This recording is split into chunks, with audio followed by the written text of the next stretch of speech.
Thank you very much. So, in fact, in my center, we start in 2006 doing TAVI. So progressively, we have simplified the technique. So, as it was said by Albert Einstein, so make it simple, but not simpler. So I think it's very important to have a simple approach. So no general anesthesia, no transesophageal echo, everything based on MSCT. I think MSCT is very important. We should have a perfect acquisition and perfect analysis of MSCT before the procedure, and we do that several times with our fellows just before the procedure. So we have MSCT, then we check a second time MSCT with a fellow before doing the procedure, and Bernard is working in the same center, so we discuss about which valve we should use in this particular patient according to MSCT, which size should we predilate or not, and predilatation now is used in a few cases. It's about 20% of cases, 15% of cases, no more. Post-dilatation now is becoming very rare, especially with SAPIEN 3. So it makes the procedure very simple, very quick, and the patient is on conscious sedation. So the patient, 1 hour later, is nearly able to move. Of course, hospital stay, it's a more complex issue. So I think we need to have a very good organization in the hospital. So that's why I was talking about our team hospitalization, because I think even in our center we have a relatively too long hospital stay. So it's just a question of energy and organization. So do I understand that while your patients go to the ward very early, but they may stay in the hospital for 2-3 days? Is that because of is that because it's a health service system, or are you very keen to put them out the very next day, as is done in the United States?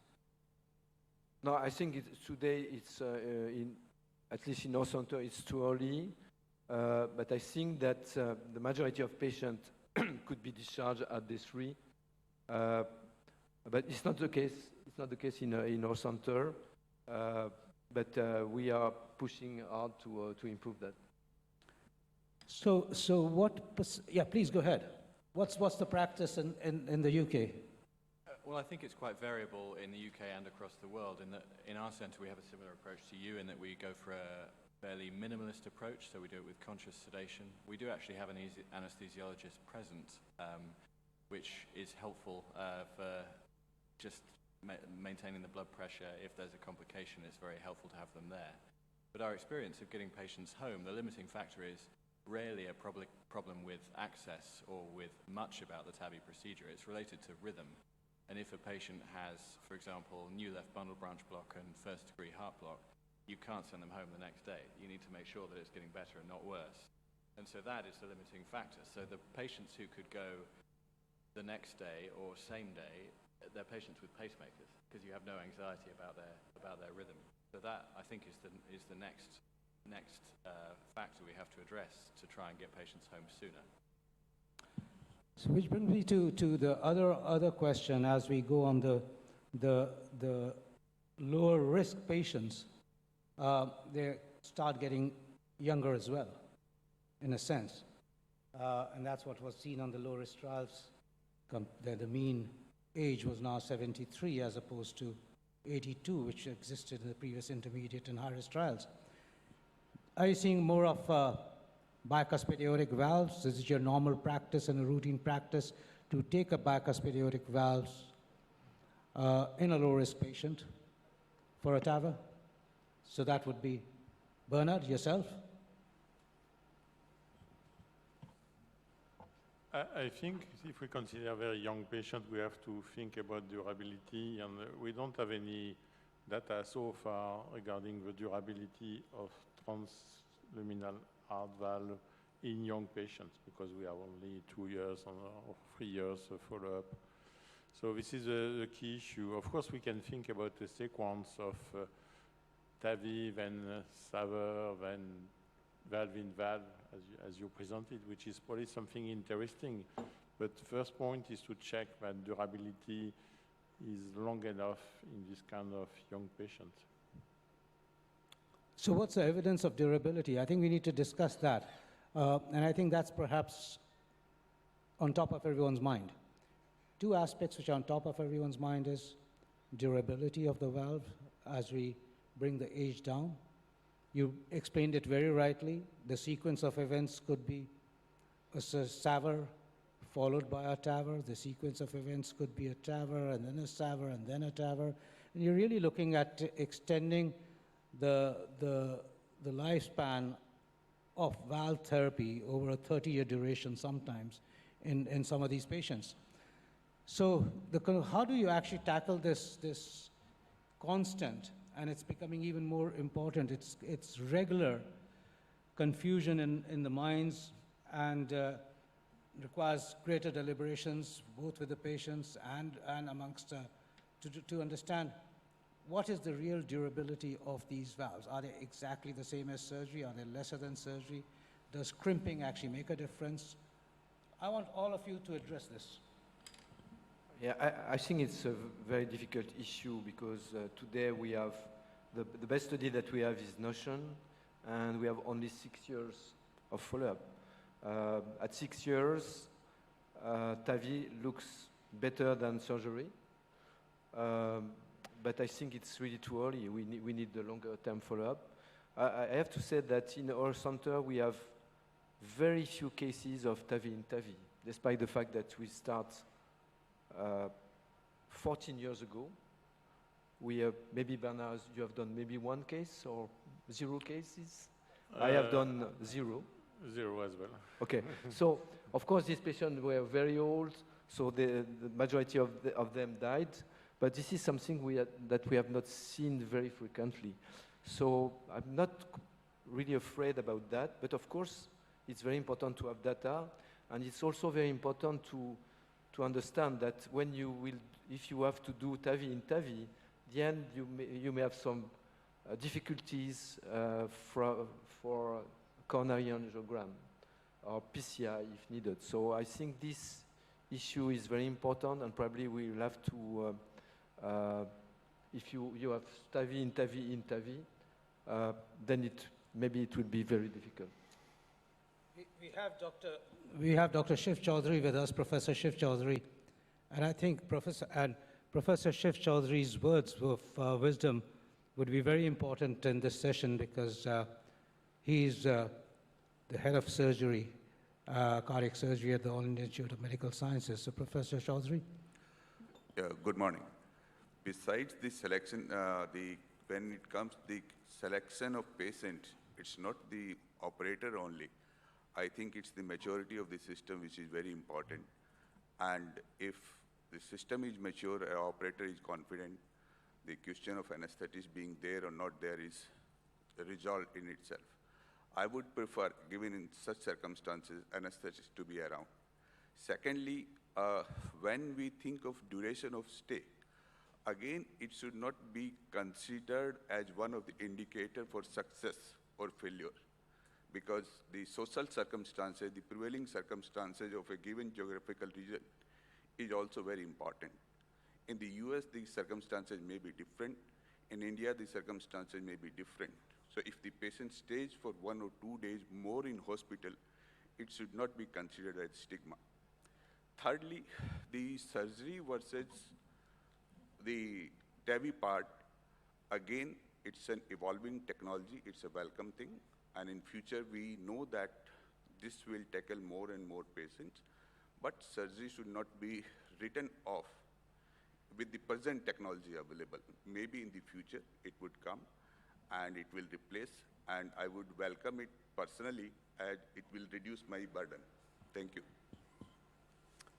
Yeah, yeah, please go ahead. Sam, you had a smile on your face for some reason. I think surgical AVR is certainly not dead. There are a lot of patients for whom it's a far better option. Those patients. Sam, you'll have to speak closer to the mic. Sorry. I think they're having problems. There are a lot of patients for whom surgical aortic valve replacement is the better option. For example, patients with small aortic roots, patients with infective endocarditis, patients who are going to have concomitant coronary surgery.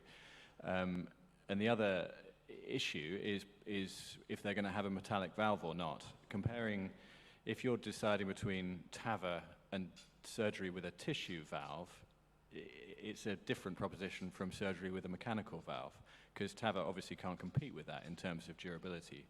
But the durability argument, I think, it comes up often, and it's often used we often discuss it in our heart team in Oxford. But I think it's probably overstated. If you think about the amount of scrutiny TAVR has been under in comparison with a single new surgical valve, for example, in the past. In the PARTNER series of trials, there are nearly 10,000 randomized patients over a very long period of time. These valves have been under a great deal of scrutiny. I'd be very surprised if there is a late issue with valve durability. My anxiety actually is not really about durability in these patients.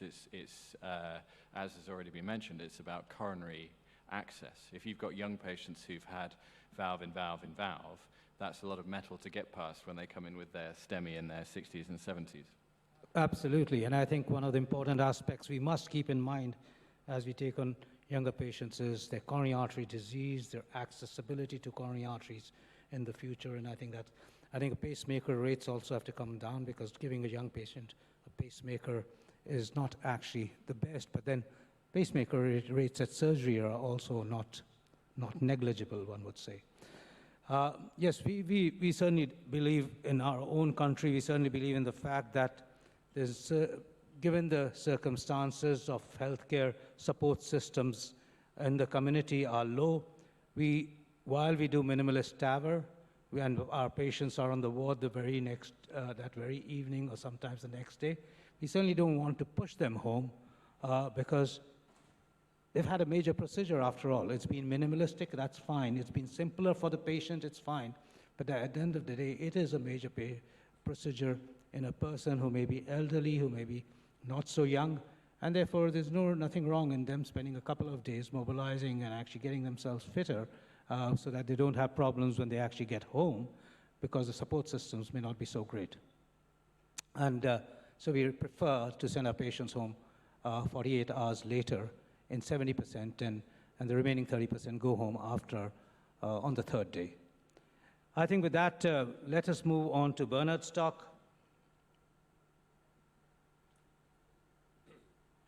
And so Bernard's going to talk about valve-in-valve interventions, a difficult journey ahead. Thank you, Ashok. Ladies and gentlemen. They may have first slide.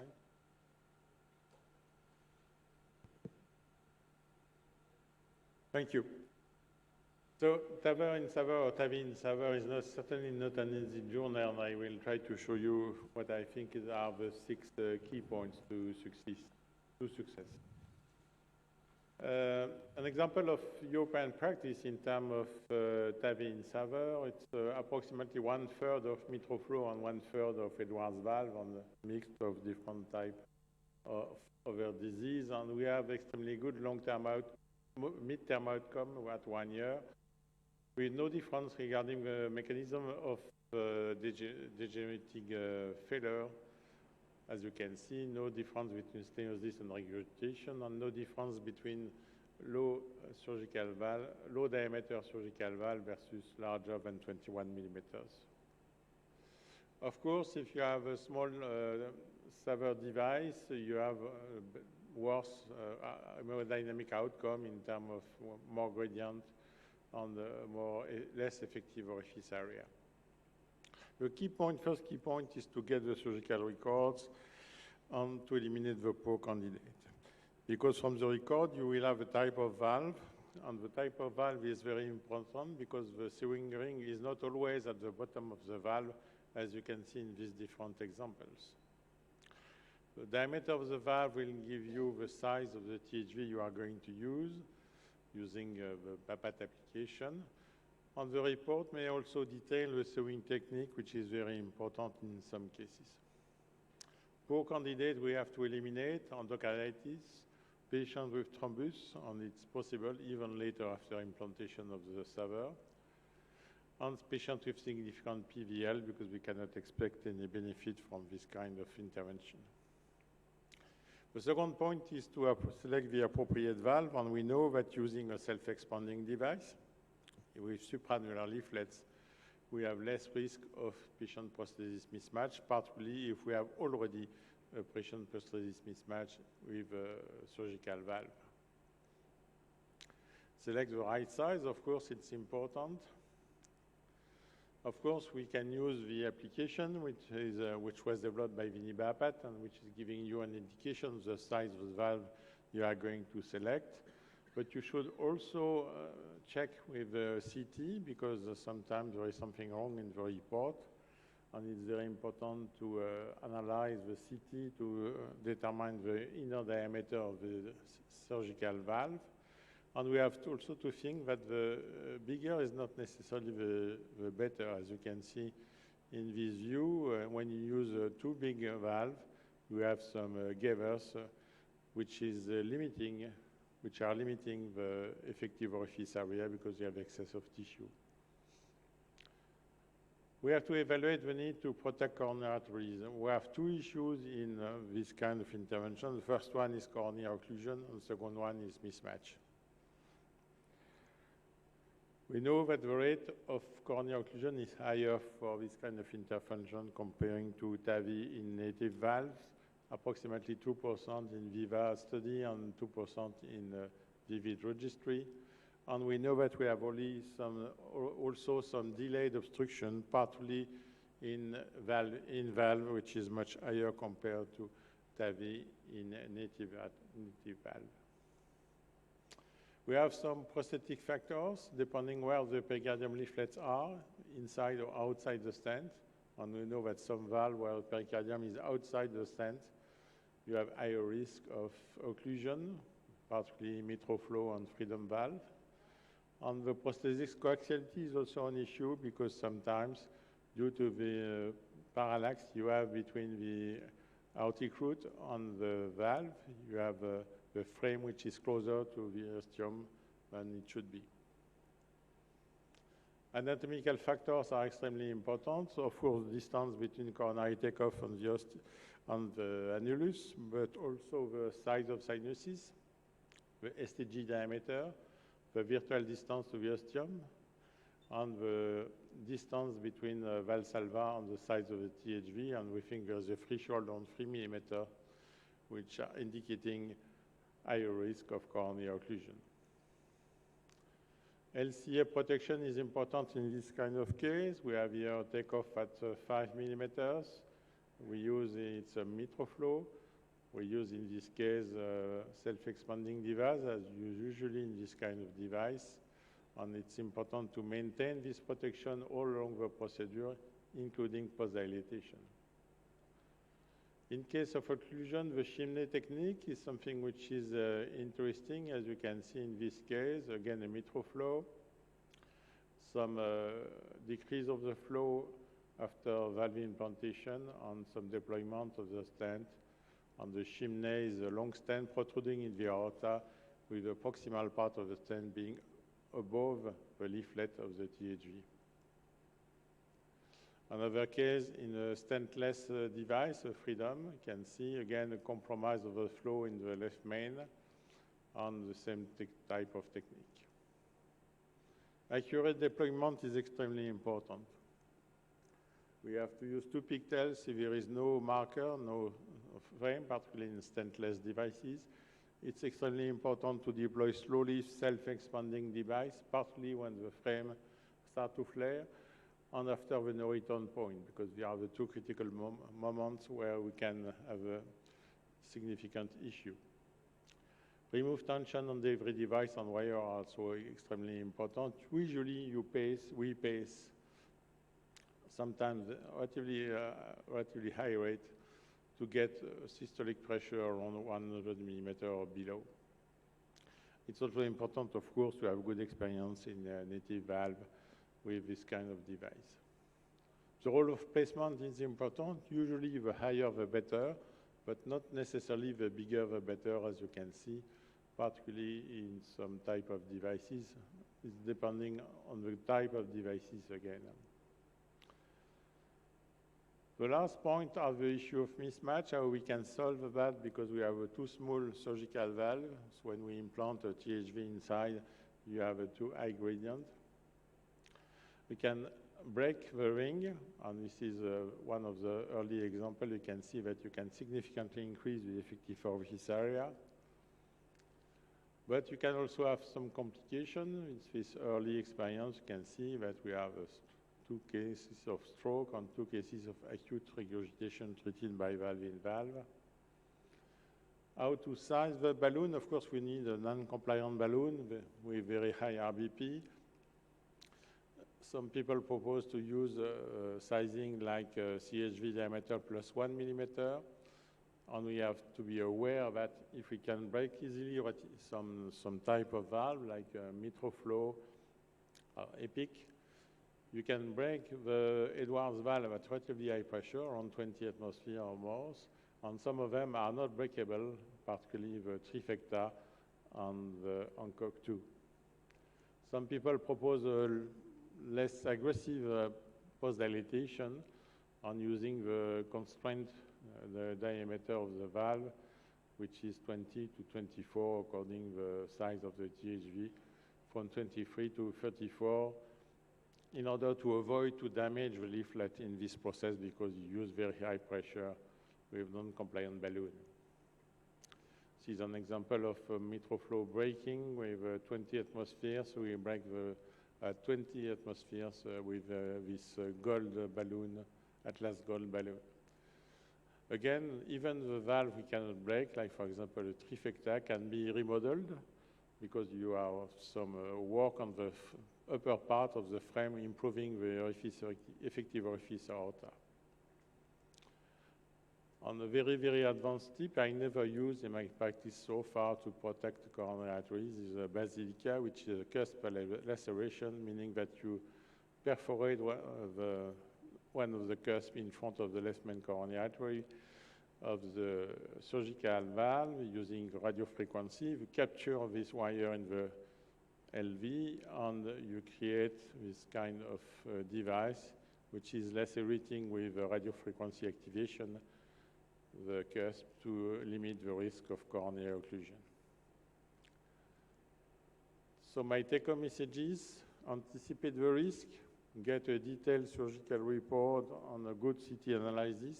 The 2 issues are mismatch and coronary occlusion. For mismatch, we should use a self-expanding supraannular leaflet THV with high position. Post-dilate, even if it's not breakable, because you can improve the results. Breaking the ring when severe PPM seems safe, but of course we need more data.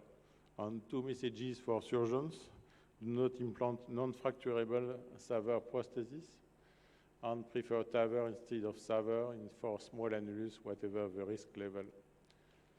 Coronary occlusion, low threshold for coronary protection. Occlusion is very easy, relatively easy at least, to manage if you have already guide wire and guiding catheter in place before THV deployment. Take care about stent crush if you post-dilate after Chimney. Long-term access to Chimney, of course, it could be an issue. So far, the current registry are relatively reassuring, and there is certainly a need to evaluate laceration as a possible option. I thank you for your attention. Thank you very much, Bernard.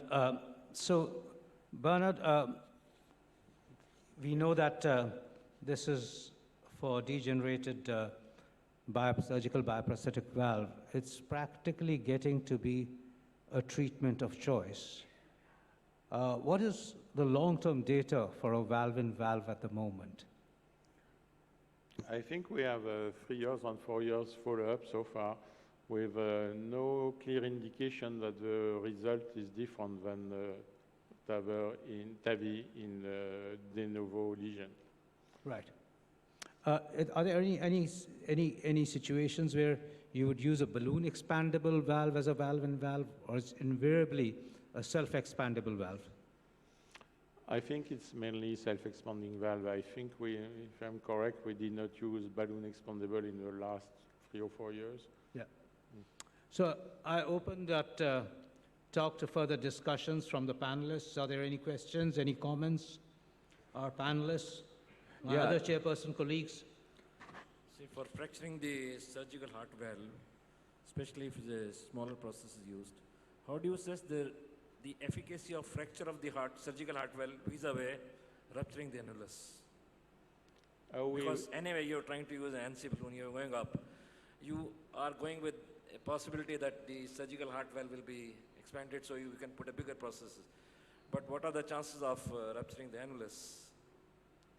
I'm not sure to catch your question. The question is about how we evaluate the results? My question is that you are fracturing the surgical heart valve Yes. just to put a bigger TAVR. Yes. Now, as you try to fracture, there's always a possibility of rupturing the annulus. So how do you weigh them? I think there is no real risk in terms of annulus rupture in this kind of situation because we use relatively small undersize compared to the original annulus. We don't size the balloon on the annulus, anatomical annulus. We size the balloon on the THV or on the SAVR device, which is always lower in terms of diameter than the native annulus. So I think there is no risk of annulus rupture in this situation. So you feel if you are anatomically sizing, it's always safe? Yes, so far. Well, the practice in our center is that we put the, and this has changed, we put the TAVR valve, we do the valve-in-valve procedure first, then invasively measure the gradient, and if we're not happy with the gradient, then we try and fracture the valve, which I don't know that there's any data for this, but it feels like you're a bit more protected because there's another layer of valve there. And you're using, I mean, most of us, I think, use true balloons, which they're not going to go any higher than their size because they're so stiff. So you size them, you know, a millimeter larger than you need, for example, take it up to high pressure. And usually what happens is you see that the TAVR valve becomes much more circular and less wasted. And if you see that, we then just measure the hemodynamics again. And quite often you end up post-dilating without fracturing the valve, but it's just enough to get a good hemodynamic result. So your take is always do it post and use a true balloon. Yeah, but everyone does it differently. And Yeah. I always use a balloon expandable valve, but you know, everyone has slightly different views on this. Yeah, in the early experience, some people did the opposite on break first the ring and then implant the THV. But in our experience, we always do in this way: implant first the THV and after post-dilate with non-compliant balloon, which is undersized compared to the annulus diameter. I think it's a very important point. So no pre-dilatation, valve-in-valve, and then post-dilatation.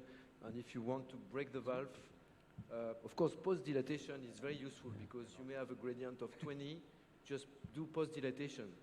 And in many cases, gradient is decreasing just because you make a remodeling of the valve.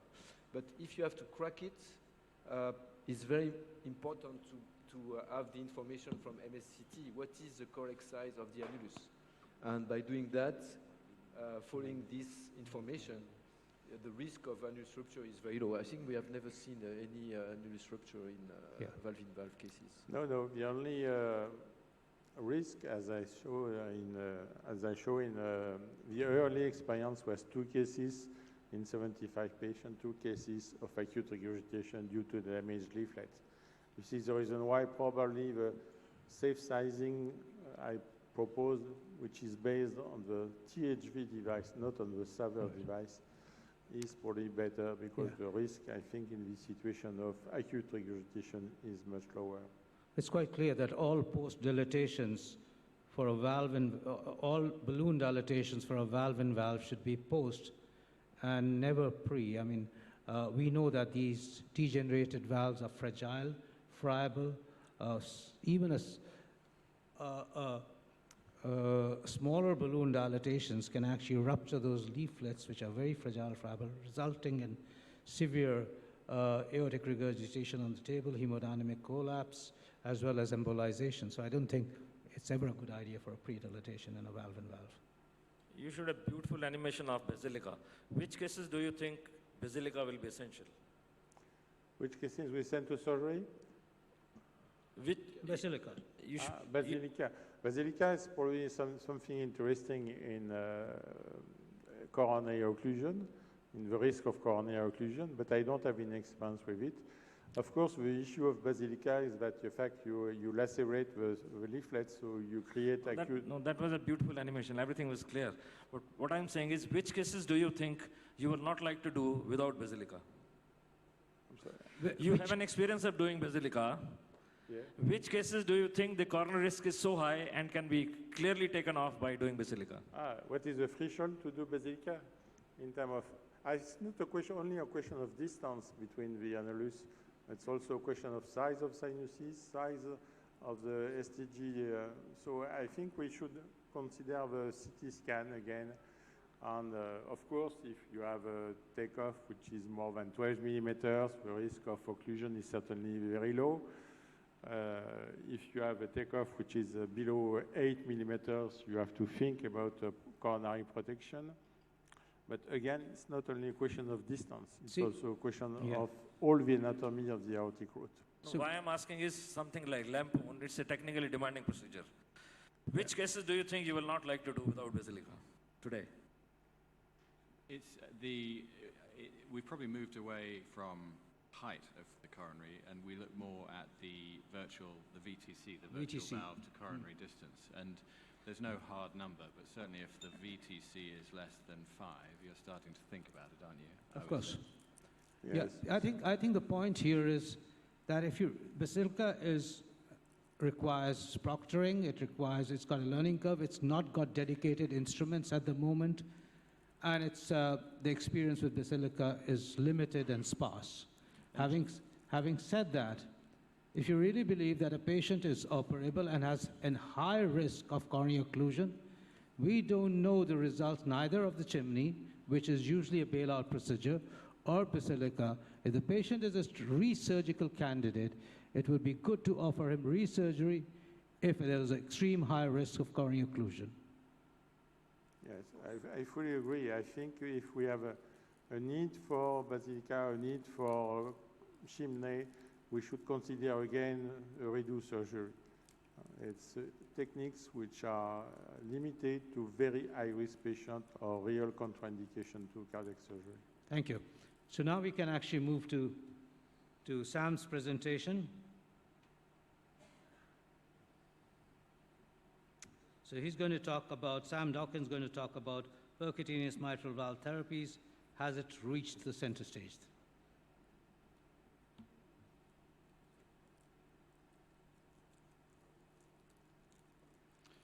Thank you very much. So I can give you a very quick answer to this question, which is yes. I can give you a slightly longer answer over the next few minutes. There have been huge developments in our understanding of both how to treat the mitral valve disease process, but also in the devices that are available to us. In the next 10 minutes or so, I would like to talk through repair versus replacement devices, some of the new technologies that are available, and then how to address patient selection, how to match the patient to the device. So these are some of the repair devices. They fall roughly into 3 categories. The leaflet repair devices on the left, you can see there, MitraClip and Pascal.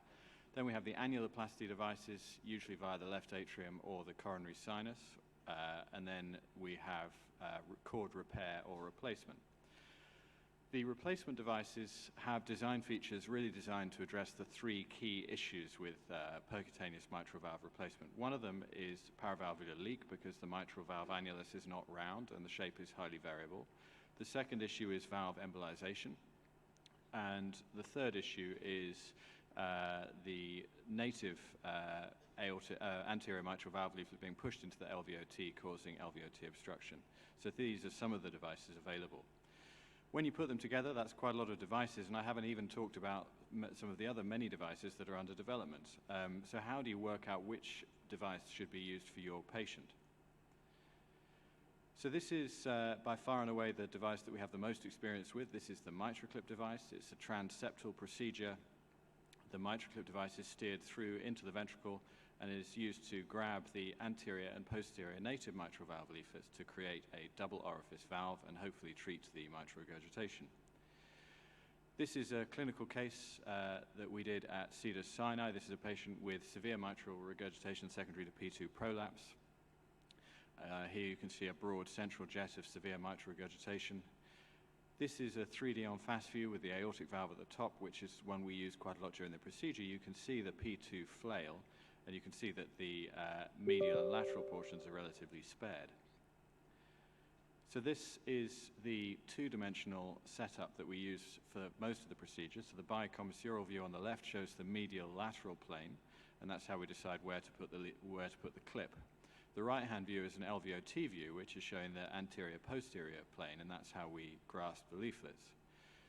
So this is the mitral clip open above the valve, being oriented, usually aiming for roughly 12 and 6 o'clock in A2, P2 pathology. This is the leaflets grasped with the grippers in the middle view before being closed, and this is the final result, showing a nice double orifice valve with a good tissue bridge caused by the mitral clip. So this is before and after. You can see torrential mitral regurgitation has been reduced to probably trace residual mitral regurgitation. It's worth pointing out that this is a very hemodynamically benign procedure. These patients, by and large, come into hospital on the morning of the procedure. They don't go to intensive care afterwards, and usually they go home the next day. So it's a procedure that's very well tolerated, and it's much more hemodynamically benign than TAVR, for example. The mitral valve leaflet repair timeline is quite long. I come from a country, and I share this with you, that is quite late to the mitral clip party. It's been going on for a very long time. There is nothing experimental or new about the technology. The first device was put in, it was called an eValve back then in 2003. Since then, there have been numerous trials and registries leading first to CE mark and then FDA approval. The big headlines about 18 months ago were about MitraClip in secondary mitral regurgitation, and we got a large amount of additional data from COAPT and Mitra France. It's worth pointing out here, and this is rarely stated when we're comparing all these technologies, more than 100,000 of these procedures have been done. That is well over 100 times the experience with the nearest competitor. We're getting better at it. This is all the leaflet repair technologies we have at the moment, MitraClip and Pascal. You can see that in the early trials, the percentage of patients left with 0 or mild MR was much lower than it is now. Does that matter? Well, the patients probably don't need to be left with no mitral regurgitation, but they certainly can't be left with moderate to severe mitral regurgitation, and our growing experience with the technology means that in fact is nowadays a rarity. You've probably seen these slides. They're quite famous now, showing that in secondary mitral regurgitation in COAPT eligible patients, the risk of rehospitalization is substantially lower in the MitraClip group, with the number needed to treat of 3 over 24 months. What we weren't necessarily expecting when we saw this data presented at TCT was a mortality benefit. All of us have been talking about the treatment of mitral regurgitation being about symptoms, not about mortality, but in fact we now have data that there is a positive impact on both. The echo outcomes from COAPT, which is a very closely studied group of patients, show that the MitraClip result was very durable, as you can see in the treatment arm all the way out to 2 years. What is also really important in this slide is it shows you that medical therapy works. Look at the control group. You can see that the control group degree of mitral regurgitation improves as time goes on. So it illustrates that it's very important for these patients to be properly medically optimized before the procedure and also after. Although they may only need to be in hospital for a day or 2, that doesn't mean you can't watch them. They have quite big fluid shifts after the procedure and need careful adjustment of their diuresis. This is just to put it into context with the other heart failure treatments that we have available to us at the moment. So COAPT compares very favorably. These are, if you separate the patients with reduced left ventricular function, you can see that the number needed to treat there is 5 for COAPT, comparing very favorably with some of the other medical heart failure therapies. Putting that in context with the other major development, which we've already talked about, which is TAVR, one of the early partner trials on the left, you can see a number needed to treat of 4. And on the right, remember we always thought that treating mitral regurgitation was for symptoms. Well, there's a number needed to treat of just under 6 to save a life over 24 months, which is a very impressive result. The technology is extremely safe. The Percutaneous mitral replacement timeline has had a few more bumps in the road than the mitral valve leaflet repair timeline, and many of these devices have since fallen by the wayside. There have been about 1,000 cases to date with all of those devices combined.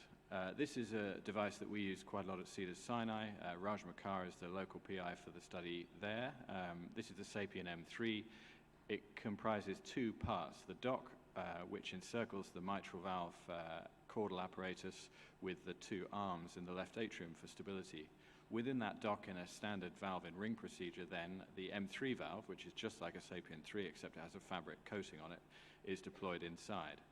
So here's a case we did at Cedars. You can see on the top left the ring, the dock is deployed, and then via a transeptal approach, the M3 valve is steered through the valve, deployed under rapid pacing.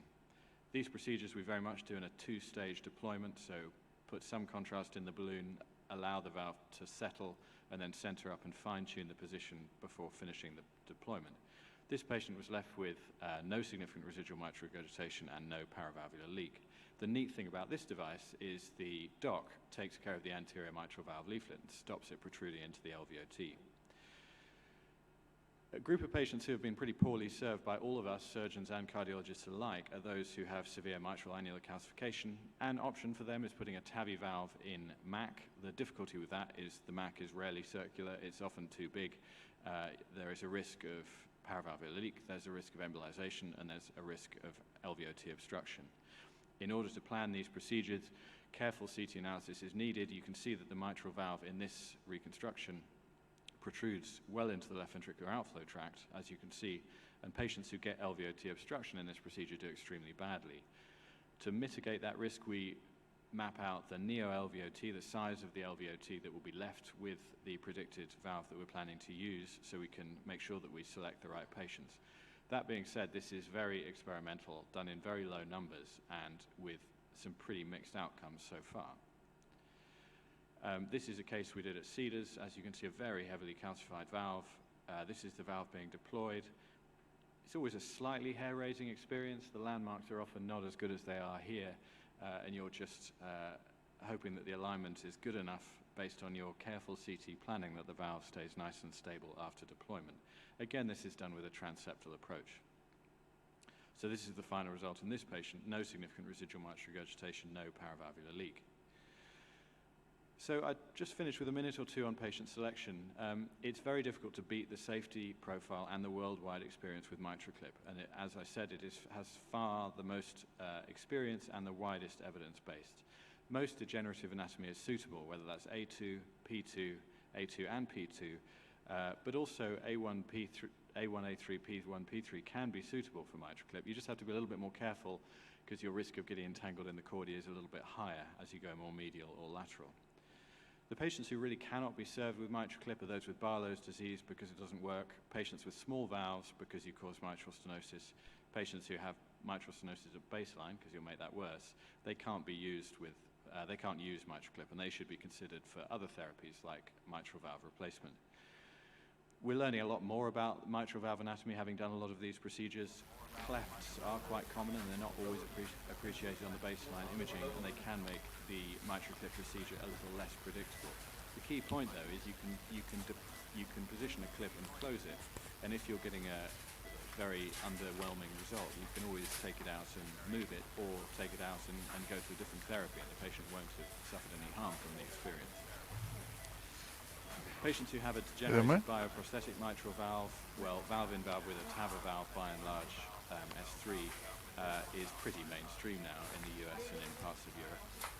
If patients have valve-in-ring, which is degenerated, if they have sufficient mitral valve area, you can still do a MitraClip, and if they don't, you can do a valve-in-ring. They are a little bit more tricky because there's such a wide range of rings available. Some of them complete, incomplete, some of them, most of them are not round.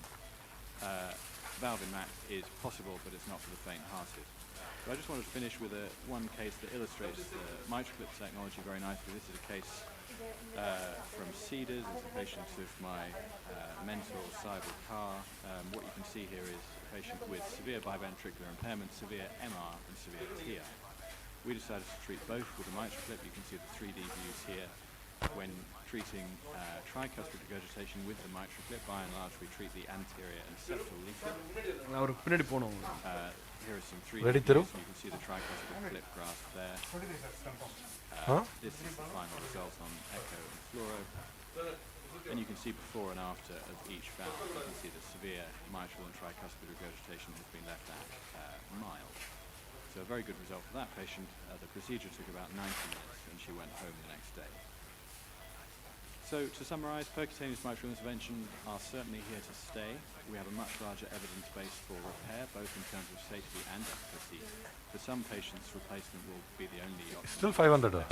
And in some patients, ACT. we may well need to use multiple technologies. Ganapati, paralaya? Example might be annuloplasty ring and leaflet repair. Thank you very much. எவ்வளோ Thank 150 you very கொடுத்தியா much, per Sam, for kg? this great presentation on the current status of mitral valve repair and replacement therapies. I think we're now in time for the live cases.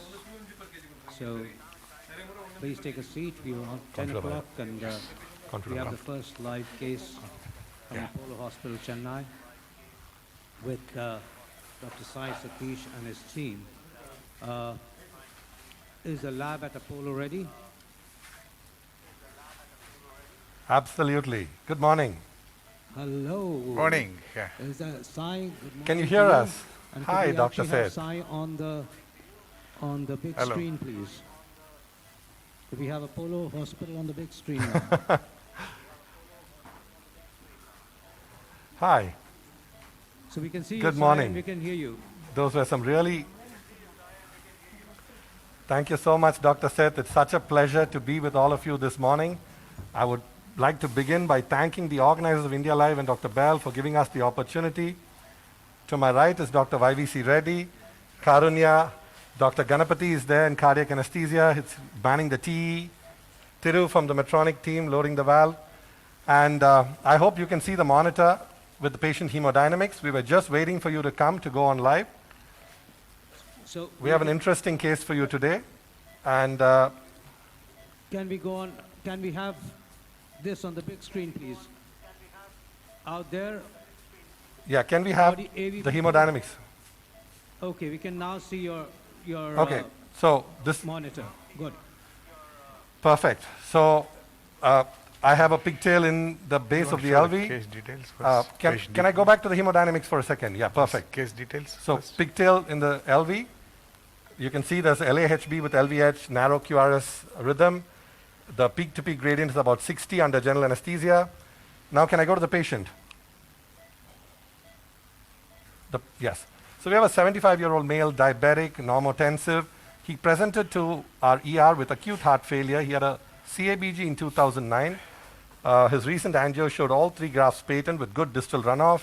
ECG shows LVH and LAHB.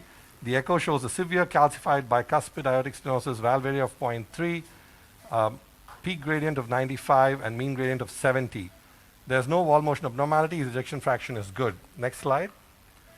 So I hope you can see this first image. It's a Sievers type 1 bicuspid with fusion of the LCC and RCC. The femorals are horrendous, averaging about 4.5 to 4.8, heavily calcified. The annular perimeter, the LVOT perimeter are a little dicey. I'm sure you're looking at the numbers. I'm going to get to that later, but the coronary height is sufficient. The sinuses are large enough to accommodate either a 26 or a 29 valve. Can we go to the next slide? So you can look from this image that there is LVOT calcium extending about 3 to 4 millimeters. What's a little more worrying for me is the calcified STJ with a maximum diameter of 20.4. So that tells me then and there that I cannot exceed a 20 balloon no matter what I do. It's just not safe. Next slide. Am I going too fast, Dr. Seth? Is this okay? No, that's okay, but I think slightly fast, yeah. So you can Yeah. go slower Yeah. because we can't see the Yes, numbers very yes. clearly. So 20 minutes. you'll have to actually spell them out clearly. Okay. Sure. Sure. So as you can see from this image, the angle is quite horizontal. It's 67 degrees. The STJ is calcified on the left. The projection at 8 millimeters, the perimeter is 68.5. At 5 millimeters, it's 66. The intercommercial distance is 23.3. So basically, the ICE intercommercial distance, the 5 and the 8 millimeters are all in the range of a 26 valve. But the annulus is in the range of a 29 valve. Next. And these are some images that I kind of took from the raw CT data. I kind of like these double obliques because it shows me a clear line of where my valve is going to interact with the annulus, the LVOT, and just what's above it. You can see the LVOT calcium. You can also see the mitral calcium in the image on the left bottom. Next. So these are the femorals, calcified, nasty. There's a point that's only 3.8 or 4 at best on the left side. Next. And you can see how calcified they are. Next. So here's the problem, right? The 26 valve has a 9% oversizing. The 29 valve has a 21% oversizing. Go to the next slide. So just to summarize all that, we have bilateral high bifurcations. We have nasty calcified narrow femorals. We have a type 1 bicuspid, calcified STJ that limits my balloon size to 20, calcified LVOT, horizontal anatomy, small LV cavity. So it's going to be really tricky for me to take a double curve Lundaquist and actually put it in this LV. So my best bet is to try and do this with a Confida. And I can't decide until now whether I'm going to put a 26 or a 29 valve. Since the time is short, I'm going to throw all this out at you while I quickly get the wire in. And the strategy I had thought of was let's get an 18 balloon and let's do a balloon sizing and see how it seals. What do you think, Dr. Reddy? Yes, I think that will be the better way because the choice between 26, 29 is a very tricky one. So you. What does the panel think? So we've got a very, very experienced panel here. Yeah, Dr. Seth. And so while you actually put the Confida in, because I don't want you to rush, and yet you only have half an hour, you continue that, and we're going to actually discuss. This is a tremendous case. And I think that there's a whole load of complexities in this case. So Thierry, yourself, what would you think would be the valve sizing in this bicuspid? Yeah, I think it's a very interesting case and very challenging, especially because of the sinotubular junction at 21. Yeah. I have not seen exactly what was the large diameter of the annulus and what was the mean diameter. What is the risk of for the coronary arteries? So we have not seen the distance between annulus and left main and the length of the native leaflets. So can you give us... So the native leaflets are about... Can you give us I can do that. The mean diameter... Just give me a second. I'm going to just get this... Just a second. Show me the top. Show me the arch. So I think we need to know the mean diameter... Just 1 second. If you give me a second for this, so I'm going to give you all those numbers. He would concentrate on his balloon dilatation. The largest, no, the long diameter also is very important. And intercommissural distance is also very important. Correct. To size correctly the... Mile, are you ready for injection? 15 ml, 10 ml per second. Ganapati, ready with pacing? Everybody is okay? BP is 95. Ganapati, you're okay? All right. So, start pacing. I want the pressure line to be flat, Ganapati, because I don't want the balloon jumping out near the STJ. Okay, let's go. Start pacing.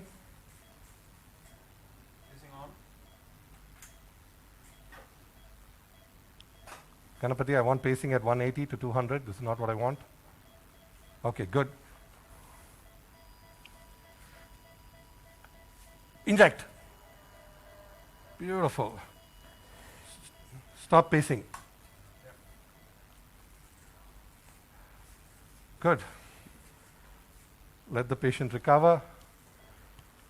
Okay. It's a very special case because Leave the sinotubular junction is very short. Yeah. But the valves are very large. So the risk of for the coronaries is probably low. Is low. You know, just to make your life simpler, Sai, firstly, you're doing a transesophageal echo. Is the patient on a sedation? 26 valve. Is he on general anesthesia? So, Dr. Is it said, VGA? just one quick question. I need to get Thiru to load the valve. Yeah, please go ahead. I think since an 18 balloon sealed so well, I think since an 18 balloon sealed so well, I should go with the 26 valve. What does the team think? 26 is clear for as far as I'm concerned. The 9% oversize, Perfect. Could Thiru, be good enough. start loading 26.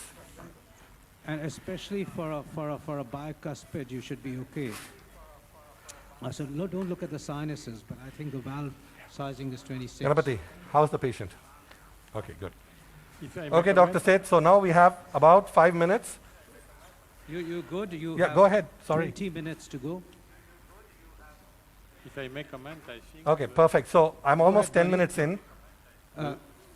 Bernard, go ahead. I think we should know the intercommissural distance before selecting the 26, because sometimes intercommissural. 23.2. 23.2, What was the 23.2? intercommissural distance. Yeah, Intercommissural distance. yes. And the large diameter of the annulus? So this is what it was. Pardon? The large, what is the large diameter of the annulus? 27, 27. 27 was the longest, 21 was the narrowest, the perimeter derived diameter was 23, the LVOT. So this is where I was coming from. Now, this was an in-between case. I would have loved to have a pro for this case. Unfortunately, the pro couldn't reach me in time. So I have to do it with an R. The valve has a possibility of moving because it's just 26 millimeters at 3 mm, whereas the annulus is 24 millimeters. I have only 2 millimeters to hold it in place. Now, this supraannular sealing in bicuspids, in my opinion, has been a little unpredictable. So that's why I did the balloon sizing. And if you can play the balloon sizing, Jayanti, play the balloon sizing. Thiru, are you loading the 26? Yes, sir. Good. So play it. Yeah, So I you think can it's see the very waist. important. You can see the waist open. Look at that. It's a perfect seal. So if a 18 balloon is sealing perfectly, I think the range of the 26 starts from 20 to 23. I'm quite confident a 26 valve will seal this anatomy. A second thing is the STJ is narrow. A 29 valve where it touches the STJ will be pushing towards it because it'll be about 23, 24 mm. I think, I don't know, it's just a gut feel. Now I'll leave it all to everyone else. Yeah, we think that it's very important to base the size according to the largest diameter. So if it's 27, we should use, in my opinion, and the opinion of Bernard, 29 instead of 26. So balloon sizing is reassuring for the 26, but I think it's falsely reassuring because the balloon will adapt according to the valve, which will not be the case for the core valve. So I think that if the large diameter is larger than 26, it's better to use a 29. You know, So you're talking if the largest diameter is more. The 26 is loaded, but you know what? Let's Yeah. do one thing. yeah. Let's get the Let's 26 keep it- across at 85%. Let's take a call. Sorry? What did you say? The doctor said, Yeah, given those... I said, let's get, the 26 is already getting loaded. Yes, absolutely. And just put the 26 in and see what it does Yeah. before So releasing the it. couple of I things a I have to feeling be that careful with the in this 26. bicuspid, the 26 would be actually sufficient for you to actually get the seal. Me too. The only problem is if I had a pro, I'd be so happy, but I'm going to have to tell the panel that there's an eccentric wad of calcium, there's an LVOT ball of calcium. Right? The 26 is going to leak. We're going to have to accept some PABL. And by the time Thiru is loading, I thought I can quickly mention the femorals as well. See, we see a lot of badly diseased femorals. So I almost purely do ultrasound guided punches now, so I find the sweet spot, hit the vessel. The second thing that I want to tell you is that when we see 4.8, 4.9 without circumferential calcium, the first thing I like to do is I take a 18 dilator. It's got a really nice, narrow, long tip, and I daughter the whole vessel with the 18 dilator, and then I put the 14 French sheath in, as now, get the dilator ready for the valve switch. Which is a good And idea. after that, Yeah, that's a good and idea. so there are levels of escalation. If that doesn't work, then I switch to a balloon, which is about 5 millimeters, and gently leave it there for about 5 to 7 minutes, maybe 4 to 5 minutes, and then I upsize it millimeter by millimeter till I get my sheath across. It's the most atraumatic way. If there are loops and bends, I switch to stiffer wires as and when needed. So, you're right. If you had a Pro, you had a lesser chance of a paravalvular leak, but then you would have had a slightly larger inline sheath as well to traverse this narrowed anatomy. That is true, but that's true, Dr. Seth, that's true. I can't believe 15 minutes flies by in a blink. My valve is getting loaded, and I wish I could show you guys the deployment, but I'm not sure how quickly. I'm not sure 5 minutes is going to be cut it, but what do you want to do, Dr. Seth? You want to stay with me for the full 30 till I finish and then go to Ravinder, or you want to swap in and swap out? We're staying with you. I don't think we're switching in between labs. Perfect. We are actually staying with you. Great, super.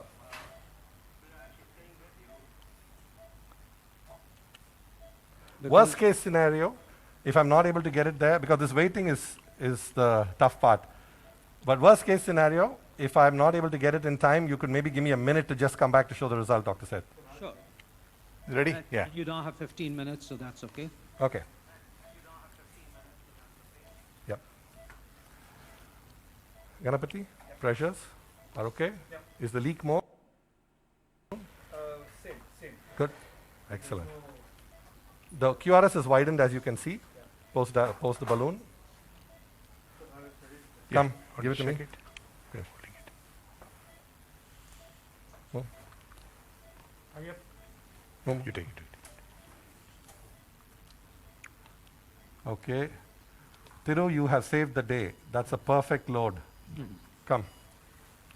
So in a sequence of events, it's always a So, good idea are we to ready? have the valve loaded and examined prior to the balloon dilatation, because that's always the Come to my best left. safety mechanism that you actually have in your hands. Hemostasis.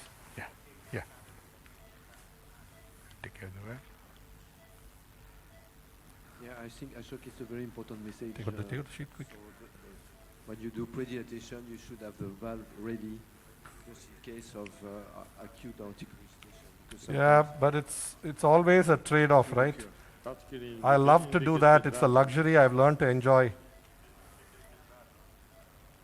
But bicuspids, I've had so many experiences with these bicuspids. Sometimes they seal supraannular, sometimes they just don't. I have to count on seal at both levels. And I can't, sometimes I like to, you know what to say. Ganapati, why is the pressure like that? Because of economics. Okay. Leaving? Hold the wire. Yeah. Go back and hold the wire. Yeah. Yeah. Push the wire in a little. Yes. Where? Okay. Just hold the wire. Yeah. Show me the groin. So at the moment you're pre-dilating the groin itself. The femorals. Is that correct? Yeah. You've got the valve itself. Oh, you've done your. That's correct. Yeah. I've done everything Dr. said. Just 1 second. Show me the wire in the LV. Good. It's a little deep. I'm going to pull it back. Okay. LAO.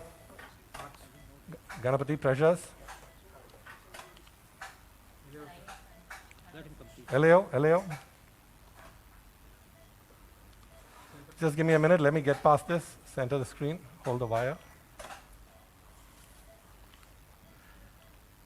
Take the TE out. Come back to AP. Show me the center it. Good. There we go. Okay. Come to caudal. Good. So what view are you going to use to implant I this? have an issue with the pigtail. Just 1 sec, Dr. Can somebody get this open? Yeah. Get that open. Some more caudal.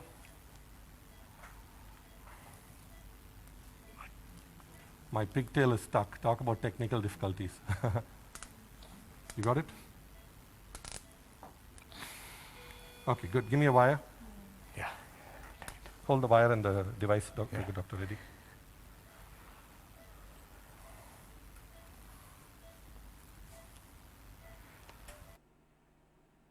Okay, so the pigtail. Show me the arch.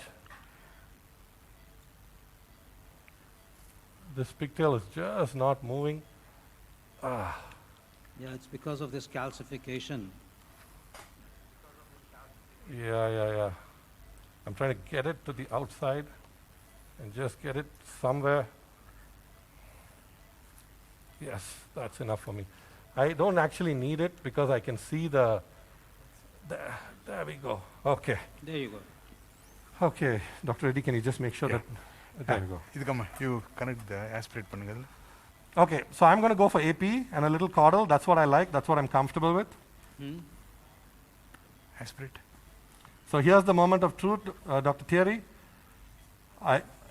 I don't know if it's going to seal, but we're going to find out.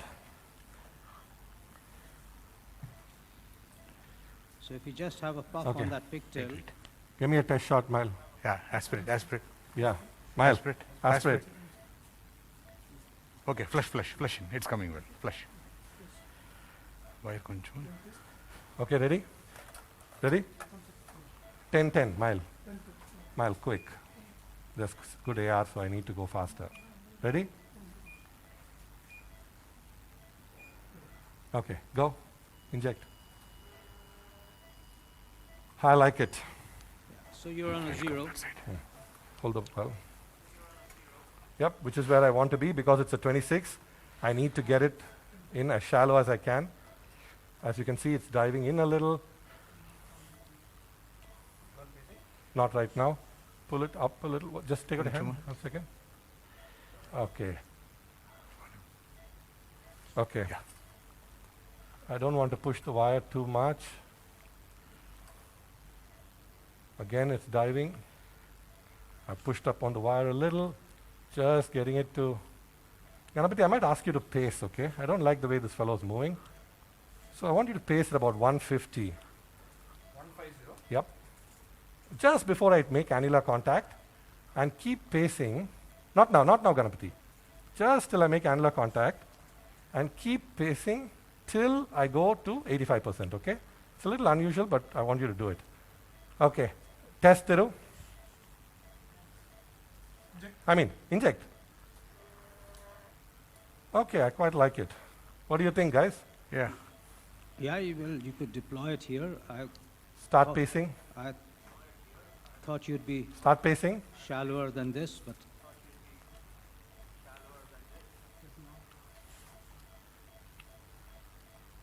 So what I'm doing is I'm completely cutting the cardiac output while I'm getting it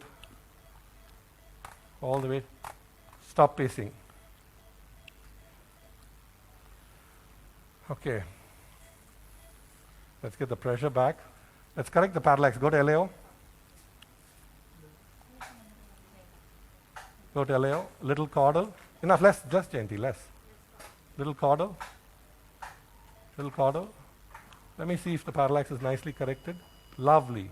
No, a little more, I think. Little more caudal, Jayanti. Yeah. Lovely. So the parallax is nicely corrected. The valve is sitting snug. I'm Yeah. just waiting for the pressures to come up. I kind of like to wait at this stage, leave the wire floating in the LV, so everything settles, patient hemodynamic improves, and the valve has time to warm, expand, make annular contact. Let's take a puff and see where it is in the meantime. Ready? Go, Mile. I kind of love it.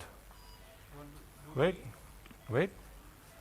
It's about, I think it's about 1 millimeter in the NCC side. in the NCC. What do you think? Now the panel, it's all up to you. What do you guys think? you know,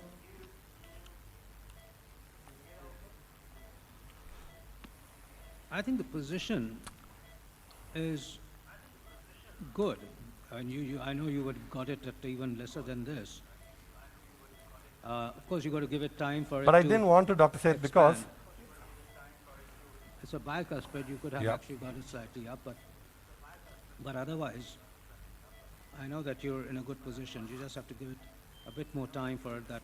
See, it's at, Dr. Seth, if you look at the if you look at the calcium, it's at 0 in the NCC. Yeah, I think it is 0. Yeah, And I'm injecting yeah, at yeah, it 800 is 0. psi with the, It's yeah, just that I'm seeing it on a very small screen. I don't want to go higher than this. It's okay. Oh, that's so unfortunate. It's at 0. Yeah, it's okay. So Ganapati, can you tell me how the TE is? I think you can proceed. I think it's already high. We should put a lot of pressure on the device during the last part of the deployment. It's a bicuspid, it'll hold That, itself. that's what I plan to do. And pull back the wire a little bit. Yeah. To remove all tensions. The wire is already pulled back. Look at that. And push the delivery system. Yes. Yeah, yeah, that we're I'm doing gonna that. do. Yeah. 1 minute. Before you do that, Yeah. I want to do it in the last step. Would you guys like to go a little deeper? Any of you? No, certainly not. Not really. I wouldn't like to go deeper. No. Ganapati, you think it's too shallow? Take another injection. I don't think it's too shallow. Okay. Take another shot, Mile. Go. I think it's fine. Yeah. I think it's correct. Yeah. Shall we do one thing? Let me correct the caudal parallax a little more. Jayanti, little more caudal. Okay, let me just see how the tip totally is. removed? No. No, it's not. Little less caudal. No. Come more caudal. And go more LAO. Okay. Still a little parallax. Come to RAO. Let's see how it is in the opposite plane. Come to RAO.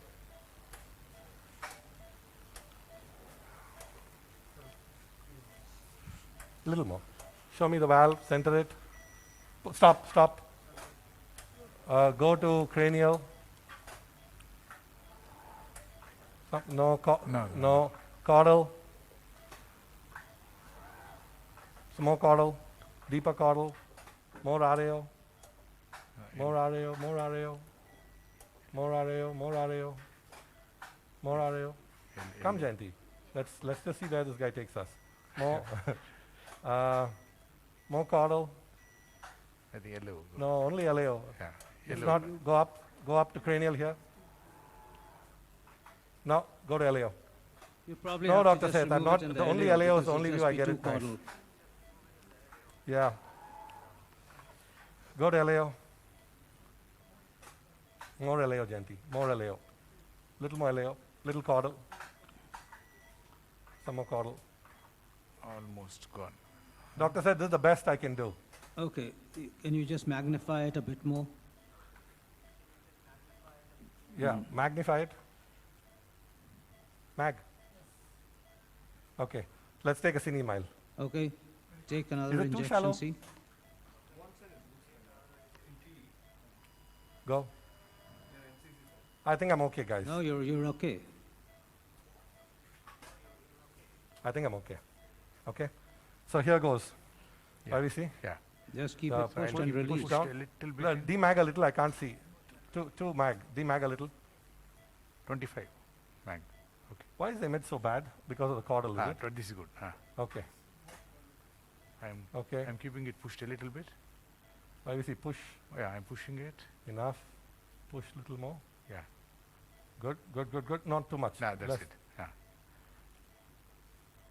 Angle is maintained. Don't push anymore. Why you see? No more. Don't push anymore. It's moving in.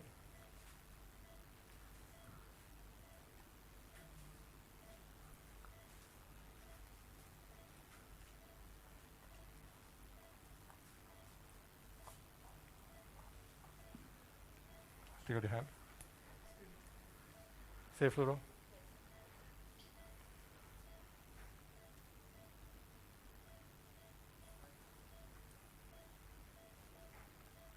Okay, Ganapati, it's all yours. Hold the wire, ma. So you got, you really deployed it in time. You've got a minute to go, Sai. Let's, okay. Yeah. Just give me a little correction of the parallax at the tip. Less caudal. Less caudal. Good, less caudal. Okay, good. Less caudal, Jayanti. Little less caudal. Enough, stop. Wait. Stop. And can your T Oh, looks probe, beautiful. Let's take a shot in the pigtail, Mike. can the T be Yeah, one withdrawn, sec. please? T probe out, Ganapati. Ganapati, T out. Pigtail, jailed one. T Okay. out. Oh, Jail pigtail. I don't want to. Mile, give a shot. Yeah. Give a shot. Can That we is just beautiful. Look at that. can we have it on the big screen? No leak in the T. If I remove the pigtail, you'll get even less leak That's because right. now I the think if pigtail you is remove the jailed. pigtail and Just give me a second. show us a last shot. Oh, shit. Get that pigtail out of that sinus. Thank you, Dr. Said. Just bear with me. Because I bear think with you me got a for a good result. second. I think you got an acceptable result in this elderly lady. I think we got a great result, Dr. Seth. It Yeah, is 0 because you still in the have your LCC, wire across, and and it will anything be we about see 3 in the LCC. also is contributed by your. Okay, quickly. feeder Come. wire. Dr. Seth, give me a minute. I'll Just give give me you. a minute. I will give you a minute. Sure. Because you're just going to show us your last Thank you. shot, Because so my, it's my, worth it. my pressures are looking great. Aspirate. Reply. 1 second. Aspirate quickly. So the quickly, ma. moment you withdraw your, Flush it, Amma. Jayanti, quickly. your wire and give us Okay, a shot, aspirate, we'll be fully aspirate. finished. Yeah. Yeah. Aspirate. minute. Okay. It's good. In play. Push. Push. Enough. I I think. think Okay, it's ready? important to check I'm the going to give you gradient one as shot now well, and one more because without the that wire. is Ready, Mile? constrained. 10 ml. Ready? Go. Inject. So you can see it's 0 on one side, 4 on the other side, hardly any leak. And And I'm going to that's- quickly do the hemodynamics for you if Well you bear done. with me. That's Somebody that's see. Hold despite your wire. So I think I'm very impressed with the final outcome. there. Leave the sheet. Leave Yeah. the. This Leave is the sheet. Yeah. so Sai, Dr. said, can we move it's always on a now? pleasure to have you there. Just 1 second. Just 1 second, Dr. Seth. Just 1 second. And what you're going to show in that Give me 1 the pigtail, second? quickly.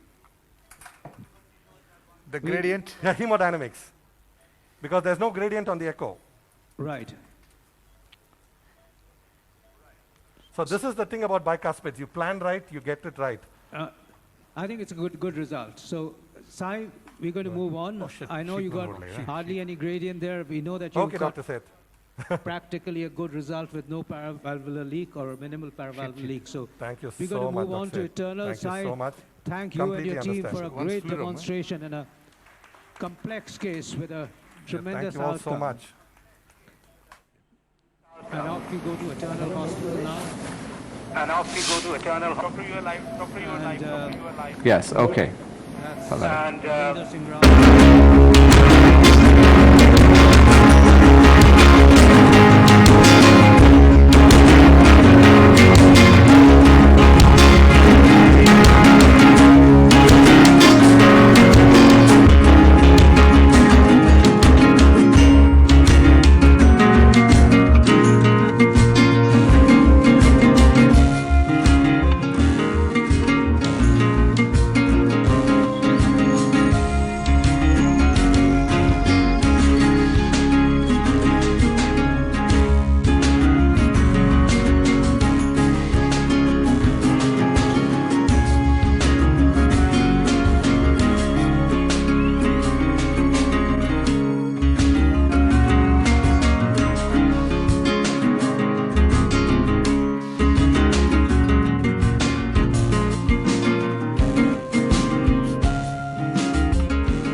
Hello. Hello. Yes, Ravinder, we see you very Hello. well. hello. Yes, Ravinder, we see you very well. Good morning, sir. How are you? And good Very- morning to all the panelists and chairpersons. Very, We're looking at you, we hear you, we see you. Hello. We're looking at you, we hear you, we see you. Thank you, sir. So I think without wasting any further time, I would like to introduce my team. On my right side is Dr. Ajit Bana, sir, who's the chairman of cardiac science and head of cardiac surgery. Here is Dr. Prashant, intervention cardiologist. Here is Rishi, who was our scrub nurse. Dr. Hemant Chaturvedi, who is on the echo. He does all the TIV echoes for us. And here is Dr. Navneet Mehta, who is our head of cardiac anesthesia and does all conscious sedation TAVR for us. And we have Sheju, our technician, and entire team on the back. So at the outset, I would like to thank the India Live organizers for this opportunity, and we'll go to the case straight away. Let's go to the presentation, please. Next one, next slide, next slide, next. 77-year-old male, status post CABG, Lima, Rima, Y to LED and OM in 2007. Patent grafts, arthritic left radial artery to RPDA, severe symptomatic aortic stenosis, NYHA class 3, aortic valve area of 0.6, mean gradient of 43, peak gradient of 66. ECG shows sinus rhythm, narrow QRS. Other comorbidities are COPD, OSA, GERD, prior CVA, obesity, BMI is 31, CKD stage 3, EGFR is 50, and STS score of 4.9. Next slide. So this is the CT scan analysis. You see the annulus area is 442.5 millimeter square. The LVOT area is 452.4 millimeter square. There is not much of calcium at the level of annulus and in the LVOT. Next slide. So sinotubular junction, sinus of Valsalva diameters. Next slide. Coronary height is adequate, 14 and 18. Next one. There's just the right amount of calcium on the leaflets. Next one. This is the implantation angle, which is LAO 14 and caudal 4. So we'll show you, we took the angiogram in this angle, and actually it was not the coplanar view. We had to go more caudal, which again highlights the point that this is not correct in 100% of cases. It can vary depending on how the patient is lying down on the cath lab table or on the CT scan table. So on the right picture, you see a lot of concentric LV hypertrophy. Next one. Good size vessels, 7.7, 8.6, 9, and 13.8. The right groin is straight. Next one. Next. Next. Not much at all. This was the challenge. So we're planning to do a balloon expandable SAPIEN 3 in this patient. So the annulus area is 440 and the LVOT area is 452. So, and the BMI of this patient is 31 and body surface area is 2 meters square. So you see, we were debating between a 23 with an additional 2 cc's of contrast or a 26 with maybe minus 1 cc or just the full volume of 26. So if you look at the percentage oversize, the 26 is 18% oversize and 23 is 7% undersize at the level of annulus. And at the level of LVOT, it is 14.8% oversize. Next one. So I think I'll leave that for the panel discussion, 23 versus 26, but our plan is to show a step-by-step TAVR. We'll be doing access, ultrasound-guided access, minimalistic TAVR. We'll pace from the LV wire, a conscious sedation TAVR. We'll use one ProGlide and one angioseal for hemostasis achievement, and optimization of valve size in order to decrease the patient-process mismatch. You see the BSA in this patient is 2 meters square. Over to you, Dr. Seth. So that's an interesting case. Where in because I've also got to look at time and that you have 20 minutes. Let's go to the ultrasound. So you need to carry on while we do. Remove the color, please. You need to carry on while we do our discussions. Yeah. So are you going to start right from the So show the puncture to the ecosystem. end? Are you going to start right from the puncture to the end? Yes, that's what our plan is. Then you might. So when I show the ultrasound guided, Then you have to complete the task. so you saw Complete the task. So you just saw stop that we talking did an and we- ultrasound guided puncture here. Yeah, Sure. Stop talking and we will so that we don't interrupt you. So you saw we did an ultrasound guided puncture. Okay, and this was a micropuncture. Show us down. Because I feel the axis is very important in these TAVR procedures, and we need to get the right axis because any amount of bleeding complication carries a high mortality. So we did an ultrasound guided puncture which makes sure that you are in the common femoral wall, common femoral artery in the anterior wall. Come out. Around. Yeah, and then we put our wire. Let's have the blade. Proglide. Blade. Mosquito. And then you make a good nick on the skin. Light, please. Because you need to get rid of the subcutaneous tissue. Can you focus here on the groin, please? And we're going to do a dilatation of the groin so that we make sure there is no subcutaneous tissue, otherwise the ProGlide will fail. Give me the 6 French sheath. So the way to do one angioseal and one ProGlide is you put one ProGlide first. ProGlide, please. So you're going to put 12 to 3 o'clock position. Just put this in. Okay. We are fine, no problem. You can have comments from our cardiac anesthetist who is an expert in doing conscious sedation TAVR. So can you explain the protocol for the conscious sedation?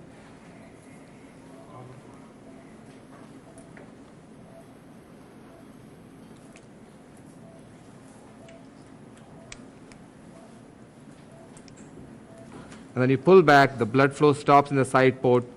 Go ahead and fire the ProGlides, cut, come out, hold it here, harvest your sutures, and then the wire goes through the side port here. Between the 2 white arrows, let's have the 9 French sheath, please. Once your ProGlide is in place, you can give full dose of heparin.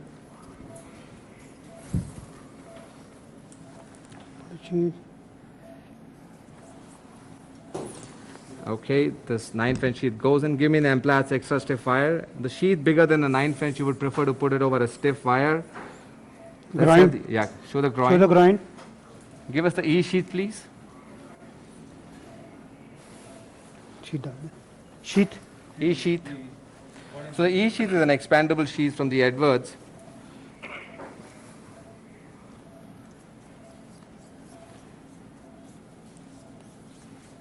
And the E faces up. The dilator is not locked, Yeah. so you're going to go ahead and see. So hold the dilator here. Yeah. And Yeah, you leave show it us there. down. So you want to make sure as you go across the groin into the groin with big sheets, you want to follow them under fluoroscopy. Okay, so here's the sheath is in. You're going to remove the dilator but leave the wire in place. Give me a flush. 9 Give French full sheath dose also. of heparin, please. So we give heparin after putting our ProGlides. Let's have the 9 French 9 sheath, French sheath please. डाल दे इसमें फटाफट. And give an AL2 diagnostic catheter with a straight tip wire. Okay, let the wire be there. Just put the diagnostic catheter on this wire.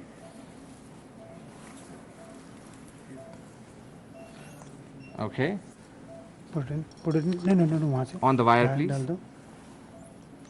So we've decided we're going to do a minimalistic TAVR with a pacing from the LV wire. So, but we have a backup pacemaker also in case if it doesn't Yeah, work. that's Let's what just you put the need. catheter through this. Just put the catheter through Yeah, that's what you need.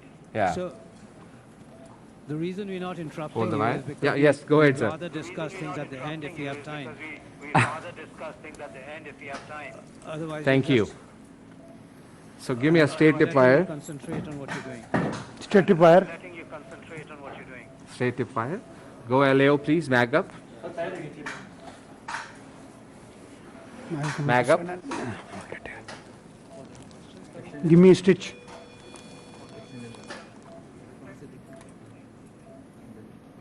So we're trying to cross with an AL2 wire. Center, please. So there the wire goes, fluorosave. So AL2 is a better catheter to cross these wires. Once the AL2 is in, give us an exchange length normal wire. Stitch. Go to the stitch, RAO view, stitch. please. Yeah, go to Because Aryo, you want to identify the apex, so you can place your wire there. Give me a pigtail, please. So you're gonna. So once the wire comes out, Caesar. we'll put a pigtail. Sorry, the AL2 catheter comes out, you put a pigtail catheter because you want to put your stiff wire inside a pigtail. So what do you think about the size, 23 versus 26? Because now we have crossed the valve. Right. So certainly a 26 with minus. I mean, had I be, I'm going to be demonstrating my valve case this afternoon, and the advantage is that then you don't have to fiddle around with minuses and pluses. You could have gone for a 24.5 millimeter valve. I agree. 24.5, yes. So the reason I wanted to highlight this, sir, because, you know, in the transcatheter era, if we have to choose a balloon expandable valve, we be sure that we are not ending in a patient process mismatch. Yeah. So I think I would go for a 26 Okay. minus. Yeah. Does anybody on the panel wants to do a 23 with 3 cc's extra?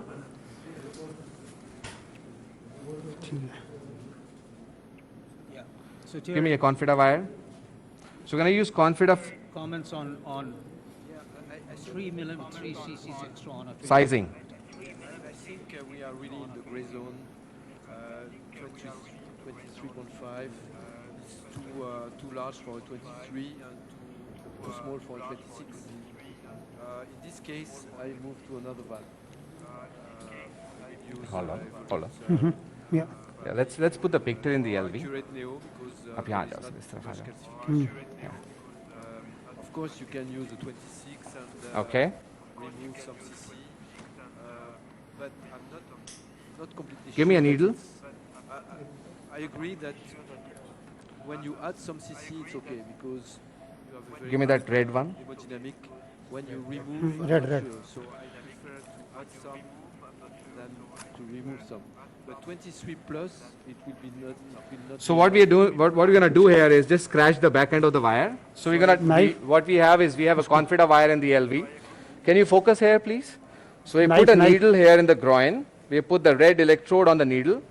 We're going to scratch the back end of the Confida wire because we'll test the pacing through the Confida wire, and we're going to scratch and we'll put the black electrodes at the back end of the wire. But you see the pigtail catheter is still on the wire because you have to insulate it from the blood. So let's do a test pacing, please. Pace at 180. Can you see the pacing happening? Can you have the hemodynamic screen, We please? can't see the hemodynamic screen. Can we have the hemodynamic screen, please? Yeah. Okay. Stop pacing. Okay. Let's do it once more. Pace at 180. So you see now we are pacing from the LV wire. Are we pacing at 180? The blood pressure is not going down, so that's very important. So let's pace at 160. Yeah, let's pace at 160. There it goes. Stop pacing. So what happens is sometimes the 2 to 1, so you pace at 160 and then ramp up again. But we're sure the LV wire will go ahead and pace. So what we'll do, now we'll remove the pigtail catheter. Okay, let's have the valve, please. Remove the pigtail, Shake the make wire. sure the wire stays in place. Push the wire. Okay, so before you take the valve in, you make sure the orientation is correct. Okay, so we have chosen a 26 millimeter valve. And the reason why we chose a 26 millimeter valve is you see in this CT scan, there is not much of calcium at the level of annulus. There is not much of calcium in the LVOT. And LVOT is actually bigger than the annulus. And looking at the body surface area of this patient, I think a 23 millimeter valve will give a lot of patient process mismatch. So E faces up. Wire. So can you focus there also? E. You see the E is facing up when you go in. इधर अच्छा कोई नहीं Okay, so let's focus on the screen because that's very important. We can't lose a wire in a Sapien 3 valve. So keep looking at the wire. Just keep the wire loose. So if you try to hold it, it tends to come out. Just keep the wire loose. Show us down. Okay, good. So you're going to see the sheath end as well as the wire in the same frame. Show the wire also, please. Good. So you see the valve comes out. Now we need to see the fluoro as Okay. well. So now what we Focusing do. on your hands. Can we see Yes. the fluoro? Sorry. Yeah, fluoro is better. You see the valve is out. So now what we do is we have to crimp, we have to mount the valve over the balloon inside the body. So what you do is mag up first. Mag up, please. Mag up more. Go cranial. So you remove the parallax from the valve. Go cranial. Go cranial. That's it. So you make the top frame and the bottom frame into a straight line, and then we're going to go a little more in. So show the wire. The next thing is here is we're going to unlock this thing, pull back, push the wire, pull back till you have a white marker on the handle. So once the white marker is there, you unlock. You lock it again, lock. And then we're going to do a counterclock rotation. You see how the balloon comes inside the valve. You see this? But this has to be a slow movement in order to not to over capture it. So you see the top marker and the bottom marker align with the top frame and the bottom frame. Okay, let's go to the LAO now. As we go across the arch, we're going to start flexing. Show the arch and the wire, so we start rotating. So we start flexing the knob, and as we go across the yes, Show the arch. Show the arch. You see a lot of calcium in the arch, such a flexion will prevent the scratching on the outer curve. Okay, that's good. Fluoro safe. Let's go to the deployment angle now. LAO 14, caudal 17.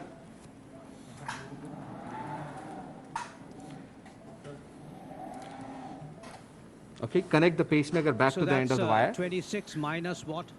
So that's 26 minus what? 1 cc. Okay. So we're going to go ahead and cross. Yeah, that's only how much you can minus. You can't minus more than that. Yeah, that's only how much you can minus. You can't minus more than that. Yeah. So we're going to go ahead and cross. Yeah, this looks okay. We're going to bring our pigtail back. You see how the pigtail got intertwined? Show us above. In the Show arch. the pigtail. Show the arch. Show the pigtail. So we're going to come up again.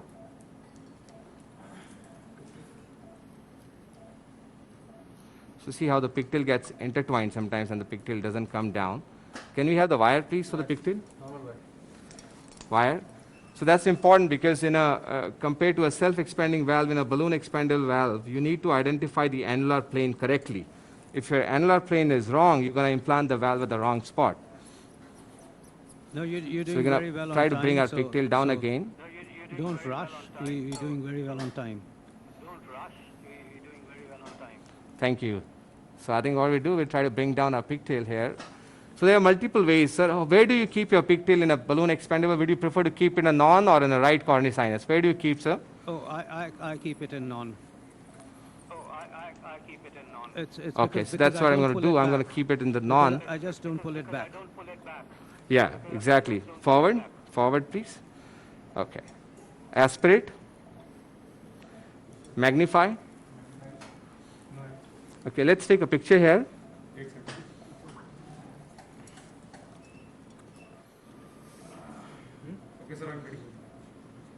Wait, show me the pigtail again. Okay. Yeah, we'll take that. Give me the wire again. So see, the pigtail is the most difficult part in the procedure. Looks like pigtail is giving us the most trouble Is it a 6 French pigtail? because it's a 5 French because I have a 6 French sheath where I've transduced the pressure on the side port. So, Yeah, so but I agree. If this doesn't go, we might switch to a 6 the French. 6 is more stable Hold the wire, and please. pushable. And that's why I've always got down to just using a 6 French pigtail. That's why I've always got down to just using a 6 French pigtail.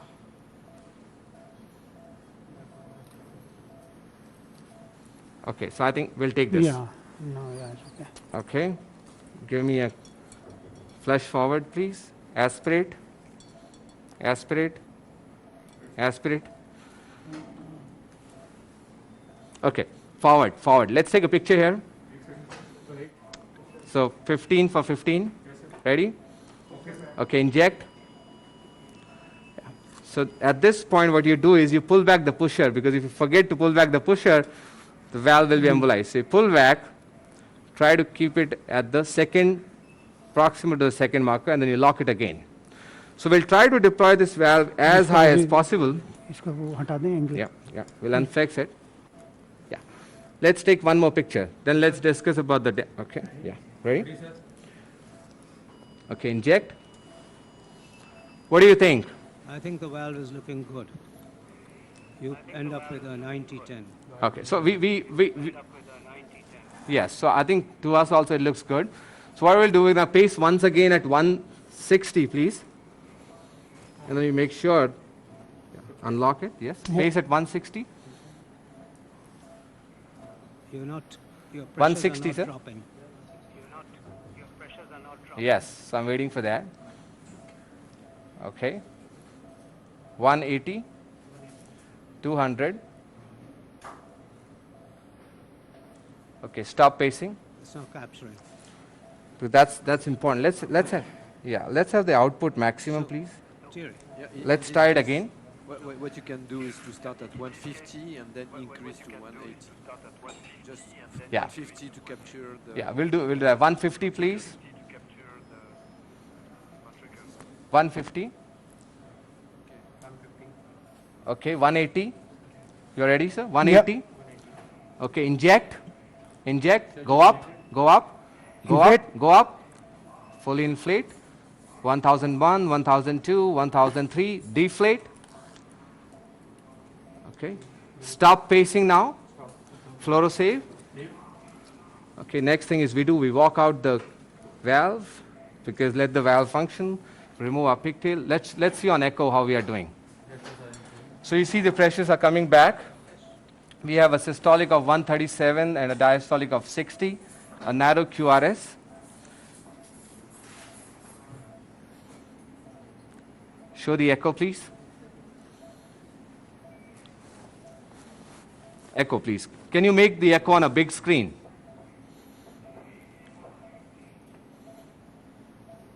So we have 5 more minutes and we're gonna.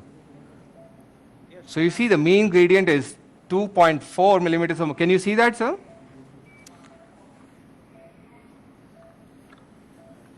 Can you see the echo on your screen? Yeah. So I think that again highlights the importance of choosing a 26 over a 23. So I think we'll go ahead and take an aerogram here. So you see the wire is centralized. That's very important. If your wire is on one side, show us above. Pigtail Yeah, pigtail. नीचे आ गया. Okay. So do you want to do an aerogram with the wire in place, or do you think we can remove this and then take an aerogram? Because on the echo, the mean gradient is 2 or 3, I mean, the and valve there is no adequately paravalvular sized, leakage as well. and your position is good. I'd just remove Yes. the wire and take a shot. Okay, good. So we agree. Let's go ahead and remove. So before you remove the system, you make sure you unflex it. Keep the wire in place. Mag down, please. हाँ हटा दो TPI हटा दो. Yeah, TPI. Remove the TPI, please. And okay, just remove. Let's give us a pigtail for the wire, and prepare an angioseal also.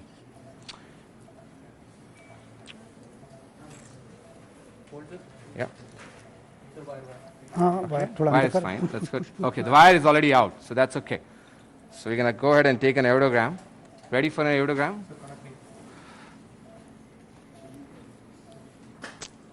Okay, give me one more pigtail, please. Pigtail with a normal wire. Forward. Pigtail इसमें wire डाल ले जल्दी से. Aspirate. Wire डाल दे. Aspirate. Okay. 15 for 15. Dr. Heyman, can you remove your hands? Sorry, I don't want to fluoro it. So come slightly caudal. Let us remove the parallax from the valve. Caudal. Good. Okay. 9 French sheet they they. Inject. इसे डाल देंगे ना. हाँ? So I think our deployment is 90-10, and we don't see any paravalvular leak. There is no change in the EKG. 9 French sheet. 9 French sheet देना. No change in the EKG. And do you think you want me to cross the valve and give you the gradients? You've got a perfect deployment. We can do that. Thank you. So what we do is now, if you all agree, we're going to go ahead and close the groin and show how one angioseal and one ProGlide works. So we cross the valve. Give us the pressure tracings. What advantage do you see? So you see, it is easier to cross these valves. One ProGlide instead of 2 ProGlides. I mean, I always. So what I have always- noticed is the pinching of the, always- can you see the, I'm concerned about a foot pad being left inside the artery. There's no doubt that that has its own a small percentage of complications. so I agree with you. Yes, so I'd rather use it what as a actually bailout than it an does elective. is the advantage is, so the can you see the hemodynamic tracing on the screen? Can we show the hemodynamics? Yes. So the advantage of what I feel is the advantage of one angiosyl and ProGlide. The vessel pinching, which we were seeing with two ProGlides in some of the cases, is not happening anymore. The second thing is sometimes when you put 2 or 3 ProGlides, the wires start intertwining, and one of the ProGlides will be caught in a suture and doesn't fully deploy. But I agree with you. There's a foot plate. We'll do a pullback. There's a foot plate which is left behind. Give me the wire. There's a foot plate which is left behind, but it absorbs in next 4 to 6 weeks. I've had, And know- that is how even the Manta. I've had foot plate which embolized Yes. downstream and caused ischemic foot. Had to be taken out surgically. So I just. It can. use I agree. I agree with you. It can. It can. So while it's been As a bailout. adequately reported, So- once you experience it, it doesn't leave you with a good. Anyway, Ravinder, we're exactly at Yeah. 10 So, o'clock, and do you think I can do a ProGlide and angioseal and ProGlide and show the vessel closure final shot? you have 1 minute. Yes. Because Okay. you've So done can it. you focus here? You see, the first thing you do is. Yeah, 8F angioseal. So we're going to go ahead and remove the sheath. Keep the wire in place. So you cinch your ProGlide. Not push it, please. Okay, so we're going to remove your hand. So let us see. So what you do is you just cinch your ProGlide on the wire. Next is you put an 8 French angioseal. Ready for DSA. Change to DSA, please. Hold the wire. So this is an 8 French angioseal. Yeah. So, but I haven't tightened the ProGlide. So make sure we don't tighten the ProGlide fully. So you see the angioseal deployment, the blood comes back, this comes out. Can you focus here? The angioseal, Goes in. the sealant goes in. Focus here. You go ahead, lock, unlock, and pull. So this pull is the most important thing. If the pull is loose, the foot plate will go into the artery. So you pull, and then you push on the blue knot till you see the black end. But pull has to be really strong. Because if there's a gap between the foot plate and the collagen, that is the time the foot plate is going to go into the artery. And then we go ahead and cut here, please. The next is we're going to cut here on the skin suture. Now we'll tighten the knot. And once we go ahead and do that, we'll lock it.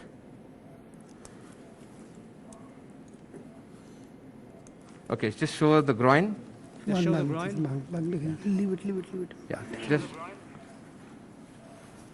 So you see, Yeah. there's hardly any. Can you focus on the groin, please?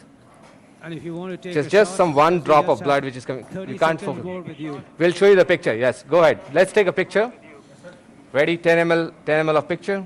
Can you focus on the groin, please? Zoom. And now show Okay. us the fluoro. Ready for a DSA? Show us the fluoro. Inject. Hold on. Fluoro, please. Let's go to the fluoro. Okay, let's take one more picture. Okay, inject.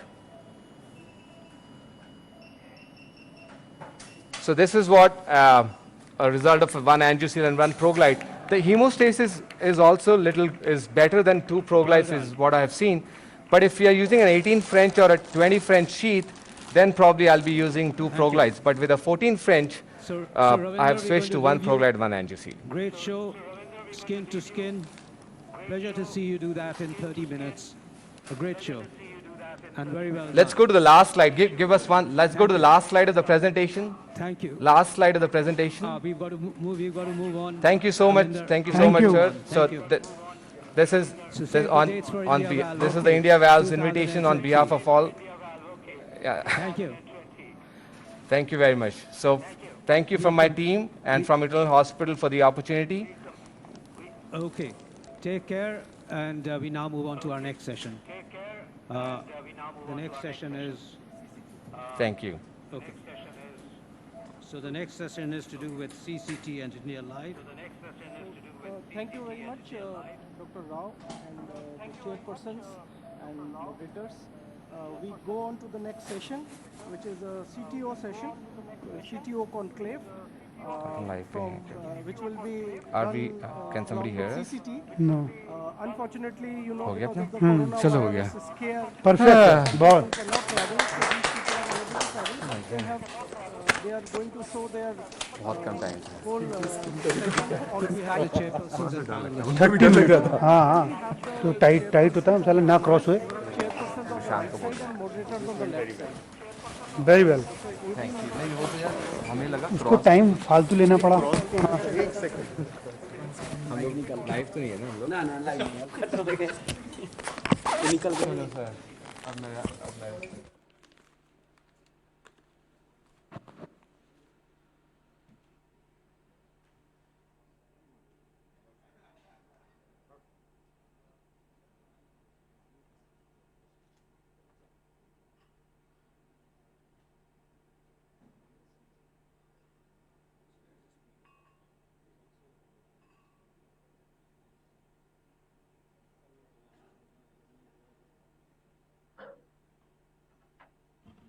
Could we request the chairpersons and the moderators to come up? We won't be announcing the names.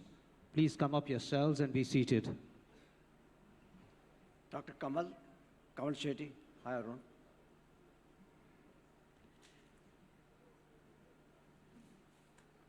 Praveen Goel, is he here? Dr. Praveen Goel?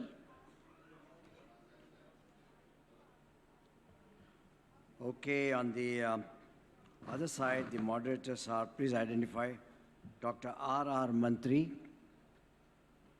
Don't find him. Praful Sharma. No. Vijay Kumar. Ankur Ahuja. Right. Dr. Madan Mohan. Dr. Amit Joshi. And Rajnish Carlton. Aftab Khan. Right, fine. This is, I think, a debate where I think the chronically totally occluded artery, should it be open or not? I think there has been always, I think about 5 to 15% of all angiography that undergoes for an evaluation of chronic stable angina, you may encounter a chronically totally occluded artery. And having demonstrated that it supplies a viable myocardium, it becomes a question whether that viable myocardium be offered sustainable blood supply so as it functions optimally.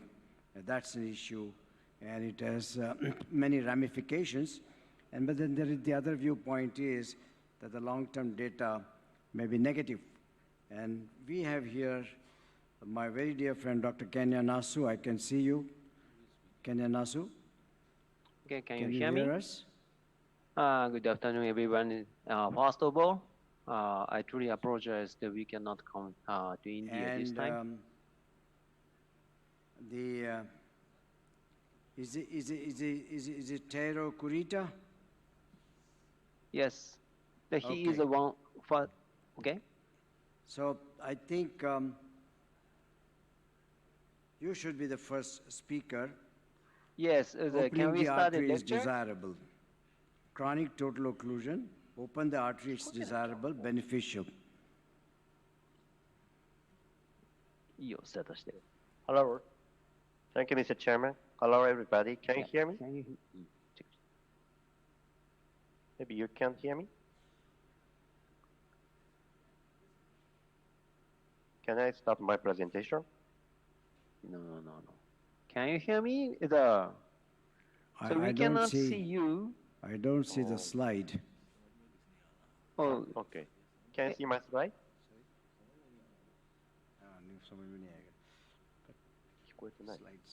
You can't hear me?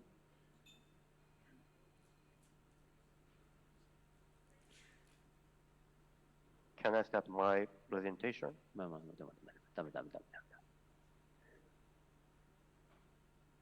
Hello? Dr. Mehta, can you hear me? Yeah, we can hear you. Please go ahead. Okay. Okay. Thank you, Mr. Chairman. Hello, everybody. It's my honor to have presentation in your live. Today, I'd like to share the topics about opening the arteries desirable for the patient with CTO. At first, I'd like to show a conclusion. Opening the artery is desirable in some patients with CTO. However, as you know, CTO PCI is not beneficial for every patient with CTO. And I'd like to share the big principle of CTO. There are lots of good points in the PCI thinking about the chest symptom. Angina patient will have a good benefit from a PCI. And thinking about the prognosis, patient PCI provides a better prognosis for the patient with acute coronary syndrome or coronary artery disease with heart failure or decreased LV ejection fraction. And this slide is a CARE trial. This study showed that there is no more benefit in the PCI compared to the medical therapy. However, the groups of patients perform PCI most likely to contribute are excluded. There is exclusion criteria: severe chest symptom, severe myocardial ischemia. The patient with reduced LV ejection fraction were excluded. Based on these kind of studies, like CARE trial, we have to think about the AUC for PCI in daily clinical setting.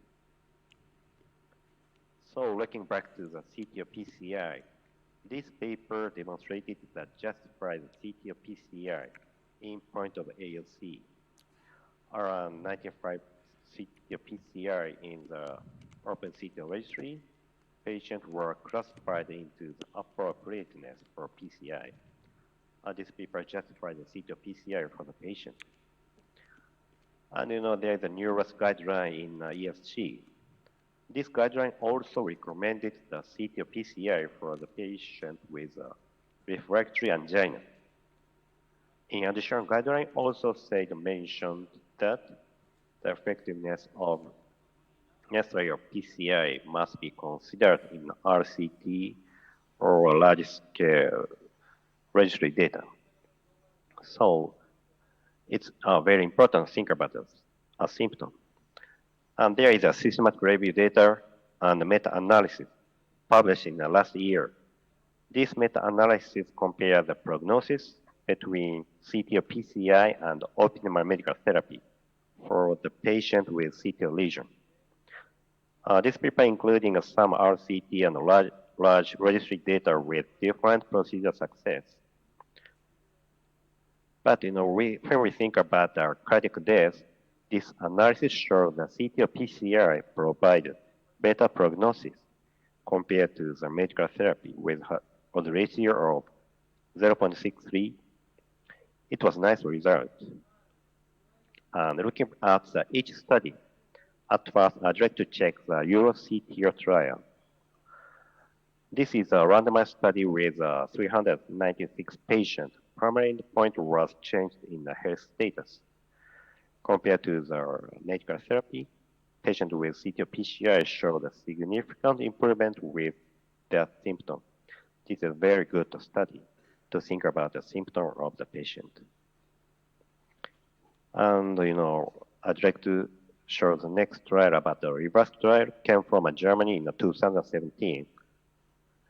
This reverse trial showed the CTO PCI provides a better prognosis compared to the OMT. However, this trial had just only 200 patients for analysis. Slightly, it's a small study. And finally, let's look at the decision CTO trial published in the last year. This study includes over 800 patients. Finally, unfortunately, this trial did not show the difference in the incidence of MACE in a CTO PCI and no CTO PCI patient.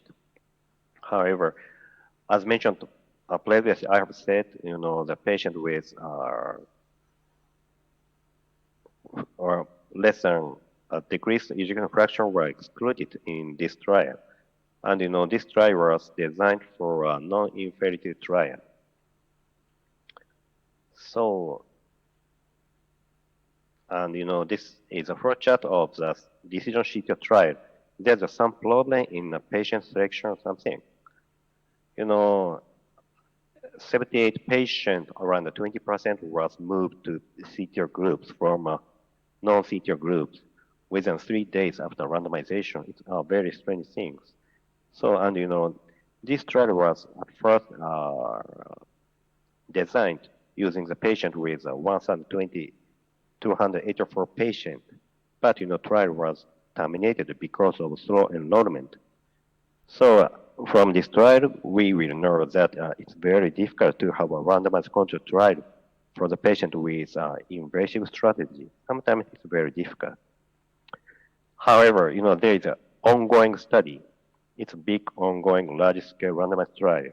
Hopefully, this study can provide a further insight regarding the superiority of the CTO PCI.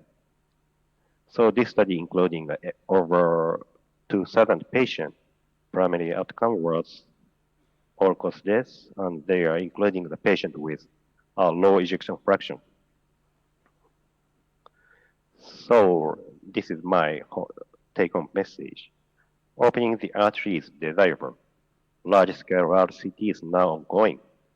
By the CTO PCI expert operator, PCI for high-risk case, including low ejection fraction, might benefit patients.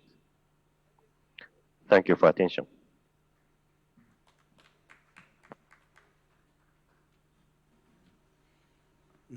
Dr. Kamal Shetty, please.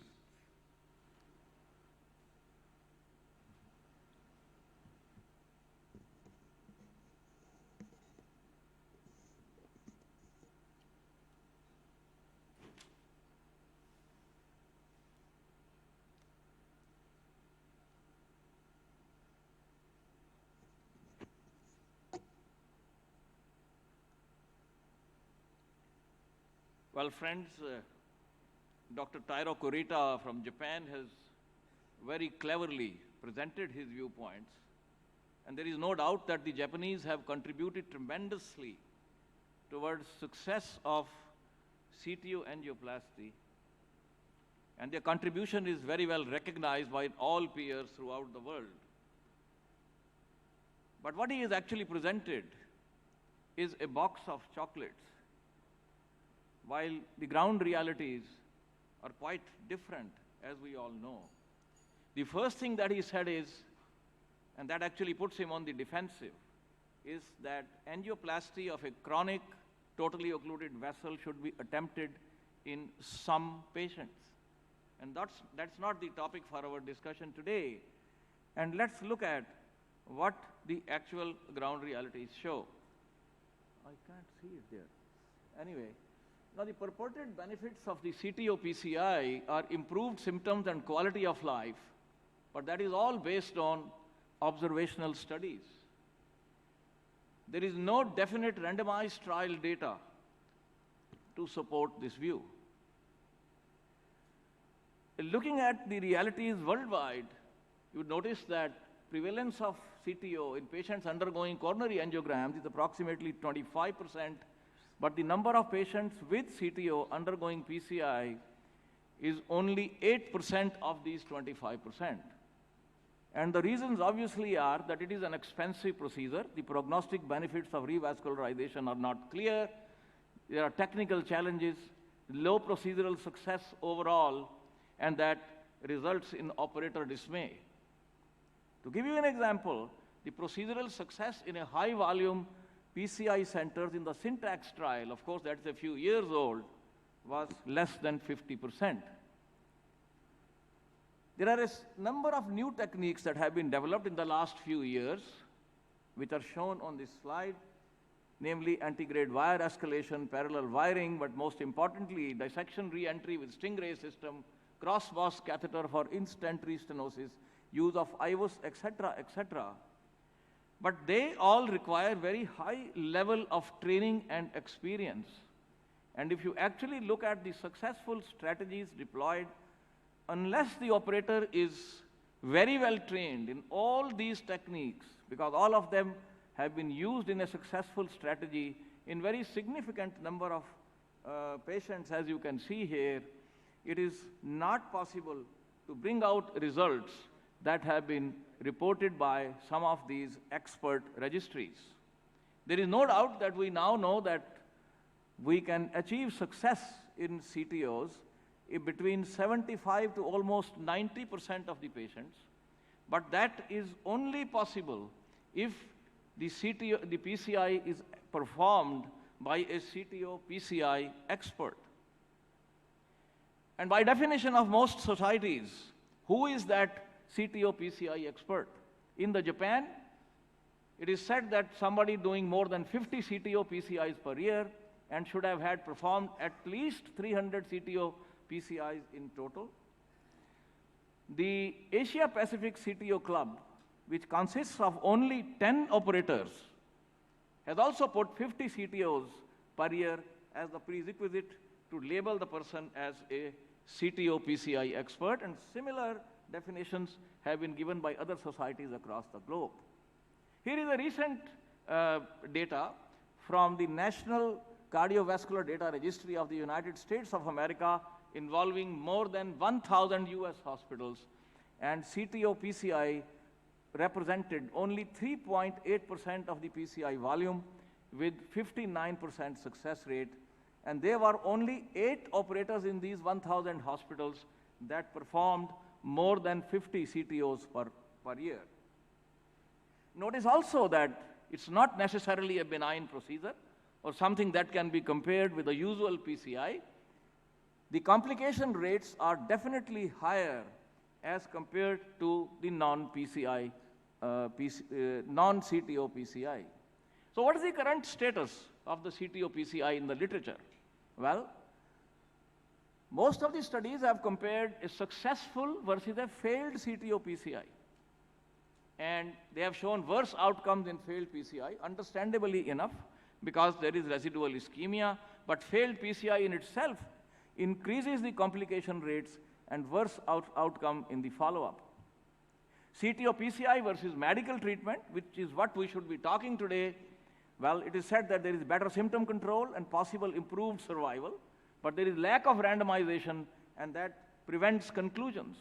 So far, we have had only 4 or 5 randomized controlled trials on this, and let's look at them very quickly. The EXPLORE trial had only 304 patients, looked at patients with ST elevation MI with at least one CTO, where after primary angioplasty, early CTO PCI within less than 7 days was performed in almost half the patients, and primary endpoint was look at the LV ejection fraction and end diastolic volume. And notice that between the medical treatment and the PCI, there was no difference in the LV function parameters. The revascularization trial again looked at regional left ventricular function by MRI, small study, 205 patients, CTO PCI versus no CTO PCI. There was no difference in the segmental wall thickening in CTO territory, regional and global left ventricular function. A more important study is the EuroCTO study, published in 2018, but that again looked at 396 patients where PCI was compared with optimal medical therapy. It was an open label study with intention to treat analysis. And there was 13.4% failures and 7.3% crossovers in the OMT group. And this trial showed that symptomatic status of the patients is better, but as far as adverse outcomes are concerned, see the first line on the right-hand side table, there was no difference. The hard endpoints did not make any difference whether you do the PCI or not. And the latest, as you know, is the Decision CTO published last year. And that even did not show any improvement in quality of life measures over time. And if we actually look at the hard endpoints in the study consisting of death, myocardial infarction, stroke, or any revascularization, in the 830 odd patients that were randomized in this study, there was no difference between CTO PCI and medical treatment for this group of patients. I'll strongly urge you not to underestimate the benefits of current medical therapy that is available for chronic stable angina, and you all know very well that both in the COURAGE study as well as in the more recent ischemia trial, there was no difference in terms of survival or any other hard endpoints between patients who underwent percutaneous coronary intervention with medical therapy. So CTO PCI, ladies and gentlemen, is a box of chocolates, as I said before, where you never know what you are going to get. It's a procedure in search of a definite benefit, as survival benefit remains elusive, and we certainly need to do more studies on this, looking at what is the size of ischemia that is present in a particular case, whether the myocardium is viable or not, and what is the symptomatic status of the patient before we arrive at definite conclusions that this is a beneficial strategy, notwithstanding the fact that great technical strides have been made and we can now achieve almost 90% success in expert CTO PCI operators' hands, but that, I am afraid, is not necessarily applicable to the carbon garden variety of interventional cardiologists, many of whom are sitting in this hall. Thank you very much, ladies and gentlemen, for your kind attention.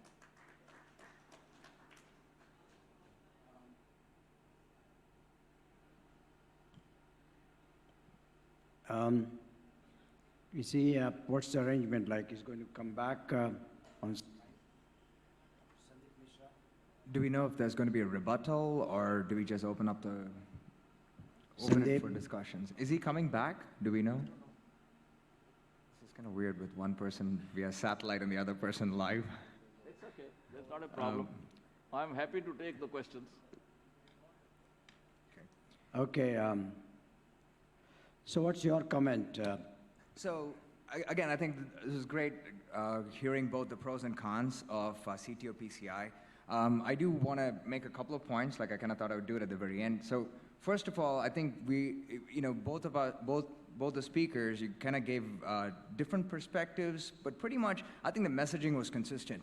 I don't think every CTO needs to be open, but there are some CTOs which need to be open, right? So a few points. I mean, I think just because something is easy doesn't make it right. Something is hard doesn't make it wrong. You said every CTO need not be open. Which are the ones which need not be opened? So, I mean, in general, right, the low-hanging fruit, let me actually give you the other thing. Which are the CTOs that should be opened? When you do have a CTO that, subtends a significant amount of myocardium, or more importantly, if people are very symptomatic on optimal medical therapy and they really have no other options, then I think that's that really shouldn't be a debatable point, because relief of symptoms is a pretty lofty goal. If we do PCI for stable angina, if anybody in this room is doing PCI for stable angina, then I think CTOs should not be held to a different standard. Yes, we have to get better so that we can get the same success. See, we have considerable experience on randomized trials of PCI in chronic stable angina. And all those who were based on symptomatic status improvement or on any repeat revascularization included as part of the primary endpoint have never shown substantial benefit in terms of reduction in mortality or other hard points. And that's where the problem comes in including symptomatic status as a primary endpoint, because that is an open label and the operator can be highly biased in favor of an intervention. So that is why that is not a hard endpoint, and unless we have data on hard endpoints, well, I agree that if there is a genuinely symptomatic patient, one can always try, but then the low-hanging fruit means you can do what can be done, and then leave the other 75%.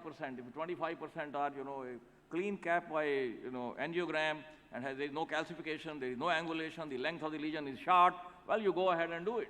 but that does not serve the purpose of a concept. So, if I may, this is kind of weird because I think we are getting into a debate, but anyways, the point I was trying to make by low-hanging fruit is clinical indications, not necessarily technically. So you go after those patients that are appropriate clinically. So angiograms are never going to tell us if we should do a CT or PCI.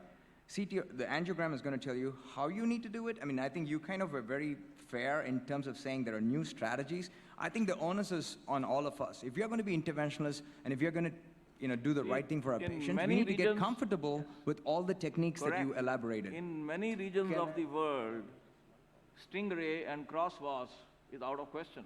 It's not available. People are not exposed to it. It's so expensive. No. Technique is not the point. The first point to be decided is opening a CTO, no matter with whatever methods you do, is it going to bear fruits? Is it beneficial or not? That's the one. The data that is available till today does not support that fact because we need randomized controlled data. And there are large trials that are on. We heard you. You made your point. Can I just make a few comments? Yes. Number one, CTO intervention, as projected several times, that it is a very high-risk procedure and things, may not be true because everyone, you also showed in slides, there are select CTO operators. So this is a niche technology which should probably be done by people who are experienced in it, number one. And then the success is not 50%, the success is easy 80%, 85% plus. One is that. Second thing is the benefit. We were talking about the benefit.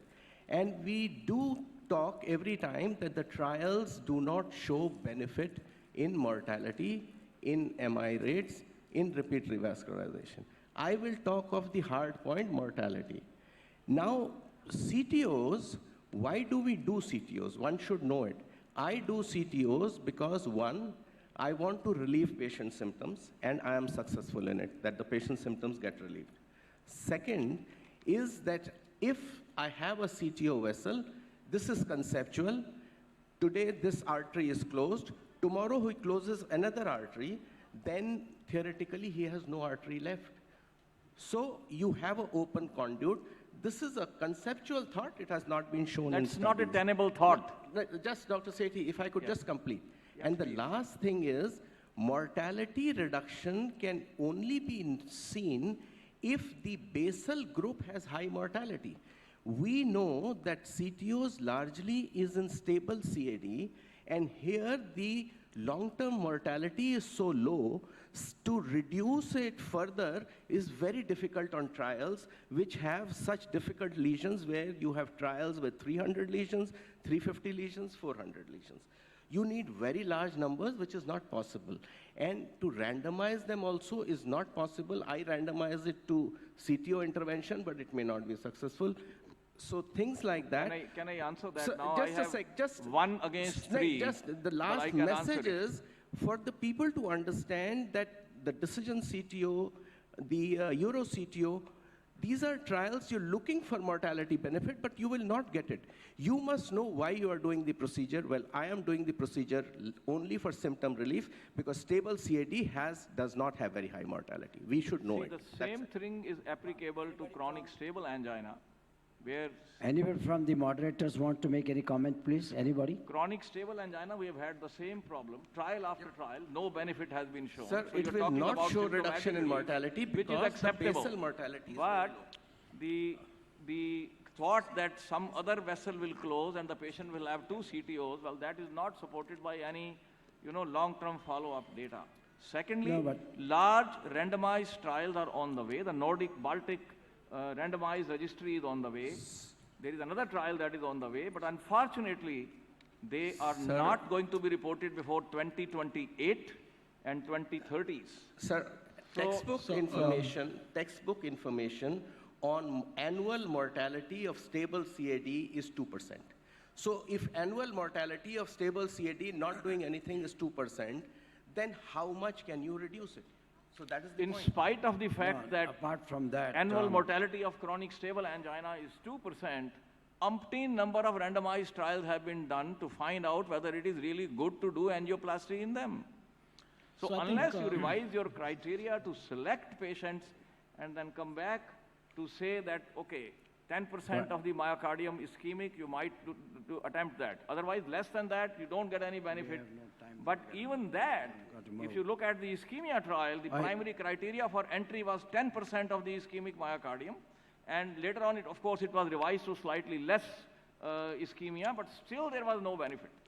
So today, because I am defending this, I am putting you all the arguments that do not necessarily support angioplasty of a CTO in every Excuse me? patient that comes to you. So, because of the time of limitation, so can we move to the next speaker? We cannot see your discussion, but I know that this is very hot topics, but because of the time limitation. So shall we move to the next speaker? Okay, lovely. Okay. So I think that. So next speak. Kenenasu, Okay, then.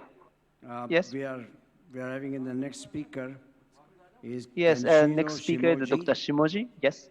Yeah. Okay. Thank you. Okay. My title is the tools I have in my stereo box, which is very ambiguous. So, because of limitation of duration of my presentation, I would like to focus on anti-groove wiring and para-wire technique. Thank you. And let me explain the definition of the diffraction. This is the shape of a bar, which the one end is sticked to the wall, and the other tip is free. And the diffraction is defined as the degree to which a structural element is placed under the rod. I mean, when we push the wire free tip was pushed by some force, the tip is deviated like this. And let's move on to the PCI talk. The wire is when we push the wire shaft, the wire tip is generated diffraction like this, and the wire tip is deviated, which is diffraction.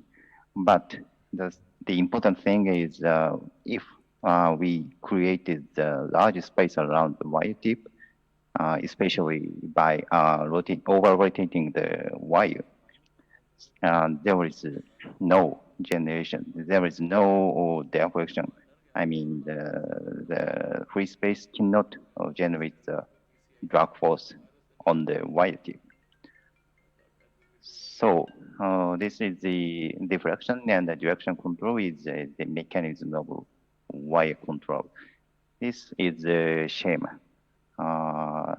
When we push the wire shaft, the wire tip is diffracted like this, and then we rotate the wire tip and direct it to the correct direction like this. And then when we use diffraction and the diffraction control again and again, the wire tip is directed to the CTO end like this. And this is the concept of the CTO rewiring. The first wire was unfortunately introduced in the subintimal space like this. The wiring point is the proximal of the point where the first wire went into the subintimal space, and the second wire is pierced. Typically, there is a hard tissue at the rewiring point.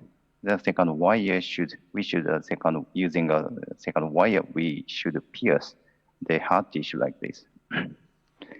And there is two methods of rewiring. The first one is a para-wire technique, and the other one is iris-guided rewiring technique. And I would like to focus on the para-wire technique. This is only my way to do a para-wire technique. Unfortunately, the first wire was introduced in the subintimal space or wrong space. There is a space created by the first wire. And using DLC, the first step is introducing wire. The second wire to the proximal, there is no space around the second wire because I mentioned before, the wire tip around the space cannot generate the deflection and change the route of the second wire. And then when we push the wire, when we push the second wire, the tip of the second wire can be directed to the right position. And this is the working view. I explained the working view. The round circle, red circle, I would like to indicate the target movement by a red circle. The first wire is in the wrong position. There is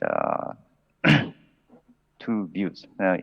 At least we can do a wire technique using two views, because in one view, for example, outer view, which is the first wire is in the correct position, but the aerial view, we can realize wire tip is in the wrong position. So in this situation, the watching view, main watching view is the LAO, and we should correct the second wire position to the right position, like this.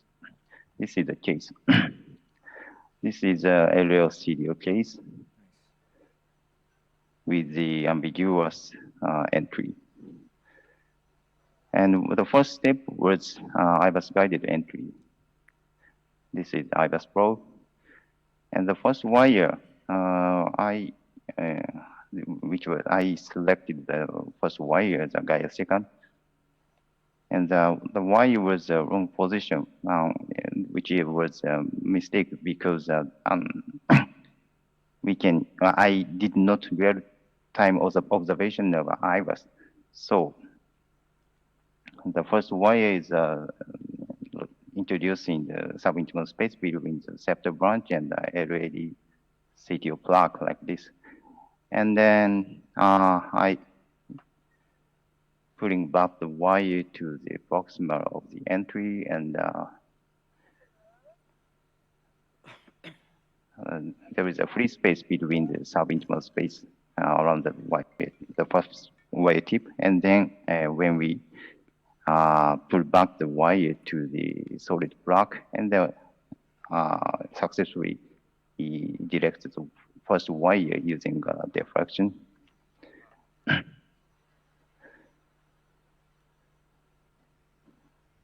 And then I confirm the wire tip in the right position of the CTO entry block. And then I push the wire tip to the distal end. Unfortunately, the wire was repaired by some hard tissue, and the wire tip is introduced into the subintimal space, which was diagonal location. And there is a space like this. So I change the wire route using diffraction control. The second wire was a Gaia next 3. And then by a solid block, the second wire was directed to the right position like this. And then finally, the wire was passed into this room like this. And the other issue is that it is important to visualize the distal end for a successful integral wire. I have one interesting case. It seems to be very long serial because contralateral injection visualizes only horizontal segment per mid RCA. But CT findings, this segment is only really a short segment serial. And finally, we found the extracardiac collateral channels, which was branchial artery. So I put the diagnostic catheter in this collateral channel, and this was a simultaneous contra injection. The CTO is a really short segment.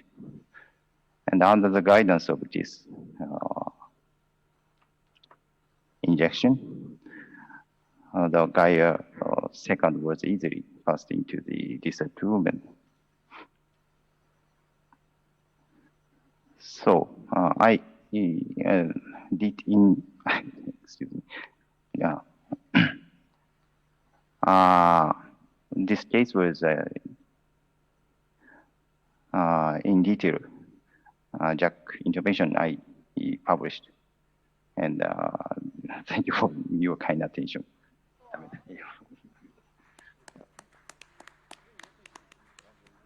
Thank you very much, Dr. Shimaji. Do you have any comment to the question from the Indian audience?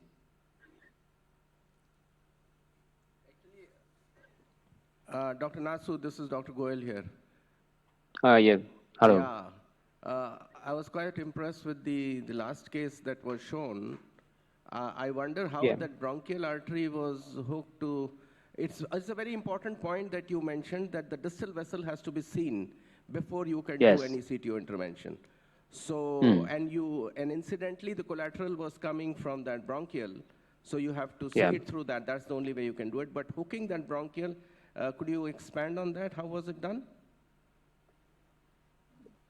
Sorry? How was the bronchial hooked in that? Means what is the anatomy of that bronchial vessel coming all the way from the top? So actually, we are not sure whether he can explain. But we can detect the bronchial artery's collateral channel by the CT angiogram. Otherwise, it's very difficult to find out. Yeah, exactly. Okay. Okay. Can I move to the next speaker? Next one is my turn.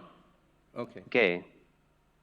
So my topic is a little bit technique for CTO, the chip and tricks.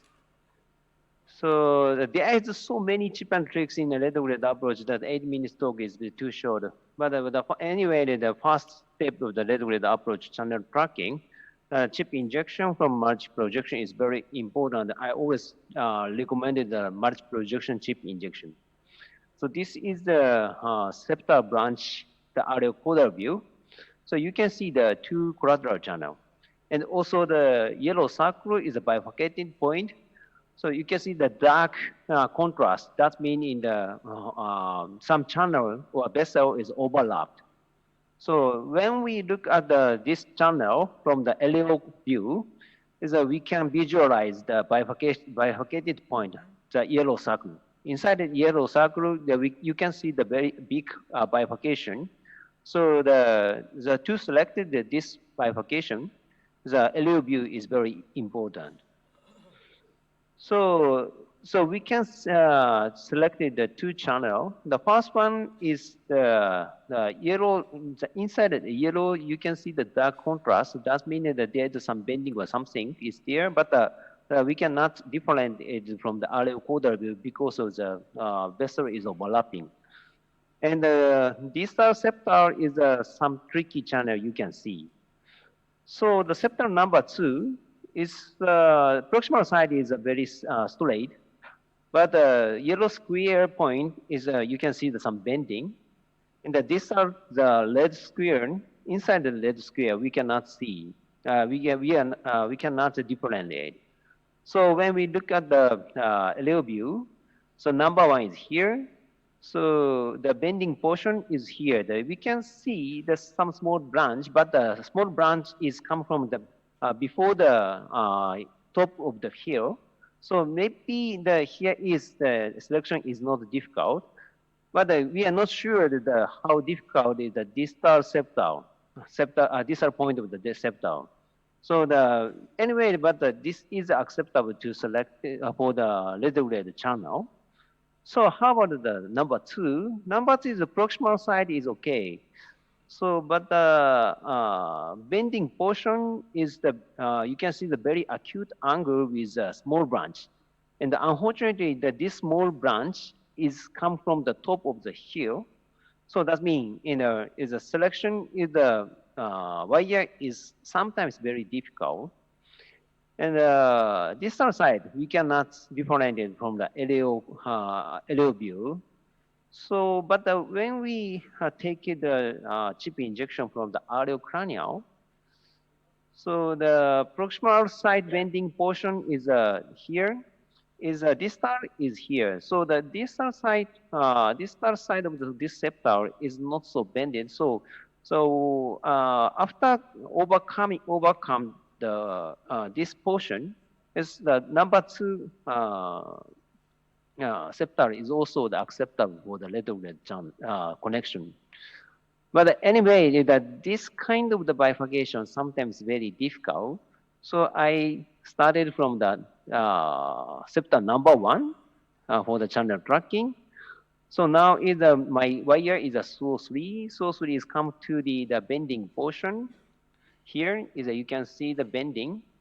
So when we look at the LEO view, so SO3 is overcome the bending portion is very easily, and then come to the distal bending misty portion. So that we back to the areocaudal view. So fortunately, SO3 is very easy go down to the PD branch like this. So the number 1 is finally that we could negotiate the channel successfully is using by the septal number 1. So also the visible channel are not always selectable. This is very important point of the retrograde channel negotiation. So this case is the R-share occlusion. You can see the very big epicardial channel from the circumflex. So, but the main channel is very, very bending. So I think this is not interventional. So in the first session is the first operator is try to negotiate this epicardial channel. The finally failed. So but we need to find another channel for the retrograde approach, but because this RCCTO is very long, so antegrade approach success rate is very low. We are sure. So to find out another channel, so we occluded the dominant vessel. So we put the 2.5 balloon in the orifice of the circumflex and checked the left coronary system. So we can find another channel from the diagonal to the AV branch. So I checked the chip injection here. So the channel is here like this. So SO3 is very easy to go down to the AV branch.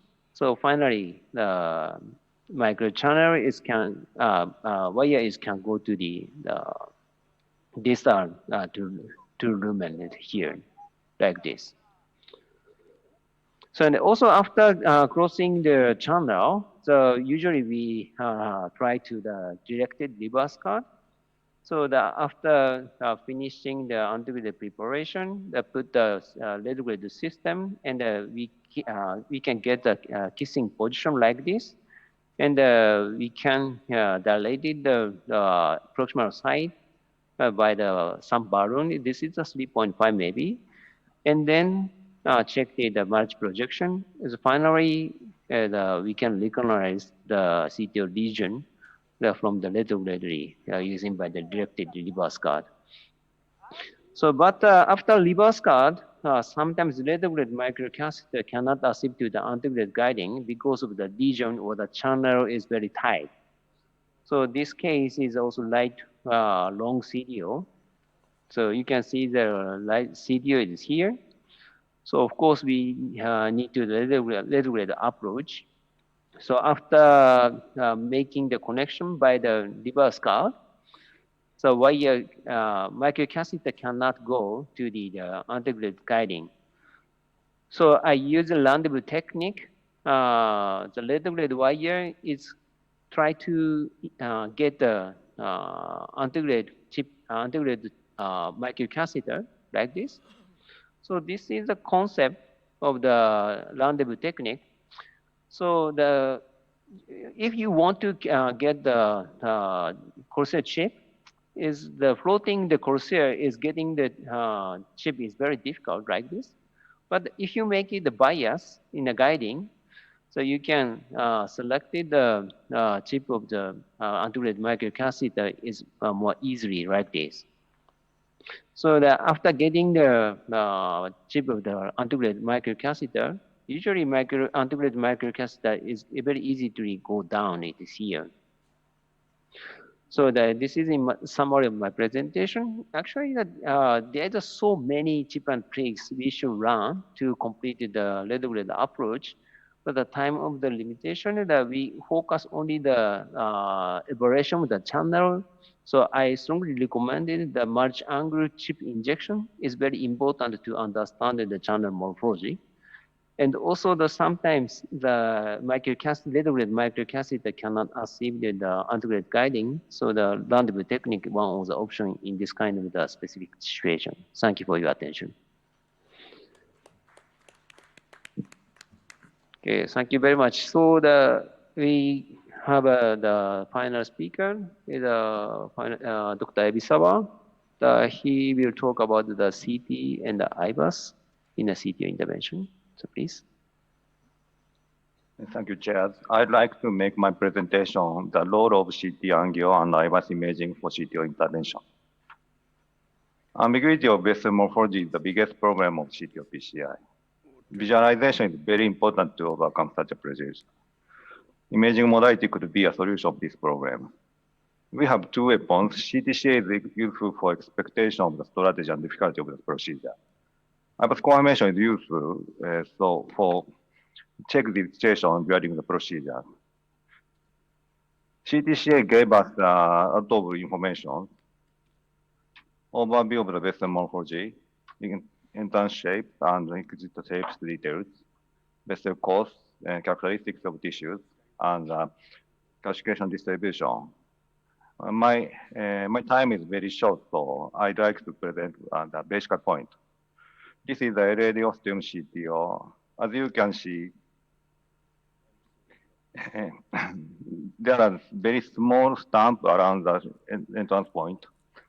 However, CTCA gave us more clear information of the entrance point compared with the CAG, like this.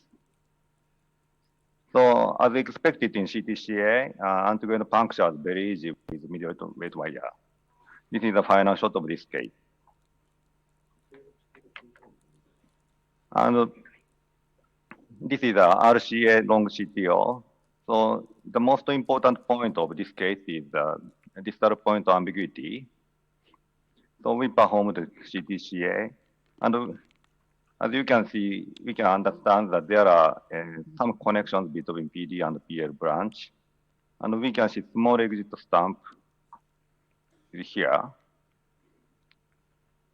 So this is this slide shows the procedure of this case. Middle weight chip injection, we can see small stamp was here. And actually lateral guided puncture is relatively easy with middle weight wire. And every branch passage was achieved. This is the final shot of this case where we could salvage both of AV and PD branch. This is a long RCA CTO. From angiography, we could not understand the vessel course. So we performed CTCA. CTCA gave us a lot of information. This case is a Shepherd clock type RCA, and included tissue was soft. And this part is very straight, relatively straight. So as expected from CTCA, we could overcome this case with a single middleweight wire like this.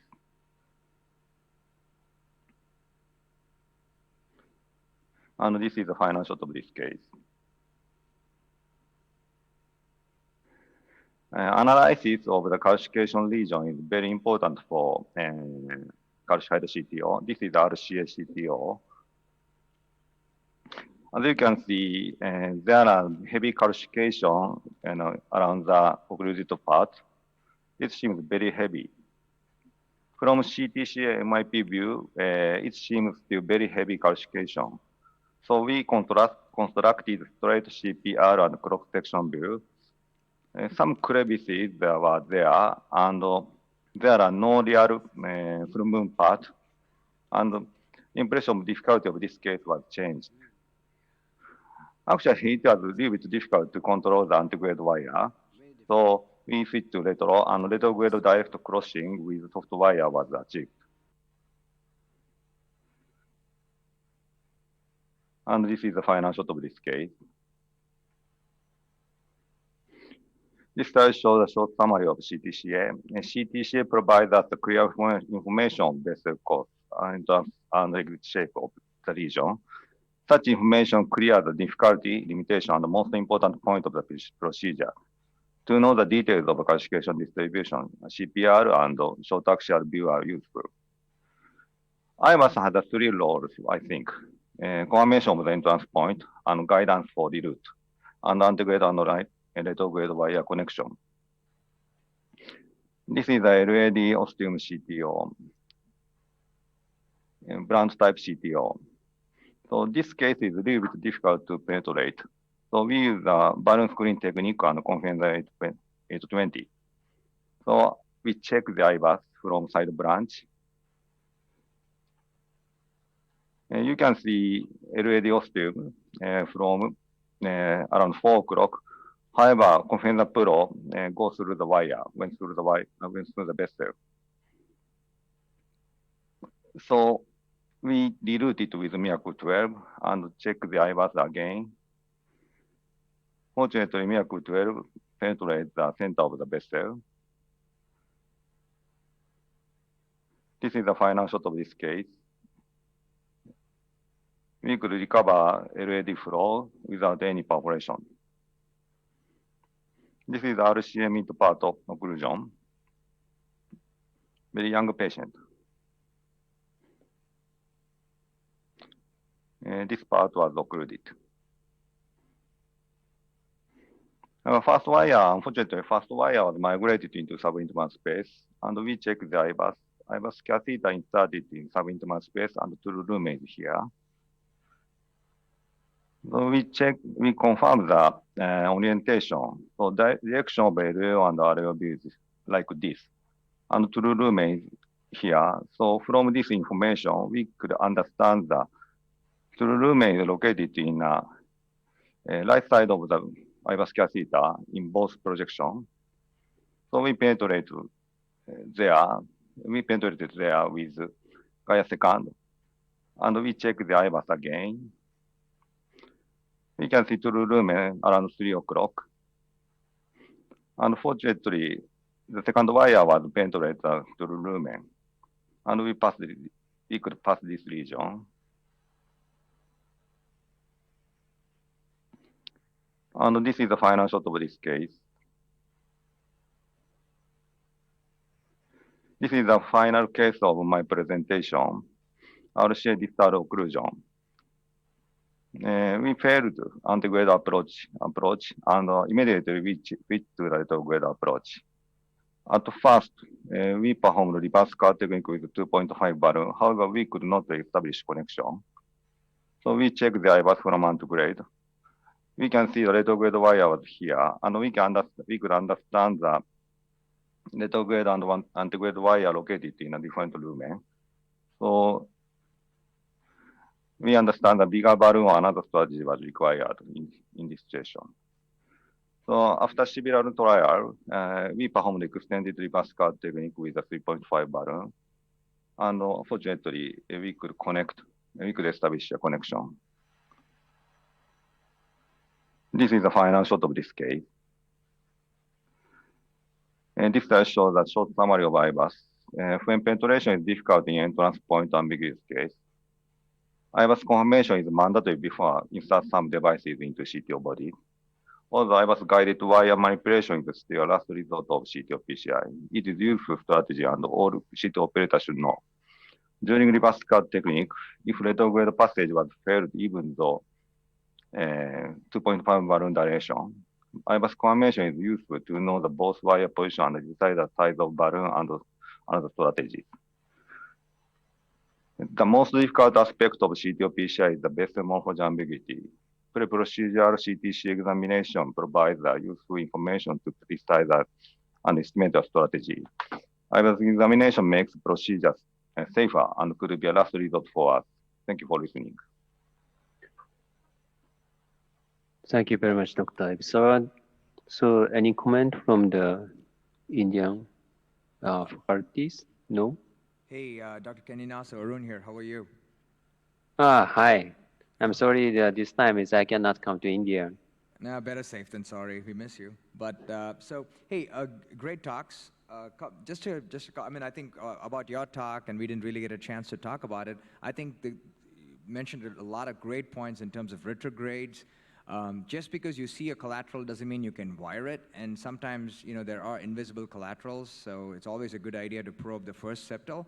And the one other thing that I want to say, especially for those people that are starting off with retrogrades, any time you pull microcatheters or when you're retracting stuff, etc., remember, when you pull, something else is getting sucked in.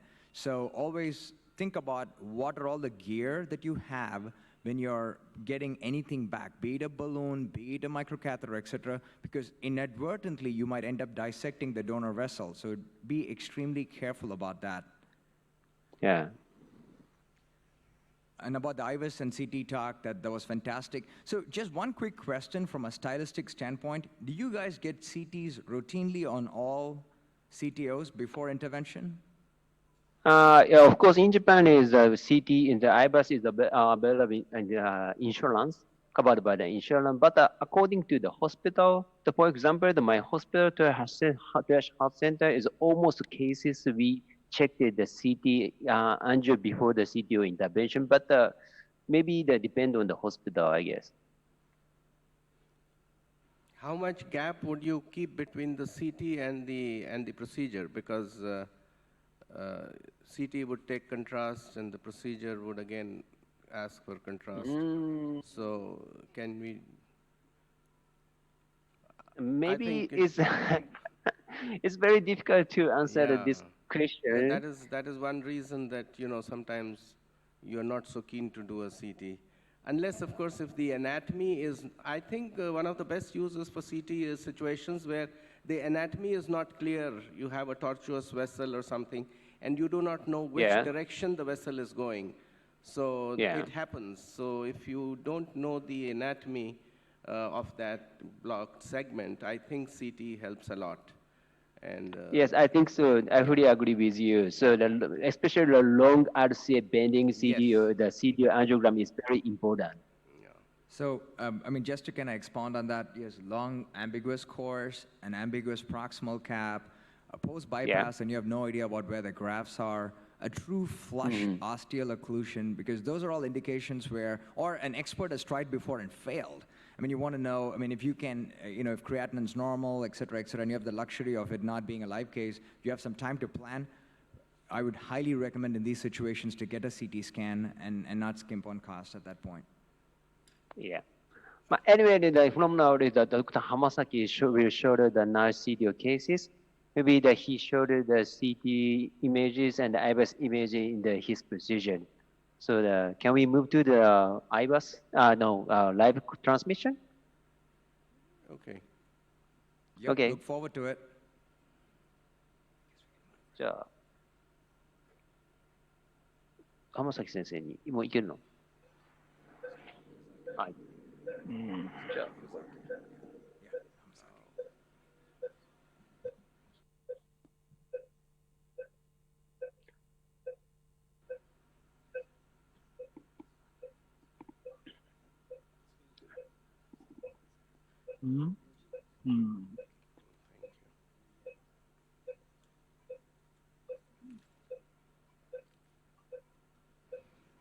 So, good morning, Dr. Hamazaki.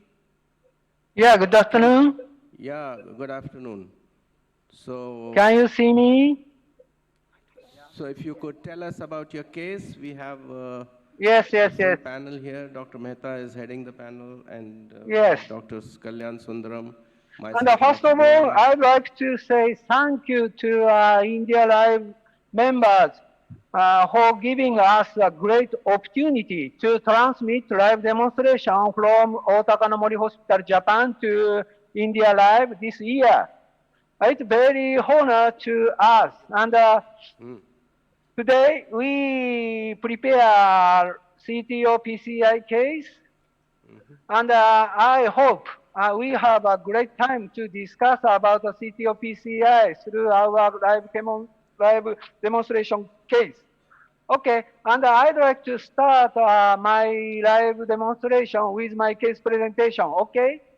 And slide, please. Can you see my slide?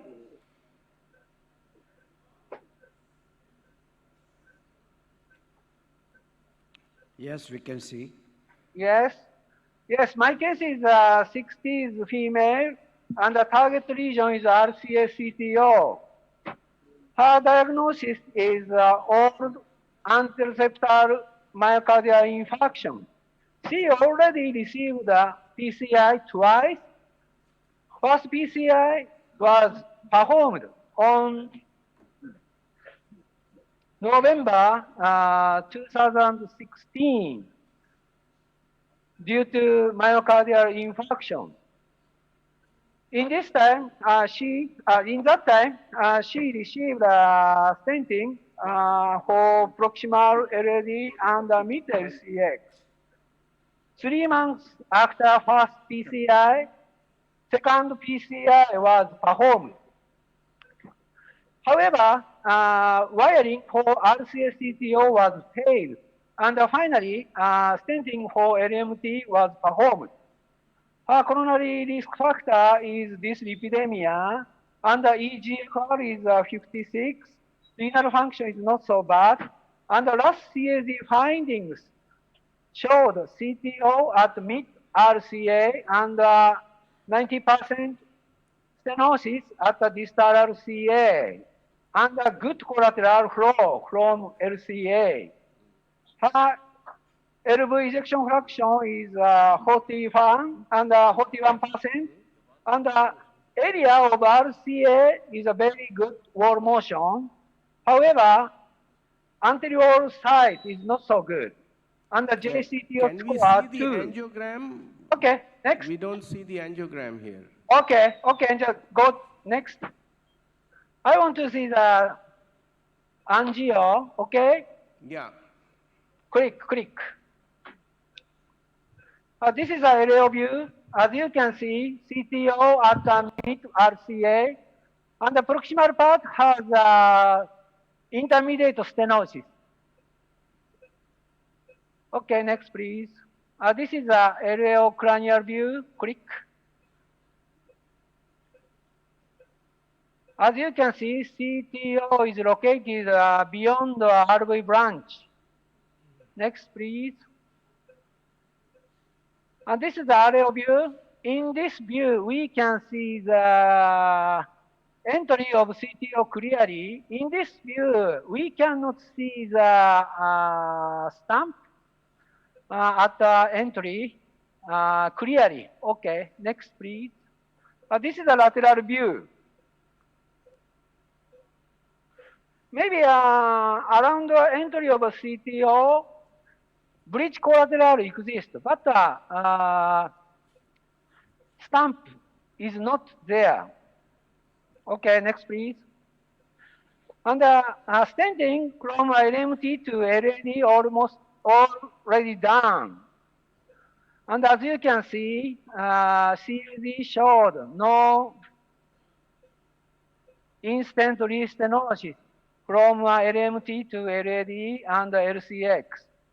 Next, please. As you can see, septal channel gives good collateral to RCA. And septal has several channels, good channel for retrograde approach. However, as you can see, this septal channel is jailed by previous stent. Okay, next please. In this view, we can see the distal RCA clearly. As you can see, distal RCA has two severe stenosis at the distal RCA. Next, please. This is a CT. Left side is a MIP view, and the right side is a lumen view. As you can see in lumen view, proximal part of CTO has a calcification. And the distal part of the CTO also has a small calcium. Okay, next please. This is a curved MPR and a cross-sectional view. As you can see, a proximal part has calcium. But I think that this is not a full moon type, so wiring is not so difficult. But I think this calcium is one of the cause of failed PCI. Next, please. This is a summary of this case, RCA-CTO case and retry case. And entry of CTO has a calcification and a good collateral exists, but jailed septal retrograde channel. That's all. Can you understand my case? Yes. So there is calcification in the proximal part of the CTO. Yes. The CTO segment is short. Okay? Yes, yes. And yes. the collateral is good. The stent which was placed is old, so I think there should not be difficulty going through the collateral. And it looks a little straighter, so that's good.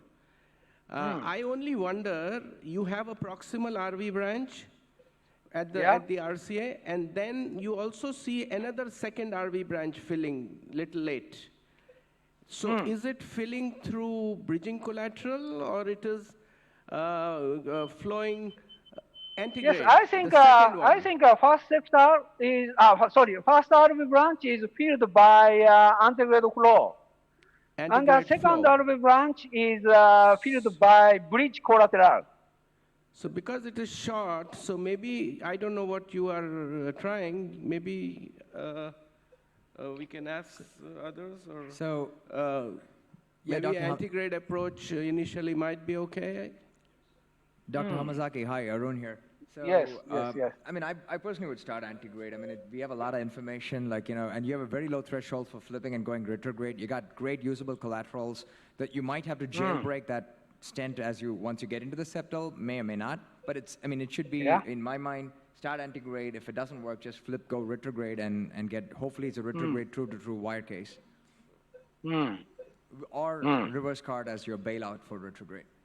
Yeah, you mean you want to perform retrograde crossing?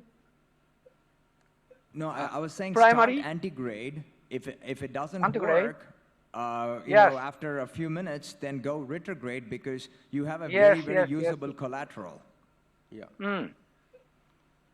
So I think we can get on to the case then. Okay. Yes. As you know,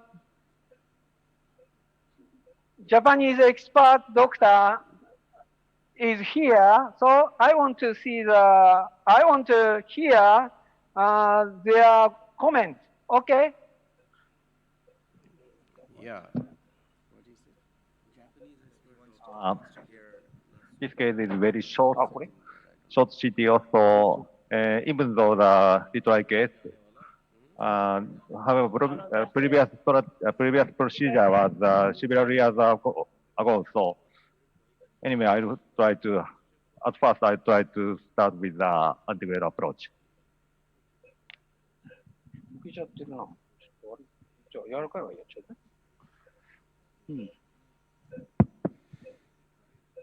Okay, as you said, this case is a reattempt case, but the lesion length is not so long. So I want to start antegrade approach first. And if failed, I switch to retrograde approach, okay? And today, I use a bifemoral approach and the guiding catheter size is a 7 French. Both sides. So you have 7 French guiding both, or? Yes, 7 French.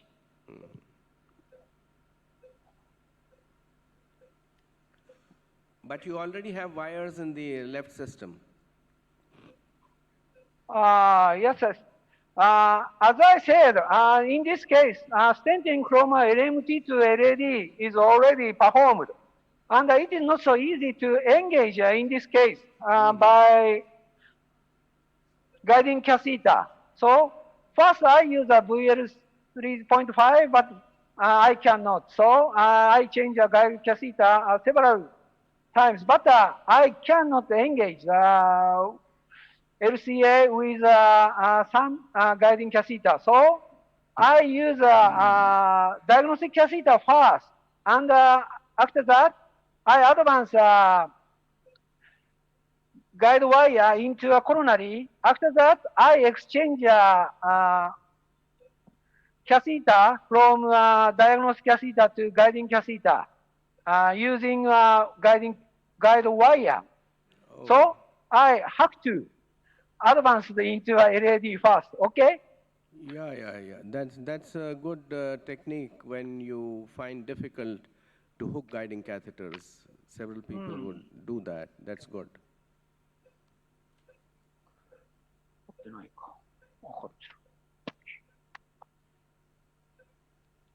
Okay, anyway, I want to start integrated wiring. So which kind of wire will you use for the integrated approach as a fast wire? What guide wire do you recommend in this situation? Indian commentators? No, he wanted to know what we would choose. I think this must be a workhorse wire. Which So- wire is it? Which wire? For antigrade, Dr. Hamazaki? Yes. Yeah, I mean, I generally like to use a fairly supportive microcatheter. There's a significant amount of calcium. I think this is where your CT was really helpful. So you guys have the Gaia Next, so I would pick a 2 or a 3. But, I mean, we don't have the Gaia Next, so I would take a Gaia 2 or a 3 to start off with. Once I go to the proximal cap, I don't know what you're starting with. We were kind of curious to know what the Japanese experts would prefer to use. Dr. Goel, what would you do? Yeah, well, I would start with a XT or XTA first, but I don't know what Dr. Hamazaki is contemplating, because several CTOs, XT also works, and There's especially some- short ones. There's some calcification, so Yeah. I need a little bit of tip load. Correct. So I might use Gaia too. Well, if it goes in the wrong track, if it has, I can make out there's tendency going into the wrong track, then immediately you stop and you have a redirecting wire, like one of the Gaia wires, 1 or 2, whichever. So which wire do you have for the RCA right now, Dr. Yeah, I start with Gaia Next 2. Gaia 2? Yes. It is Gaia Next 2? Yeah, he has Next a Gaia to Next two. 2. You don't. Okay. We don't. So you didn't try with a lesser wire, because it is a failed case, you see, maybe that's the reason. Yes. And there's calcium. Yeah, you know, and there's so calcium. So if this is a first attempt, maybe I select a Gaia Next 1. But this is, as you know, this is a second attempt, so I start with Gaia Next 2. Okay? Okay.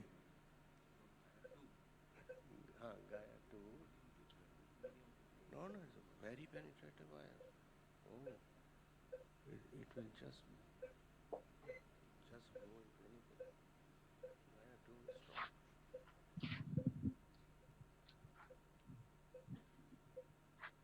Usually, this kind of the case is Gaia Next 2 or 3 has a good indication because segment is very short, the target is a little bit very big. So when we find the target, so Gaia works very well. So the selection of the Dr. Hamasaki is very nice, I think. Which one is your microcatheter, Hamazaki? Yes. Today I use a fine cross And from just- antegrade side. So if you're not interrupting you too much, how do you pick your microcatheters anti-grade? What made you decide to use a fine cross instead of one of the other ones?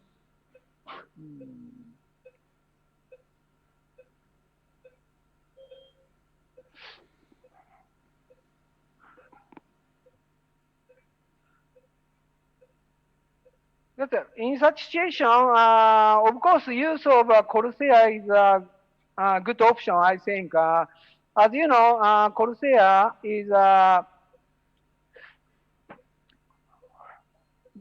has a better backup support. So, of course, I think one of a good choice is use of Corsair in this situation. But I think this region has a calcium. In such situation, fine cross can work well. So I use a fine cross in this time. Okay. Got it. So you mean that after crossing the wire, Yes. maybe the fine cross is very easy to pass? Yes. In some case, with calcification, Corsair cannot work well. In some case. Okay, ちょっと一回取ろう。 Dr. Hamazaki, I see you Yes. rotate this wire very fast, 360 degrees. Is that okay for Gaia Next, that you can rotate 360 degrees?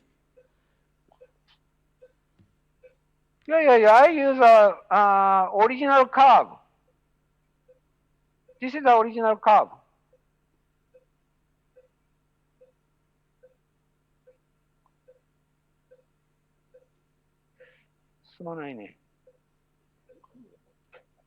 Okay. Can we cross-check from a retrograde injection how much progress has been made, if at all? Yeah. No. Gaia Next 2 cannot be advanced into CTO, so Gaia Next 3, please. There's another issue of this case. Proximal side of the CTO has a very big space. So from very big space to the penetrate from the very big space is not easy. That's why the next two doesn't work well in this situation.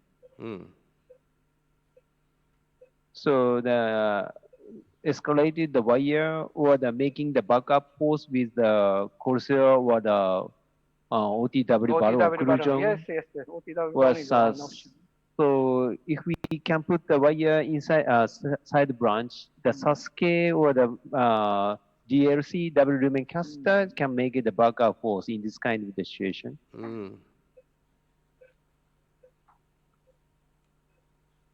Yeah, honestly, I try to advance a guide wire to proximal part of a CTO, but that branch has a stenosis at That all very- device.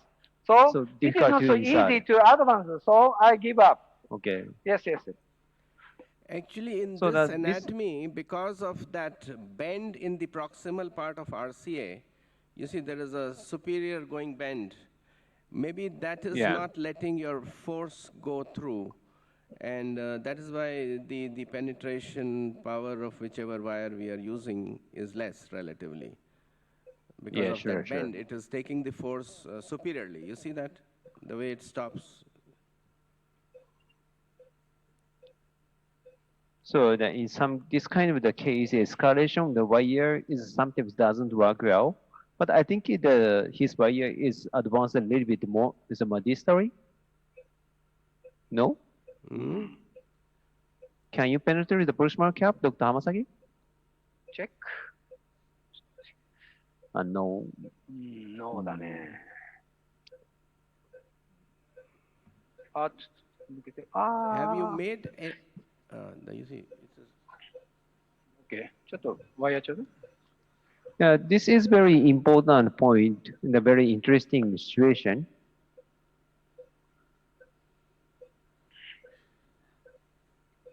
アンカーを取りましょう。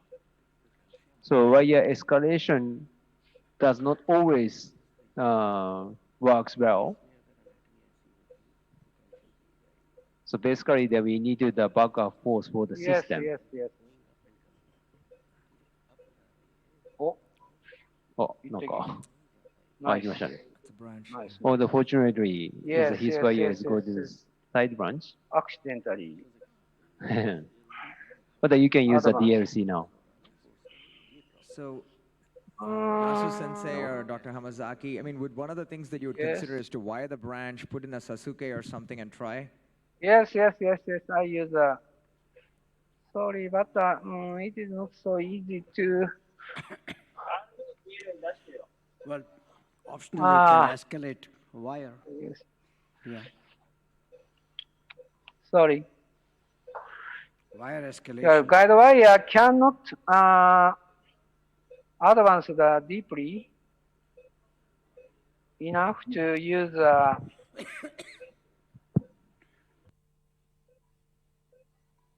Because of stenosis or toxicity? tochasty. Right.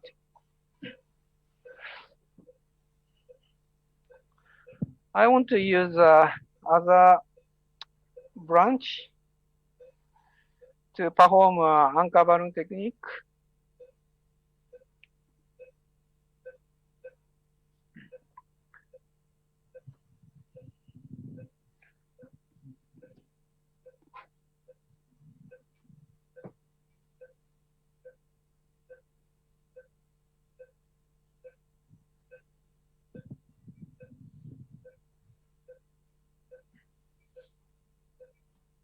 Oh, ダメだね。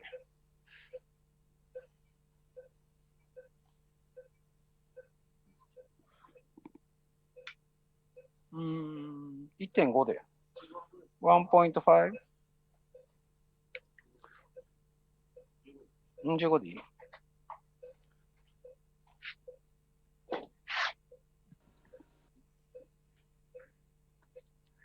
もここもあんまり良くないね。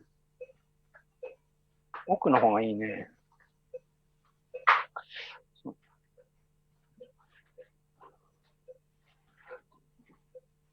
Yeah, this branch is not so good, so yeah, this branch is better to use. じゃあ、2.0 ちょうだい。バルーン、20ちょうだい。I want to use anchor balloon technique to get a strong backup support. Which guiding catheter do you have on the RCA? Today I use IM catheter. IM. Judkins, would an Intermammary. like catheter be better? Yeah. But as you know, proximal part has a plug. So because of that proximal. Of course, in such situation, unplugged catheter is better to get a strong backup support. But as you know, use of unplugged has a risk of injury around the ostium. So I don't want to use unplugged type in this case. Okay. Proximal plug is another reason for your choice of 7 French catheter because you typically choose the 8 French for antegrade. Okay. Right. Okay. I use a 2.0 milli balloon. And あれちょうだい。柔らかいワイヤー。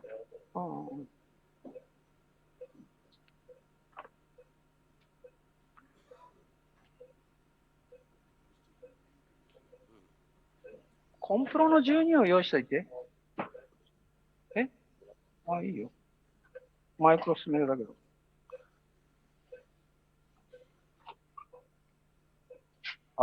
ブラディになっちゃうかアンカーで。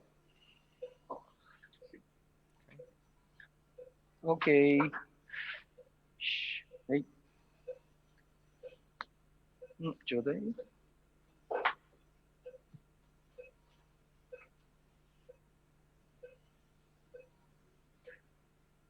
Nexus 3.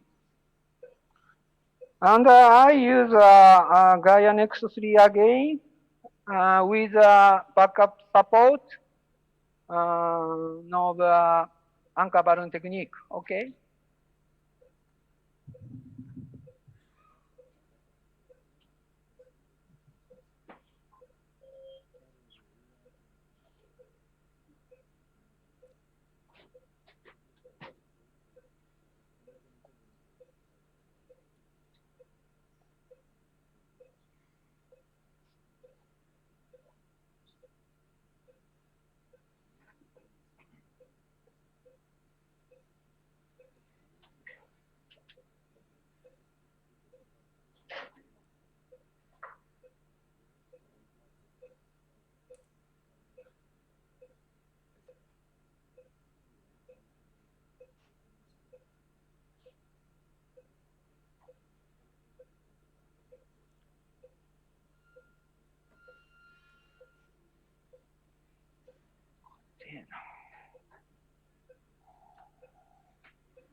保存。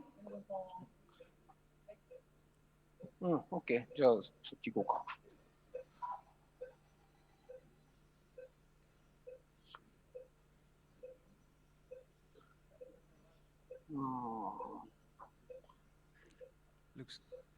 Looks like the branch, right? Yes.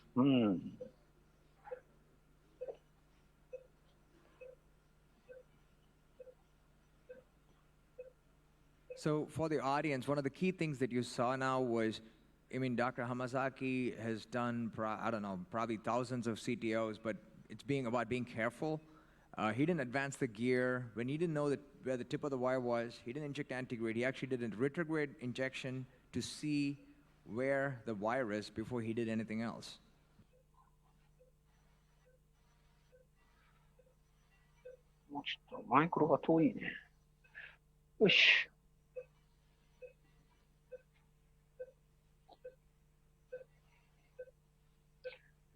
OK。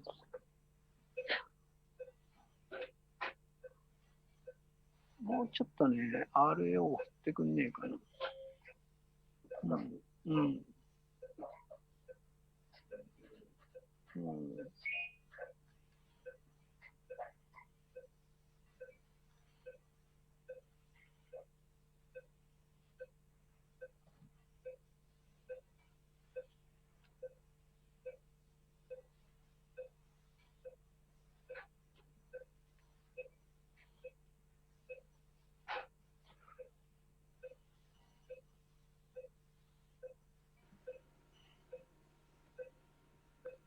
So while he's attempting to cross, I think, Arun, what's the difference between Gaia and Gaia Next? So, I mean, one of the things that they've really improved with the expand coil, like the gram tip is a little bit more. Instead of 1.7 to 4.5, it goes from 246. It's also much more. One of the big problems with the Gaia right now that you feel, especially in calcium, the whole thing can unwind, which doesn't really happen in the next series. Again, it's all theoretical discussion at this point because I have not had the opportunity to use it yet.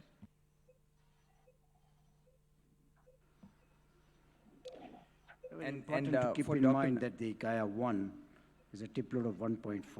So if your filter XTA has failed, there's no point in taking Gaia 1.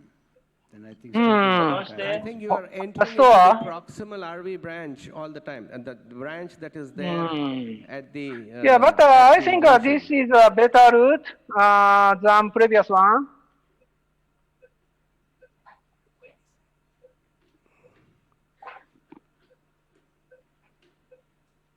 Okay, check the retrograde injection. Yes. Is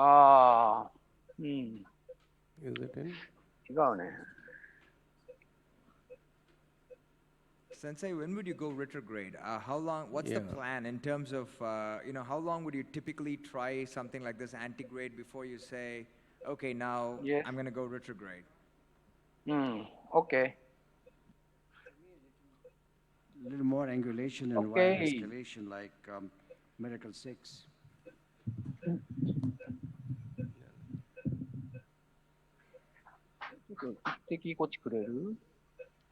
Actually, with the Gaia Next 2, you have a tip load, I think, 4.5? Something like Gaia Next 2 is 4. But the penetrating power would be more than Conquest Pro. No, it depends on tip. Like the tip is still 0.011. Yeah, tip would be 0.011. Gaia 1, 0.010, Gaia 2, 0.011, Gaia 3, 0.012. But the penetration force would be more than Conquest Pro for Gaia 2. And Gaia 3 would be nearly Pro 12, that much.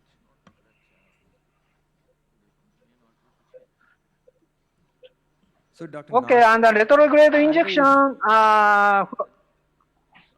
guide position looks not so good. So, anyway, I start a retrograde approach in this point.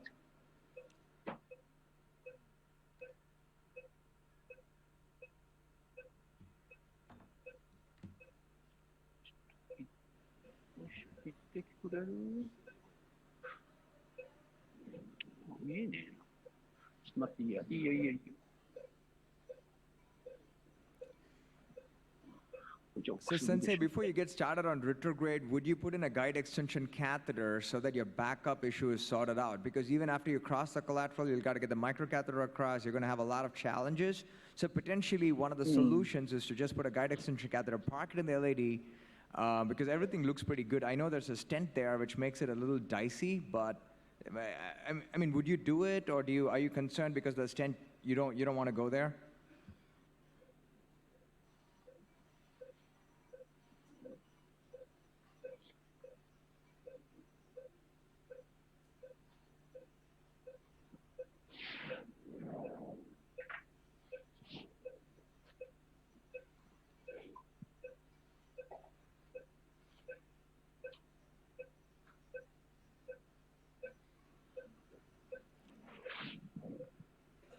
Dr. Nasu, do you have any comments? Dr. Arun, Yes, I think I also think this is very good time to move to the retrograde approach. But the issue is this channel is jailed by the stents already, and also maybe the angulation, the bifurcation, the septal is a little bit tricky. So maybe the dual lumen catheter to select the septal channel is sometimes very, very nice. Yes.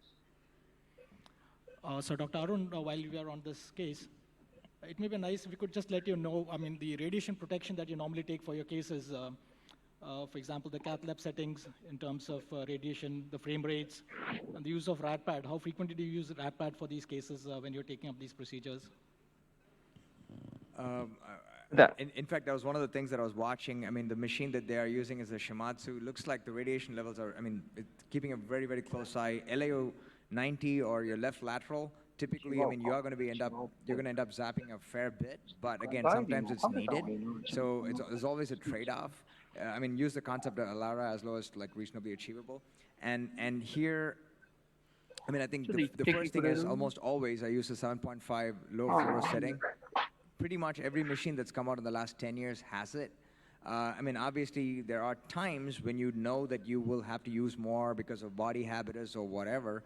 But typically, use the lowest settings that your machine would allow you to do so that you get more bang for the buck.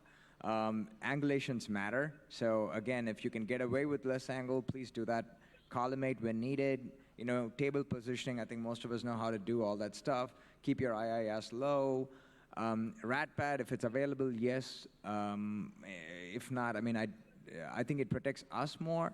But yeah, I mean, definitely if you have it, for sure. But I think the key is really to avoid fluoroing or sinning when you don't need to. いいか。ちょっと一回取っちゃう。ちゃんと。まあいいね。OK。Sensei, what wire do you have in the septal? This is Sion. Sion, yes. Yes. Okay. And which microcatheter do you have? Again, fine cross? Yes. Okay. So will you open the Yeah, stent slots? yes. Today I have a new generation of fine cross design. Now there are 3 channels there, 3 septals. Which one you think was the best? The one you are in, or middle one, or the front one? You are right now in the last one, in the sense the most proximal one, isn't it? Yeah. But the bigger connection is from the last one of those 3, if I'm not wrong. I don't know. Yeah, actually, this kind of issue, the chip injection is very important to identify the channel morphology. Yes. But this case is the channel itself gelled by the stents, so the selection is not really. So Dr. Hamasaki he selected the most proximal one, but the channel connection looks not so bad. So from now he will do the chip injection inside the septal.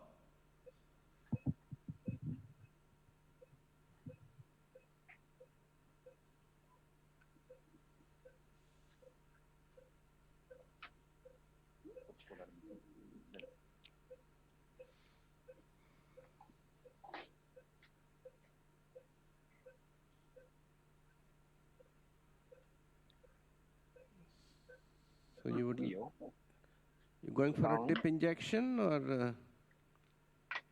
Yes. And then now I advanced the new microcatheter design. You can see store.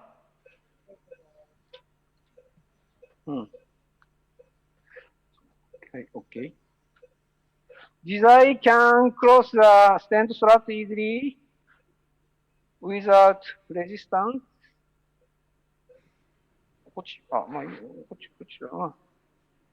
I use RO caudal view. シングルでいいよ、シングルで。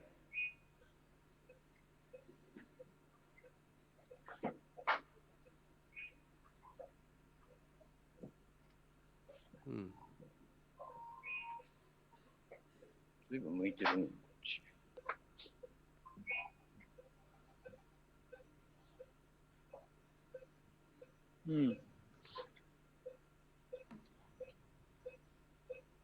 Okay. And Sion, please. Sion でいいよ。じゃあ、SO03 でいいよ。SO03.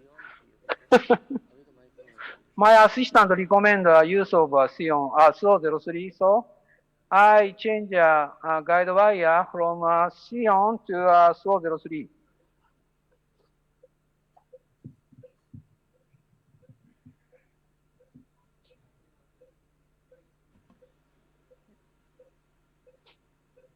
This one is dividing into 2 at distal part, and the posterior one probably is connecting, not the front one. Just in my opinion, I like to open the stent slot because such a situation, retrograde in my patient is difficult because of stent slot before the injection. Nicely done. I hope so. Okay, go to eleocranial. これまだでも途中の枝だな。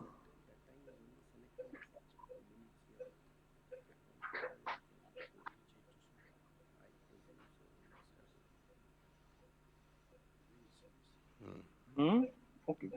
So this wire was SO3? Yeah, SO03, yes. CO3, yes. So basically for selection, you use the Sion to select the septal. Once you are inside and then you want to track, then SO3 may be a good choice.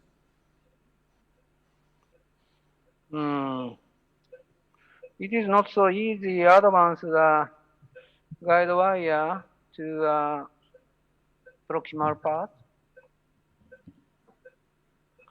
So again, for the audience, given the backup issues, etc., he just got the wire as far down the vessel as possible, and now he's trying to advance the microcatheter. 変えた方がいいかな。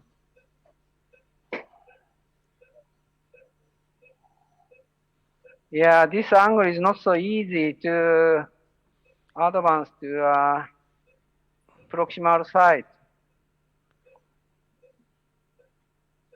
変えるか。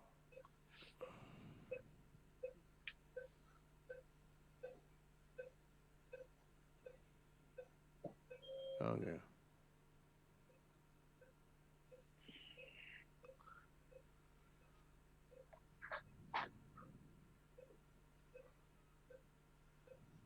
これ残しとく？ね。そしたらあれ中クルセイド中。うん、そうそう。 So now he will change the septal Yeah, for the yeah. middle one. Yes. So, but the selection with the septal maybe not easy. So he has a plan to keep this wire inside this septal, and then he tried to select the middle one using by the dual lumen caster Sasuke. Okay. Yeah. But I think the last one had the best connection. I don't know.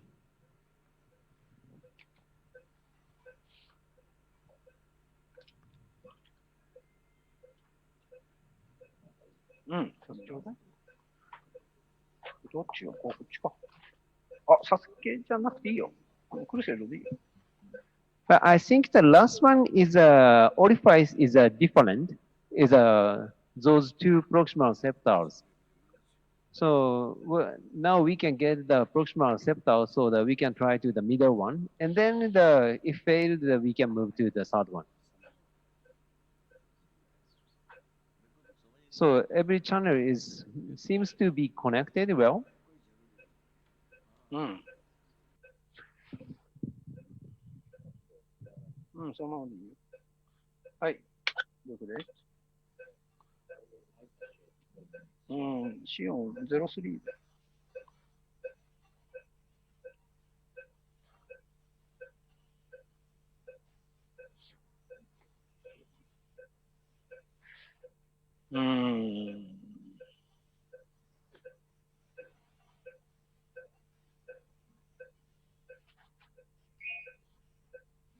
一回入ったんだけどな。OK。ちょっとちょうだい。入らないね。うん、シオン。そうだな。今ね、入ってったんだけど。あ、入ってる。OK。Now, I can advance a dual lumen catheter crusade into a septal branch.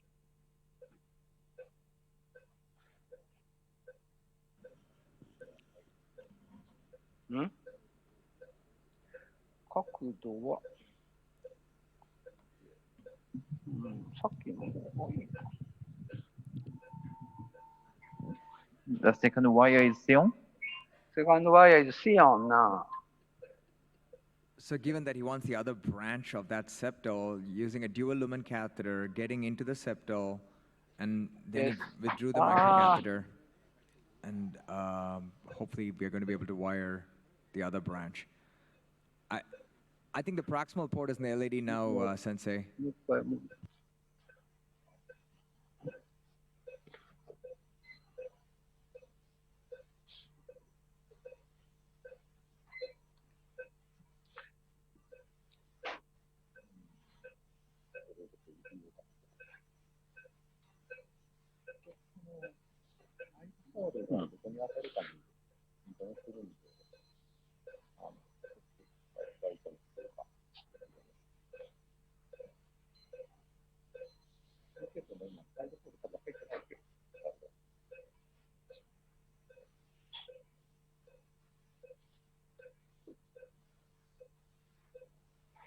難しいな、これな。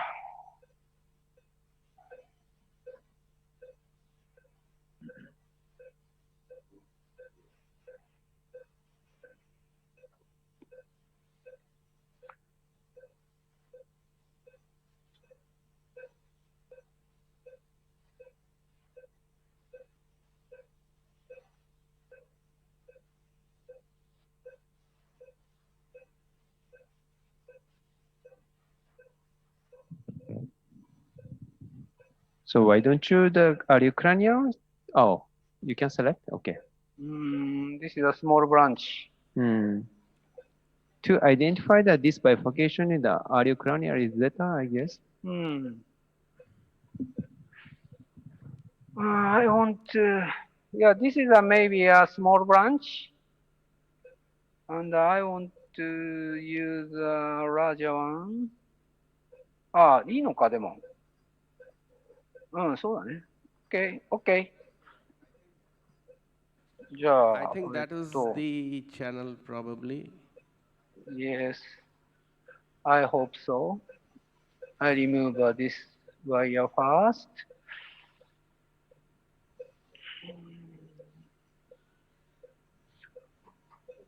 Just 押さえて。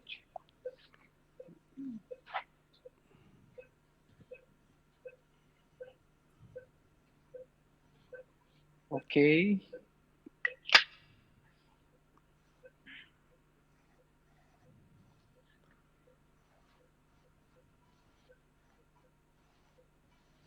So he's dilating the septal LED connection for better transition of the microcatheter. Okay. Microcatheter? So right now, no, actually, I think it was just trapping it to take out the Sasuke and put in the other microcatheter. No, but I think Yes, the yes, yes, balloon yes. was at the no? Just wrap it. Now I use a trapping technique to remove dual lumen catheter to exchange conventional microcatheter. いや、まあちょっとあれを見て。03壊れちゃってる So for those in the audience, I mean, I'm sure most of you are familiar now with the concept of trapping. So when you have a short wire and you want to exchange over the gear equipment, so you come back into the guide, take a balloon adjacent, inflated beyond the microcatheter in the guide, take out whatever you're taking out and then put in the next one. And obviously, since the balloon is trapping the wire in the guide, you can do this over a short wire. Otherwise, you'll have to use an extension or a long wire and use a lot more radiation.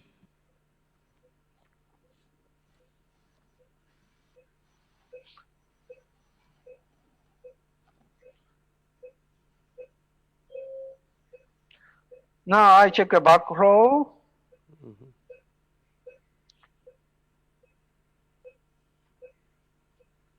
Oh, in the same one.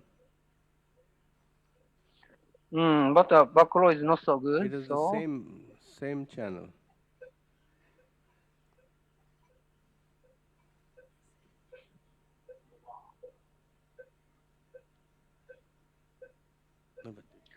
Now, yeah, I put back a microcatheter just little. So now I get a backflow and I check the chip injection.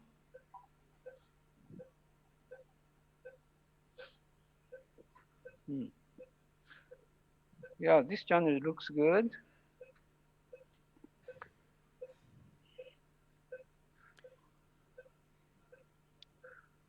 Stop.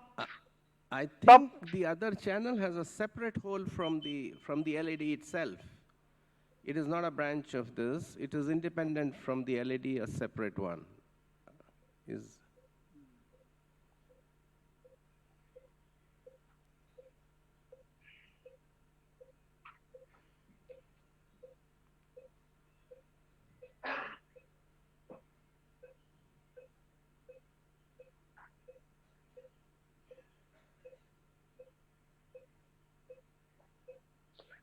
ちょっと見せて、前の。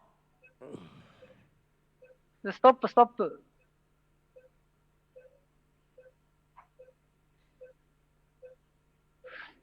あそこがなんか変か。重なってるか。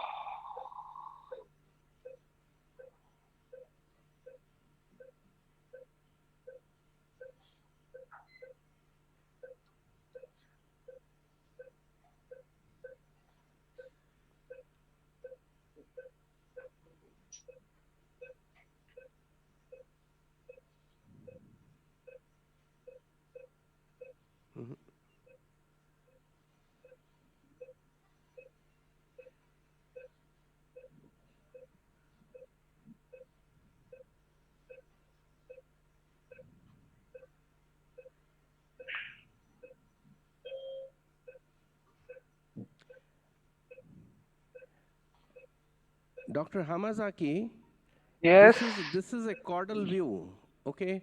So Yes, this is a aerial caudal view. So the proximal part of that channel is quite foreshortened, which is towards the LED. The distal part gets elongated and you're seeing it well. So I'm just wondering that your catheter, microcatheter, is already far deep into the front channel, and that is it. So you will not go into the other channel if you are looking for that. Else we have to find a track in this channel. If you see the same thing in cranial, the tip of the microcatheter would be far deep into one of the septals, whichever you are in. And from there, you cannot select any other septal. That's what I think from this distance. If you see in cranial, you will see that this microcatheter is already far deep inside the septal, whichever septal it is.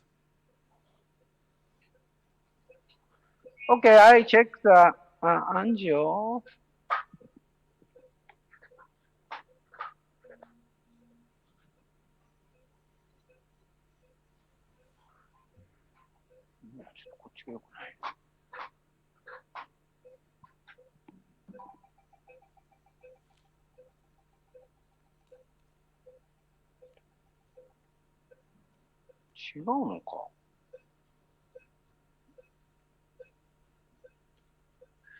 あ、でもセカンドワンだから、いいのはいいんでしょう。さっき出てたもんね。うん。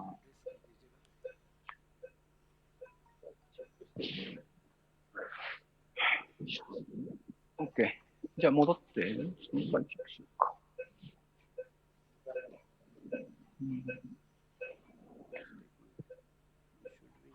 OK, I check the chip injection again.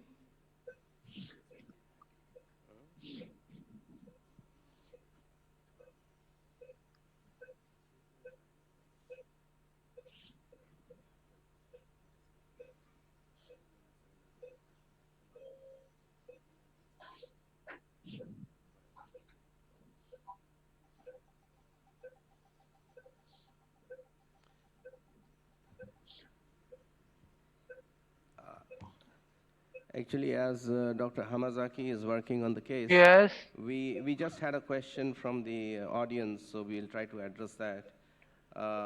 This is, should we use parallel wire technique or Sasuke? I think this is for the anti-grade technique he's asking. So basically, Sasuke is the catheter that would be used to execute the parallel wire technique, I would say, if that could be understood. You could use Sasuke or you could use Crusade. That is a catheter which we use for parallel wire.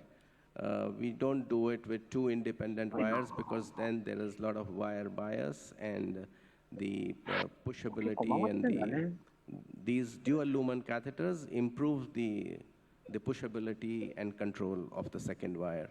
So that's it.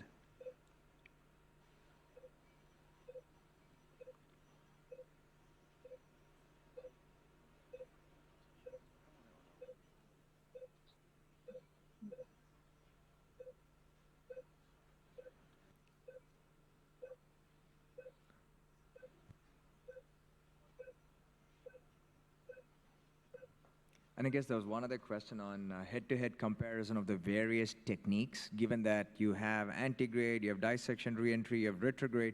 I mean, one of the biggest challenges in actually giving a fair comparison is that even if you look at the Open CTO registry where they actually saw that retrogrades had a higher rate of complications, it is also a fact that it was always used as bailout when ADR didn't work. So it's like you can't, there is no head-to-head. These are all various techniques that you use in hopefully achieving complete revasc. So it's very hard to say because it's not like you can, when you have a case that you can get antegrade, by all means go antegrade and get it, because then you're not going to pull out the wire and attempt to do it retrograde.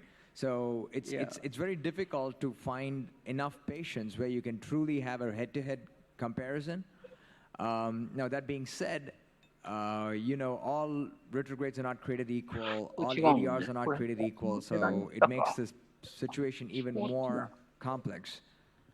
Actually, just adding on to it, in CTO is one group of case procedure where you cannot have a head-to-head comparison because one technique is suited for one patient and another technique is not suited for another patient. So rather than asking which one to choose, I think means which one is better. There's nothing like which one is better. Each case, one technique would be ideal, something like that. あ、本当？そこに入れてるつもりだったんだけどな。もうちょい手前からやってみますか。And again, this case, I think, illustrates what Dr. Kenya Nasu was saying earlier. Just because you can see it doesn't mean you can wire it. And yes, I think in retrograde crossings, this is just a simple take that several times you see channels which you are not able to cross. And several times, channels are not as visible and the wire goes boom. So, yes, and the wire goes boom. So, and most important in these is the straightness of the channel. The straighter it is, the easier it will go. A small little bend or a tortuosity or a complexity at the joining point makes a big difference. So these are just general points, you know. ちょっとね、新しいのをくれるね。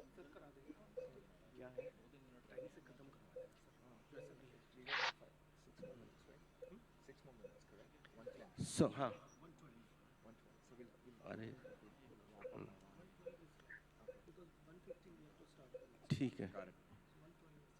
So no pressure, take your time, but just wanted to keep you posted that we will be with you for another 7 minutes. And then we'll let you work in peace. Yes.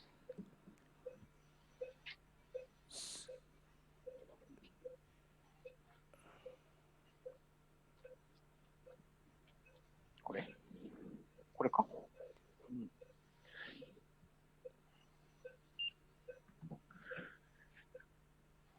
パラレルにするかね。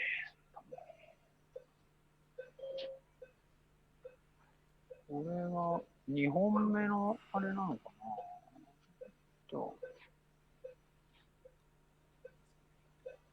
っとやりたいよね、もうちょっとね。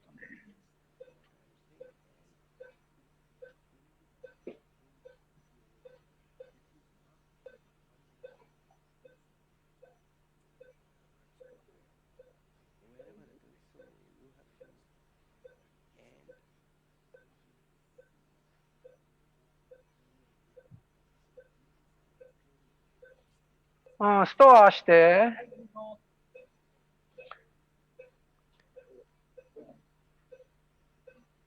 いや、これでかな。これ、こっち行っちゃってるね。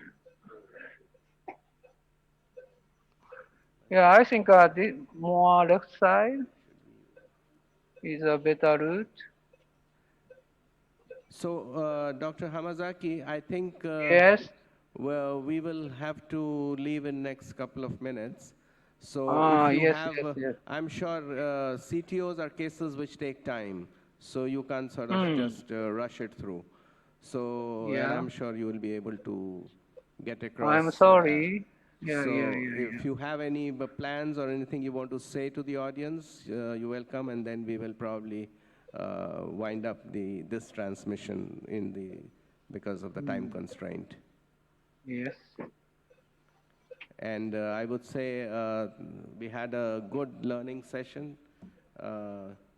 Everyone joins me in saying that your contribution, the Japanese colleagues, for this meeting was great. And we look forward to more further cooperations. And I think I welcome you to IJCTO, which is going to come soon in June. So I hope we'll see you there again. Okay. Yes. I Thanks. think with that, can we close the session? It's time 1:10. We have 3 more minutes. 3 more minutes, whatever. Okay. Dr. Nasu, any final closing remarks? Arun, thank you very much. So anyway, I'm very sorry to come to India this time. So, but I hope to enjoy in the India life, and also in very very near future we can meet you again. So hope to Yeah. see you again. Thank you very Okay. much. Thank you. Thank you very much. Stay safe, guys. Yeah. All right. Our next session. 向こうに行かないとダメか。もう一個。 Thanks なあ。 all the chairmen and moderators for the interesting session. Now I'd like to invite chairpersons for the next session. Chairpersons on the right side, moderators on the left side. Next session will be on a left main conclave from EuroPCR.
Good afternoon, everyone, and welcome to this session on the left main conclave.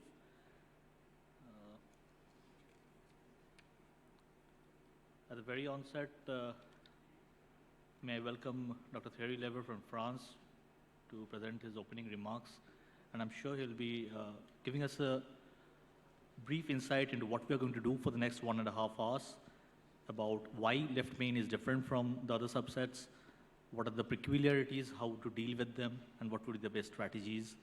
And also see a few cases which would be very learning, I believe. There would be good cases and my best, my worst cases also. Dr. Lever.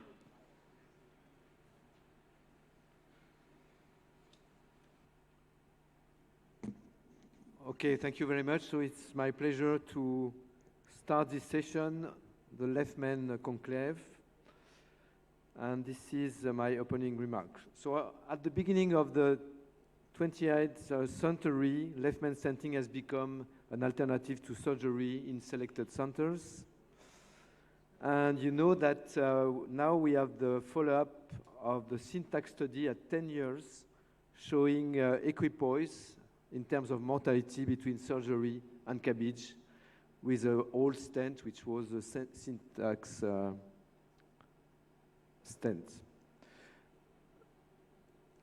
If we look now in details about the subgroup of patients with left main, you can see that whatever the syntax score, there was equipoise between surgery and PCI. So of course, there was a trend for better outcome with PCI in low and intermediate syntax score, and a trend for better outcome with surgery, but it was not significantly different.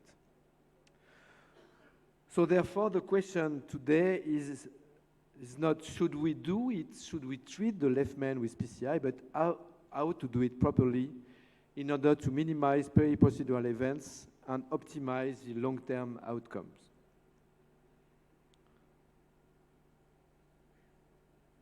So this is an example of relatively complex left main. If you look into details. It's a 100 lesion, though this can be treated with only one stent.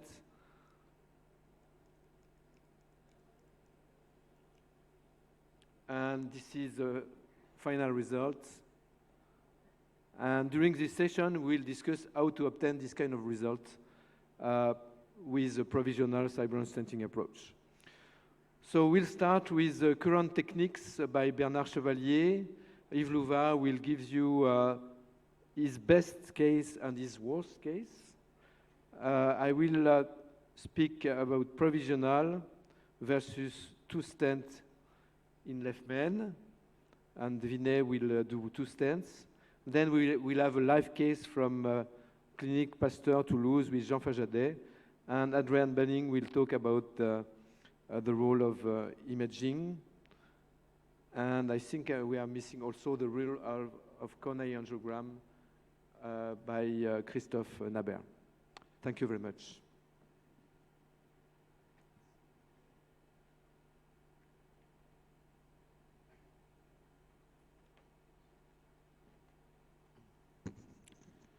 So thank you, Thierry. Ladies and gentlemen, may I get my first slide, please?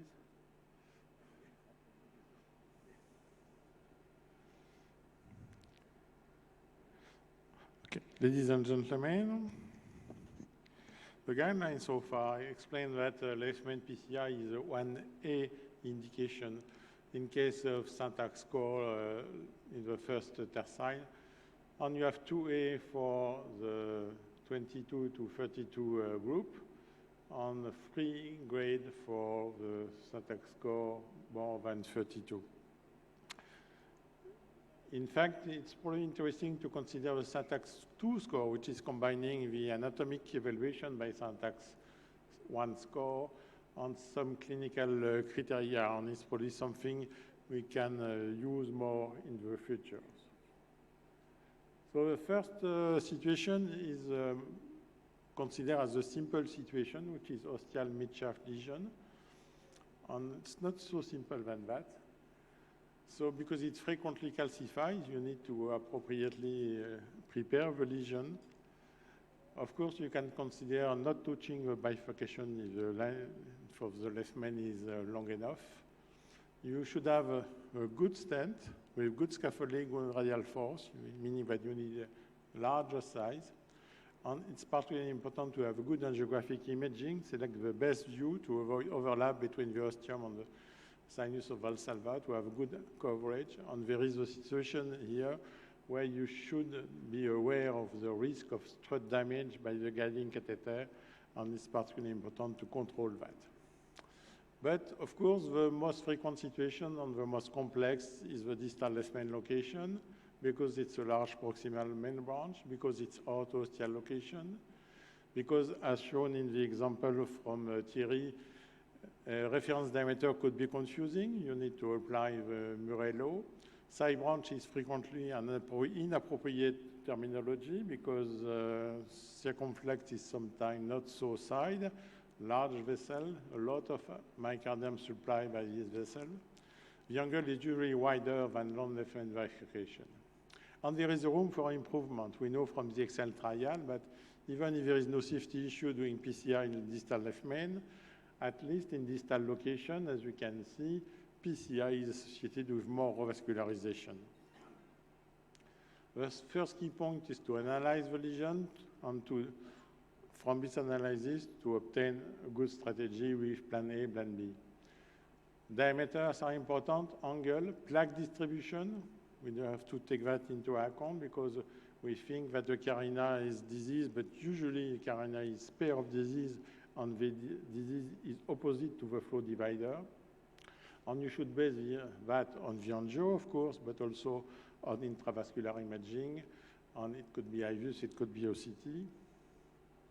And we know from meta-analysis that using IVUS guidance decrease the rate of MACE when you do left main PCI.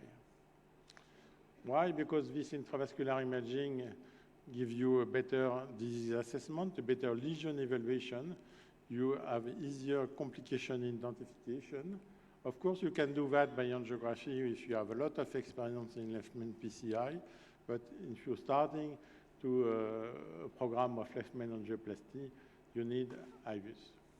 The key points of intervention is to prevent severe carina shift, which is based on gel wire, on sizing of the stent to distal reference. You should have a good deployment in the main vessel, which is based on good lesion preparation, use NC balloon, use rotablation, use intravascular lithotripsy. You should eliminate any malapposition in the proximal part, meaning that POT and probably repot at the end of the intervention are extremely important. Again, you should size the balloon according to the Murray law.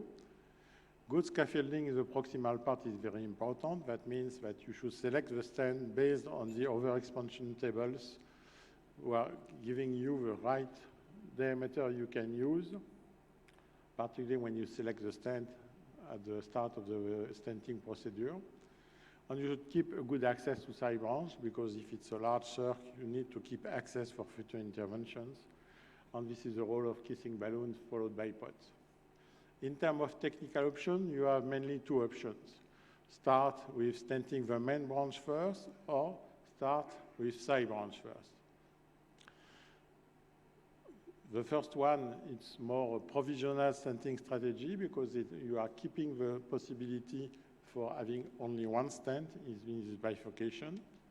And you can switch from one stent to two stents according to the results you have after main branch stenting. The second option is to go directly to side branch first, because in this situation you secure side branch, particularly when you have XX1 medina, and it's particularly useful when you have difficult access to the side branch, or when the side branch is so big that the definition of side branch versus main branch is unclear. Technical options, I will not cover that so much, because we have a very nice debate in a few minutes between Thierry and Vinay. Main branch first is mainly a provisional tenting, but we can switch to T, tap, or culotte if necessary. Side branch first is mainly double kissing crutch, very popular nowadays. Or we can use also reverse T-stenting or reverse culotte. Anyway, whatever the technique you choose, it's more important thing is to use a POT, because POT is making circular shape of the proximal part with a better rheology in this situation. And we know that the impact is very strong in this large velocity of bifurcation.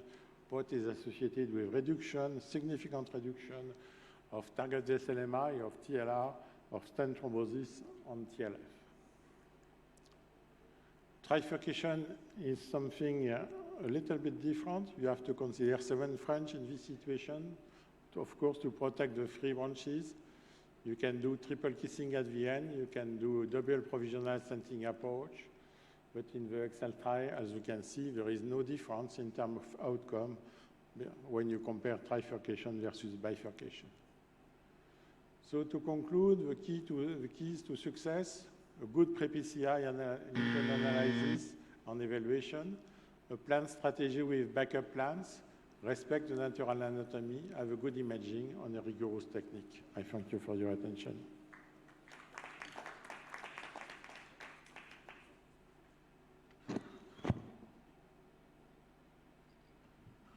Okay, thank you very much, Bernard. Do we have some questions from the panel about this presentation from Bernard or from the audience? Good afternoon, Dr. Chevalier. As you said that each and every left main is different. You showed city pictures of the angle and everything.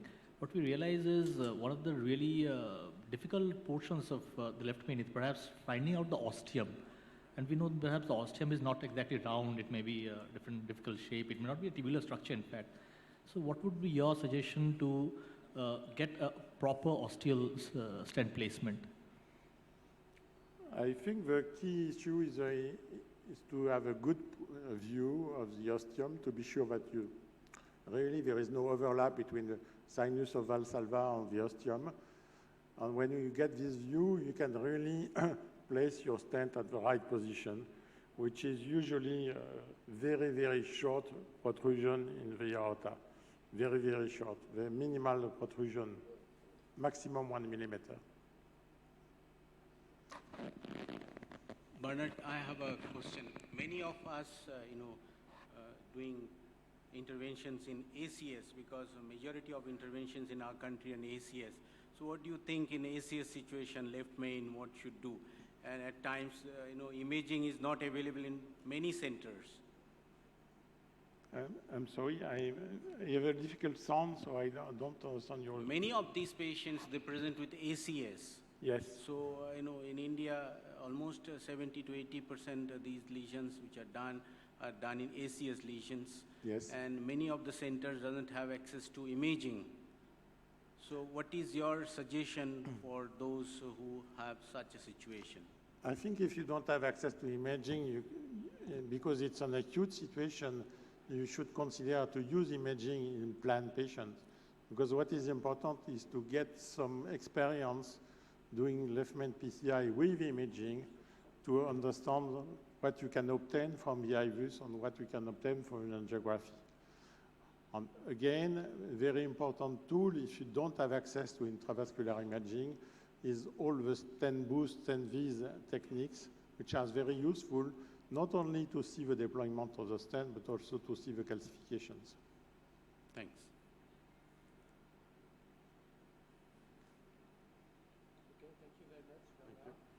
Thank you. So we'll move to the next lecture by Dr. Louvard. My worst and my best. Thank you very much, Thierry. It's very nice to be in this, to be invited in this prestigious meeting. So my talk is about my best, my worst. So the first case, my best, is a complex case done with a provisional strategy. And second case is not mine, but it's a complication, I think, which is interesting. So the first patient is a lady, 72 years old, diabetes, hypertension. She had previously breast cancer 20 years ago, mastectomy, radiation, chemotherapy. Recently, she has a pleural recurrence and chemotherapy, presented with unstable angina with no troponin. And ejection fraction is 50% with anterior hypokinesia.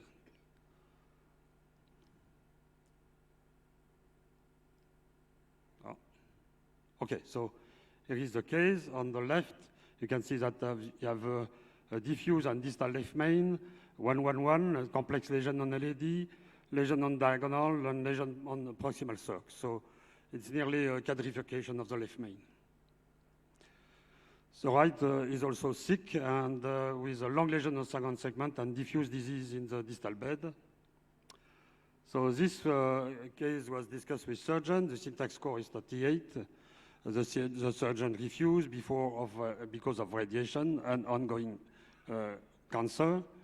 So a PCI was decided. Treatment, the decision was treatment of proximal RCA stenosis, treatment of left main, LAD diagonal, and no mechanical support. So this is briefly the treatment of the right, 2 balloon inflation, 2 stents with the result, and we intentionally left the distal lesion. So this is a reasonably incomplete revascularization. So the left main EBU is 6 French, EBU 3.5 from radial. And very quickly, 3 wires, pre-dilatation of the distal left main. And then a stent, Nobori stent 3.5 by 18 was implanted from not the ostium, a bit distal from the ostium towards the LAD. 3 wires. After that, a pseudopot was done with the same balloon but at high atmosphere, just proximal to the diagonal to give a second diameter to the implanted stent. And a true pot done with a 4.0 track balloon was done to give a third diameter to this single stent across the circumflex. So this is the initial result. Now I plan to do something on the diagonal and something on the proximal circumflex. I introduced a 4th wire, 6 French radial, remember. And after that, I did exchange of wires, which was very easy, both between LED and circumflex and LED and diagonal. So a kiss was done in the diagonal and the LED with a 3.0 in the LED, a 2.0 in the diagonal. And a second kiss was done between the left main with a 3.5, left main and circumflex, 3.5 in left main, 2.5 in circumflex. So this is the result after those two kissings. I accepted the result in the diagonal, which is imperfect, but I don't think this is a lesion that can be stented, which is useful to stent, I mean. And, but you can see that there is a dissection in the proximal circumflex. So it thought frequently that it will be very difficult to introduce a stent in the side branch after stenting the main vessel. This is wrong with POT, and kissing is relatively easy in majority of cases. So a second stent was introduced as T-stenting in the circumflex, and a POT was done with this result. And you can see, as Bernard was telling you, stent enhancement at this time is useful to see if the stent is well opposed, well deployed, and we see very clearly three diameters in the, along the main stent. And you can see that the stent is circumflex is well deployed. So my comment, very short because I have no time, provision strategy can be used even for complex cases. There is no need for systematic hemodynamic support as we see sometimes, especially in USA. And of course, operator experience in such a case is important. My worst is not mine. That's a complication. It's not terrible complication, but you will see complication in complex case again. Distal left main, subocclusion of LED, and a complex lesion in the circ. And the right coronary artery was normal. Oh. Okay, so first, the operator used a CTO technique to enter the LED with a Fielder XT and MicroCat, was crossed quite easily, was pre-dilated in LED, pre-dilated in the left main. A stent was implanted as provisional from left main to LED, 3.5, and I have not seen on the film and on the register any POT. So no, apparently no POT was performed.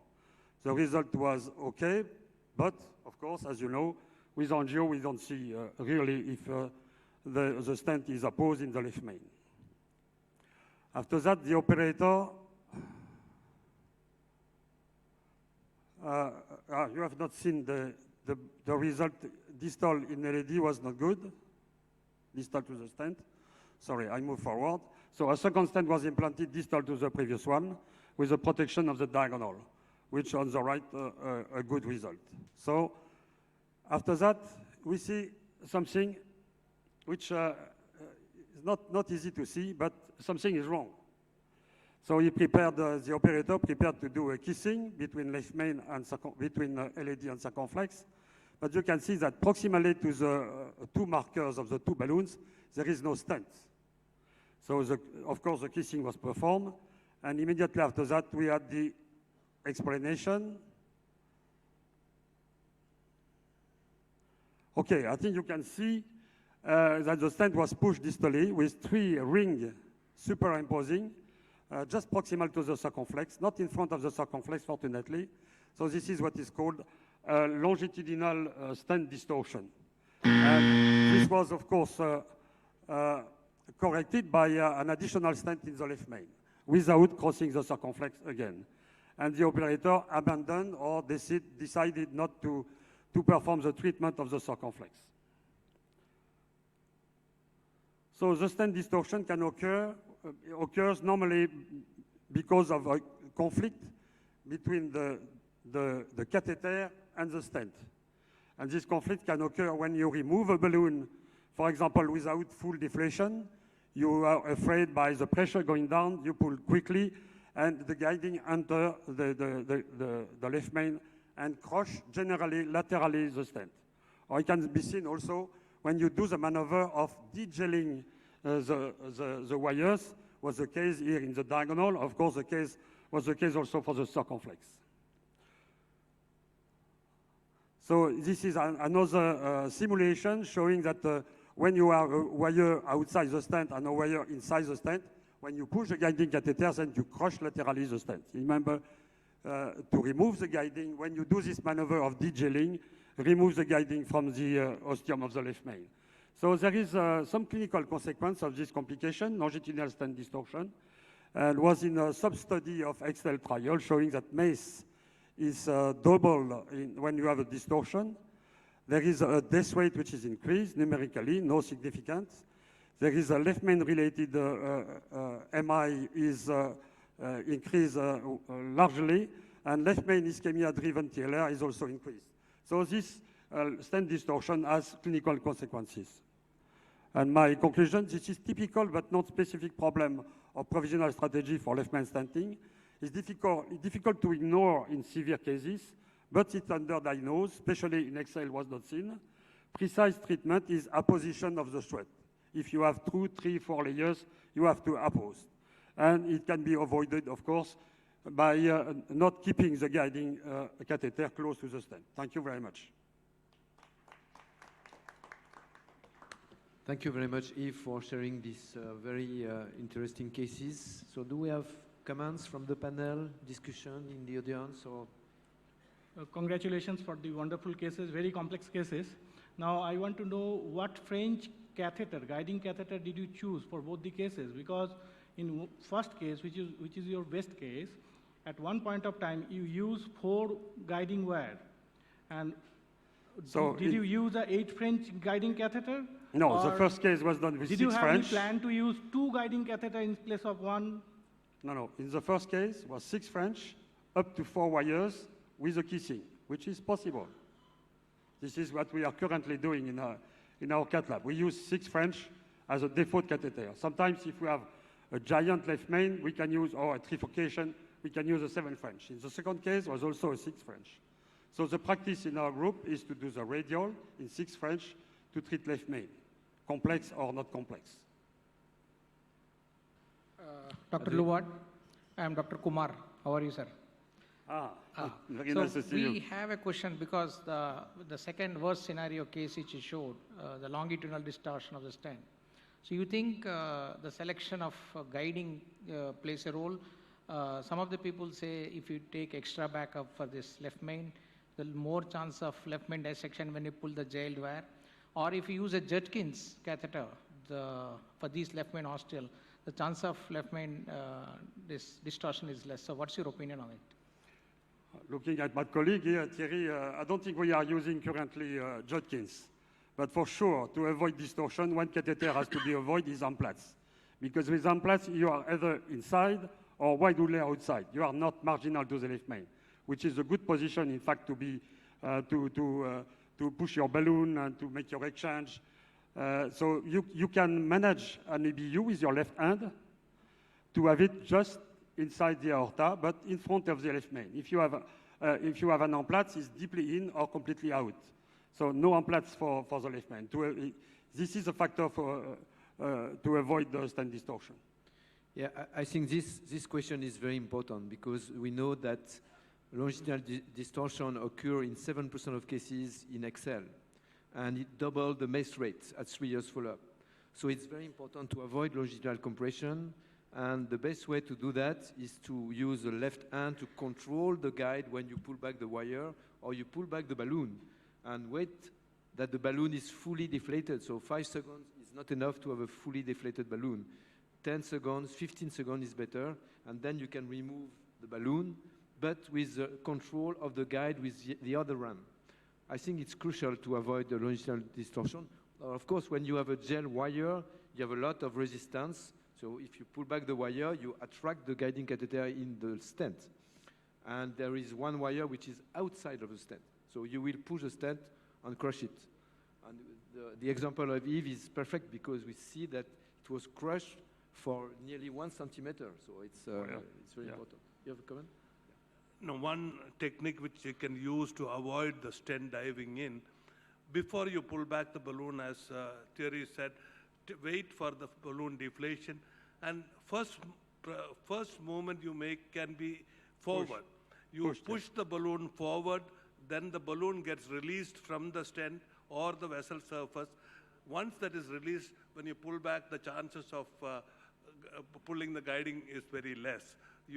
But you can always pull back with the left hand. Yeah, Agree. very good point. So you are concluding that Judkins and extra backup doesn't make difference if you're careful while handling the jailed vial removal and the balloon removal. So it doesn't make any difference. Or you very particularly say the chances of I don't distortion think, is more with extra backup, less with Judkins. Yeah, we can probably do with Judkins, but our practice, I think, if in Massey, is to use for we for moved- Leftman and EBU. Many years ago, we moved from Jenkins to extra backup because in many cases you have not enough support. If you want to put a stent in the circ through the stent strut of the left main, it's difficult. So that for all these reasons, we moved to extra backup. Of course, if you are working with 7 French or 8 French, maybe Jenkins is a good choice. I'm going to move the session on, if I may, some great practical points there, and introduce the first of 2 point and counterpoint discussions. And we have 2 fantastic presenters for this topic about left main bifurcation angioplasty. Thierry is going to take the first talk, and he's going to talk about provisional stenting using single stent is the optimal strategy. Thierry, thank you. Thank you, Adrian.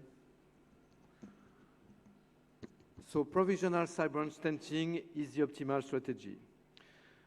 We know since a long time that the patient with left main disease treated with a provisional Cyberone stenting approach has a better outcome.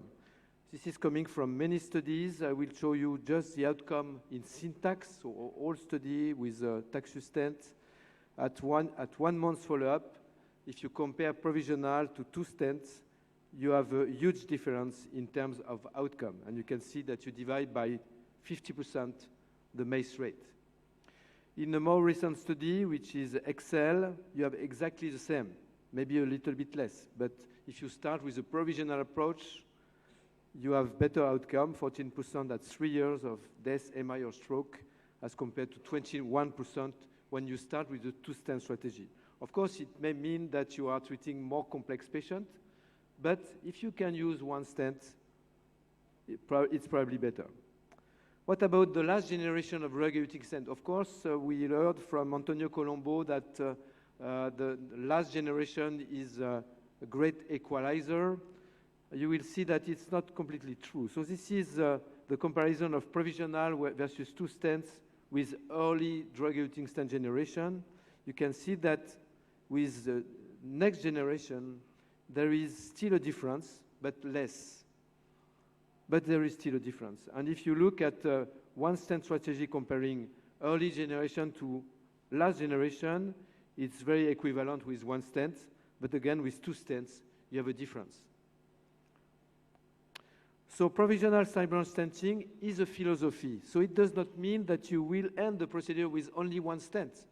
It means that you use 1 stent when you can and 2 when you need. So this is very important. And the strategy is fully open, so we can treat this kind of 1-1-1 true bifurcation left main bifurcation with a provisional Cyberone stenting approach or provisional inverted Cyberone stenting approach. So wire both branches, then stent the main branch according to distal reference, then you do a pot, and you have already something which is good with no carina displacement due to the stent. And then if you go through a proximal strut, which is not recommended, you will have this kind of appearance that you can correct with tap or culotte. But if you go through a distal strut, usually you have this aspect of the stent. And then, if needed, you can add a stent as a T stenting or a culotte if you want. But this will be enough for the left main. So this is the example that I showed you. So we have done inverted provisional from left main to circ. Of course, we have not, after pot and kissing, the result is not perfect in the LAD. So we'll add a stent, and you see that we are doing a T because it's a T-shaped angulation. And this is the final result, which I think is very acceptable. So this is another example, a little bit more complex. All patients, chronic occlusion of the right. Can we do it again with 1 stent? let's try. So if you try, you put a stent toward the circ because it's a mostly disease branch. Then you do a pot, you do a kiss, and if you are happy with the result, you stop. And we are very happy with the result in this 87 years old patient. Now this case, maybe it's a little bit more complex. Can we treat it with only one stent? Of course not. We cannot do that. But we can have a provisional approach again. So this is the summary of the DECACRUSH 5 study. You know that the outcome was better at a 1 year follow-up, but the difference appeared at 11.5 months follow-up. And what is special in this study, so called DECACRUSH 5, comparing provisional to DECACRUSH, is that 70% of the angiographic follow-up was done before the clinical endpoint at 12 months. DECACRUSH 5 cases were needed by the core lab before giving a green light to do it, but no green light about provisional, and no information about what we should do when we do provisional. And then you look at the side branch lesion length in this study, which was 17 millimeters. So how can you treat a left man with a provisional when the side branch is 17 millimeters in length? Of course, you need 2 stents. And in this study, only 47% of patients had 2 stents. And we don't know which technique it was, T, internal crush, culotte, we don't know. So in this case, we have to use 2 stents, stent from left main to LAD, and then open the strut, do kissing, and then stent the circ, of course, because the circ is highly diseased. And this is the final result. So my conclusion is that the outcome after left main stenting is worse when we use 2 stents. So think provisional. When you look at the angiogram, think provisional or inverted provisional. This is a recommendation of the European Bifurcation Club. So stent toward the most difficult branch, size the stent according to distal reference, do a pot, access through a distal strut, and then do a kiss with a non-compliant balloon in the branch which is not stented. And of course, if you need 2 stents, minimal overlap is very important because we know that it increases the risk of complication on that follow-up. Thank you very much for your attention. Thierry, that was terrific. Thank you very much indeed. So if I could ask Vinay to give the second presentation. Vinay, thank you very much for your hosting us here in India, and ask you to present 2 stents should be the default approach. Thank you very much.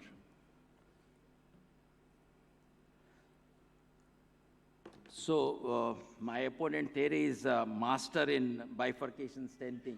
So can masters go wrong? I think sometimes they can, and I'll prove it.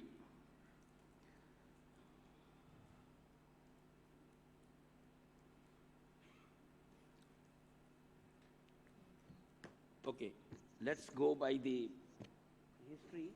So after the Excel, I think the things have changed from, we are no more debating CABG versus PCI. We are debating 1 stent versus 2 stent strategy. That's a good thing. Let's go what the guidelines say. This is the 2018 ESC guidelines, and what is it written? In true bifurcation lesions of the left main, the DECACRUSH is the technique. They are not saying provisional is the technique which should be followed. ACC, what they say, it is reasonable to use elective double stenting when the side branch is, occlusion is high and likelihood of success of side branch access is low. And we know here the side branch is left circumflex, which is a large branch which arises at odd angles. What did the bifurcation club says?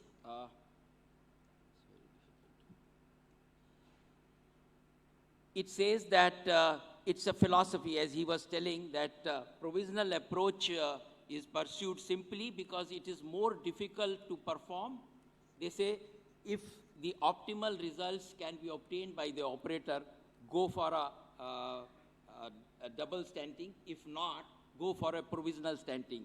Do we treat our patients depending on operator skill? Is it not right that operator should increase his skills rather than offering a suboptimal treatment to the patient?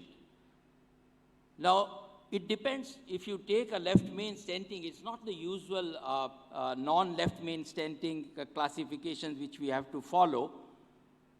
We have to look at different parameters. It's a different disease altogether. If you look at mostly the osteas are involved, they arise at an odd angle. Circumflex is a large branch which supplies more than 10% of the myocardium, which is an indication to treat it or to revascularize it. The calcification is frequent. The angulation is T-shaped. So most of the rules of non-bifurcation stenting does not apply to the left main. So if you look at this flow chart, what is the situation where you'll go for a provisional stenting when the side branch is less than 70% diseased and the lesion is less than 10 millimeter. Except that in all other subsets, you will go for a two-stent technique. So even if I have to debate with him, I'll only debate with one subgroup of patients that is having less than 70% of disease. Yes, of course, if there is no ischemia, we don't need to treat that vessel. And he doesn't know what is the provisional stenting. If neither the masters know whether you should do a pre-dilatation of side branch or not, whether the final kissing balloon should be done or not, whether it should be based on FFR, IVUS, OCT, what is the role of deciding for the, after going to the two stent from the provisional stenting, it should be the angiographic result or FFR or OCT results. What is the suboptimal result is not known. They started with POT, then they started with POT, KISS, and REPOT. So we don't know what is the baseline, what is the ideal provisional stenting is, so how to compare it. Look at the landmark randomized controlled trials. And the left main disease was excluded in most of these meta-analyses. When we talk generally of stenting two versus provisional, we refer to this meta-analysis. And we forget that this meta-analysis did show that the provisional is a better approach, but it excluded the left main patients. Now, this is the registry data which we have, which is often talked about. That is the COBIS registry, one stent versus two stent strategy. It's a large registry, but registry always cannot determine how the choice should be made because it has a bias. The two stents were used in most of the patients when the lesion was complex, and of course the lesion was insignificant. One stent was the technique it was used. So we can't base on this registry data that we should go for provisional versus double stenting. So most of the data is from the first generation or second generation stents. But when we talk of the third generation DES, look at the results. Yes, if you do the provisional stenting, there is no difference. But if you do a double stenting, then the stent matter.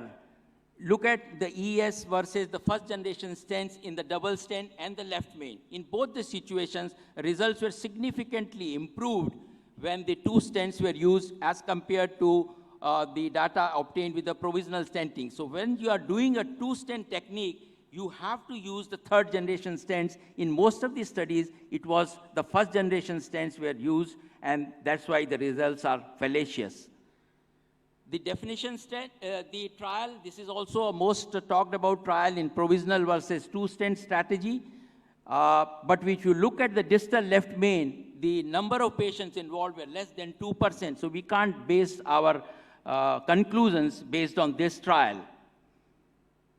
Now, if you, if you go by the subgroup analysis as was done for Excel trial, you will again find that the subgroup analysis is not the true reflection of how the main trial was conceived. So we can't base our data based on the subgroup analysis. These are the recent randomized control trial comparing double versus single stent strategy. And if you look at the main trials, Perfect, Nordic, and EBC2, there were hardly any patients of left main. The SMART strategy is that strategy. It was not comparing provisional versus two-stent technique. So again, these recent randomized control trial cannot conclude that the provisional is a better strategy than two stents technique. Now, if you go by the trial, the recent trial, DK Crush 5 trial, this is the only trial which is conclusively showing the comparison between two stents and the provisional stenting using the modern techniques of POT, the techniques of having recent third generation stents. And in this trial, what has been shown, in 1 year results, the two-stent technique, DK Crush technique, was significantly better as far as TLF was concerned, and this was maintained at 3 years. So this is the only trial which is available, and this trial has shown that two-stent technique is better for TLF. So, but if you use the strategies of OCT, FFR, you will have a more better results than what was obtained even in DK Crush. If that was the last word, the EBC club would not have started a main trial. So the proof is there that they don't believe in themselves that the provisional stent is better than two-stent technique. If that was so, they would not have started this trial. So there are two ongoing trials which are answering this question.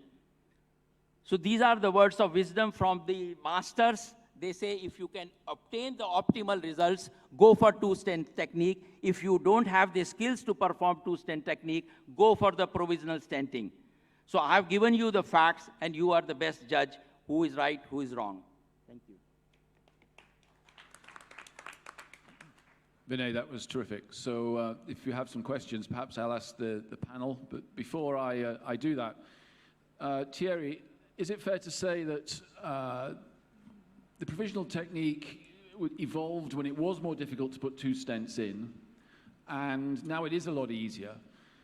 Do people underestimate the experience that is required to do a provisional technique? Are we kind of underselling the provisional technique and thinking it's a poor man's technique, when actually, to a certain extent, perhaps it's the braver technique? Yeah, thank you, Adrian. I think it's a good point.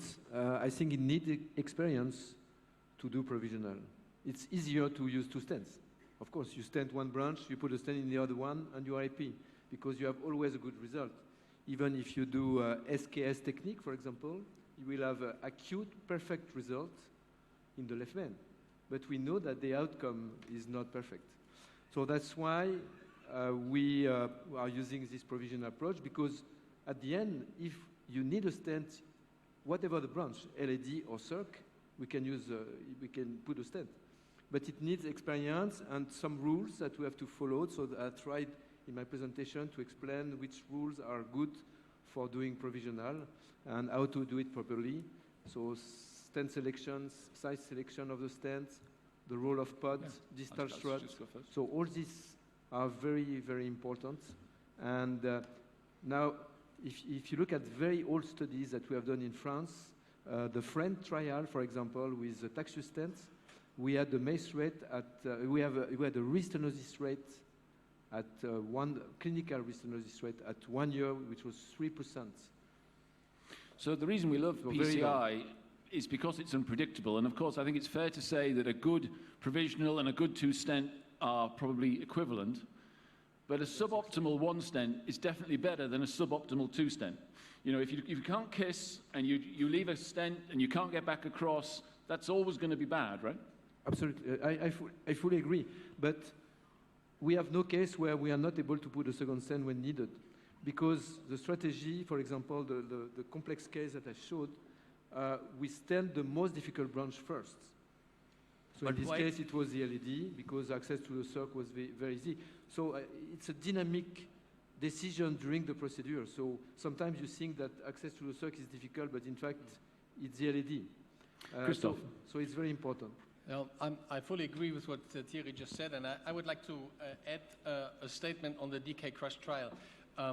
You know, I really value very much what the group with Xiaoliang Chen does there, and I think this is the right way to go. We need to prove in single-center trials and go to multi-center trials.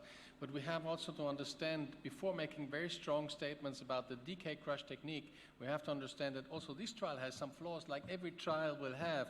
And in this trial, in particular, we had an excessive training of the centers for the DK Crush, but we didn't have an excessive training on the single stent technique. And we had the angiographic follow-up just before the clinical follow-up. So we will have a certain proportion of oculomotoric or oculomanual, whatever, reflex. We need to understand that. And before I would like to make a very, very strong statement, I would like to see a second trial from an independent group before doing this. So there is one ongoing with Ferenc in Germany, including some other European centers. You know probably this trial, and they try to answer to this question. I think it's very important because now we have some recommendation. DK Crush may be used.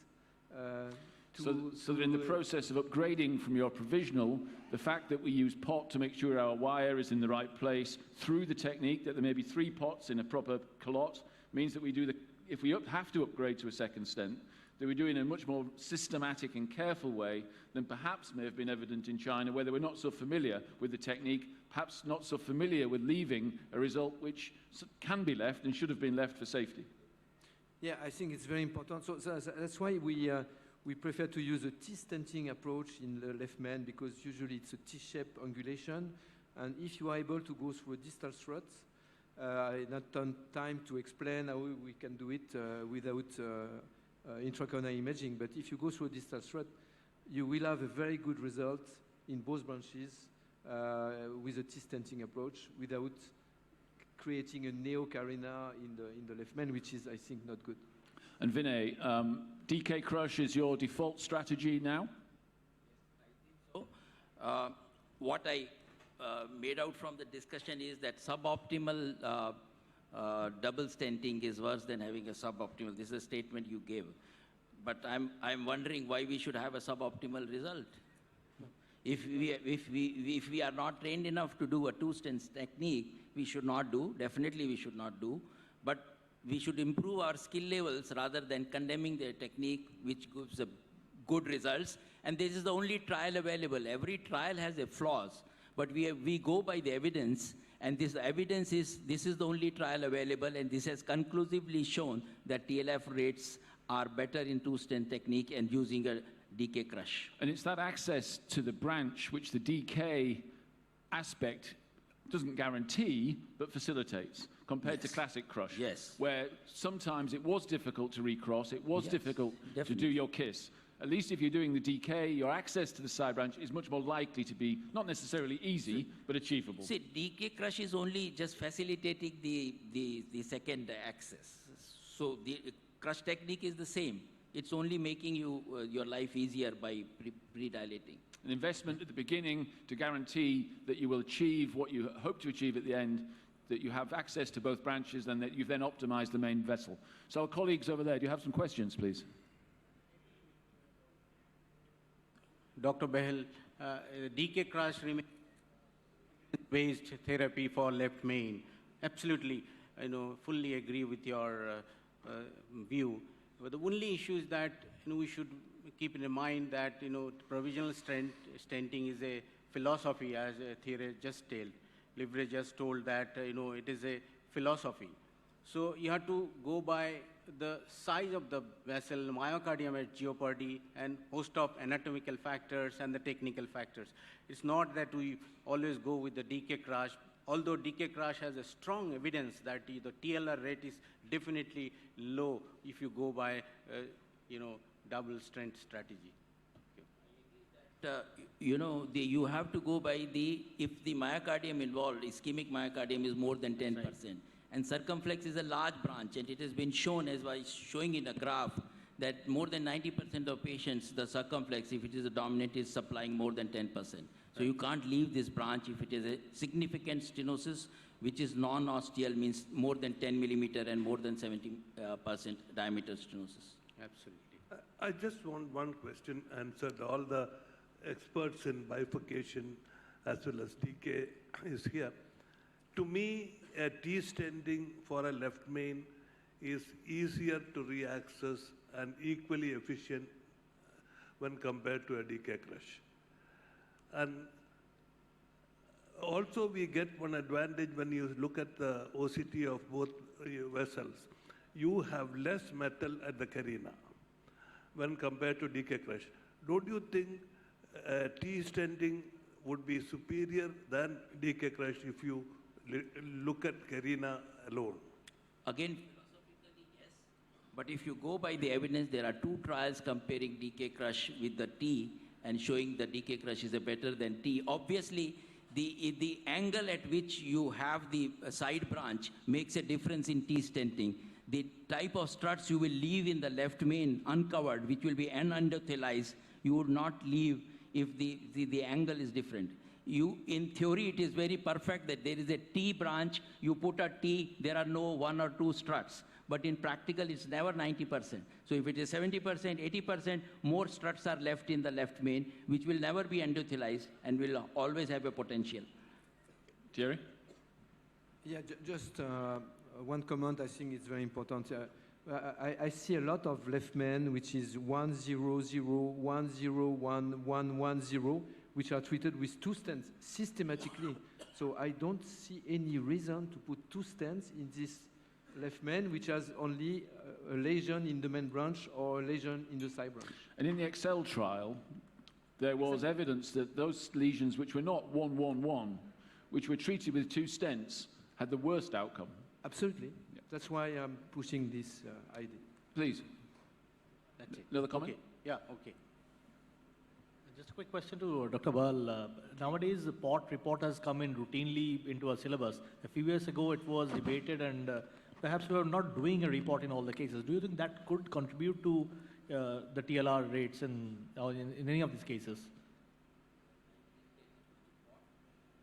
Perhaps you could repeat that. The microphone's not so good. Pardon? Could you repeat the question, please? What I'm saying is that nowadays we know the importance of a POT and report. 3, 4, 5 years ago, POT and report were not so stressed upon, and perhaps there were cases which were left without a report, and maybe POT was not done and whatever. So, do you think all the trial data that we show, these are a combination of all these cases? Yeah, I understood. So, could they be contributing? Yeah, I understood. Like what you are saying is now we do POT, KISS, and report. So, will the results of provisional will be better than 2-stent strategy? But in 2-stent also, this is the same technique which is applied. Only thing is you are taking a decision to put a second stent beforehand. Yes, obviously, as we are repeatedly saying, you have to do kissing. If you don't do a kiss and put 2 stents, you will land up with the problems. So you cannot leave the second stent without doing a kissing or report.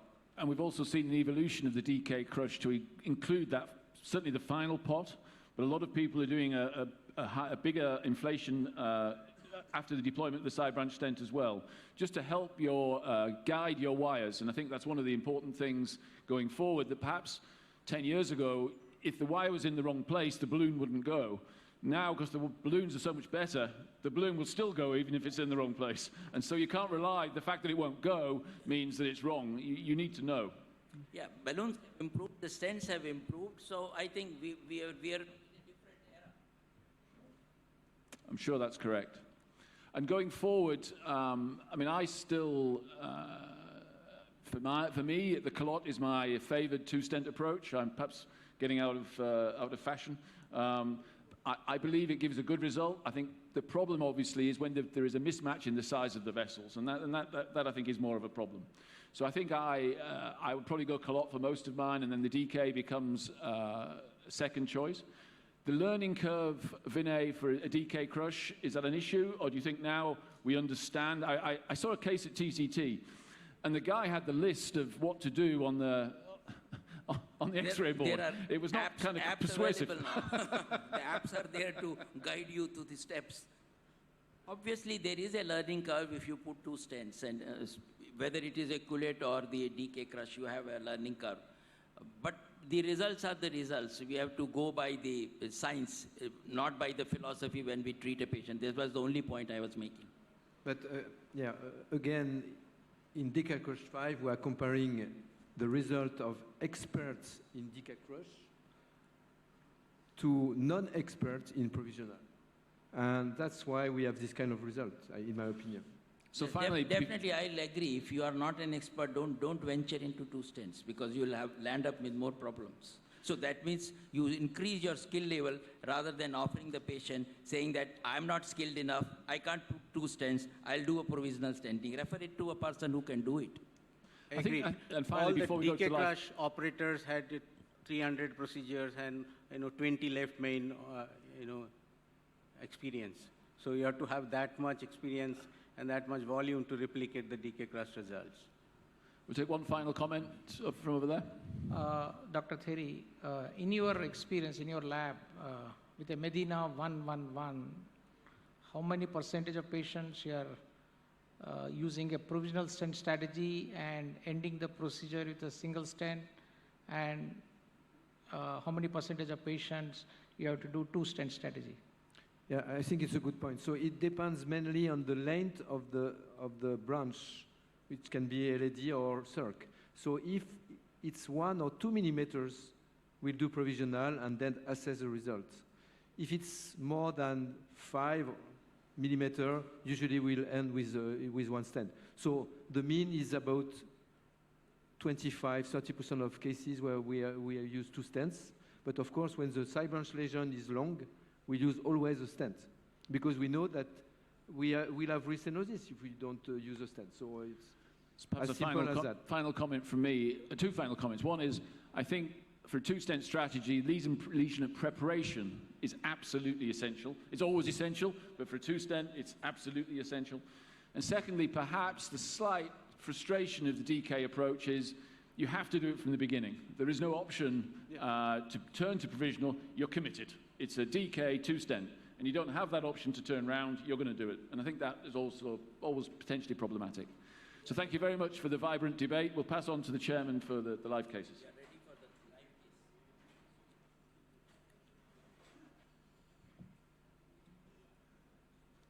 J'ai demandé la réunion, Celle-là est superbe. à la réunion JI si on peut pas Ouais. avoir un truc où on ait les diapos là.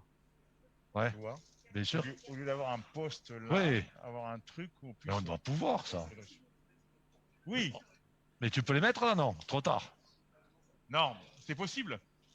Ouais. Parce qu'à chaque fois, on s'emmerde à les regarder comme ça, alors que si je les ai sur l'écran, Et oui. Alors attends, on va enlever le.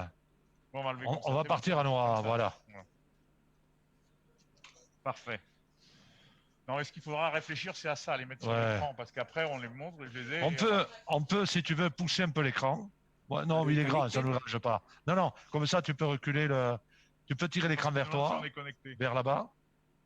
On est connecté là ou pas? Ah, on a le truc Pasteur derrière le. Attends, il faut que je me mette comme ceci. Ouais, Là. pour le voir. Non, là. Là ou là? Là. Ok. Voilà. Good morning, Jean. Ah, good morning. Good morning. This is Thierry. We have a great panel at the India Live session, and we are waiting for seeing this nice case that you will present. Okay, good morning, and again, it's really a privilege for Bruno, myself, all the team here in the lab to participate to this wonderful meeting, India Live, and I wish you really a great success for this new edition. And so the title of the the session, it's focusing on the treatment of left main coronary artery disease.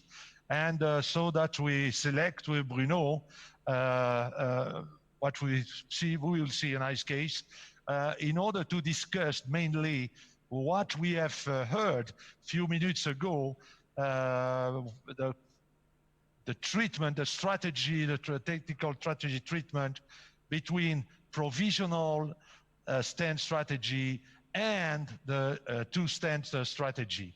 So maybe Bruno, you can present I the will case. present the case, yeah. Okay. So it's a 75-year-old male.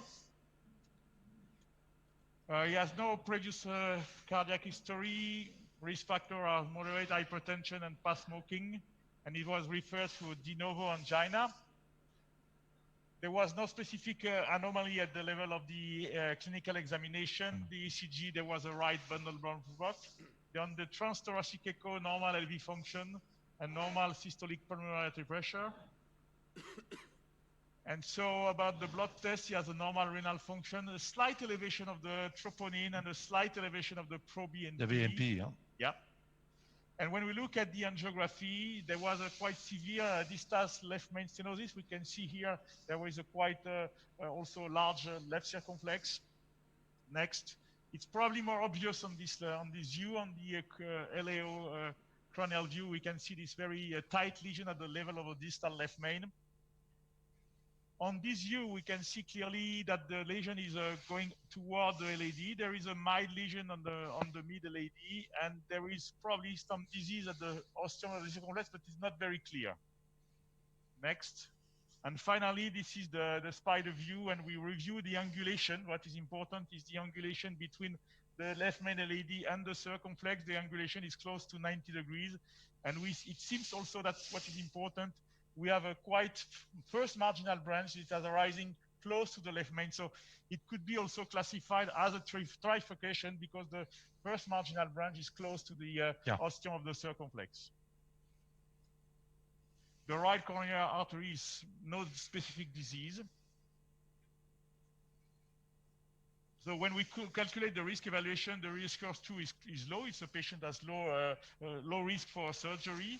And when we look at the syntax score is 18, and the syntax score 2 is maybe favoring or is not defavoring the PCI approach. So the question is, well, how to address this complex distal left main? Can we treat it by provisional, or do we have to move directly to a two-stent strategy? This is maybe what will be interesting. And maybe what we can do is now to review the angio, because maybe with the angio you can have a maybe more clear aspect of the lesion. Oh, thank you so very we can much. move to the angiography, Thierry. Yeah. And you could see that this is on the apicaudal view. The left main is we cannot see normal because there is certainly mild atheroma all the length of the left main, considering the diameter, which will be certainly larger than that. With this critical lesion at the distality, here you will see well the lesion in the areocranial view, and we could zoom on this lesion, and okay, sorry, it's coming. Okay. Difficult, sorry.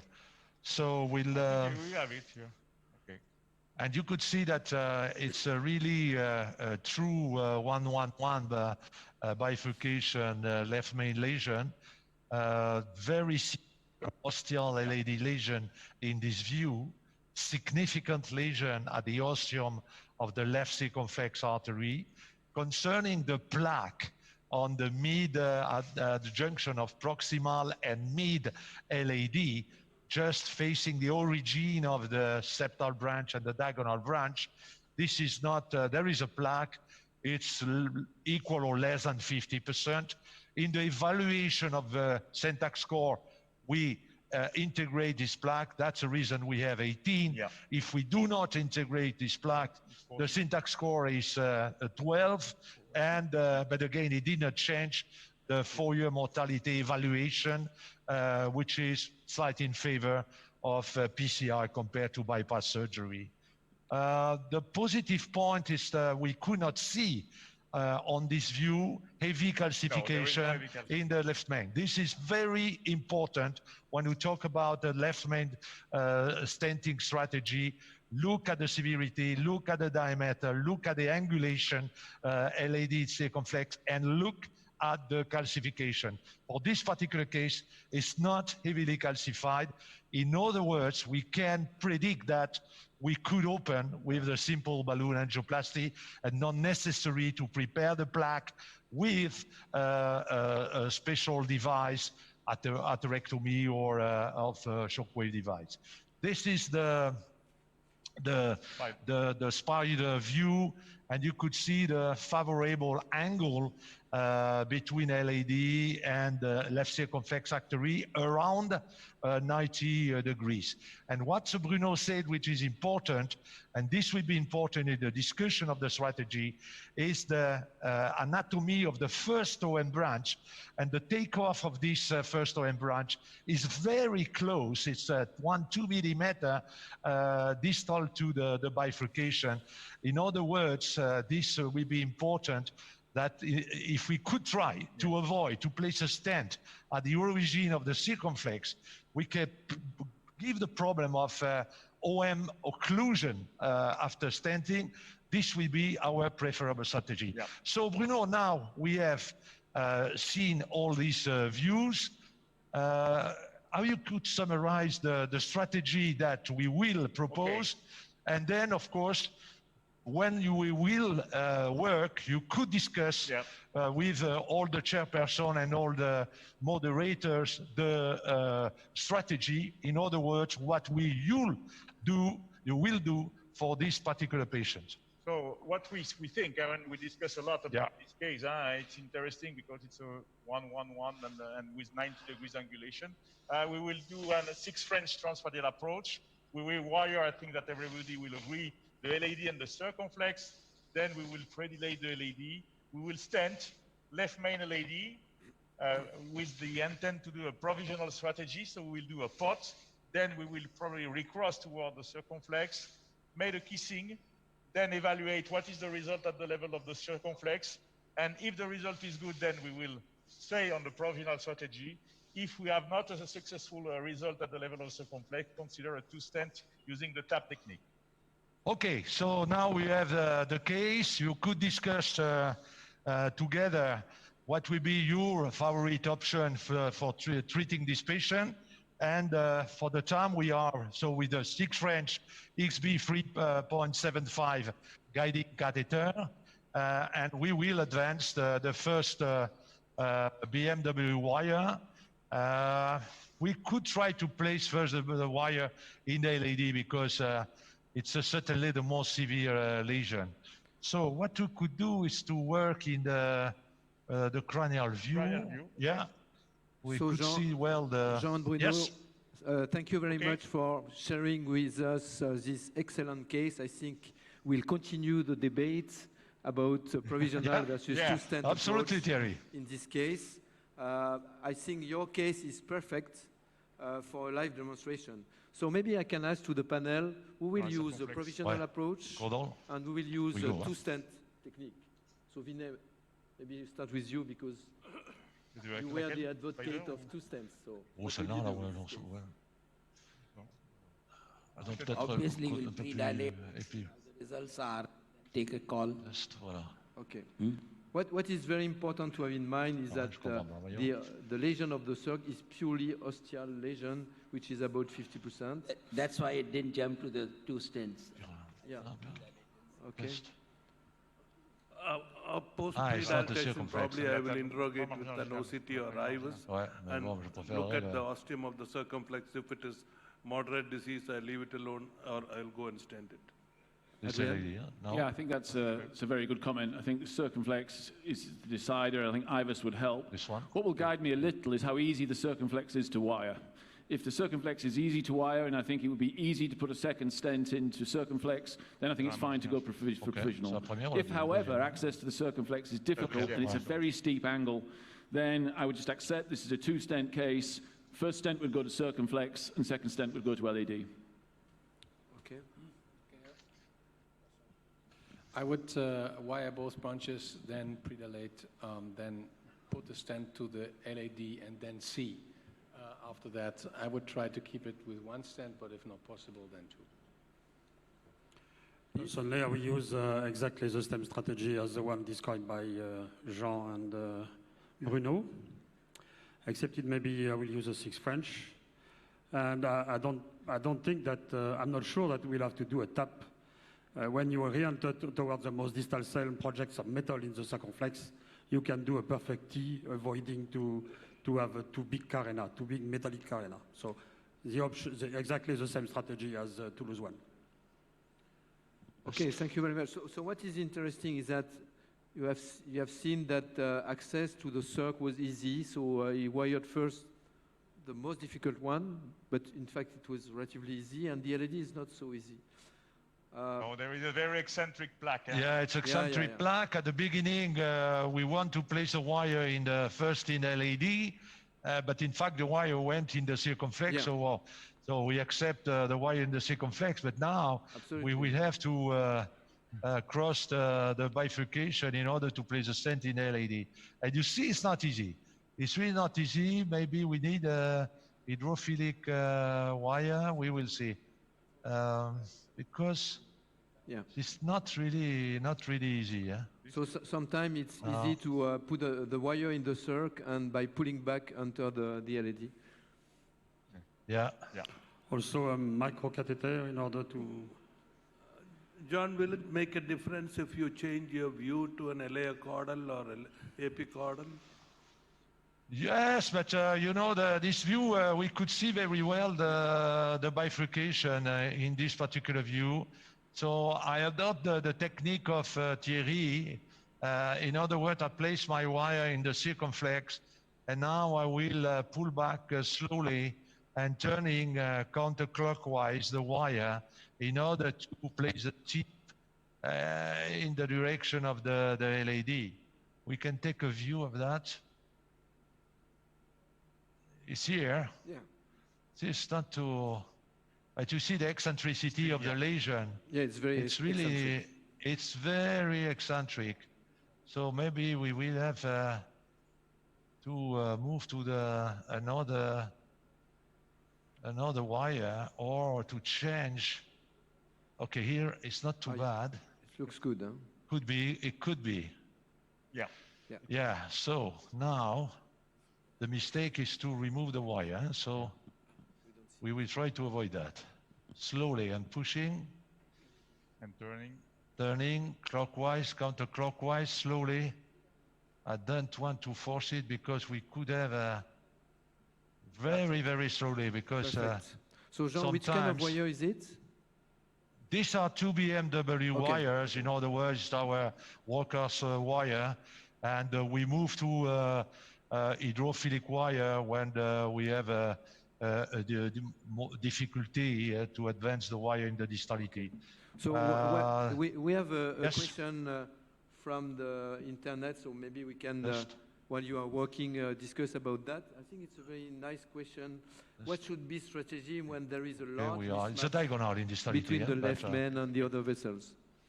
So in other words, which kind of stent you will select when you have, for example, LED of 3.0 and left main of 5.0? Adrian. Yeah, I mean, it's a question of understanding the size matrix of the stents that you have. Personally, what I would tend to do in that situation is to put a 3.5 in gently. So just perhaps lower pressure than I normally would, so that I've got the size matrix to take myself up to 5. If you put a 3.0 stent in for most of the stent platforms, you will never get it much beyond 4. 3.0 sur l'IVA. Yeah. Do we have another point of view? So we will use a 3.5 even if the LED is 3.0 because the left main is 5.0? Yeah, I think everybody agree on that. I think it's very important. So you deploy the stent at low pressure, 8 atmosphere, 9 atmosphere, no more. 3.015. And then, of course, at the end you will do POTS, but you will do DOT also. And you're accepting there's a small risk of dissection, but we can treat dissection. Yeah. What you can't do is to make a stent that's in the body bigger than it can be. So I think, the left main is so important, the optimal result of the left main is so important, I think that risk is justifiable. Okay, so now the 2 wires are in the distality, and we advance 3.0 millimeter balloon in order to predilate in the axis left main LED. And we know we underside the size of the balloon in order to reduce the risk of distal dissection test. I think we are okay. So we will inflate now the 3.0 up to 14, 16 atmosphere. The balloon looks well open. Yeah. We could see some calcification, but not really heavy. So now after that, we will do a check, and then we will select Jean, the stand for the left main LED stenting, and we could discuss effectively the size and the length. The length, yeah. Is it a non-compliant or Yes. semi-compliant balloon? That was a semi-compliant balloon, Okay. and you could see that we have a dissection at the site of the lesion. Fortunately, there is no long dissection. And now concerning, Bruno, the stenting, in the auditorium, they try to discuss the use of the 3.5 millimeter stent according to the diameter of the proximal LED, and then we could post delay 240. Concerning the length, what do you think, Thierry? Yeah, do you need to cover the From the left main? ostium or just from the mid part of the left main? In this particular case, it's a long left main. Yeah, I think it's a good question. In this case, you have a relatively long left main, so I think that you don't need to go up to the ostium. If you have, if you do the pot with a short balloon and you have enough space proximal to the bifurcation to do the pot. Okay.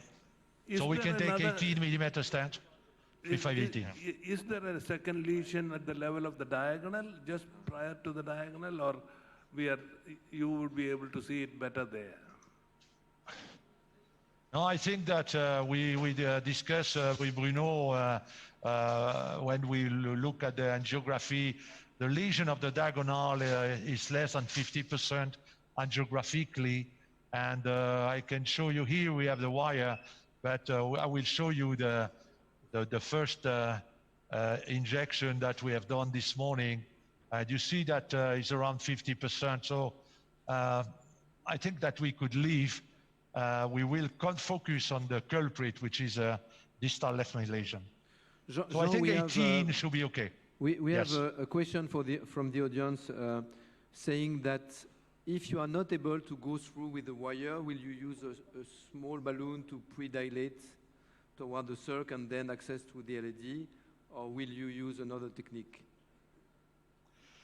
Bruno. You mean that if we were not able to cross toward the Yeah. LED, I think that, due to the eccentricity, I will certainly not predilate Yeah. the circumflex, for sure. Too risky, Because yeah. it's too risky that we have an Yeah. occlusion of the LED. So Fully probably we will follow the advice, for example, of Louva. I don't remember, sorry, but to use a microcatheter or something like that. Yves, I was talking, Yves, yeah. Sorry, Yves. Yeah, I think, Bruno, I think it's a very important point because many That's- people Yeah. will do pre-dilatation, and I think it's the worst thing to do because It's you fair take now, the yeah. risk of occluding the LED by pushing the carina.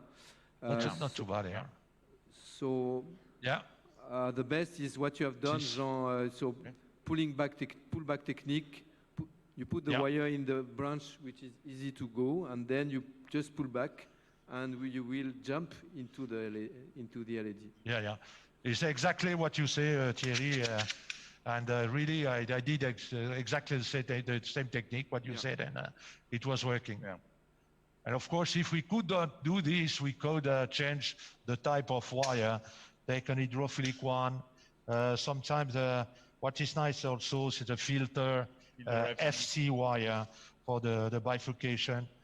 Sometimes when we have a really a large difficulty to engage normally it's a side branch, it's not the main vessel. In this particular case, it was the main vessel. But normally in the side branch, we take the filter FC. So this is a result after the stenting, 3.5 by 18. We went up to 16 atmosphere. There is no dissection distal to the stent. There is some residual narrowing at the site of the bifurcation. So what will be now the next step, Bruno? 4 millimeter, 4.5, maybe a 4 first. 4 first. And then maybe a 4.5. I think that we need to finish at least with a 4.5 at the level of the left main. Even Exactly. 5. So 4 millimeter by 12. But we have to Or improve 13. just at the level of the Jean, carina. 12 will be too long. 12 will be too long, I think. You have to take 8. No, but it's, you know, it's to improve the just. Are you sure? Are you sure you have 12 millimeter proximal to circumflex? Not sure. No, not sure. We are No, not. but we need to take the, we want to take the bifurcation with the 4-0, yeah. It's the calcified portion of Yeah, because the lesion. the lesion is not open at the site of the... is a little bit on the size compared to the left main. 4-0, 8, 10, 12. Yes, but take care. You know, a calcification opposite to the side branch is a factor of side branch occlusion. It's very well described, especially with big balloons. Okay. It's a non-compliant, so we see we inflate the 3.5, 18 up to 16, so we were close to 4.0, I think. We are 3.8, something like that. So I think with the 4.0, we are still on the safe part of the. Yeah, and then we do the real parts with a short with a 4.5. But my concern here is that the lesion is not fully open. So first we have to open the lesion at the site of the bifurcation, and then we will open the, with the 4.5, we do the pod proximally. I think we are inside. This is correct, we are inside the stent. Yeah. Okay, here, go on. So what is nice, 14, Jean, is that 16. we have seen that the ostium of the circ was not pinched by the stenting because you select the right size. So the ostial circ is still okay. We have a question about intracoronary imaging. Is it not better to do IVUS or OCT for stent sizing before main branch stenting? Yeah, we can, of course, but it's not our way of working in routine practice. In other words, we take the time to look at the angiography, which is systematically done with at least 2 injections of nitroglycerin intracoronary. Then we look at the size of the LAD, which is normally 3.5 here. We have the 3.5 vessel. The size of the circumflex, which is at least 3 millimeter. So when you measure 3.5 plus 3, it's 6.7. You take the 2/3, and we will be around 4, a little before more than 4 millimeter left main. It's our way of working since years, and honestly, it was working. So, and we use imaging when you have a depth, really when you are not sure. Second, sometimes, but not all the way all the time, to be honest, at the end of the procedure to assess the result. So what we can do is to take a 4.5 short 8, because, for the pot. As mentioned, Yves, we have to not to be. So Jean, what we can see clearly, comparing to the guiding catheter size, which is 2 millimeter, in fact, the 6th French. So it's clear that the left main is at least 4.5. Yeah. And you see here, it's a 4 millimeter balloon. And you see the size of the 4 millimeter balloon. When we look now the size of the origin, certainly we could accept a 4.5 millimeter. Yeah. So then the risk is to create a dissection. All the time we have to be really in between the perfect angiographic result and the dissection. Could be distal to the stent in the majority of the case when the stent is starting from the ostium. But here in this particular case, we could have a dissection proximal to the stent because the stent is starting, the proximal end is in the middle of the mid shaft of the left main. Okay, so now we advance the 4.5 and is it the right one? Yes. Interesting because, okay. So now we can do the stand V's. Is it possible to do that? And pull back a little bit. I think it's okay. Here is okay. Okay. So we will do the stand V's or stand boost. It depends of the what's working well. Ready? It depends of the machine. Not too bad.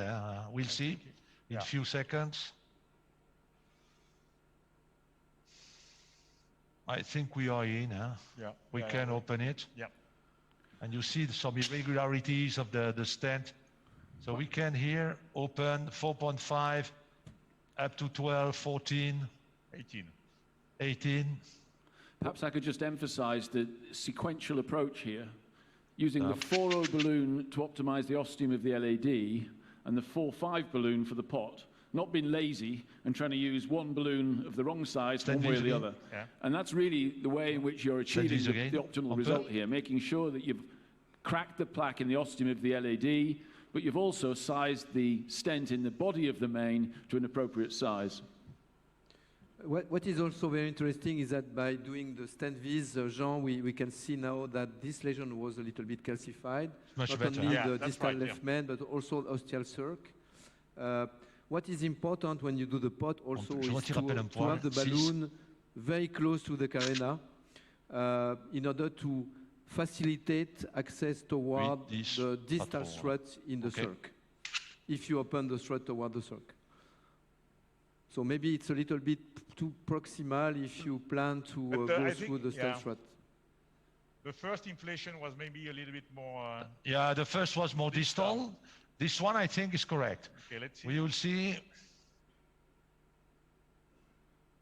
It's not too bad. We can advance one more time. We can inflate the balloon one more time. It takes time, sometimes, to inflate, to prepare the plaque and to post-dilate. Yeah, a little bit closer to the... dust. Not too much. Yeah, we place the distal mark at the site of the bifurcation of the wires. Okay for you? Is okay for you? It's okay. Yeah. So while you are inflating the balloon, we have another question, which is... okay. Is it advisable to recross circ as we are doing pots with a large balloon to prevent gelling? Okay, I understand the question. So maybe we can ask to the panel.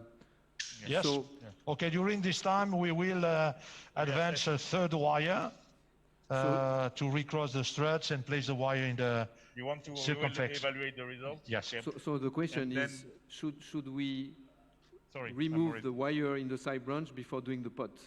Okay. No. So the idea of doing the pot is to enhance the safety of recrossing. I think these days, most of the wires are fine, even the polymer wires are fine. I tend not to jail the polymer wire, and I would just jail my workhorse wire. But no, you should do the pot, and then you're much less likely to go behind the stent when you pass your wire. Yeah, I think it's a very important point, because many people are saying that. So maybe it's better to remove the wire because you gel the wire and then you have difficulties. But the wire is your safety of the procedure, so I think it's very important. Like a lot of things now, it's not a question of doing it fast, it's a question of doing it carefully. And as long as you don't just yank, then you'll be fine. We talked about that earlier in the session. Absolutely. John, Vinay here. Do you have a preference of any stent when you're doing left main? Do you have a preference of any stent when you're doing left main, or all third generation stents are same? Just. Yeah, Jean, so the question is, do you have a preference for the stent choice for left main? I think we don't have any preference. What is important is what you addressed before, is that the stent can achieve the diameter you want to get in the left main. So what is important is to select the proper stent in order to achieve, for example, 4.5 or 5.0 in the left main. So you have to know what maximal stent, maximal diameter can achieve your stent. Not easy.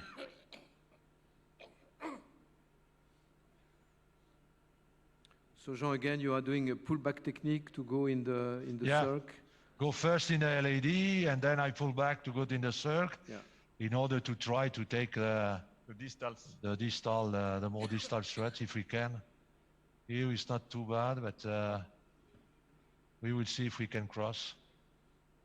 It's a matter of patience. We have not to go slowly. That's the OM branch, now. Probably. We have to see, maybe in a spider view. Spider could be okay, but the quality of the angio is less in spider. Okay, so while you are working, we have a general question, I think, which we can try to answer. Should we do kissing balloon, pot, side pot, or leave the side branch alone? I was just about to ask you, Thierry, for your criteria when we need to open to the side branch.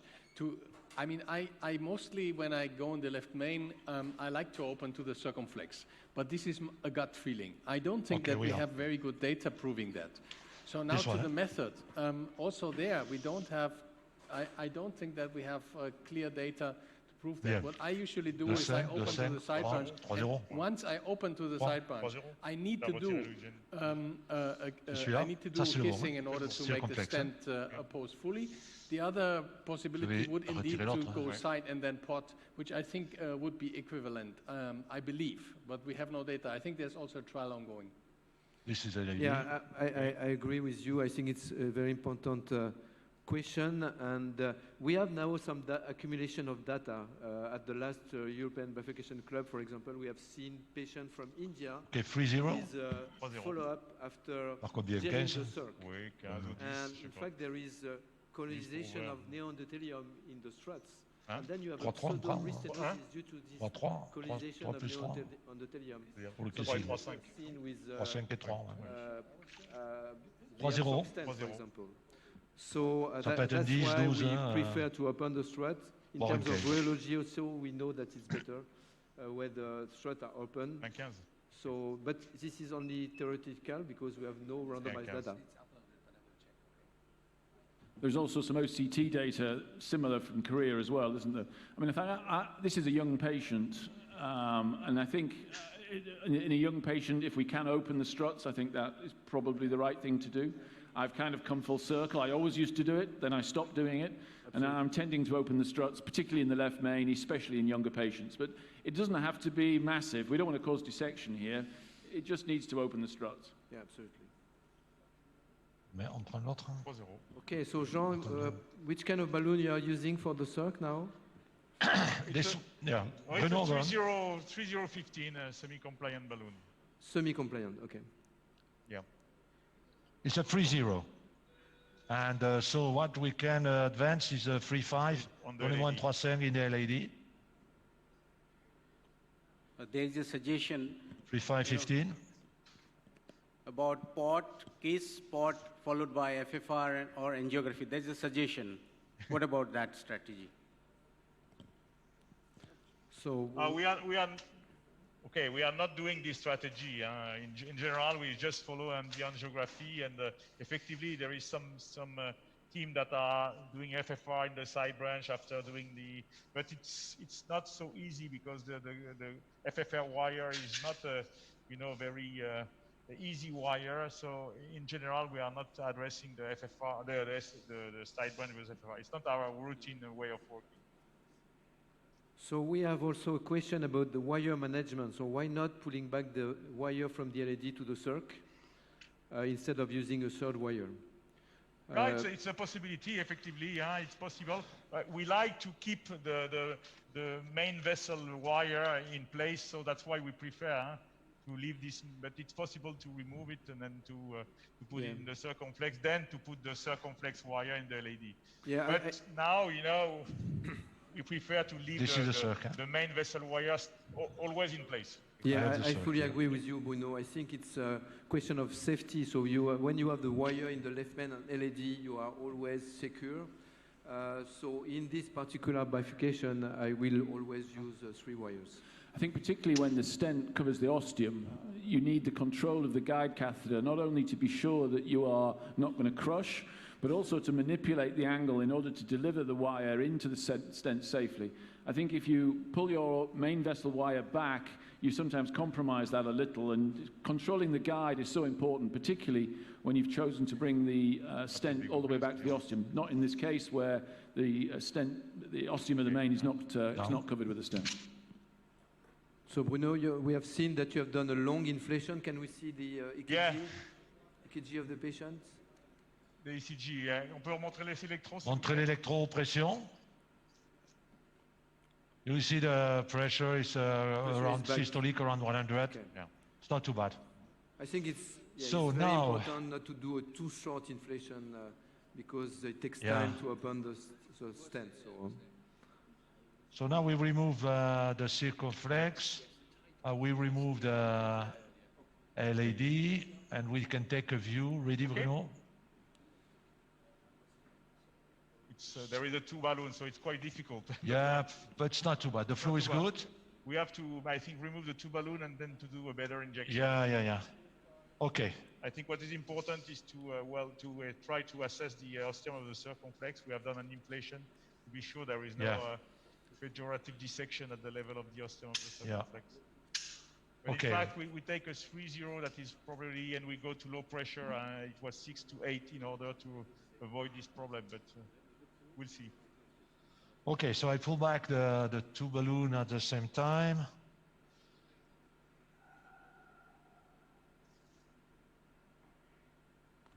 Keep up the wire. Okay, here. Now it's okay. Let me take some. We can do a picture. Yep. Okay, we go. Prepare nitro. It's not too bad. Yeah. Caudal view. Caudal view. Nitro. Tu peux avoir le résonant.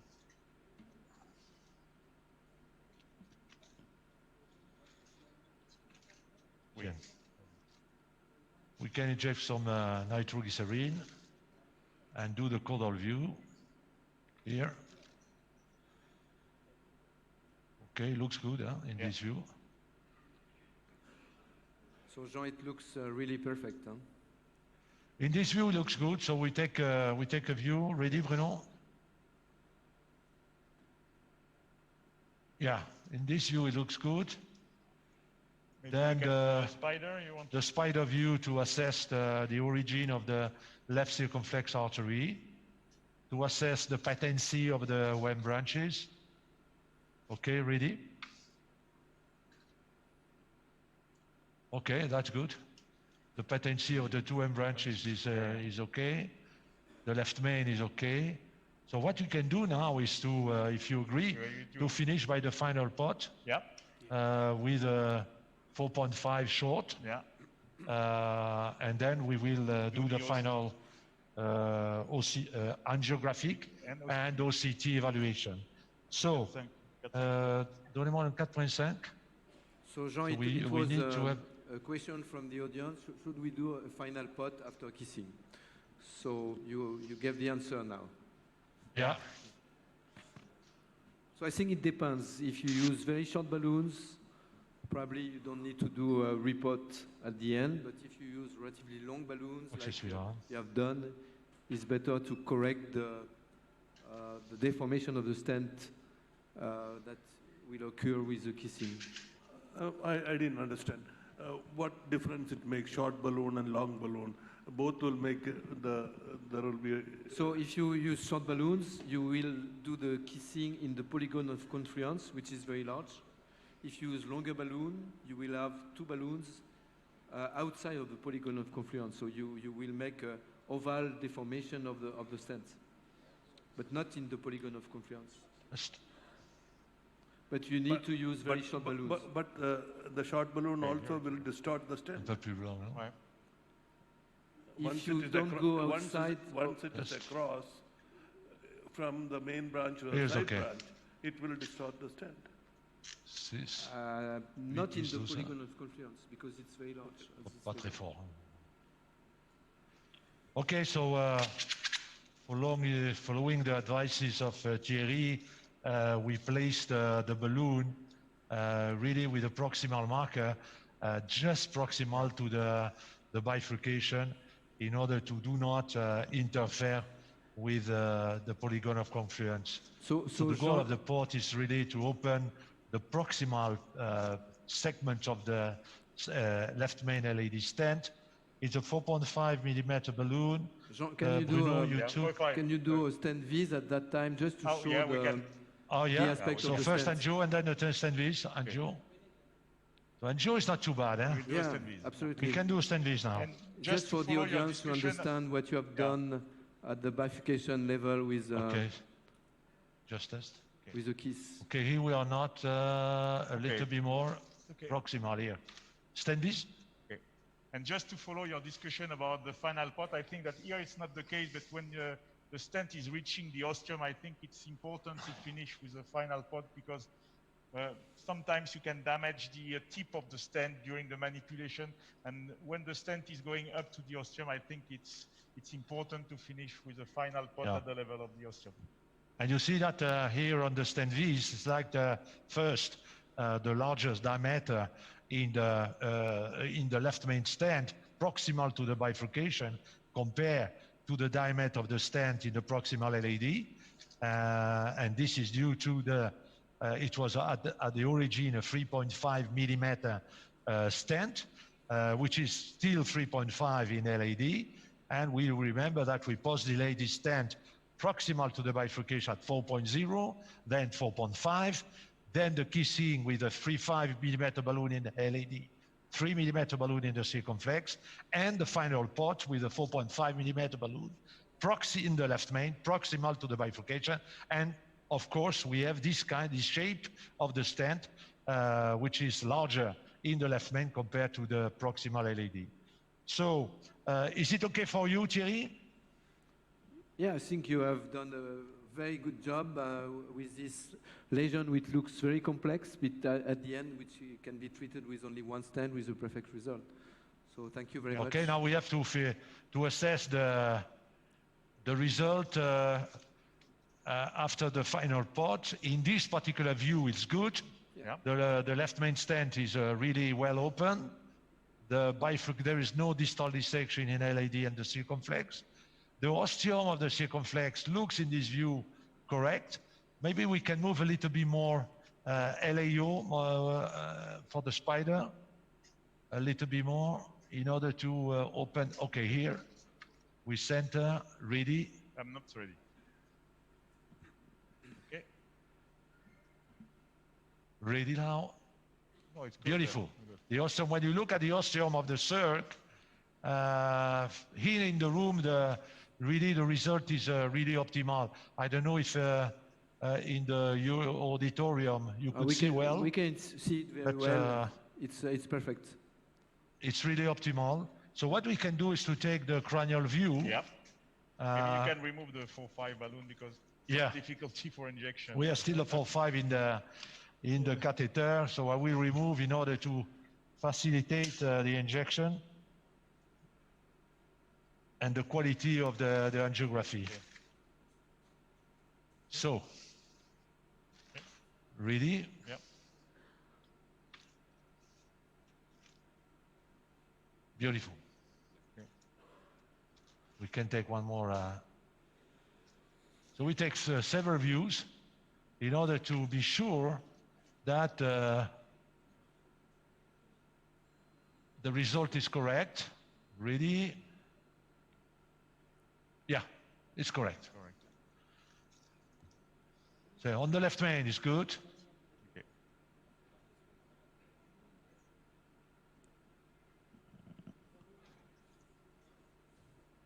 I think it's okay. Yeah. Yeah. We will see in the caudal view. That's a spider view.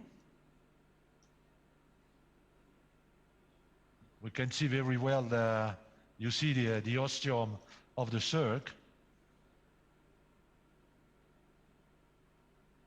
And the good point is that the first OM branch, you remember that the origin of the first branch was very close to the origin of the circumflex, yeah. And the first OM branch is perfectly open, is patent. So now, next step, Bruno. So if we agree, we can do an OCT evaluation to be yeah. What we can do is to do an OCT on the LAD wire.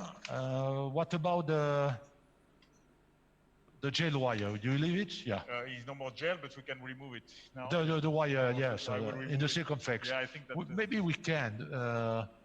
Because the result is good at the osteum. You must leave the wire there. At least we can know whether you were through which strut. Yes, that's right. But now it's done. It will. Now it's done. Yeah, the wire is removed. With OCT? Yeah. Or OCT. So Jean, in this particular case, will you use intracoronary imaging in daily practice, or is just to show what you have done, and we know that it's a very good result? So in really in daily practice, when we are really sure of angiographically, from the angiographic images of the result, in other words, a good stent apposition, we use a lot of stent boost, of the stent vis evaluation. Second, a good angiography.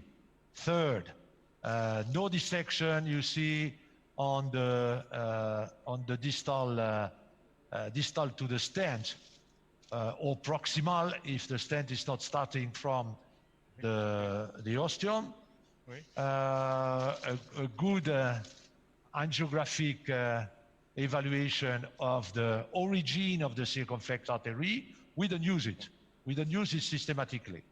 But here is to show you what we could see from the angio evaluation. I think test to be sure that the catheter is inside the left main in order to be sure that the quality of the angiography will be okay.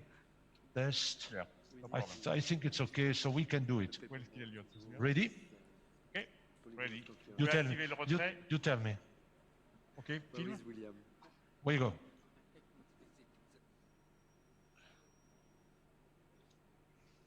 Okay. Okay, this is the angio, the distal LAD, the proximal LAD, sorry. stent here. The stent here. Left main. Okay. Okay, we can come back.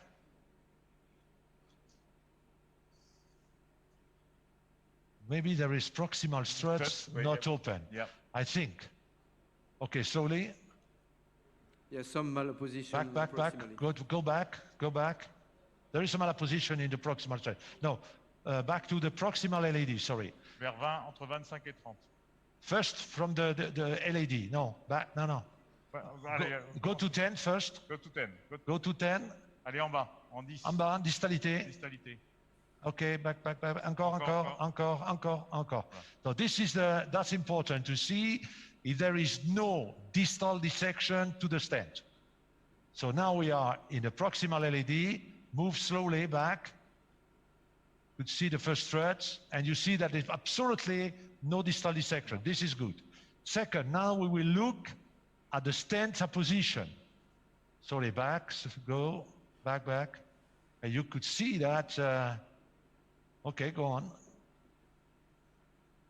We go to the bifurcation now. Yeah. The stent is correctly opposed. There is no problem. Back. Continue. Here is this is the opening of the circumflex. Okay. And you see that the stretch is really well open at the ostium of the circumflex artery, which is the second really good point. We come back. Here we now in the left main. Back. Continue. Back. Our position is perfect at that point. Continue. Do not stop. Our position is perfect. Continue to be perfect. We will calculate later the area. And here we could have some problem. Continue. Back. Here. Maybe here the proximal struts are not well opposed. Yeah. In other words, when we did the pot with a 4.5 millimeter balloon, because, and this is my responsibility, I was afraid to create a dissection. So in fact, I placed the proximal marker of the balloon inside the stent. So what we could do is to repeat the pot from this angiography OCT evaluation and place the proximal marker, on the OCT around 31, 32, and this could really optimize the stent deployment. Yes. OK, 4.5. Est-ce que vous pouvez nous trouver le diamètre, s'il vous plaît? Pendant ce temps, vous pouvez calculer, 4,68, so 4,9, okay? So it's, Le diamètre, you can comment that. diamètre. I was wondering maybe to use a 5.0 because we have the OCT, so we can calculate precisely the diameter of the left main. And so it's less than 5, it's huh? 5, probably. No, I think What is interesting, Jean, is that the calculation that we made is correct. So you found 4.7 millimeter for this left main. Yeah.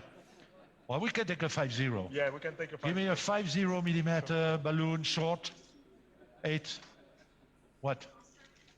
And then you can... Combien? 12, OK. And what you We can go. do is to use stand V's to have an optimal positioning of the balloon Yeah, at absolutely. the edge of the proximal part of the stand. But I think this kind of malposition is supposed not to be a problem. Yeah. Except for going outside with a wire if you come back later. Yeah. That's true. If the patient needs an intervention in the future, if we have this kind of malposition on the proximal end of the stent, we could have the wire under the stand, under the struts, and that could be a problem for the further. Okay, here is a 5 millimeter balloon. I will pull back a little bit. Yeah. We could see the threads, and the proximal threads are not open. Here is okay. Yeah, okay. Okay. So it's not necessary to take very high, just 6 atmosphere, but to be sure that the proximal threads are open. Very good. What are the pressure? 6? 6. I follow. 6. 6. Okay. Perfect. Okay, we will. Maybe we can repeat and stand these to see. What you can do is to repeat the stand V's first, and then the evaluation. I don't know if we have time for the transmission to do a second OCT evaluation. Stand V's here. We can? Yes, Jean, we have some more time. Here it looks good. Normally we have, I think, 7 minutes remaining. I think it's so you see now the stand V's, the changing the stance is really more tubular, Jean, really parallel. Yes. Can you show the previous stand V's that you have done, because there is a big difference. Est-ce que vous pouvez remontrer le stand vis d'avant, s'il vous plaît? Okay, we'll try to do that. Montrez-le. You see? Look at the difference in proximal. That was before the 5 millimeter balloon inflation. And we could see that the 2 first threads are not really open. Okay, so what we can do now is to repeat the OCT evaluation. Yeah. Vous pouvez nous redonner la scène d'OCT, s'il vous plaît. And so it's really certainly one of the message that with Bruno we will want to give to the audience. It's to take the time to optimize the result of the stenting. In other words, it's not just only quick stent opening, quick balloon inflation to open the stent, but it makes times. First, to predilate. Second, to place the stent. Third, to do the pot. And we see that in this particular case, we use a 4.0, then a 4.5, then the kissing, then the final pot with here a 4.5, and then you check angiographically. You could check by the stent boost or stent Vives or stent clear or clear stent. And then if you have no financial problem for using intracoronary imaging evaluation, you could use OCT or IVUS. IVUS particularly if you have an ostial stent. Okay, so now should be the second evaluation of the OCT. I take On peut recalibrer, s'il vous plaît. On peut passer à l'OCT? Vous me direz quand vous... Tu peux flasher. Ok. Good. Activez le retrait, Clotilde. Quand vous voulez. On peut y aller. Attends. Film. We go.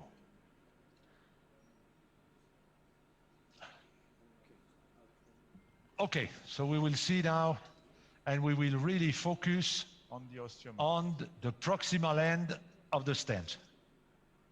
Okay, this is distalité. Okay. Okay. Now it's perfect. better, huh? It looks better. Huh? We will see in detail, but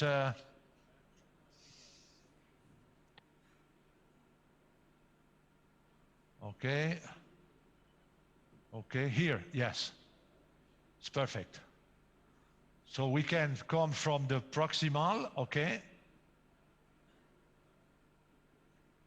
Okay, proximal to the stent. Go to 32, 30, continue, 32 to 35. Go to 35, okay, here. And now we advance slowly. Go to 30, slowly. No, in the other, dans l'autre sens. Okay, we advance slowly to look at the stretch. Continue, non-stop, non-stop.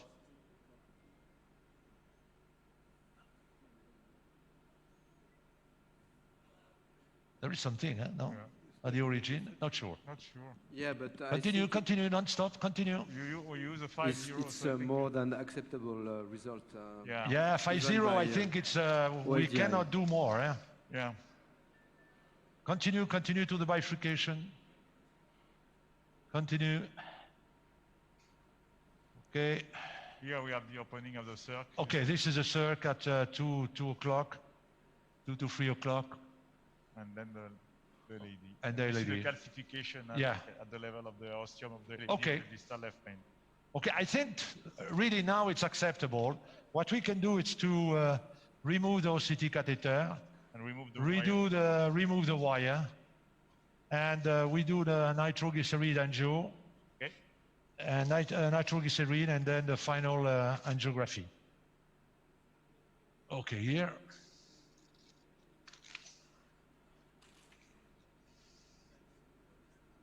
So we can take a caudal, the spider view. Yeah.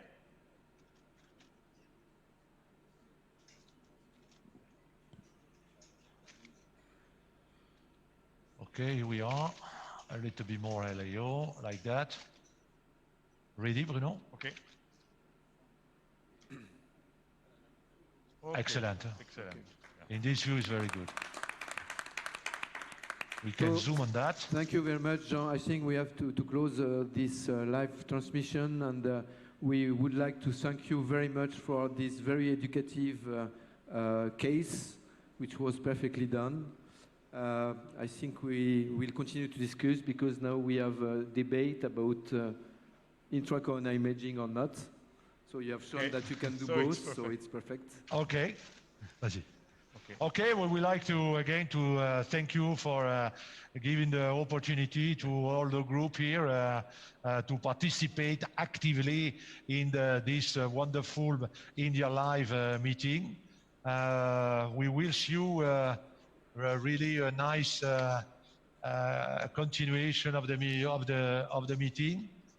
Here, you know, to finish the main message that we want to give you with Bruno, it was how to treat simply with a single strand strategy, a complex angiographic distal bifurcation, left main bifurcation lesion, and following, you know, step-by-step technique, and with really all the steps are really important, from the selection of the guiding catheter, selection of the wire, selection of the different angio views that we will use during your procedure, selection of the balloon first to predilate the lesion, second to place the stent, selection of the balloon and the positioning of the balloon to do the pot technique, how to perform the good kissing balloon inflation, final pot strategy, the use extensively, and we use in this case 6 or 7 times, use of stent boost or stent V's, and finally, if you can afford it, the extremely importance of intracoronary imaging evaluation, using in this case the OCT, and thanks to the OCT, we could, you know, identify an abnormal opening of the stent in the proximal end of the stretch, in the proximal end of the stent, and finally, we come back with a larger balloon, 5 millimeter for the final pot, and angiographic, the result angiographically and by OCT was really satisfactory. So, thank you again.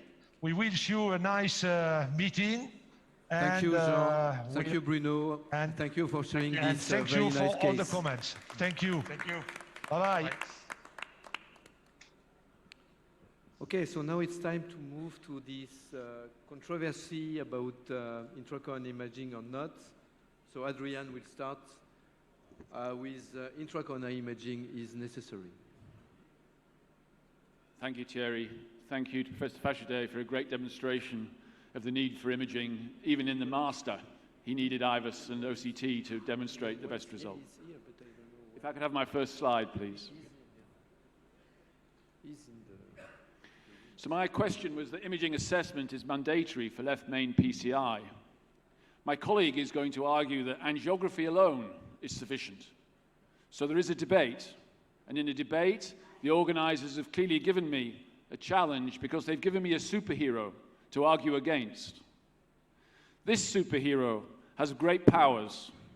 He can fly, he has strength, he has X-ray vision, he has heat vision, he has cold breath, he has super speed, he's enhanced hearing, and apparently nigh invulnerability. So I have a big challenge to beat the superhero. And all the way I can do that is with facts.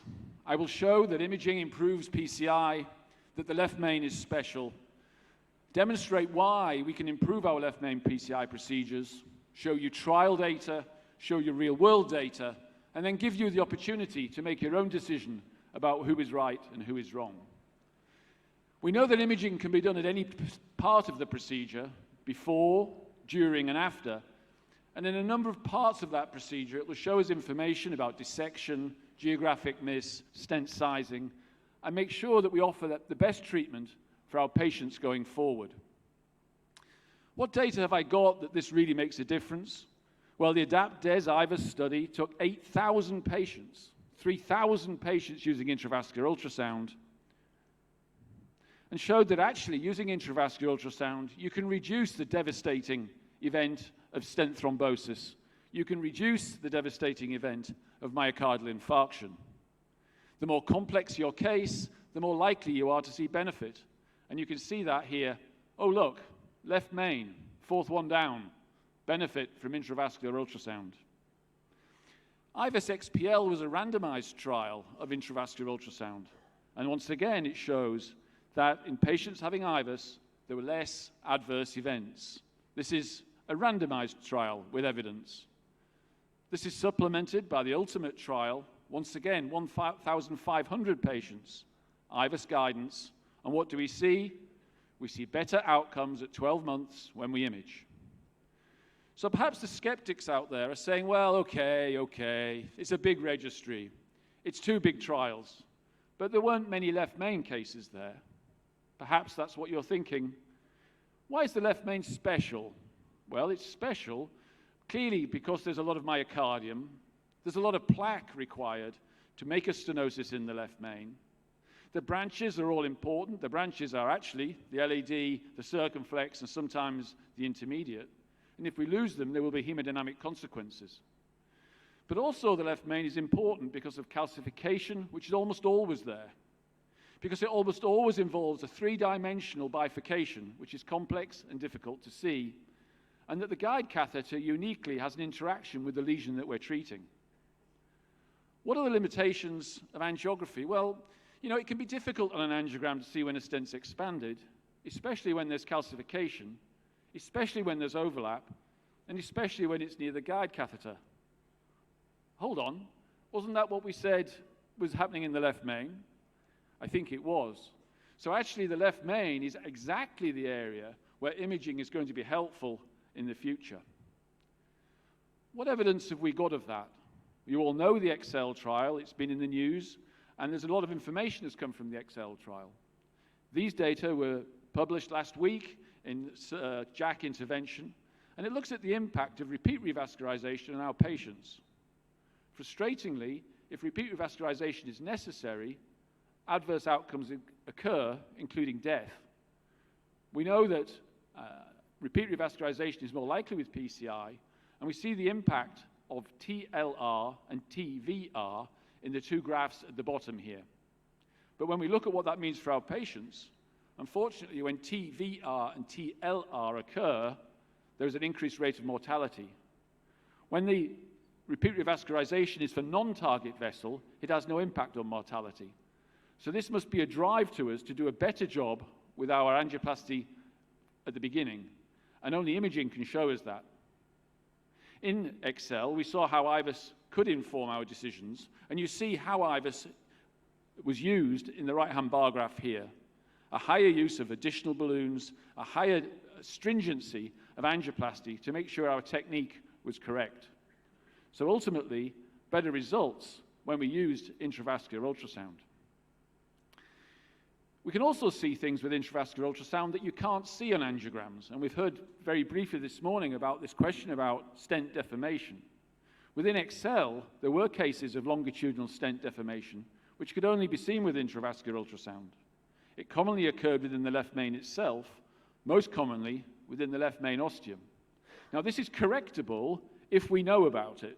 It's not correctable if we can't see it.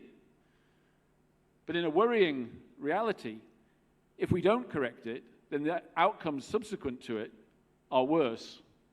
Nearly 30% of our patients who had evidence of left main stent deformation had adverse outcomes in Excel.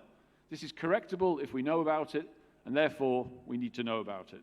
And you see this multivariate Cox proportional hazard regression showing the importance of stent deformation in outcome. But also at the end there, the impact of knowing what the final IVUS area was. Also a predictor of outcome, even in expert hands within the Excel trial. So what are the rules of IVUS? I haven't got much time to tell you too much about that, but clearly we need to expand our stents, we need to prepare our lesions, we need to make sure we've got coverage, and we need to be careful when we're maneuvering devices that we don't cause a problem.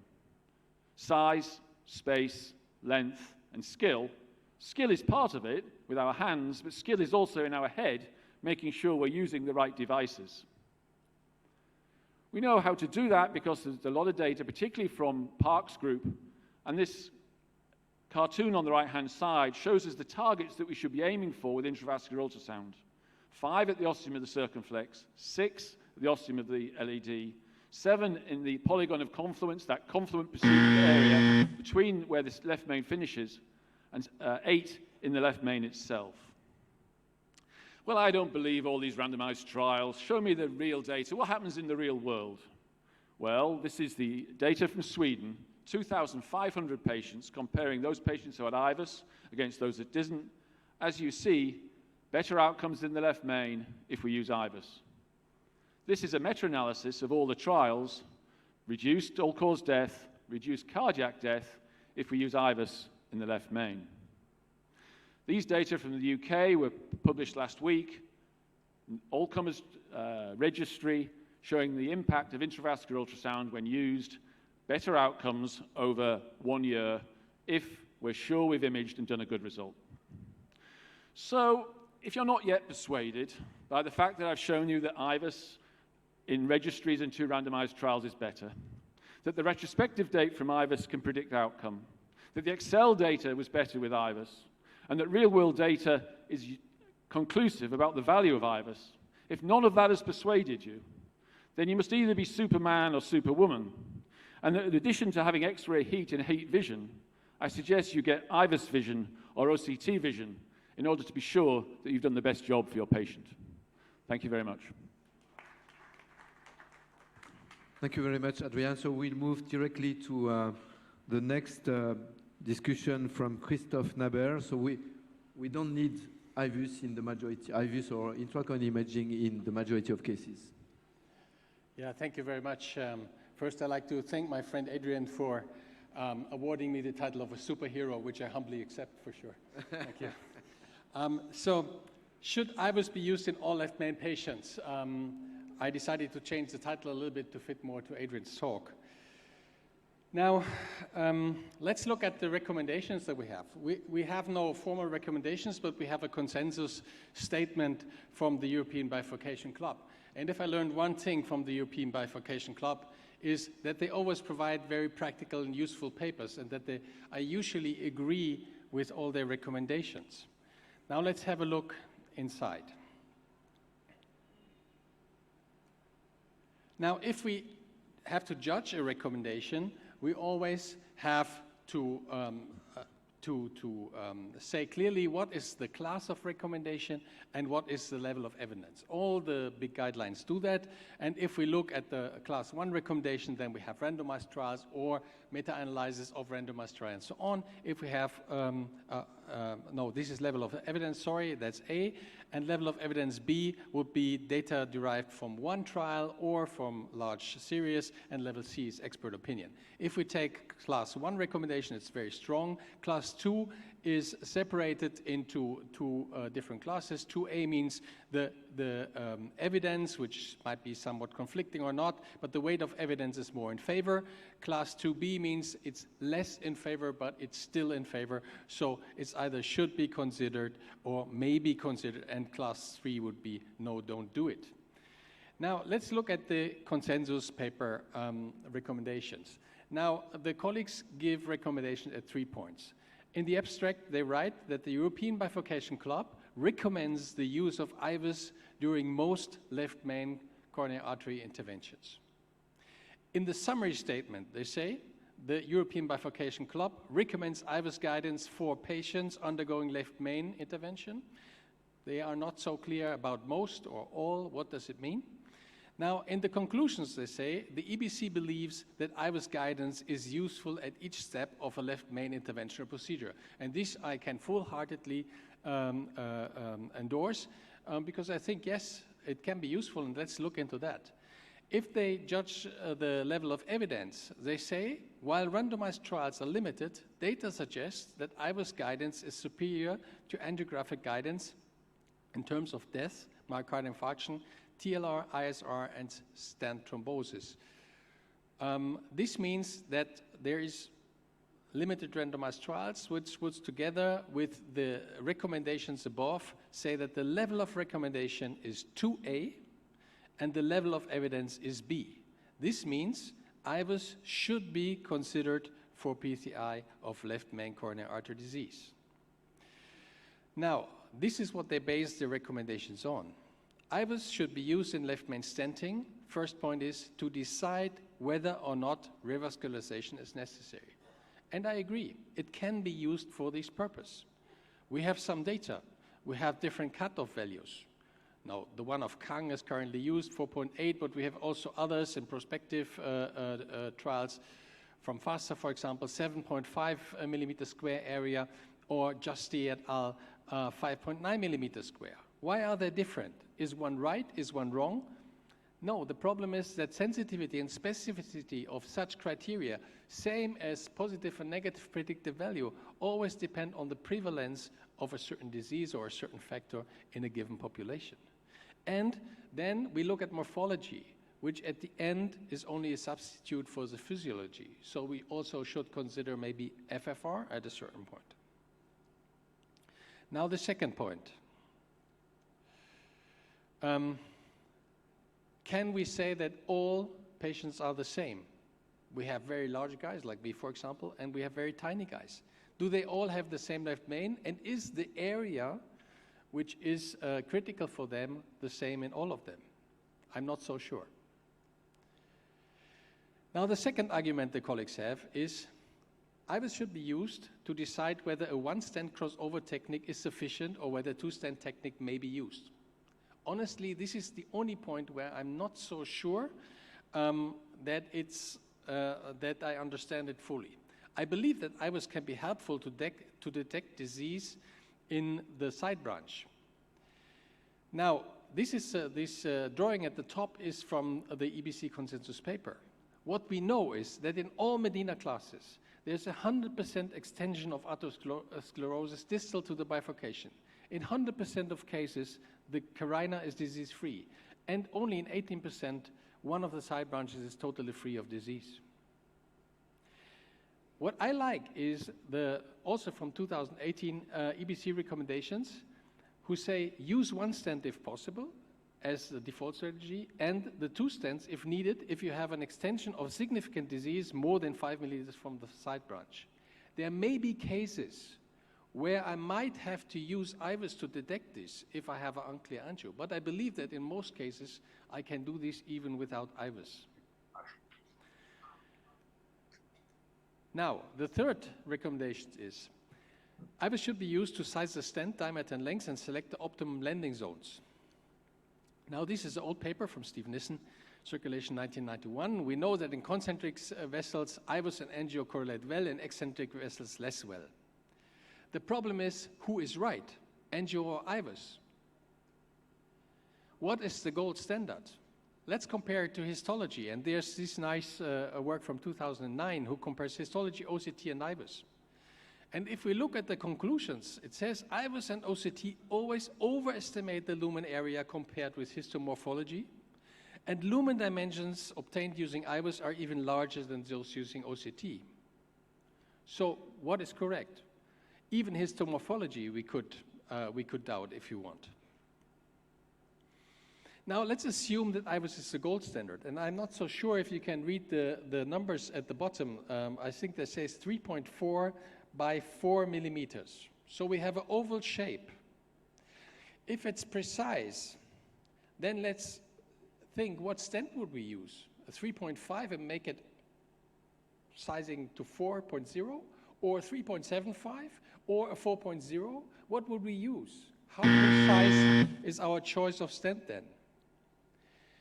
The good news is that precision is not so important because the stents are forgiving. We can size them to different sizes. So our stent choice must be in the area of where we want to be. And the second point to discuss is how precise is PCI? Look at our manometers at the indeflators. Look at them. Is this a precision instrument? Look at the tubes in between, silicone, elastic. Look at the semi-compliant balloons used in the stents, dog boning effects. And then look at these tables. So if we want to achieve 3.4, I have to give 17 atmospheres. How long? And you see that the result is never perfect. You see below in the OCT analysis, because the stent adapts to the vessel, and the vessel is not a perfect cylinder. Now, this is the reason why we always postulate with non-compliant balloons. And this is the reason why we really should do it. And this brings me to the last point. The last point is we should use IVUS to optimize the final result, expansion, apposition, and geographic miss. Now, there are very few randomized trials on this question. In this trial, the ultimate trial is the most popular one, the colleagues found that there's a difference regarding the combined endpoint target vessel failure, and this is mainly based, you see on the right panel, on clinical target lesion revascularization with a P of 0.02 and a borderline significant definite stent thrombosis number. Look at the figures. What is the difference? Stent length and major lesion length is not different, so not a bad sizing. So not a bad sizing. I'm sorry to take a little bit more time. But the differences are very, very small. It's 0.1 millimeter. Can we be that precise? What this study tells us is we need to be a little bit more courageous in our post-dilatation, and we saw that in the case of Jean Fajadet. Now, you know the work of Prati, all the work about impact of OCT findings. Malapposition is not the issue, so we can reassure Jean Fajadet. Stent under expansion and dissections, this is the true problem. Now, what I usually do, I use the pot as shown here, and I think it's useful in most cases. And now we come to the point, do we always have to use IVUS in the cath lab? I think from all what you've seen, we can say, yes, the Bifurcation Club is right. IVUS can be very useful in left main stenting. But OCT, IVUS, FFR, IFR, angiography, they do not answer questions or make decisions. They provide information. And it's the job of the operator to plan, analyze, ask the right questions, and integrate all this information to make the decision. This is why at the end we need physicians.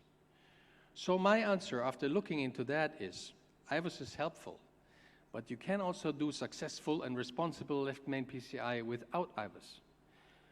You should not treat the most complex cases or unclear cases where you cannot decide how the anatomy is.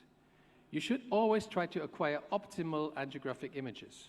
You should always prepare the lesion well to avoid stent under expansion. Use QCA. You can also use your catheter, wire tip, and balloons for sizing because the stents are forgiving. And you should use a very aggressive non-compliant balloon post-dilatation combined with the pot technique in order to avoid dissections, as just demonstrated. Carina shift, and also under expansion. So thank you very much. Thank you very much. It was a very nice discussion between both of you, but now it's a little bit late and we are running late. So I will ask to Samuel Mathieu to give the closing remarks.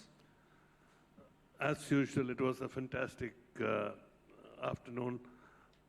The EuroPCR group has contributed tremendously to, and a lot of issues which as current has been addressed, and the live case was superb.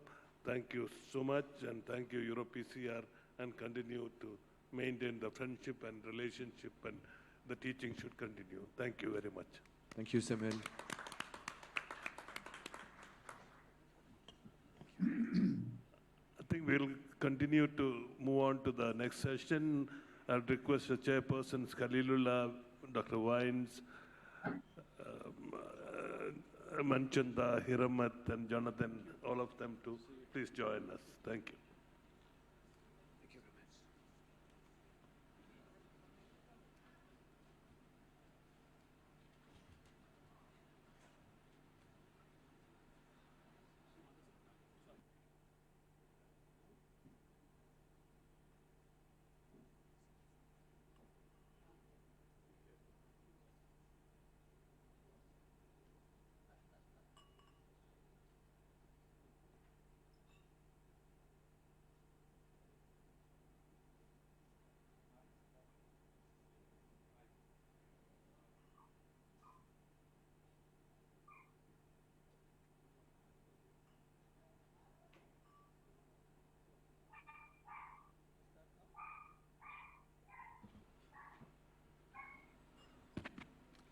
Good afternoon, ladies and gentlemen. We welcome you to the very important session on complex coronary conclave. I have a galaxy of experts on the as chairpersons, and equally important, distinguished people are there as the moderators. The first guest lecture is by Giuseppe Gangiorgi from Italy. Is going to speak on drug-eluting balloons, expanding indications. Gangiorgi from Italy, please. Yes, good afternoon, everybody in India, and these are my conflict of interest slide. Due to the coronavirus here in Italy, and especially here in Milan, which is the red zone. Can you hear me? Skype. Oh, I see. Yeah, we are ready. Can you connect us on Skype? I think the Italians found it very difficult to travel for, the reasons. Yeah. We here in the north part of Italy, we are in the red zone. Are you able to hear us in Milan? Yeah, we are here in Milan.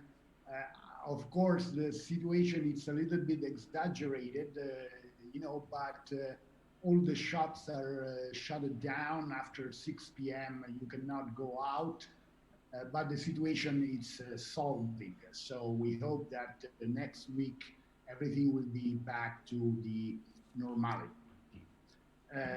So having saying that, I think that there are several expanding areas of application of drug-coating balloon in endovascular therapy, which I outlined in this slide.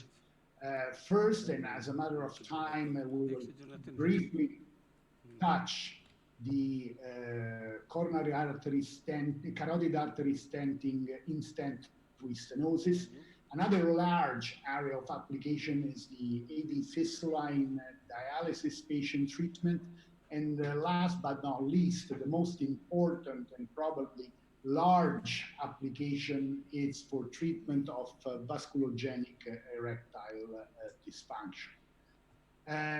Now, if we look at the primary pathomechanism of in-stent stenosis, We know that we have an early phase, which is a response to the endothelial injury related to the balloon inflation, where there is a modest thrombus and fibrin and platelet deposition. We move into a mid phase with activation of smooth muscle cell proliferation and, of course, also extracellular matrix proliferation with migration of smooth muscle cell, and with a late phase of synthesis of extracellular matrix with volume increase of neointimal hyperplasia. So if we look at the coronary versus peripheral mechanism of in-stent restenosis, we do believe as a pathologist that it's quite similar. Of course, the degree of in-stent restenosis is impacted by the intensity of the inflammatory response. So if injury score of 1 will elicit a more benign neointimal hyperplasia response compared to an injury score of 3. And of course, in peripheral application, the utilization of self-expanding needle stent is believed due to this mechanism to be a little bit problematic, especially when the stent is oversized. Due to the fact that when you have a stent oversized, you disrupt the media layer and you create a more severe injury score. The contributing factors to the veracity of peripheral in-stent restenosis are related mainly to the length of stent, to the reduced blood flow, to the multi-level disease, and of course to the muscular forces on the vessels. And we do believe that peripheral in-stent restenosis is more persistent compared to coronary in-stent restenosis, due to the fact that the stent that we place are longer, and the coronary gain, luminal gain that we get after the procedure is related to a continuous expansion of the stent and the compression of in-stent restenosis lesion constituents. On the contrary, PTA with self-expanded stent does not typically achieve the luminal gain from further expansion of the stent and remodeling of the vessel as it occurs in coronary artery. Having said that, we know that there are some idealized requirements for new drug-eluting balloon. Of course, in this slide, you have several components of the device. We do have a drug. We must have a good PTCA balloon. We must have a carrier, which needs to be biocompatible. And of course, the different engineering characteristic with different load capacity, different transit loss of the drug, different uptake and transfer of the vessel wall related to the drug pharmacokinetic characteristics are quite important. And we have had in the past, as we all know, a uniform coding problem. We have the problem of longer retention and no particulate matter due to the risk of distal embolization with this device. Of course, all these characteristics make a balloon preferable compared to other balloons. Of course, the aim to utilize this device is virtually to do not leave nothing behind, so maintaining the original artery anatomy without applying any metallic scaffold. We must have an homogeneous drug transfer to the vessel wall in order to have a benign response of our procedure.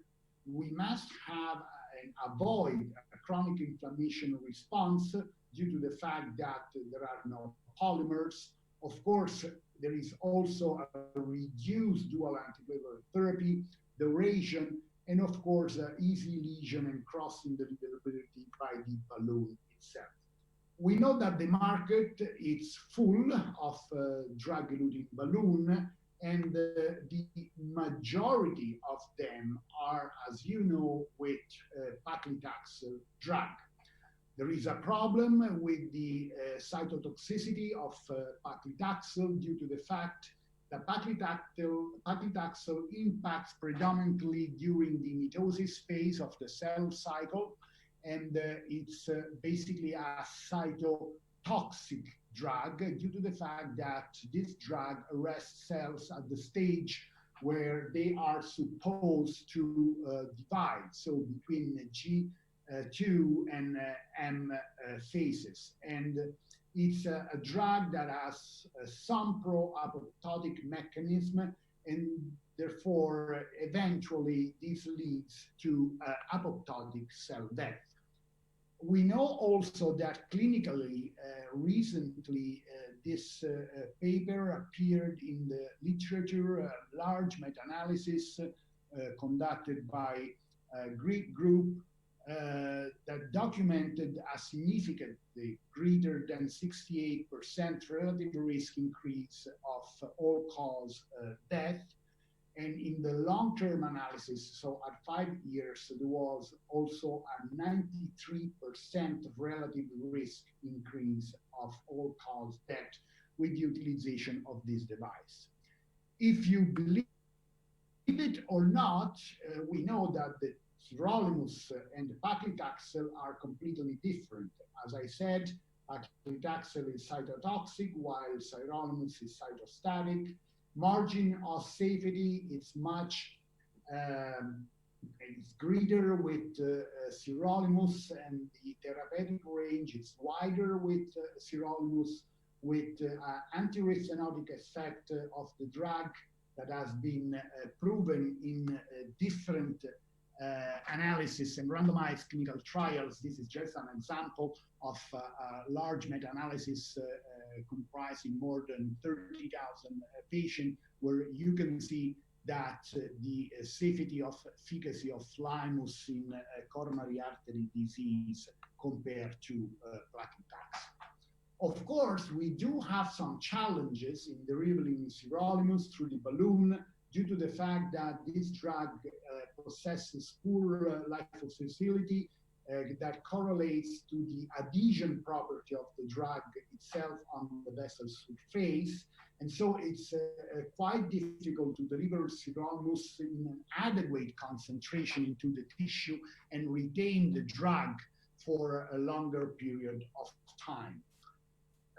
Very recently, very elegant technology, nanolute technology for sirolimus delivery was developed and placed into the market. This consists in a conversion of sirolimus drug into submicron sized particles that are encapsulated into a highly biocompatible drug carrier, which is basically made by phospholipids, so the same proteins that are present into the endothelial barrier. And this facilitates migration of the sirolimus drug and transfer of the drug within the vessel wall related or via a coefficient diffusion. And the drug is then liberated into the tissue. And we know that with this technology, we can reach, as you see on the left panel in this animal model, homogeneous diffusion within the entire vessel wall. You see in the upper panel, in the intima layer, and then in the medial layer, and in the third lower panel, you have the drug into the adventitia layer. So having said that, you know, as a physician, we do have you know, the doubt what is the best drug-coated balloon that we should utilize, paclitaxel or sirolimus. I think that there are new data, and of course, the first application is for in-century stenosis after carotid artery stenting. Beside the predictors that are summarized in this slide, I think that with a drug-eluting balloon, we can have a tremendous increase in benign outcome when treating the carotid artery stent stenosis as depicted in these slides compared to conventional balloon angioplasty. So what we wrote was basically that these are preliminary data, but the drug-eluting balloon for this application is in a development phase, so we still have not so many solid preclinical data, but it's a very elegant and interesting application for carotid artery stenting. The other large chapter is the drug-eluting balloon in dialysis. We know that in this type of lesions and patients, high pressure and the bigger balloons are better. Cutting balloons have been utilized in the past for resistance lesions, and we have several papers that have demonstrated benign outcome with drug-eluting balloon in treatment of dialysis patient with stenosis of the fistula. These are some data on drug-coating balloon in AVF. You can see that there is a benefit utilizing this new technology compared to plain old balloon angioplasty. Many of the patients present with radiocephalic fistula, less with brachiocephalic, and then the minority with brachiobasilic fistula. And this is the paper that was recently presented at the LINC meeting here in Europe with the utilization of paclitaxel drug-eluting balloon. You can clearly see that with this type of technology, you have probability of primary patency, which is increased by 19% compared to plain old balloon angioplasty. And so this is a very important piece of information that I would like to share with you. What's going on the other counterpart with sirolimus eluting balloon? There is a phase 2 pilot clinical trials now that it's going on in Korea, but as a preliminary result in 37 patients, you can clearly see that the primary patency as a primary endpoint depicted by the red line is around 80% at 90 days, and the secondary endpoint depicted by the yellow line is around 60% in the 180 days interval. So it seems that this technology behaves better than the paclitaxel eluting balloon. Last but not least, we're moving into the treatment of erectile dysfunction. As I told you, this is probably one of the most interesting and largest area of application. We know that in the past, we have seen some trials with drug-eluting stents or with plain old balloon angioplasty that did not work very well. We do have the result of the Perfect Tree that was presented at TCT in 2005 with the utilization of drug-eluting balloon versus drug-eluting stents versus plain old balloon angioplasty. This was a randomized clinical trials. The arm with drug-eluting stent was prematurely interrupted due to the fact that there was a very high risk stenosis rate, but you can clearly see that with the drug-eluting balloon, this was a paclitaxel eluting balloon, we do have a 38% of binary stenosis in the long-term follow-up, the CT angiography. So this technology, again, a clinical success 85% compared to plain old balloon angioplasty versus drug-eluting stent. Now, here in Milan, in Novara, we have had the opportunity to treat a large number of patients with either paclitaxel or sirolimus eluting balloon, more than 400 patients have been treated, and we recently started to utilize the sirolimus-eluting balloon.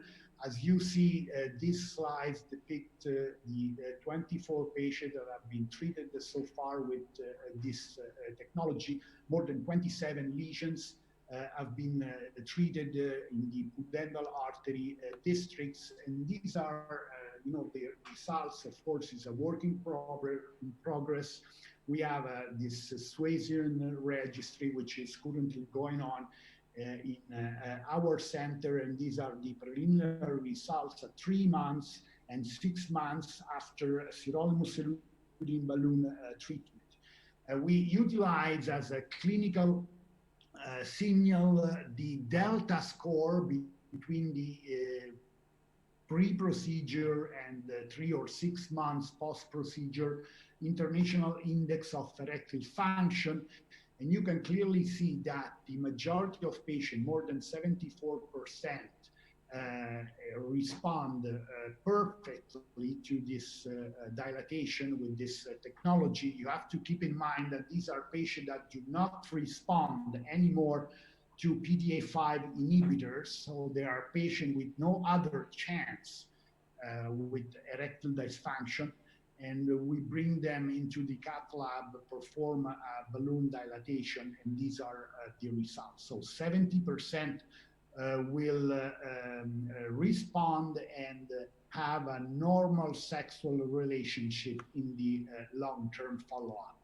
This is just an example that I want to show you. As you can see, there is a complete chronic total occlusion of the pudendal artery. On the right, you see we cross the occlusion. We utilize plain old balloon angioplasty to prepare the lesion as we do as usual, and then we utilize the sirolimus-eluting balloon to dilate this lesion, and you can clearly see the pudendal artery with the cavernous body in the center that will be again refurbished by the blood. I do believe that in this setting, due to the fact that the first and only first-line treatment therapy is represented by PDA5 inhibitors, when you have a patient that does not respond anymore to this treatment, you can definitely have to bring them into the cath lab and do a second-line treatment, which is represented by PTA with sirolimus or paclitaxel drug-eluting balloon, or a drug-eluting stent if you have a flow-limiting dissection at the end of the procedure. So in conclusion, I think that new drug-eluting balloon application, such in case of carotid artery stenting, intracranial in-stent restenosis, dialysis, fistula restenosis, and vasculogenic erectile dysfunction, can be safely and effectively treated by drug-coating balloon technology with very good results in the short and long-term follow-up. Of course, we have available several engineering pieces with drug-coating balloon with different drugs and, of course, different carrier characteristics, which may give different clinical outcomes, as shown already in coronary lesion treated by different drug stents. We need large core studies and, of course, randomized clinical trials in order to establish who is who and which technology can offer the best solution to our patient. But I think it's a very exciting journey, and most of the more pioneeristic applications, such as in erectile dysfunction, will definitely improve our results in treating this type of patient. And of course, I will invite you, and I hope to see you in Milan for this Erectile Dysfunction Academy meeting that we will hold in Milan on the 4th and 5th of June of this year. Thanks a lot for your attention.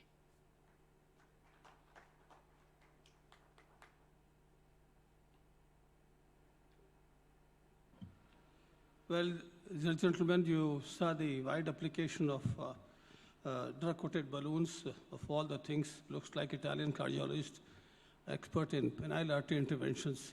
A good thing to learn for people who want to go there. The next presentation is interventional intervention knocking on the door by Dr. Jonathan Hill from London Bridge Hospital, UK. So it's a pleasure to be back here in Delhi. So I'm going to be talking about some innovative pathways and new treatments, combinations of technology. And our starting point is simple angioplasty. We all know what simple angioplasty involves. Now, this needs an acronym. So I think a good one I've sort of thought of, just if we can, just trying to click. The click's not responding. Can we click to the, is SLIP. So simple, low risk indicated patients. This is the bread and butter of what we do. But really we're moving into an era where things are becoming a bit more complicated. The clicker's not working. So would somebody mind doing the clicking for me? So just next, click again, keep clicking, and just keep clicking. And so this pyramid of CHIP PCI, keep clicking. Things are getting increasingly complex. And some people don't like this acronym. It's not particularly popular in Europe, but it's gaining traction in India. I was recently here at the CHIP India meeting a month or so ago. But CHIP, for me, this stands for complete revascularization for high-risk indicated patients. And it's the development of all of the techniques that have been incorporated into CHIP PCI and integrated with structural PCI that I think now sets a pathway over the course of the next 5 to 10 years for really some remarkable innovations. So new combinations of techniques and technology.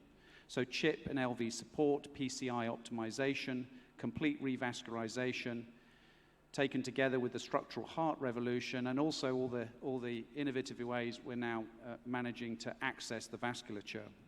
And you couple that with some remarkable progress with imaging technology, so that the idea of fusion imaging, intelligent imaging, artificial intelligence, augmented reality, and even robotics.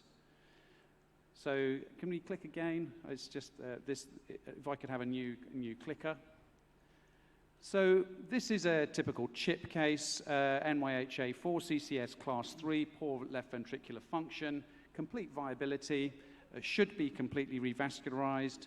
Yes, it's a pretty straightforward intervention, but you want to do a good job. We've heard the lecture from Adrian Banning on the importance of imaging and management of the left main disease. So a lot of these cases now, especially in the US, probably overused in the US, but it is safer to do some of these higher risk cases with percutaneous LV support. And there are new players coming into the market, aside from Abiomed. So I think we're going to see more complex interventions done with more an increased use of percutaneous LV support. And you can achieve complete revascularization. Thank you. And this patient was angina-free after 3 months with really quite a remarkable improvement in their ejection fraction. That's something we're now coming to expect. And this theme of complete revascularization whenever possible can be applied in the acute context. This is a patient who came in extremis, arrested with a left main stem occlusion. The left main was opened, but there is significant bystander disease here. EF is very poor. They're stuck on ITU and pulmonary edema. They've got a chronic total occlusion of their right. Hidden behind the left main there's a tight stenosis going into the large circumflex system as well. And so what do? Do you just leave this patient, or should you apply your new techniques with a combination of management of the coronaries?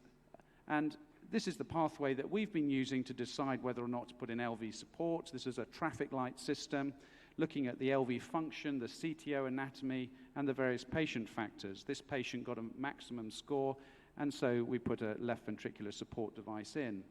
So if we can click on those, just click on the angios there, please, just to make sure that they play. Can you play those, please?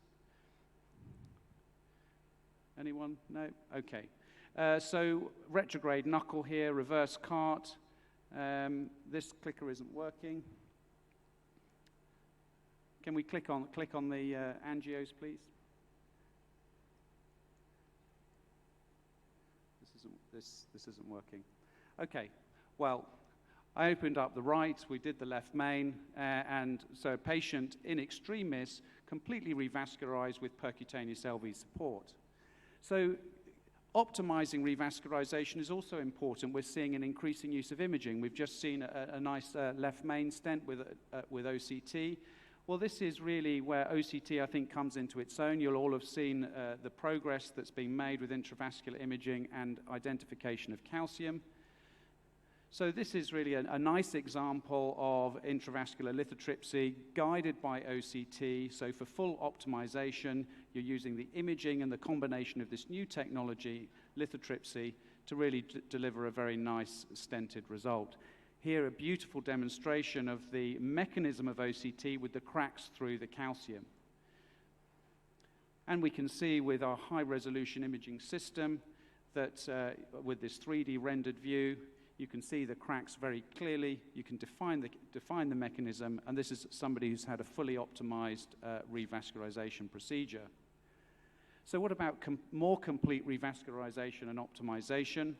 Well, this is another lithotripsy case. Again, a high-risk patient, left main disease, so high-resolution imaging, trifurcation anatomy, very poor ventricle, something you probably wouldn't want to do with rotational atherectomy, but in fact now with lithotripsy and with the guidance of high-resolution imaging, we can really achieve a very satisfactory optimized result. So I think lithotripsy is going to be one of those innovations that really gets into our practice really quite rapidly. I think it's going to interpose itself between rotational atherectomy and non-compliant balloons. So this will be the first form of mechanical calcium modification that we'll reach for. But these interventions that we're doing are now much more routinely done with high-resolution intravascular imaging. And here we see the effect, in fact, on eccentric calcium. Here is a 1 millimeter calcium fracture post-IVL within the left main in someone with 180-degree arc of calcium. And beautiful demonstration here of intravascular imaging, looking at the stent apposition, looking at the left main, looking at the whole length of the apposition and expansion from the left main here going into the circumflex. And we can use all of the technologies, and we can visualize all of the impact of our interventions using really very precise measurements. Well, what about optimized, protected, and complete revasc? This is a really quite extreme case, but it really shows what can be done with a combination of techniques and technology. It's a 45-year-old patient, paraplegic following a road traffic accident, multiple CTOs, so 3 CTOs of the LAD right and circumflex, turned down for a heart transplant, hemodynamically unstable when the LAD CTO was attempted. So again, of course, in this situation, if you have it available, the impeller goes in. And just we see on the angiogram here, for those of you who do CTOs, this is a pretty nasty combination here. Blocked right, the right ventricular marginal cross-fills the LAD, which is occluded at the origin there, and the distal LAD and the septals then cross-fill the distal right, and there's also a circumflex occlusion as well. So all of these new techniques that we have, so standard techniques, antegrade wire escalation, the right coronary artery CTO is a little bit more tricky, so that was opened up retrogradely, and we find that, we open this up, but because we've used an antegrade wire escalation approach, there's no reason why we shouldn't use OCT for optimizing sizing and for the expansion of the stem, both within the LAD and within the left main. And that's in fact what we do. And this has become a routine part of these really complex cases, including CTOs, including the integrating high-resolution imaging. So the distal LED was OCT optimized. The left main stem was optimized. Can we click on those, please? No? Okay, you'll have to believe me that they look wide open. And And you can see on the OCT here, wide open LAD and opposed stent within the left main. So LAD, complete revascularization, right coronary artery completely open here, and optimized results. And it's even possible now to do this type of intervention using a robot. These are some cases I did about a month ago in Seattle with Bill Lombardi. So again, this is a retrograde. Here we can see the wire crossing across the septals. So a retrograde right. Now, once the wire is externalized, you can then descrub, and you can complete this case in a very really controlled way, sitting at the robot outside the lab. Those of you who've seen this system in setup, you can either have the console within the lab or you can have it outside the lab. But this is low radiation interventions of complex disease using all the technologies available. Now, I'm going to finish on just showing you a really very complex case, which makes the point that I think that the sort of the reuniting of the structural teams and the complex coronary teams. In fact, we're going to be doing more of these cases which involve both complex coronary intervention as well as structural interventions.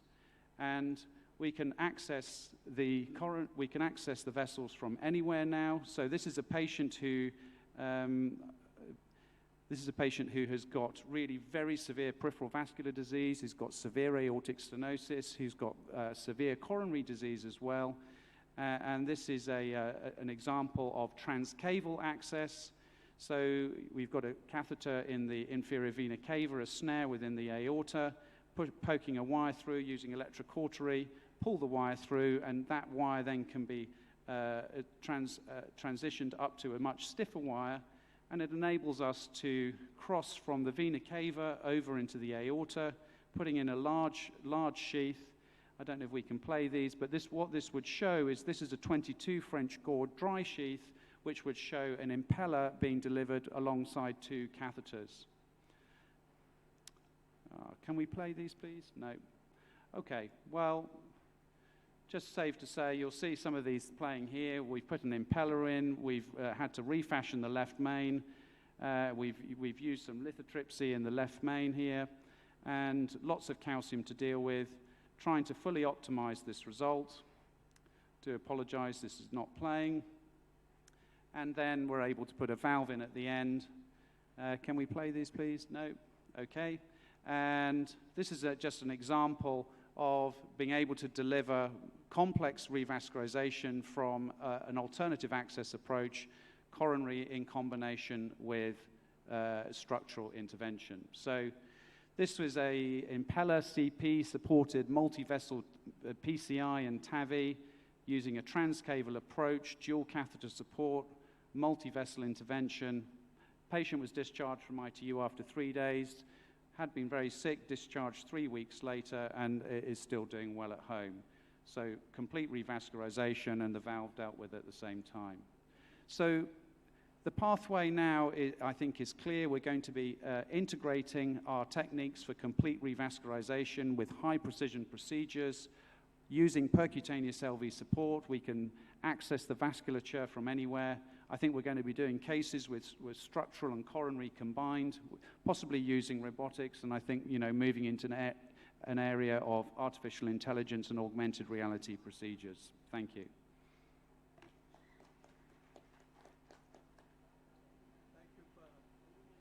Wonderful presentation, high-octane presentation with left main stenosis with poor LV function. We now come to the next speaker, who is well known to everyone here. Samuel Matthews is the brightest star on coronary interventions in India. He has been a pioneer in promoting and establishing coronary interventions in India. He's going to talk on interventional cardiology in India, path-breaking journey. Samuel Matthews, please.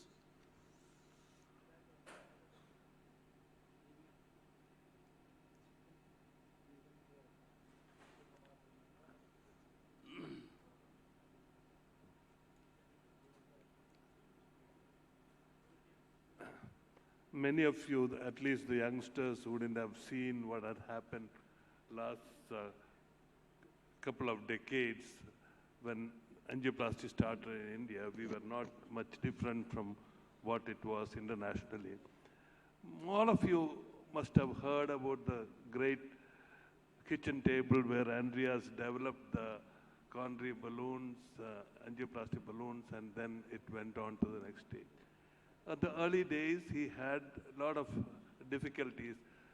1974, his paper was accepted only for poster presentation in ACC, and American Heart allowed him to make again another poster presentation for the first coronary angioplasty. This was the time nobody believed that this could work, but he continued to teach, continued to practice, and this was the famous blackboard in Emory, in Zurich, where he used to conduct the teaching program. All the people who were involved in the early days, most of the names you can make out, which is familiar to all of us.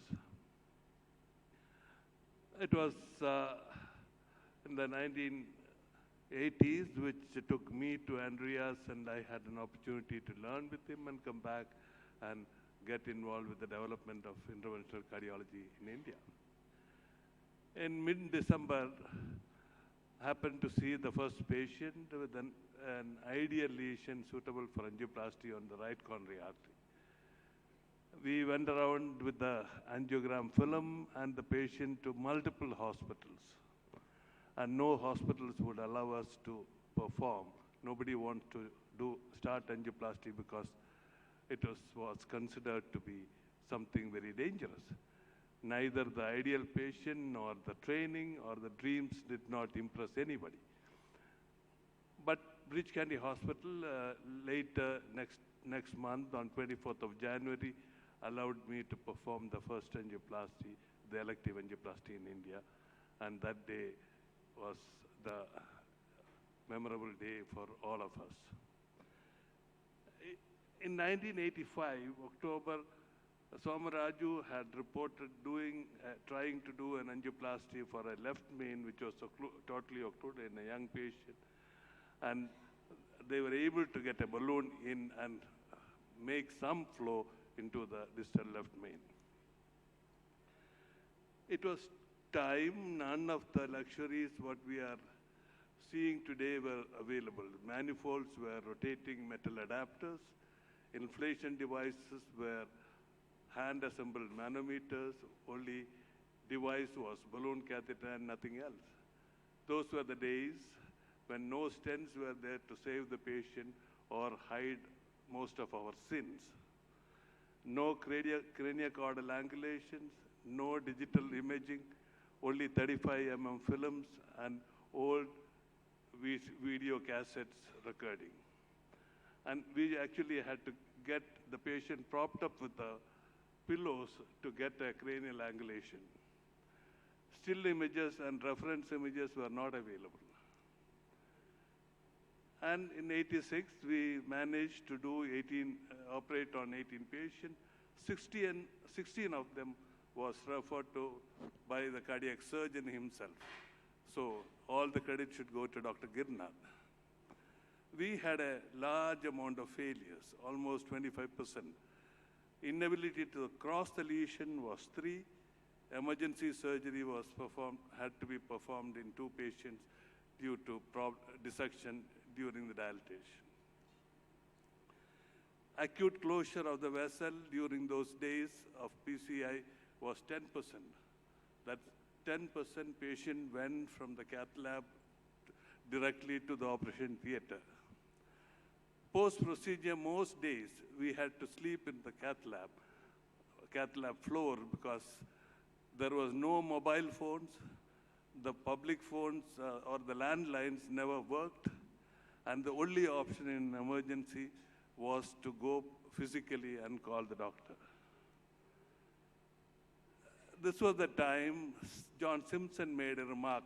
I heard someone was going to put a balloon catheter into the coronary artery, blow it up, and the patient was going to be better. Simpson exclaimed. I thought, and Grunsik was going to revolutionize the treatment of clogged arteries or go to jail. And thought jail was more likely, and many in India thought that would be my fate too. First national data was presented at Srinagar in 1986. There was enormous interest in learning angioplasty, and floodgates opened towards Madras. That is where I moved. Our little home was converted to a Gurukulam because none of the cardiologists could afford to go and stay in a hotel, and there was no sponsors to take us around or support us. 2 years later, we formed the National Registry. And Dr. Khalilullah was very supportive of this moment because he was the Cardiac Society president. And there were 4 zonal coordinators and me as the convener. And then the same year, we started the National Angioplasty Training Program. All the names are very familiar to many of you. And there were a lot of other youngsters who got involved into teaching angioplasty and learning angioplasty as well as practicing in their own hospitals. These were the early birds in the interventional cardiology of India. We kept pace with the development internationally. Whatever was happening was immediately transferred onto Indian scenario also. We did practice all the development happening anywhere else in the world.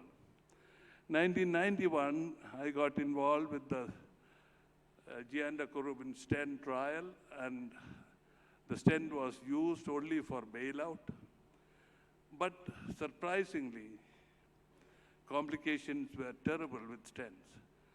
The only anticoagulation that was available to us was aspirin. The first elective stent we had implanted in 91, and luckily the stent is patent even up to 2020 when this year we had restudied one of the patients. This was our problem, stent thrombosis. We didn't know what to do with these cases. You look at the data of ours of old protocol when aspirin and warfarin was being used as the anticoagulant, and we had terrible complications. 20% of them had subacute occlusion. Major bleeding happened again in close to 30% of them, and death was close to 4%. At that point of time, we stopped using stents. Only started the stents only after the aspirin, and the second antiplatelet, ticlopidine, was made available to us. We started back. The entire result changed. These were the days. The stents were supplied in small boxes, which is like the cigarette boxes, and take out the stent, and we used to mount it in the cath lab on the old balloons or the used balloons. And this was all hand-crimped. And many a times we lost the stent inside the coronary and outside the coronary. Alan Cribbier got involved with Indian development of interventional cardiology in the early 90s itself. We formed Indo-French Foundation, and both Alan and myself were the chairpersons for the foundation, and this is the man who believed that he can develop the aortic valve, and he did it. This photograph, some of you will remember, it was the early 1990s where we started teaching program at Rouen, University of Rouen, and you can see Alan, myself, and all the others during the courses, and of course, Dr. Qasim and Bard was supporting many of these programs. Thereafter, we started getting involved with development of interventional cardiology in various different countries, mainly in the Southeast Asia, and almost at teaching programs conducted in 170 cath labs. My rewards also were there. This is one of the lab which was named after me in Nagpur.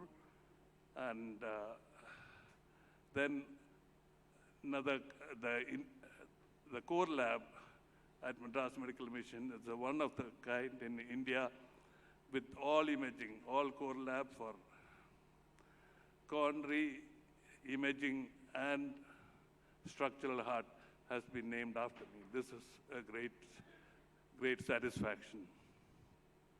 What would Andreas think of interventional cardiology in India today?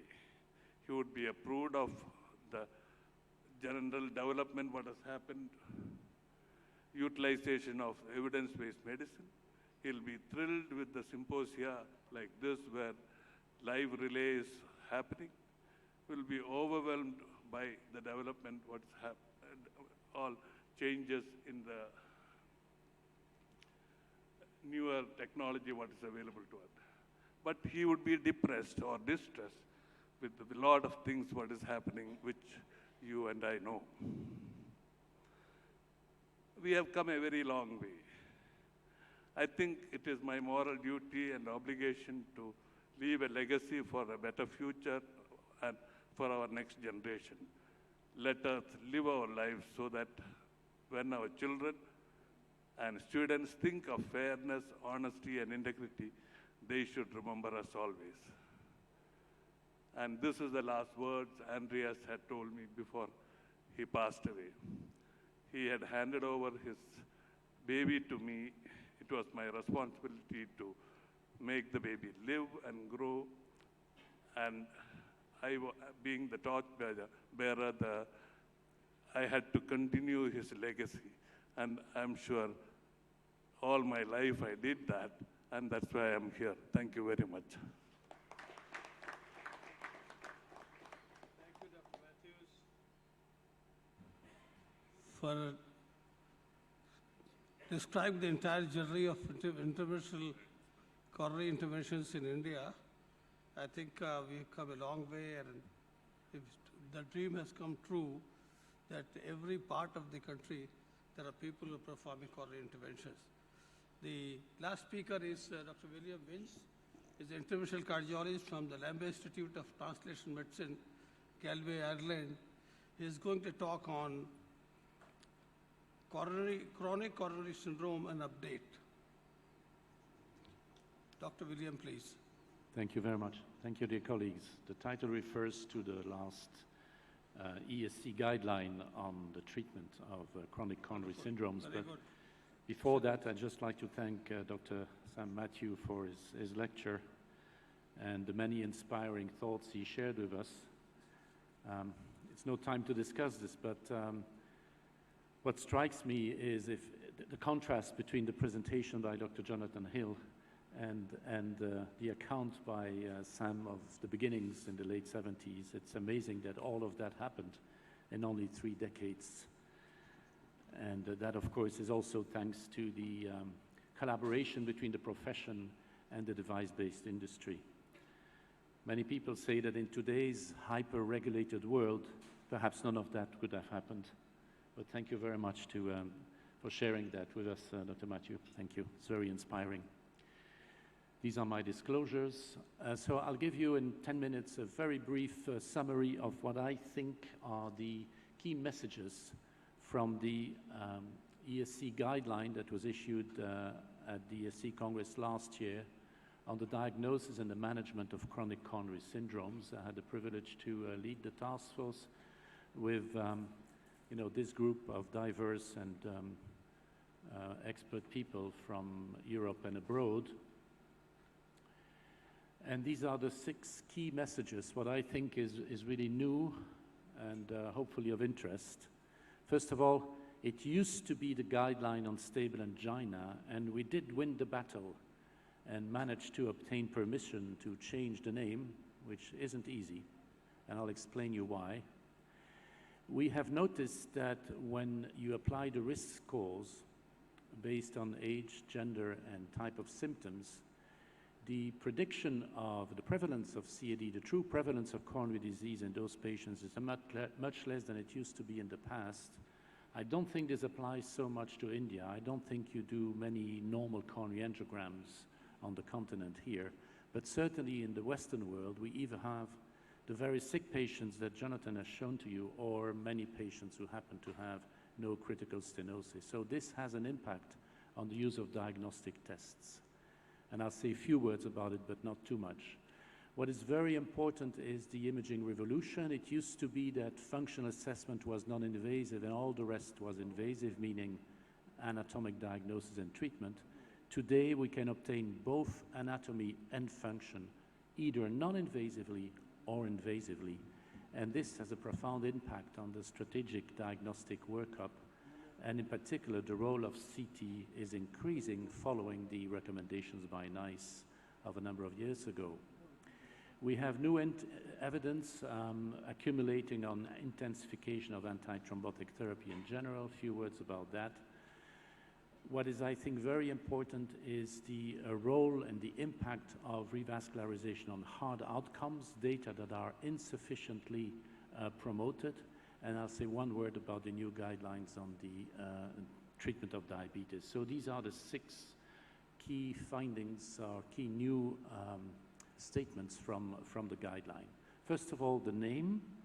So it used to be called stable angina, but in fact, if you think of the way the disease presents, it's either acute MI or non-STEMI, all patients come through the outpatient clinic. Now, through the outpatient clinic, we see many different clinical presentations, among which angina, but also much more than that.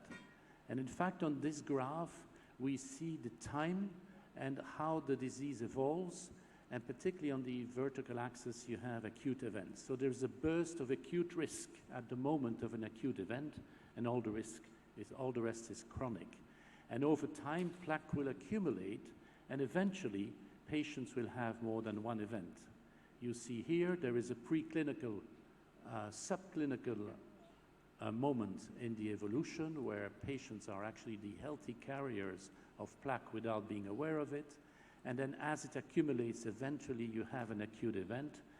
Then you go through it, you survive it, perhaps you will have a second one, particularly if the risk factors are not controlled.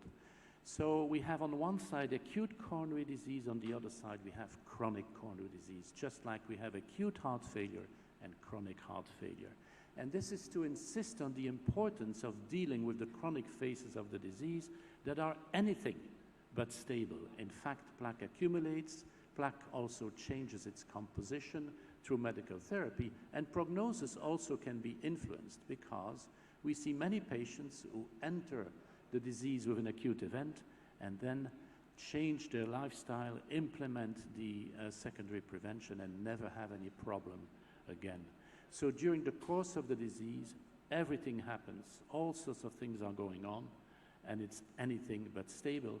Many patients will have angina, but equally many will not. And so we do insist on the fact that this is a chronic disease, and it is our duty as interventionists to take advantage of these acute events when we see them, to also be the champions of implementation of secondary prevention. So we, in the guideline, we divided and did think of a number of clinical presentations, like patients come, like they present at the outpatient clinic. At the extreme right, you have the patient who's totally asymptomatic, but was discovered with extensive plaque, be it non-obstructive at the occasion of a screening and a coronary CT test. And then we have all the other variations during the year that follows an acute event. We have patients with symptoms and no obstructive disease. More and more in the West we see those. And then we have, of course, the patients on the left side who come in with the question, I do feel something in the chest. What is it? Is it coronary disease? So in those patients who present with angina and or dyspnea and suspected coronary disease, we have proposed the stepwise approach in establishing the diagnosis, and that tries to incorporate the new evidence on the value of imaging. So after a number of steps, clinical steps, we come to a gestalt, an idea of what is the risk and what is the probability of this patient having the disease. And when you do so, it can be either very low on the left or extremely high probability on the right, with many patients where we are uncertain in the middle. So what this guideline has introduced for the first time is the following. You can go 3 different routes. You can take the CT as an immediate anatomic diagnostic step, be it non-invasive. You can also go straight to the cath lab invasively, as long as you have the opportunity to verify the functional significance of the stenosis if that information is not available otherwise.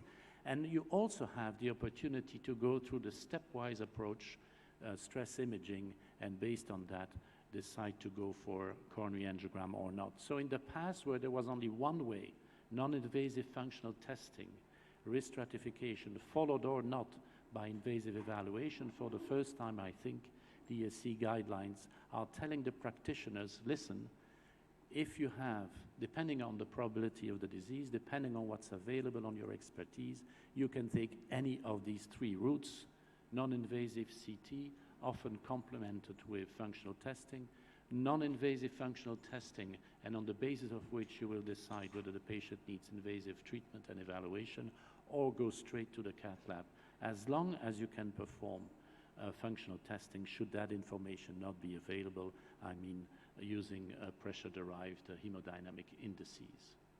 In addition to the pretest probability based on the simple factors, sex, type of symptoms, and age, it is good to implement also an estimate of the severity of the disease. And of course, this estimate is going to be toned down if the patient has normal exercise test or a normal coronary CT when it's available. The risk will also increase if you have a number of risk factors, more and more common, and also if you have the CT. So that would push you to do the invasive evaluation. So in addition to the simple mathematical calculation of pretest probability, we are recommending to include an estimate of the risk and come to a clinical probability of coronary disease rather than just a statistical one. Another aspect is that we got available new evidence on the value in high-risk patients of intensifying antithrombotic therapy beyond aspirin. You have to realize that these guidelines were written before we learned about the potential value of monotherapy, of dropping aspirin, a topic that was discussed this morning. So we didn't have that information at the time. We made it a relatively weak recommendation, 2A, meaning there's lots of trials, but it's a 2A, meaning you should consider in patients like 2 years after an MI or 1 year after PCI, you should consider and evaluate the balance between the ischemic risk and the thrombotic risk. And if the thrombotic risk is high and the bleeding risk is low, those patients might benefit from intensified antithrombotic therapy. What does that mean? Any of these 4 drugs. We don't have direct comparisons, but we have data for each of these drugs that in high-risk patients with low bleeding risk, you may want to add to aspirin any of these drugs for long-term treatment. And of course, the most recent data came at that time from Rivarox, low dose, 2.5 times 2, and ticagrelor, low dose, also 60 milligram. The 2 trials are listed here, Pegasus, TIMI54, and COMPASS. They were just made public at the time we were preparing the guideline. So again, consider this in high-risk patients with high ischemic risk and low thrombotic risk. Of course, the story will not end here because new trials will come, and also the opportunity of perhaps reducing the bleeding risk by dropping aspirin is an hypothesis that will be tested in the future. Now, very important for all of us who perform intervention, this is a pooled analysis based on individual data that we published in the European Heart Journal, and that I think went almost unnoticed. What does it show? It is death or MI rate, okay, so heart events, versus in two groups randomized to either a PCI based on FFR guidance versus best of medical care, okay? So it's a pooled analysis, individual patient data from 3 important trials, FAME2, Dynami 3 Primulti, and Compare Acute. Okay, New England, Lancet, New England. Individual data were pooled. These patients were randomized to, they all had stenosis. This is about non-culprit stenosis if they had an acute event. Stenosis was angiographically significant. FFR was measured, and the patients were randomized to either be treated medically or undergo PCI only if the FFR was abnormal. And when you do so, what you see, that the 2 curves diverge progressively, but it takes about 3 years to start seeing a significant difference. But in the end of the road, at 5 years, 33 months on average, you see there is a very significant difference in hard events between those patients randomized to FFR-guided PCI versus those randomized to undergo best of medical care. So the absolute and relative risk reductions here are very significant. If this was a pharmacological trial, everybody would run around and say this is a revolution. What we learned from this is that PCI, based on physiology, does prevent wild-type MIs. And I think we don't make this information known. Probably it should be mentioned in the information patient consent forms that we submit to patients before undergoing angioplasty. This is the first evidence. If you look for long enough and you have about 1,000 patients initially in each group, this is the first evidence that we do have an impact on MI. There was no effect on mortality, be it all-cause or cardiac.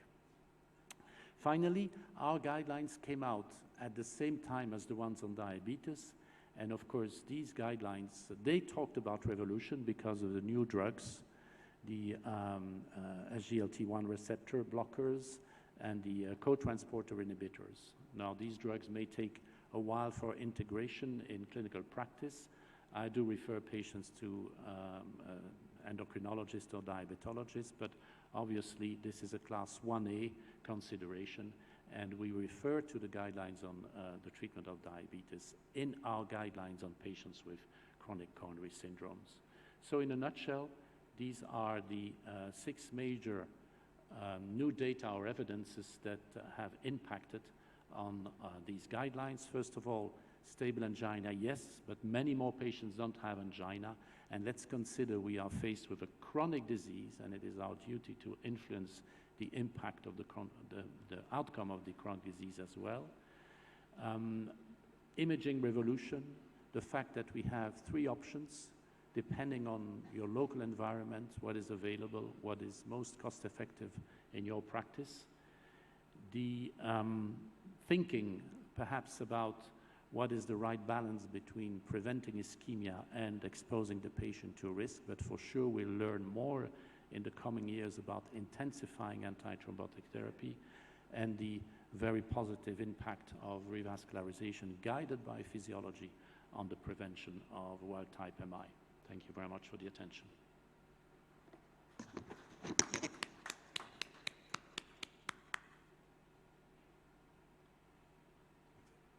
Thank you very much, and I take this opportunity to thank all the presenters and all the moderators as well as the chairpersons. Thank you very much. This is the end of this session. Thank you.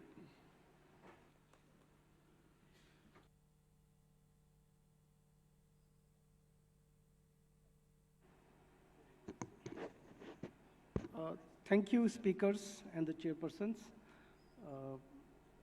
Can I now ask for the next session, the interventional concave, and may I request the chairpersons to be on the dais on the right side and the moderators on the left side. Can I also request Professor Amal Banerjee to join in the chair, and Dr. Sandeep Singh. Professor Sandeep Singh, please come to the chair.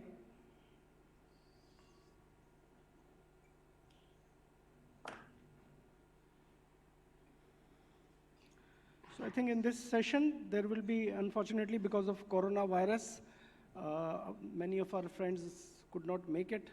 So, but we are indeed grateful that we are having their presentations on Skype. And after that, there will be a live case.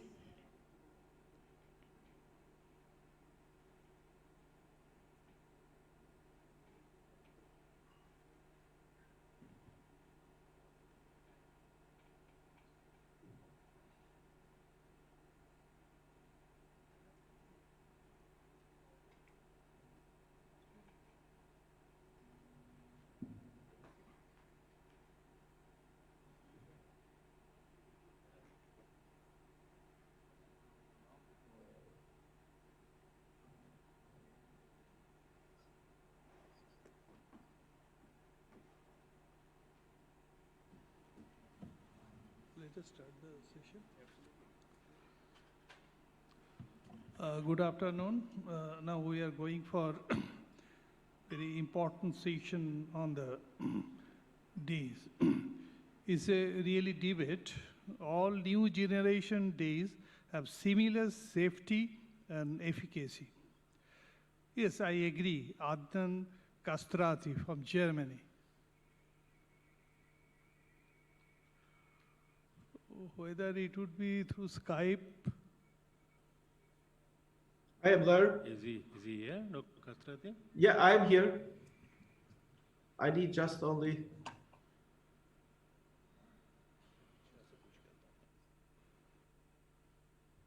Hello. Hello. Hello. Hello. Yeah. I hear you. Okay. Do you hear me? You please start your presentation. Okay, thank you very much.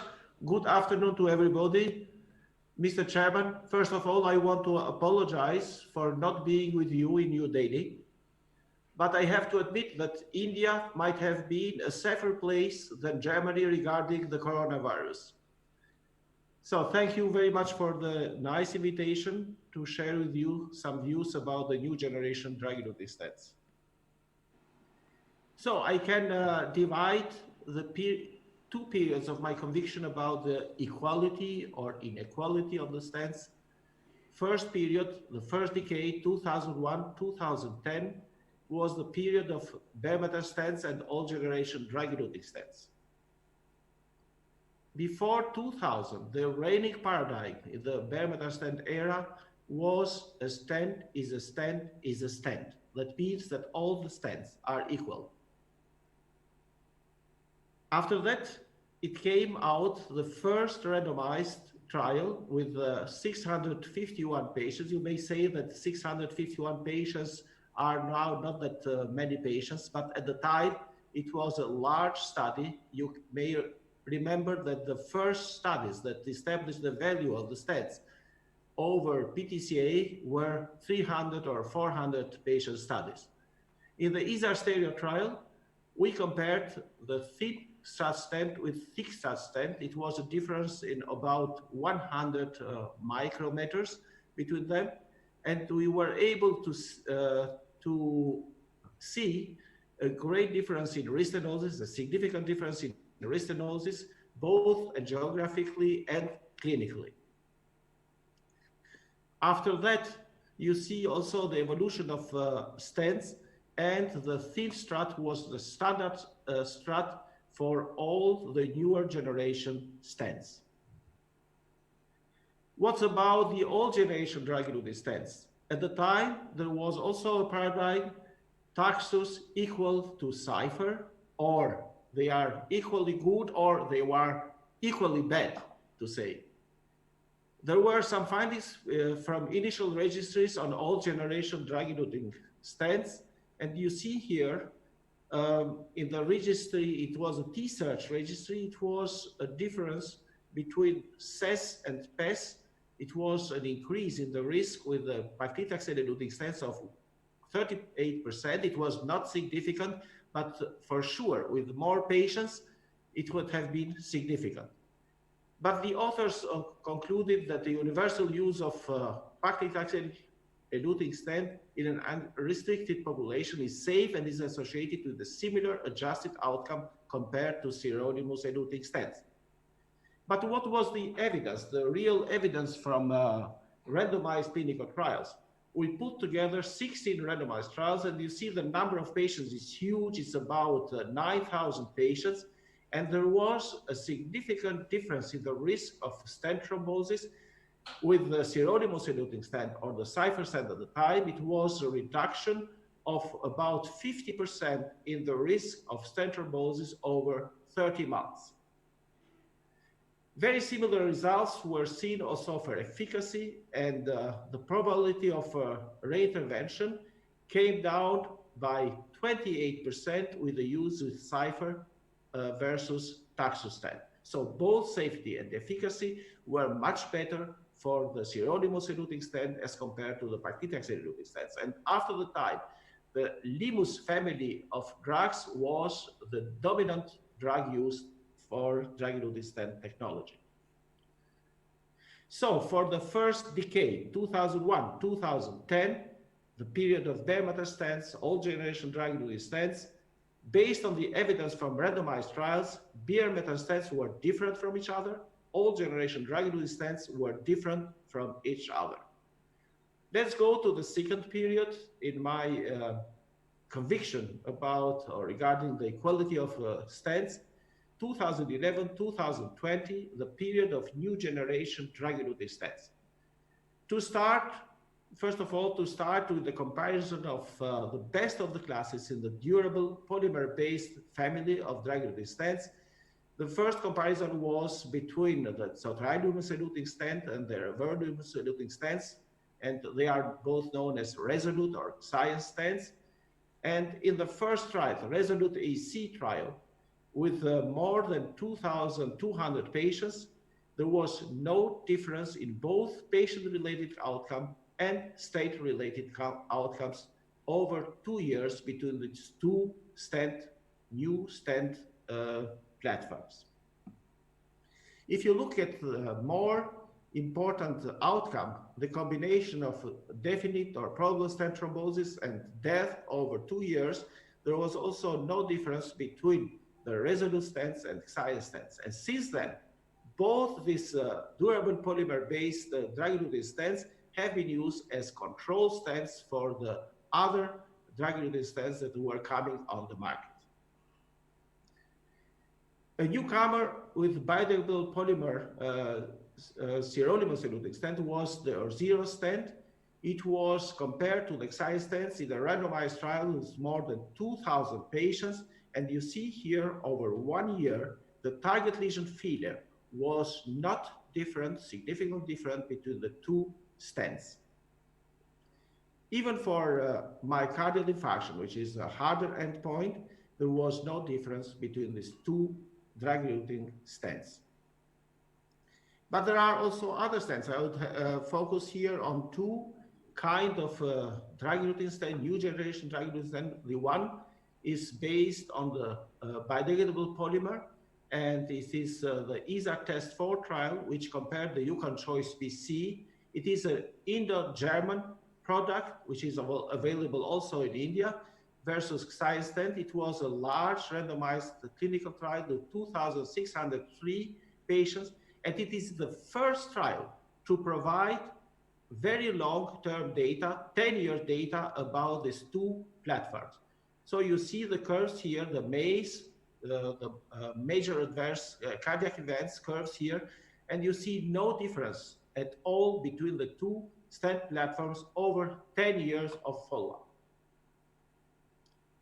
Even for stent thrombosis, definite and probable stent thrombosis over 10 years, first of all, it is very low for both. So you see here numbers 1.8, 2.5, and there is no significant difference, although there is some trend to be better for the biodegradable polymer eluting stent.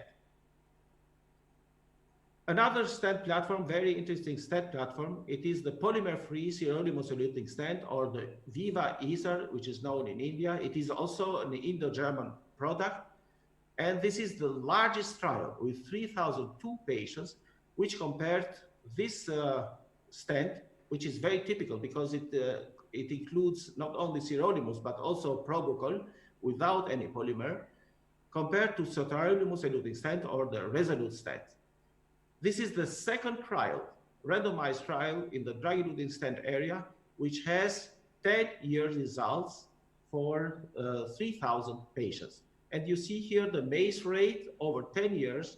It's very, very comparable between the two stent platform, and the hazard ratio is about 1 in this trial.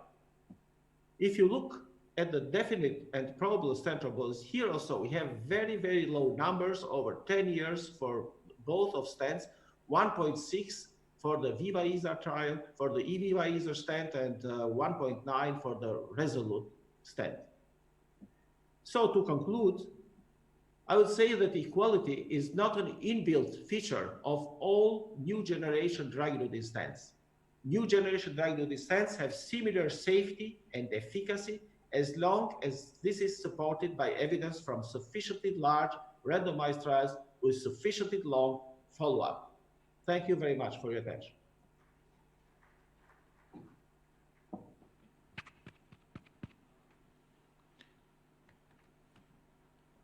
Thank you very much, Dr. Castrati. Since this is a counterpoint, we will not have any questions at this stage. I would now like to invite Dr. George Dangas from USA to speak against this motion. Is Dr. Dangas here, or is he speaking on Skype? I think he is also Skype.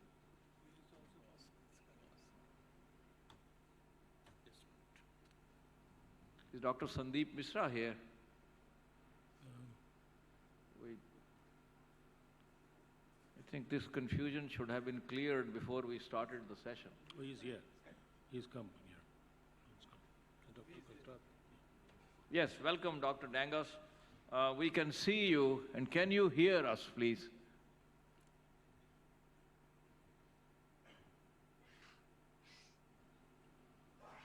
We can't hear you, is he? Hello?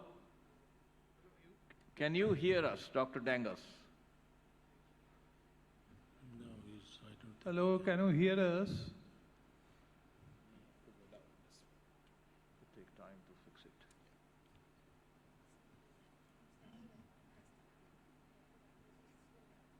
We need to establish the connection. Somebody from the AV team is required.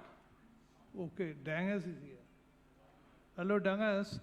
You please start. I am happy to start my presentation. Thank you. If you signify and hear me.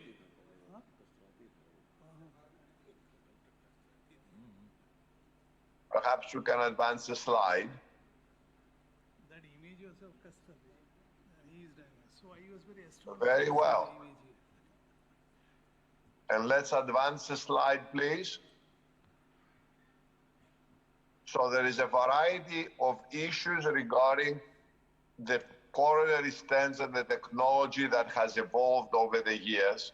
The bare metal, the drug-eluting, bioabsorbable polymer, and the even the bioresorbable scaffold next. Definitely a work in progress with several bumps. This already indicates that not all things are equal, and there is a constant struggle to find the best type of stents. Next, please. A lot of aspects of stent characteristics are involved and intertwined, from the delivery vehicle, the type of antiproliferative drug, or the metallic or other scaffold. Next, please. The physical stent design has a lot of things to do with restenosis, inflammation, and other complications, starting from the metallic composition, the type of metal, the strut thickness, the cell size, and ultimately the cell design. Next. We have a good evidence that the very thin strut stents may have an advantage, as we also had earlier that the thick strut stents had a disadvantage. For the long time, we used thin strut stents, but very recently we start developing also some ultra thin stents, and let's see how that goes in the future. Next. The type of antiproliferative substance is very important. We already know that paclitaxel has been abandoned as far as use in the coronary stents. We also have heard of a lot of problems of paclitaxel balloons, for example, and stents in the periphery, and what this might that mean. There's a lot of controversy. I don't want to get into that, but clearly in the coronaries, we have the Limus family of drugs are clearly be the winners, and of course there's a variety of them. There may be small differences between them, but they're very difficult to decipher because every stent is not just a drug, but is also the metal, the polymer, all together in a drug-eluting stent system, I would say. Next slide, please. The importance of the stent thrombosis and the everolimus type stent systems is highlighted in our meta-analysis several years ago, and I think this holds very true in several other meta-analyses that followed. Next slide, please. You can see that these differences in thrombosis were the dominant factor, whereas myocardial infarction and revascularization were not affected. So from that point of view, little differences only exist in general. Next slide, please. In a different set of meta-analysis, we can see again that the type of drugs have something to do, and that perhaps the Zotrolimus type of stent may be in a little bit of a disadvantage in this type of meta-analysis. Next one. And the next one, particularly focusing on definite stent thrombosis, again indicates that the everolimus stents are maybe more having a little bit more advantage in this type of analysis by Dr. Bangalore, again several years ago. Next one, please. And in the network meta-analysis, they specifically zeroed on the type of polymer, and interesting that the durable fluoropolymers seem to have an advantage in this type of analysis versus the bioabsorbable polymer type of design that was tested with a lot of promises to actually be superior. Turns out it probably doesn't pan out all that way. Of course, there is not a variety, there are not that many studies between the two head-to-head, but in this network aspect, Dr. Palmerini did a few years after the other meta-analysis I presented earlier. You can see the type of evidence he came out with. Next. There is also a new wave to try to address what stents may be better or more specific for older people and high bleeding risk people, etc. And you can see that the synergy, for example, here, the bioabsorbable polymer everolimus stent seem to have produced specific, very strong data in a population that many before said, you know what, at this advanced stage, with a lot of risk of bleeding, we're gonna prefer a bare metal stent, perhaps to allow us a shorter interruption of DAPT if needs be, versus the drug-eluting stent. Turns out with the Synergy stent, we had a very, very good result, and that is one perhaps very appropriate for all the people following this randomized trial. Very important to generate this type of data. Next one. I want to focus in the long-term results with this type of ultra-thin stent, the Orsiro stent. Is a first, one of the very first, the first stents that went against the very successful everolimus eluting durable polymer stent. Very successful in this small study of about 600 patients. Next slide, please. The BioFlow, the larger BioFlow 5 study with almost 900 patients with this stent, followed in a 2-to-1 comparison against the durable polymer everolimus stent. Next slide, please. Indicates actually a very early benefit, perhaps something to do very procedure with the CKMB release around the time implantation of this ultra-thin strut stent. And this difference is actually quite durable all the way out 2 years. This is a very important aspect because it's the very first study, actually any type of stent had such favorable results against the durable polymer everolimus stent platform. Next one, please. I'd like to spend a couple of times with a couple of slides for innovative stent designs, not pan out very clearly in a stent-to-stent trial study yet, but this type of stent, the combo stent, includes a combination of sirolimus and endothelial progenitor cell attractant in a biophasic, I would say, towards the artery of the sirolimus, towards the artery of the sirolimus, towards the blood, the anti-CD34 antibody coating that attracts this type of cells and promotes healing in theory. Next slide, please. There's a series of large registries. Next slide, though. Thank you. There is a series of very large registries indicating over 3,000 patients with this type of stent. Next slide, please.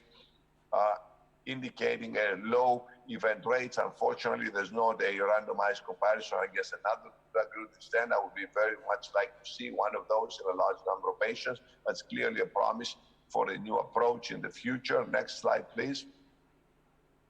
I want to, in general, warn also that with a series of stent versus stent study we may have, and we may need to be wary about the non-inferiority design that most of these studies have, and that's what we call the non-inferiority margin drift. One stent may be compared to another, and after 3 such comparisons, you may be drifted quite a bit from inferiority just for statistical purposes. So I would warn that rather large trials should be used in comparing stent types in order to have a little bit more of a robust comparison data. Clearly, with differences in the drugs and differences in the polymer. Next slide, please. Differences in the stent design. The next slide, please. We have a lot of different kinds of stents all over with different kind of potential to offer superior clinical results and outcomes than previous studies. Next. And my final slide indicates that there's so many varieties, so many parameters have definitely the potential to have differences and create differences. It's up to the stent manufacturers to fund the appropriate clinical trials to actually see those differences and realize those differences in patients' management. And it doesn't have to be for all patients. Maybe certain patients could be for the high bleeding risk patients with shorter duration antiplatelet therapies. Others would be because they're trying to take advantage of the ultra-thin stent strut, or any of the other parameters could be also a basis for a comparison. In the end of the day, they're all stents, but as you know, all fruits are very similar. Apples and oranges, however, have a lot of difference from each other. Thank you for your attention. Thank you very much, Dr. Dangas, and I would like to thank both these speakers. Since this is a point-counterpoint session, we're not going to allow any questions here, but there is just one little comment I would like to make and would like to ask the opinion of both of you. Of late, we have had some polymer-free stents. We've also had stents with minimal amount of polymer, and some of them have micropores on their surfaces. And lastly, we've also had a stent that is actually a combination of a sirolimus-eluting stent, which is mounted on a sirolimus-eluting balloon. So would you offer any comments on how these perform, or what is the fate of such devices in your opinion? Sorry if the question is too long. Let me start. No, he's getting back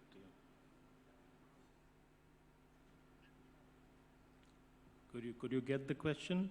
No. Were you able to? Yes, let me start by saying. He wants your comments on polymer-free stents, in short. Absolutely. I want to say that, first of all, not all polymers are the same. As I showed you, there was a surprise study that the durable polymer fared better than the absorbable polymer in a certain trial. In my mind, the fluoropolymer has been a very successful durable polymer. So this doesn't mean that all polymers are the same. That's it. We have to be a little careful there. So thus far, I think the data for the fluoropolymer is very compelling. So I would like to see how those stents compare to a fluoropolymer durable device in order to be certain. If they go ahead and compare it to some other polymer or whatever, then that may not be exactly true.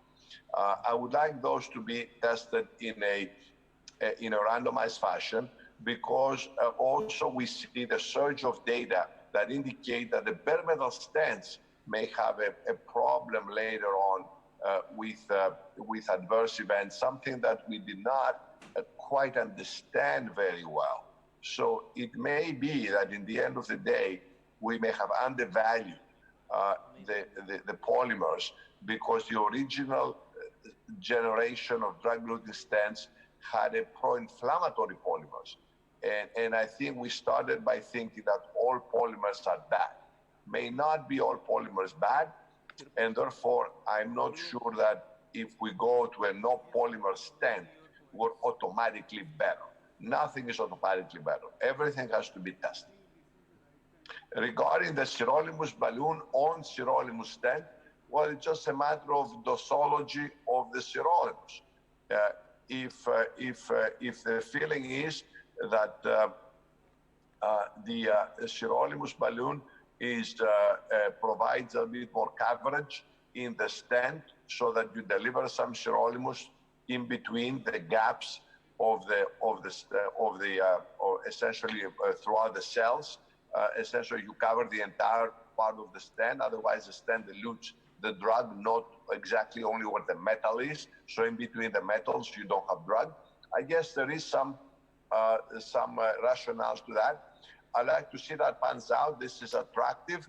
At the same time, we have to reduce and be careful of the total number, or the total dose of sirolimus delivered to this part of the stent area, or the vessel area, I would say, through the stent. Great idea, though. Thank you very much. Thank you very much. I think we have to go over to the live case now, and the program is running a little bit late. So I think we'd like to move on to the live case. And this is from Mount Sinai Hospital in US. Is Dr. Samin Sharma there? No, it is. Yes. Yes. Okay, we are ready to start. Let's start our This is Dr. introduction. K. Sethi. With me Yes, is Dr. Varun Sethi, Narayan. how are you? Good, how are you? You're looking nice on the picture. Dr. Kini also now we have to start our introductory slide. Yes, please do. Oh, no. The video, do we have the introductory video? They don't have it, okay. No? Go back to our full, let's do the introduction of the faculty, yes. All right, just want to give welcome our India Live audience, and from Mount Sinai Hospital, New York, USA, very early morning here. But we all are here to advance the educational mission of the conference by showing two different type of live cases, one with a mitral clip, other one using atherectomy. And of course, we thank India Live organizers to give us a chance like every year. And I have my whole team here, and I leave it with Dr. Annapurna Kini, who will do the mitral clip case. And then, of course, in between, we'll get to our atherectomy patient. Good morning from New York, and it's always a pleasure to show a live case back to my home country. I am Dr. Annapurna Kini, Director of Cardiac Catheterization Laboratory, as well as the Structural Heart Disease Program. With me, I have Sahil Kera, who is a structural attending. We have Parasuram, who is our structural fellow, as well as here we have Bhupati, who actually has come from India, Chennai, who will be going back to Ramachandra Medical Hospital there to start there as attending. He is trained here. And then the other faculty includes Lyracus, who is our echo attending, as well as Moy, who is our anesthesia doctor, as well as Richard Rowe, who is the fellow for anesthesia. Now let's show the slides. So this is BV, a 68-year-old female who actually presented with NYHA class 3. So significant past medical history, which includes paroxysmal AFib, and she has sick sinus syndrome for pacemaker. Most important is COPD and home oxygen, which especially and has history of GI bleed. It's on good medical therapy, as you see, for heart failure, and echocardiogram, which can show the live echocardiogram right now, showed she had normal EF and significant mitral regurgitation, especially because she has A2 prolapse as well as a restricted posterior leaflet. So I'm just going to show you some of the echo measurements there. Show some of the echo measurement. If you see here, the ERO, calculated ERO is about 0.43 and regurgitant volume is about 83 cc. Vena contracta about greater than 7. So if you see, he's showing you all the live. Yes. Anything else you need to add on there? No. This is a 3D picture where you can see the nice prolapse as well as thickening of the anterior leaflet and then the restriction of the posterior leaflet. Put the color on. Most of the jet is in the center, slightly medial, and maybe in the center, a little bit lateral to the center. You can see majority of the jet. That's where Stam Lyricus is, showing you all the regurgitation right there. Yes. Go back to the 2D now, and next slide. Sure. Yeah. Some. These are the So essentially, you know that this patient was then seen by the surgeon. The STS risk was about 5.9, but was made prohibitive for surgery, especially because of COPD and need for home oxygen. That the likelihood that she will probably remain with the trach after that. So next slide. So these are all keep going. So just before transeptal, just want to show you the anatomy for the transeptal, which will be bicaval view, as well as the short axis, which we will show as we are going. Keep going. So this is a new updated guidelines, which are shown that she will fit into that patient has significant mitral regurgitation on good medical therapy, prohibitive risk, and not a candidate for surgery. So she is here today for mitral clip percutaneous, which is TM small r, MVR. And we are ready for TE guided. You know, this case is done mostly TE guided, and now and then we'll be using fluoroscopy to use the transeptal. We do have multiple apps that we have come out from Mount Sinai Transepted app, which you can actually download and see it. So we already have venous access. We have given 2000 heparin, and right now we are going up. We are going to do the transeptal live.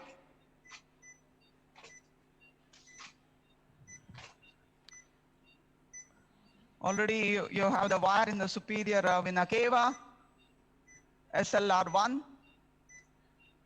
And then we have the Baylis needle. If you can show here the Baylis needle. So before doing transeptal, we always need to give some kind of heparin, because all depends how fast you'll get the transeptal. If your catheter is in for a long time, likely a little bit of clot can be formed.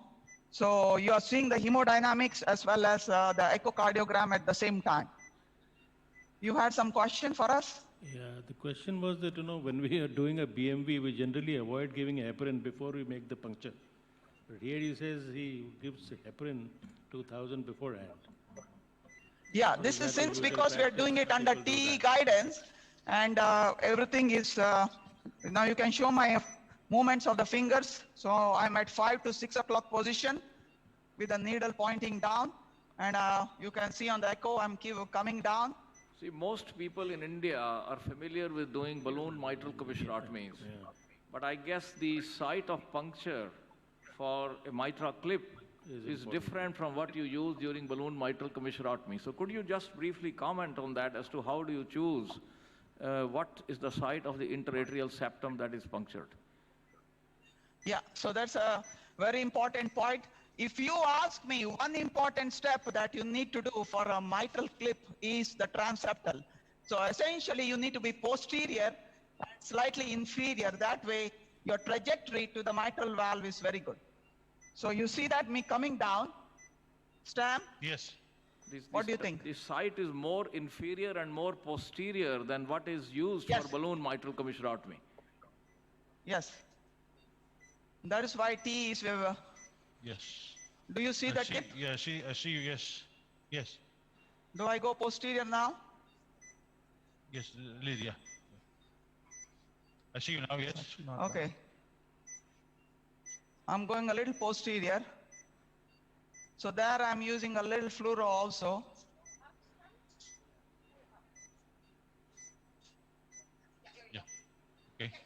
Okay. Okay, you move that, yeah. Now you can see that the tip of the needle there, where Sam also show them on the echo with your cursor. Yes, you put the cursor, yeah. Yeah, and put it there. So that's an anterior position. Yeah. It's the aorta, so the aorta, yeah, that's the aorta, so we are anterior. So we need to go more posterior. Yeah. Mm.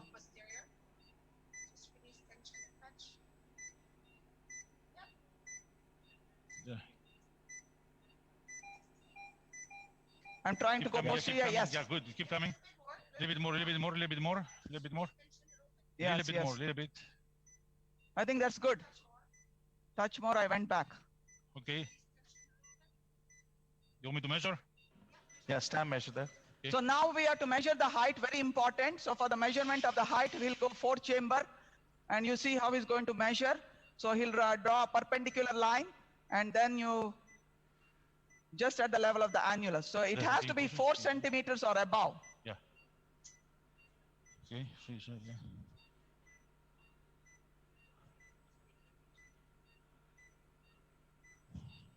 Now you follow this, how the measurement has to be done. First you draw one perpendicular line there, and then directly to the annulus. It's about 5.5. Yeah, 4.5. Everybody agrees? Yeah.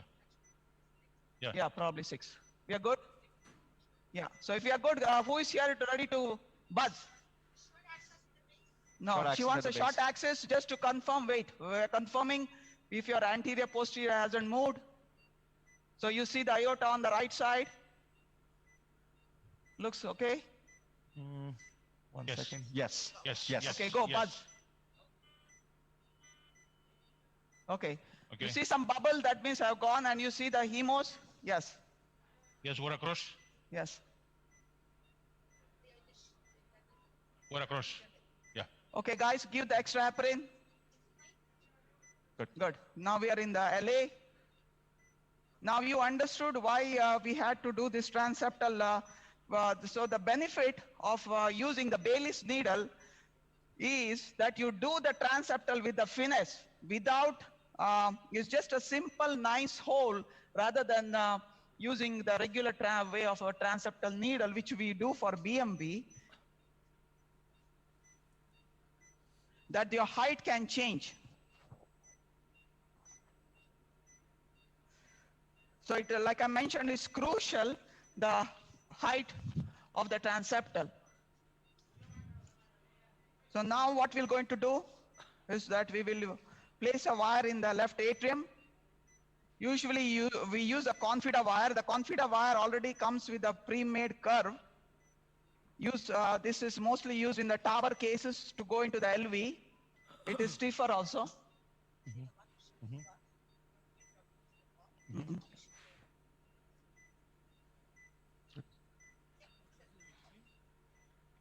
So in the early part, that teaching was that your wire has to be in the left atrium. Right now, left upper pulmonary vein. As long as you're in the left atrium, we are okay. So you leave the wire there. Heparin is in?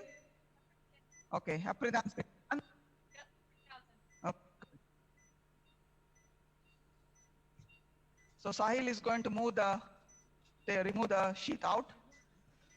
So what we actually did was already have the venous access, figure of a suture with the figure of 8 for the vein with 1 pre-close. So after this, what we are going to do is use what's called as a guide handle, and we can show what the guide handle looks like. It's the 24 French. There is a dilator at the tip of the guide handle here. You can see it. And what you need to do is you need to wet here because this already has. You got that? Wet it. Yeah, good. Holding wire. Okay, good. Go neutral. Annapurna. Yes. I'm told by the organizers that we have 35 minutes available. So if we have to do 2 cases, then we have to budget our time accordingly. So you can take your call. No, this was supposed to be 1 hour, the live case. All right, so that's fine. Yeah, the live case is 1 hour. Whatever Dangas did is separate. So we started when we started the live case, yes. We are not cutting short with a live case. All right.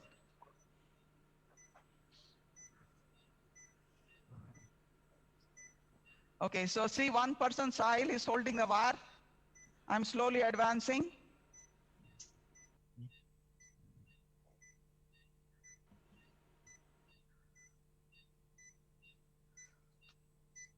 So how, see in BMV, what you do is you have to dilate it. So you see that this is, dilator is already there. So now we go neutral. Good, okay, nice. And then I'm going to advance. Echo guided, can you see me? Yes, I see you. Okay, okay. Yeah, guide is across. Good? Yes, yes. Okay, yes, nice. Yes. 1 second, guys. Good. And get the stabilizer. 1 second. Hold the wire again. Okay. So we're going to place the stabilizer. Yeah. Yes, yes, we'll do that. Right now, the lot of guide is there. So once you have the steering guide inside, you place the stabilizer, and then you have a knob. So your stabilizer, you tighten the guide. So guide should not be moving after this. So there's a, okay, I'll pull the guide back. That's good. Okay, so now how are you going to take out the wire? So first the dilator came out. Everything you see that on the echo, the dilator is out.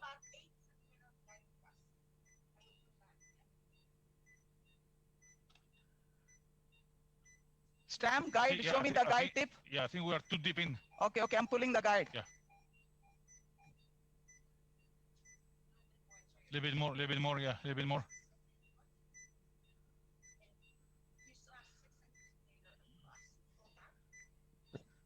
Little bit more. That's it. Okay, okay. So that's my enough. guide was too deep. That's enough, So that's enough, since that's LA was okay, so we are safe, yes. Yeah. Okay, ready? Coming out, yeah.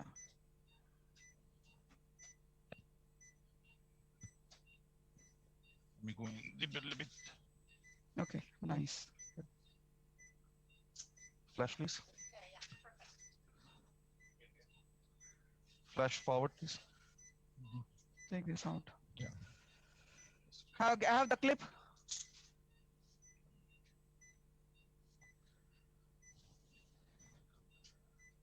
Give me flush. Oh. Flush, flush, flush. Okay, you flush 1 second. Okay, keep flushing. So what we have done is we have connected a transducer, and you'll be able to see the LA pressures all the time. After this, we'll be introducing the clip. So the plan, you can show one slide there. More? Waterfall here. Yeah, no, you can show the slide of the clip. So you have a NTR, which was the old generation, and an XTR. Wait 1 second, wait 1 second. Okay. Yeah, that's good. So NTR was about 6 millimeter, the leaflet, and Keyed appropriately. XTR, what we are using today right now is an XTR is a 9 millimeter. So what is essential also of that for as a part of the echo measurement, that you should always get the measurement of the posterior leaflet length. So our length of the posterior leaflet is about 1.8 centimeters. So now you see that the steering handle is already in. What I'm doing is called as a sleeve handle or the steerable steel handle, which is with me. And then you can see here is called as a CDC, which is clip delivery system, which is right here. So I'm going to advance. Yeah, straddle first. That's the. You can see me. The clip is coming out. Yeah, it's coming out. I see you. Watch the tip, Stam. I see you. Yes, I see you. Good. Very good. So when you say straddle, you see these two Excellent. rings. So these have to be at the center. What is the meaning of straddle? Straddle means now what is going to happen is whenever you start movement of the clip, you have enough length to reach the mitral valve. So straddling is very important. It will keep moving back forth. So every now and then you have to make sure you have to straddle.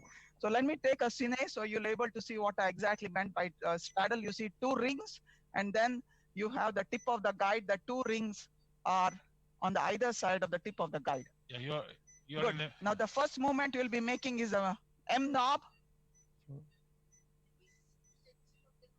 Yeah, here, yeah.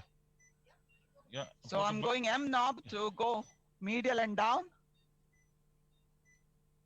A little bit posterior. Yes. Beautiful. So as I'm going down, you see Sahil is making some adjustment through the, yeah. You see that? Re-straddle. If you can see what I meant, the ring had moved. So now I'm re-straddling.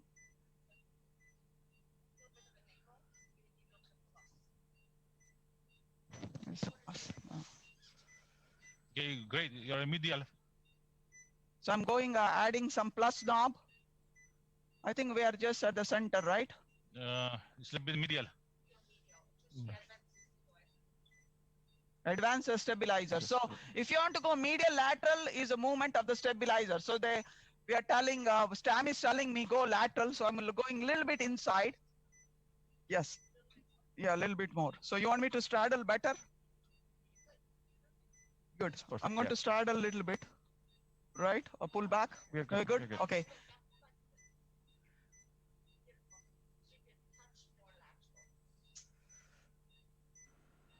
Good, good. That's good. Okay, you want me to go M knob now so I can start going in? Yeah. You don't look at the Kia, keep asking the question. do you look at the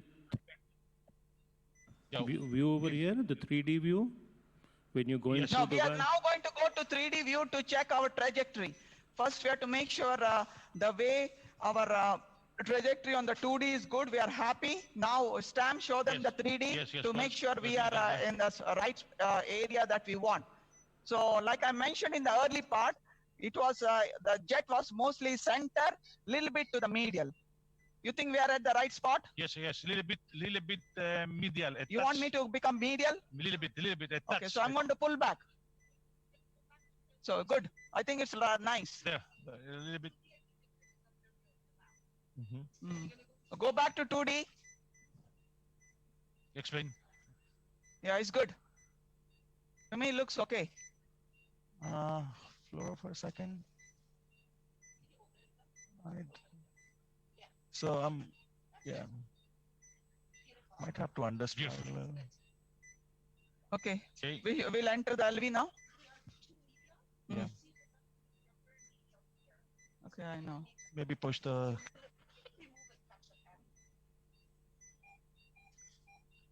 We are adjusting the knobs. That's it. We are a little bit more medial. Yeah. And go anterior.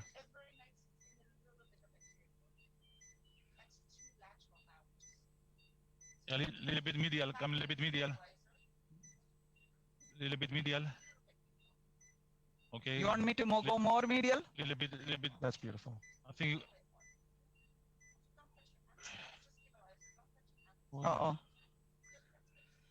Okay, so I'm pulling the stabilizer. I initially went more lateral. Now I'm pulling back. Good. I think that's good. Okay, so I'm entering the LV. Okay. Yeah. Are you showing my movements? Yes, I'm seeing you. Okay, good. So now I'm going to enter the LV. So I'm using the clip delivery handle with my right hand, going into the LV. Yeah, that's it. That's it, Dr. Kini. It's good. Okay. We are good there. Good. So Sahil is opening the clip. So my right hand is on the clip delivery handle. Left hand is on the guide handle, which is anterior posterior movement. The other one will be just go inside. So now you see the two leaflets are just over the clip, right? We are Yes. good? Yes, they are. Yeah. Good. You want more medial? No, come up now. Come up. Okay. So so what you do is see on this, we start coming up slowly. So this positioning Also, what you can do right now is entirely done without the use of fluoroscopy. No, little bit fluoroscopy to see that there is, look here, now I'm checking the fluoroscopy. Yeah, RO20. There's still a lot Most of it is based on echocardiography. 100% echocardiography. Keep coming up. So now, see, Stam is telling me come back up. So I have my left hand on the guide and on the right, gentle, slow movements. Are quite open? Yeah, keep coming, keep coming. So anterior is coming in. Yeah, both are in, keep coming up. Maybe torque a little post. No, we lost anterior.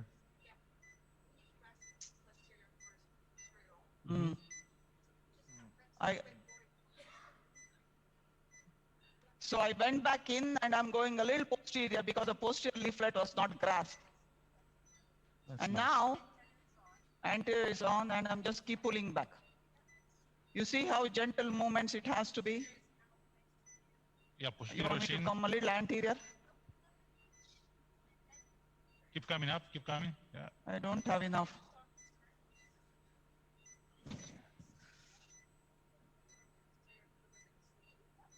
The guide handle is done. You put on, Yes. explain. Yeah. No, Okay. I cannot hear. No, it's done. Oh, we can understand. No, it's not. She's not on floor. You want me to check the orientation of the clip in the ventricle? There. Might have to understraddle there. Anterior Pull back. is in, anterior is on.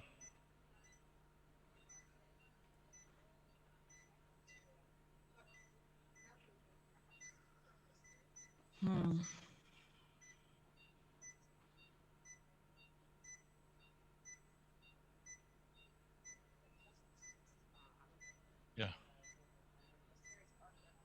Yeah, posterior is under. Yeah. Let's go back in and restart. So we're trying to re-grasp again. Good. And Yeah, let me clean up, yeah. This is Okay. Explain, please. Yeah. okay, so I'm going to go lateral.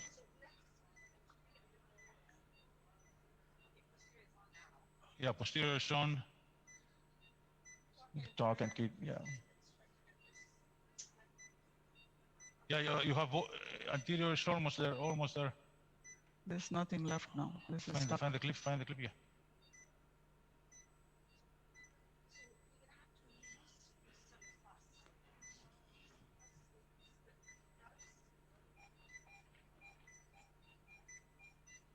And the clip.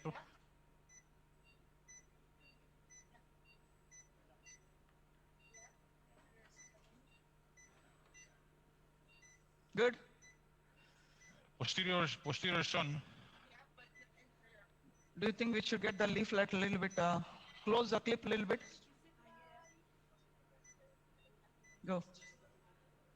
Yeah, anterior is. Can you Yeah, focus it's on off. the clip? Yeah.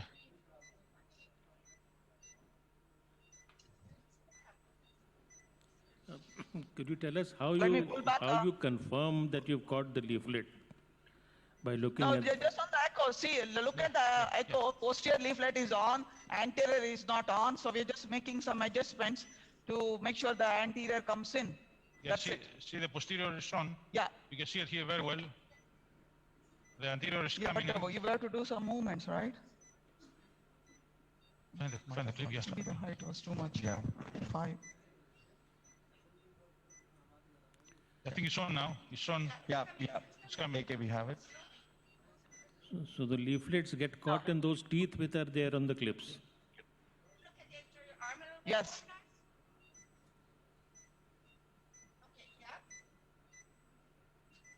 You want me to What's our time? It's the movement it's coming, basically it's on, which yeah. tells them. Anterior. Yeah. It's on. Okay. It's on Drop now. the It's on. grippers. It's on. Yeah. Okay. Should we hold the respiration? Okay. Ready to drop? Hold the respiration, please, Moin. Okay, let's drop. Yeah. Both are in. Drop, Good. drop, please. Yeah. We are dropping the grippers. You can see that. Okay. Yeah. Fluoro okay? Yeah. Full clip off. There. You want me to release some tension now? Oh, it fell down. So close to 60 now? Yeah, you want some color? Yeah.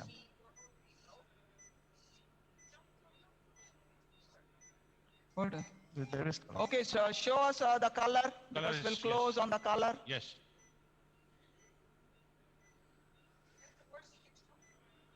Yeah, that's the worst, yeah. Okay, now we are going to close on the color. Show Sahil's hand. He's closing the clip.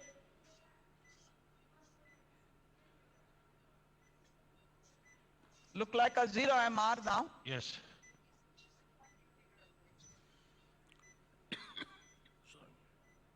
So what I'm doing is, we are pulling the clip back, so I'm releasing the clip.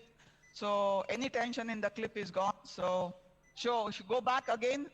So what also was the bilateral pulmonary venous flow was blunted to begin with. And what does the flow look like right now? Yeah. And the gradient across the valve was 1 millimeter earlier when we started. So we measure the gradients now. Okay, it's 1 again on the lateral part. As soon as you grasp, what you do, like we showed you, we are going to close the clip on color. And the second thing that we do is you check your gradient. So we started with 1, and right now it's also 1. Anything above 7 is not acceptable, which means you have to reposition or you cannot release the clip. Yeah.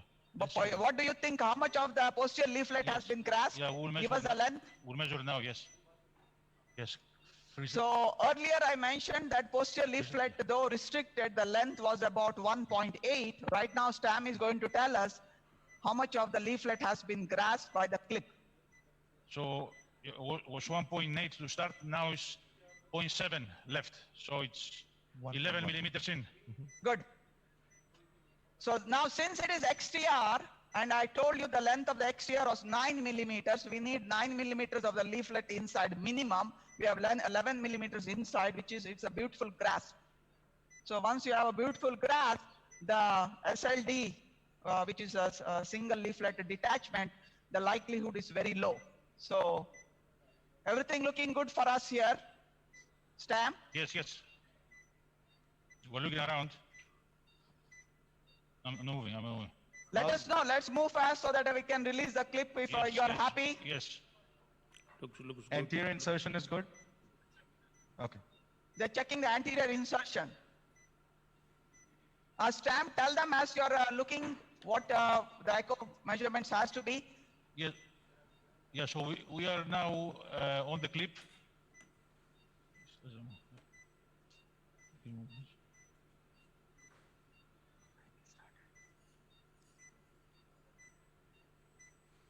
One minute.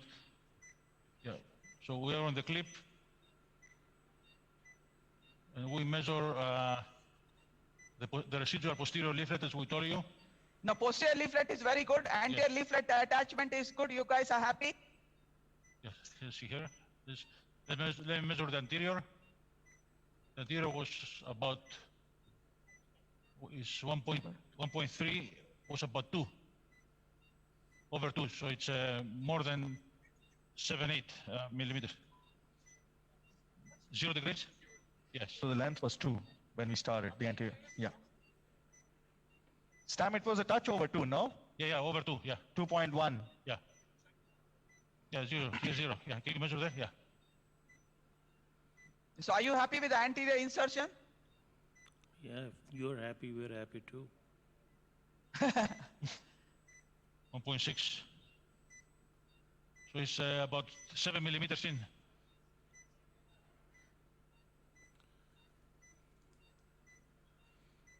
So the MR is not there. Maybe we should try to recapture the anterior. It's like 7 millimeters.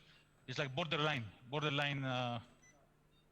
So maybe we can release and try for a better anterior leaflet grasp.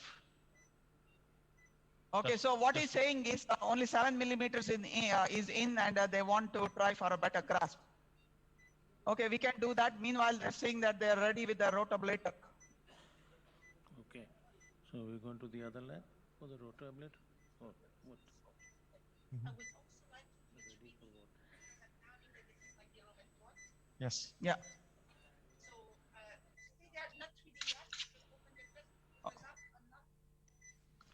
Okay, good. So you can go back to room 2, which Samin Okay. Sharma is waiting for All you right. guys. Just one small question to you. Yeah. How often are you left with some residual mitral regurgitation? And usually you start seeing 2 jets of MR. Are we shifted to the room? 2 jets of mitral regurgitation instead of 1 when some residual mitral regurgitation stays. How often are you left with residual mitral regurgitation? So most of the time, 1 plus MR is left in about 30-40% of the cases. So essentially, what the STS registry had shown is that initially we all used to do single clip, but right now our goal is to leave less than 1 plus MR, so that many times we end up with 2 clips. Yes. Rarely with You have 3 to put clips. another as one well then. as- Yes. Yes. And what is the minimum size of the posterior mitral leaflet that you need to put a good sized clip? Opening. No. They're asking the Stamp? leaflet length. Yes. The anterior leaflet is very thickened. Might be just curling in.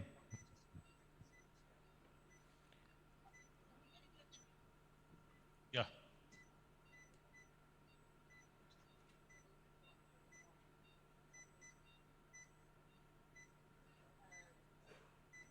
Okay. So going back to your question about the Here's the game. posterior leaflet, as long as we have a minimum of 1.2, we are okay. But too restricted, then it's difficult. You think our trajectory was wrong? We have to move it? Yeah. Count the clock. Count the Yeah. clock.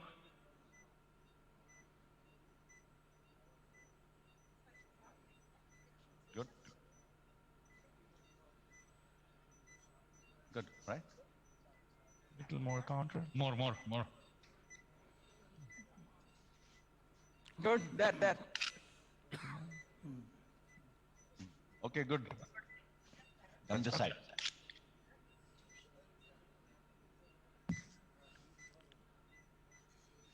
You still have to post dialect? Okay, yeah, beautiful. Yes. That was the problem. If they're taking time, we can come on this side now, live, Posterior. right? Okay, so then, are Both we, Yes, we are connected we've with come you to the in other the other lab, yeah. room. Yeah, posterior shin, yeah.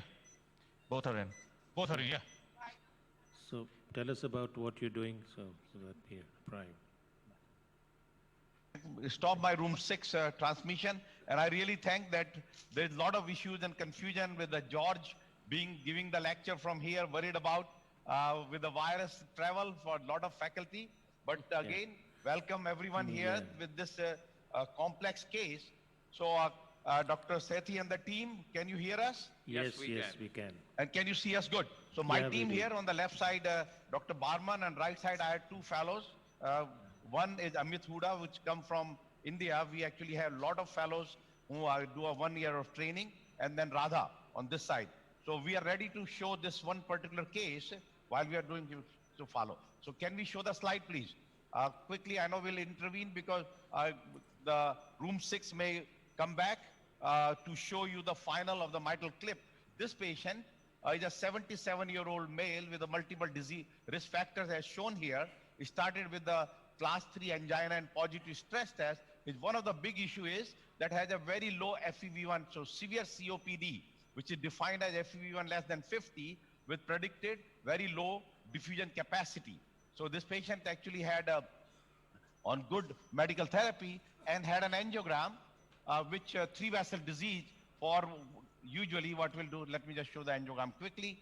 This case, as you see here, ejection fraction is severe, about 35%, very calcific, multiple lesions in the right coronary artery, ostial, mid, PDA, very calcific, and then very calcific proximal circ and large OM.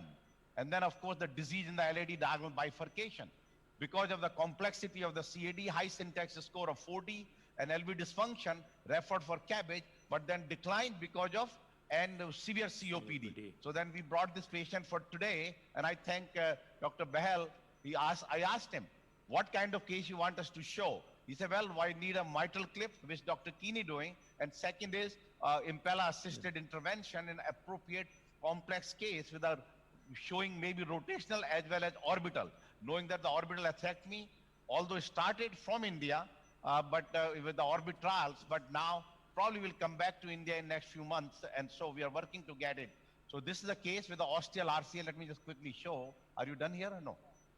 Okay, we'll post dilate quickly then. So this, we have done the right coronary ostial lesion, and I'll show you why we try to use rotational atherectomy in the aorto-ostial lesions and not the orbital, and where we should use one individual technique. So we can just continue our slides while we are finishing this angiogram, which we'll come back to. So this patient was referred for PCI, and that's where we are. We always show this slide of appropriate use criteria, and this patient fits in with more than 2 drugs, despite having the complex high syntax score, because it has a full consultation. So what happened is these complex cases, we had to have a combination of hemodynamic support and good interventional technique for this calcific multivessel disease. And this is what our algorithm has been, which we have published quite a bit, that patient with a 20 to 35% EF, this is our majority, where you use a support device as balloon pump or Impella. And this is kind of case which we have learned over the years, that high-risk PCI, which is also called as protected PCI, although now Impella is approved in US, even with a normal EF, but complex PCI. So those, because you need to do a complete revascularization. And this is kind of case, there's no surgical backup. You need to fix this case. So this patient, when we started, and that is what we used, the EDP was 28, EF of 35% was appropriate. Then calcification point of view, 2 devices, orbital and rotational. So some cases we use laser also, but by and large, 2 of them, rotational and orbital. Rotational we have shown quite a bit, and we'll show you this case again. But orbital atherectomy, this is the device which basically has not only in the horizontal axis, also in the vertical axis, based on the speed of the crown, they call it, compared to burr, we call for rotational, that gives you the lumen area. More the velocity, better is the lumen given by this device. And the question always comes, if you already have rotational, why are you using, in what situation will you use orbital atherectomy? Also create a very small particle, speed dependent, slow advancement. These are the technical points for this, for orbital, slow 1 millimeter per second, 20 to 25 second runs, and multiple passes, because it will ablate in the vertical axis. And so small particles are generated. And this is actually our key slide, again, which we have published, that majority of the calcific lesions, you use either rotational or orbital, but some cases will use rotational, aorto-ostial. And this is the case which I'll show you, very large vessel, unexpanded stents, very angulated, will use the rotational. And otherwise, orbital, very easy setup, and that is what done in United States. About half and half, both of the devices are being used in USA, which makes about 6% of the total intervention. At Sinai, the number of atherectomy is about 24%, largely because of the selective referral of patients for this, for calcification. So with that note, I just wanted to show you this particular case, that what had been done already. We felt that we'll do RCA offline, and that is what we did. You see here, Dr. Barman did a 1.75 burr, then put a stent into a various segments of this right coronary artery, and we need to open as much as possible, that even mid-segment require a small burr, and this is where the last picture is. And this is, let me just show the last one, and this is where right coronary had been revascularized. Now we are going to the circumflex, which is that angulated proximal circ and OM, and trying to show the orbital atherectomy technique. So with that note of any other, while we are getting the guide engagement, and so if any questions, we are ready to answer that.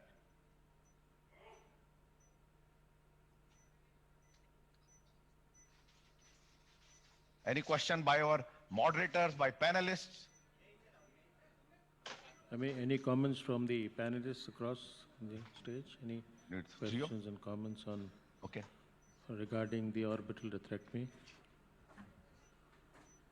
Dr. Sethi, your experience? There is only one question or a comment as to why have you preferred the orbital atherectomy on the left side with the right coronary artery. Yeah, no, I mean, clearly you're right. So clearly the right indicated by our, the algorithm and the preference, because aorto-ostial region is, if you're doing orbital on the right side, will be trouble if you disengage the guide. So then question comes, why didn't you use rotational atherectomy on the left side also? Yeah, that can be used. This angulated, where is it? VL30.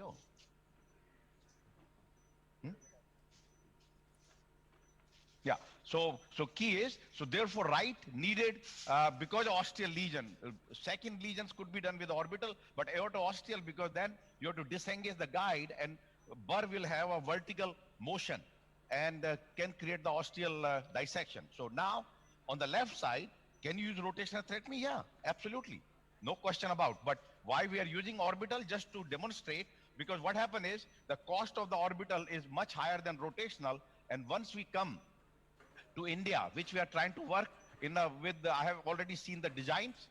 Yeah, I have already seen the design of the device, which is detachable. So main motor will remain the same, and then only the crown, which we call, it will be detached. So therefore it will become less expensive, or I would say affordable by every means. So that is the goal.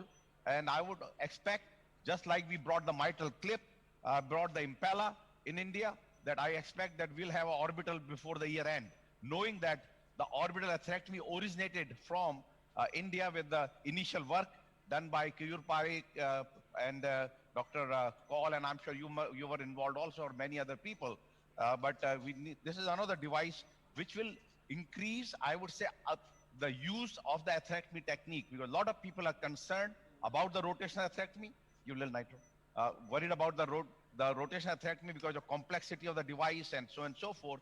And therefore, the orbital really has taken over in many centers because of ease of use. So I hope that answered that question. Yes, it is. Pilderwire, yeah. Are you done there? Yeah. Yeah, and so we have few more minutes, right? We have what, about 10 more minutes? So Yes, put a second about clip that. and then we'll go there. We'll finish the orbital here and we'll come there for you. No, I have the Fielder fine cross already ready.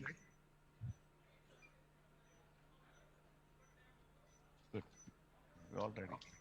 Yeah. So what we are going to do is, there was a wire inside. Yeah. So see this angulated? So that is one of the region.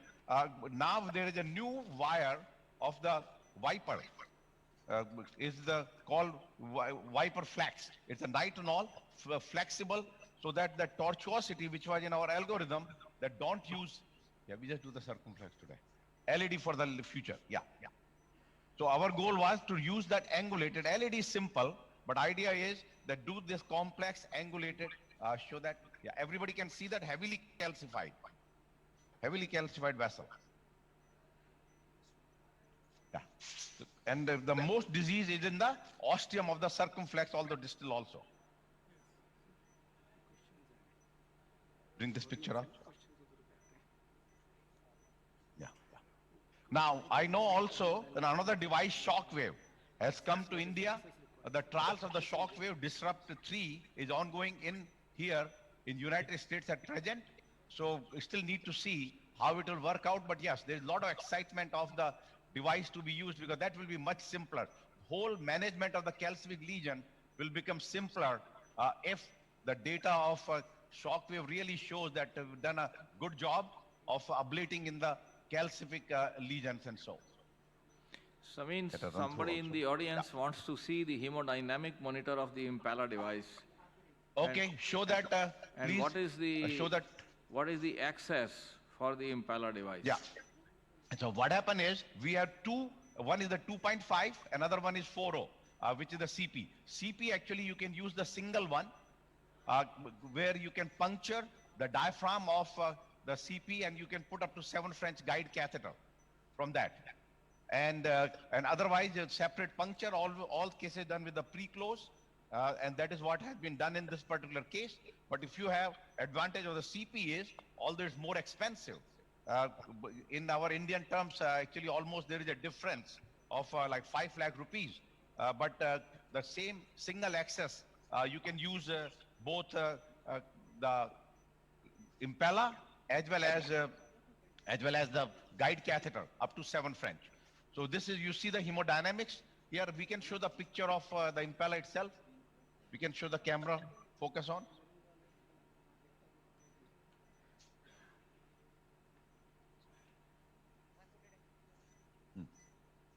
Yeah, will they show the Impella console usually gives about output about 2.2. Why it is only 1.1? Huh? I see. So it's about 2, usually gives around 2 liters, 1.8 to 2. CP gives around 4. So you saw that RCA lesions, which have been done with the orbital, with the rotational atherectomy and stenting, that has come out very good. Yeah. Get the orbital wire. Good. So see this now, these angulated lesions, you have to use your workhorse wire. That's what we use, the fielder. And now we are putting the orbital, the flex. So that is the newer wire of the Viper family, so which is nitinol. So it should take that angle. So one of the disadvantages of the older wire, Viper wire, which is 0.012, was that it is a stiffer wire and will create a gutter and dissection. So we expect, and now we have done good number of cases using this wire in the tortuous cases like this. Samin, we So have now I less know than that 5 minutes, and the AV Yes, team good. might actually switch this transmission off. So if you can just quickly tell us Yeah. your strategy, Sure. and then complete the So case, no, and what, at what, some yeah, other you're time right. we can No, always no, have an actually I opportunity to understand. go through it. Yeah, so what we are going to do, we are just going to show the orbital here, Orbital, yes, and then this- tell them that this they'll what be we ready in want to room show. 6. So here just the orbital technique, and then in 2 minutes or 3 minutes, you will go to a room 6 as a conclusion, and I really appreciate this is the end of the day. The first good day has been started. Now, how has been overall? I know the travel of international faculty is a little affected. Can I but request how the has AV been team the- to kindly hold on to the transmission Yeah, for about let us see 5 the minutes extra, orbital, yeah. please? Thank you. Yeah, because remember we started about 9 minutes late. Yes, because we know. Daniel's Yes, lecture that's- Yes, started. and that, yeah. Okay, I think that good. advantage We of the just 10 want to- minutes delay must be transmitted to you. Yeah, thank you. Really appreciate. Now, see this now, show this guys. Now Impella out and show the orbital diamondback device, which is here. Yeah, it's actually, you know, can you make it horizontal? The Yeah. hemodynamics. Guys, even so that people Impella was understand upside it. down. You know, it's Show the at hemodynamic 90 abdomen degrees of what it horizontal. actually looks like. Yeah. Yeah. No, show the Impella once. Impella device. Guys, is it that difficult to show Impella device horizontal Yeah. with your camera? 1 second. Run through we have. Can they show the Impella picture? At the moment, we are seeing the aortic pressure. Yeah. No, we are aortic, no, but we'll just show it. Wanted to show the horizontal, that's good. And show the Impella picture now. In screen of the Impella.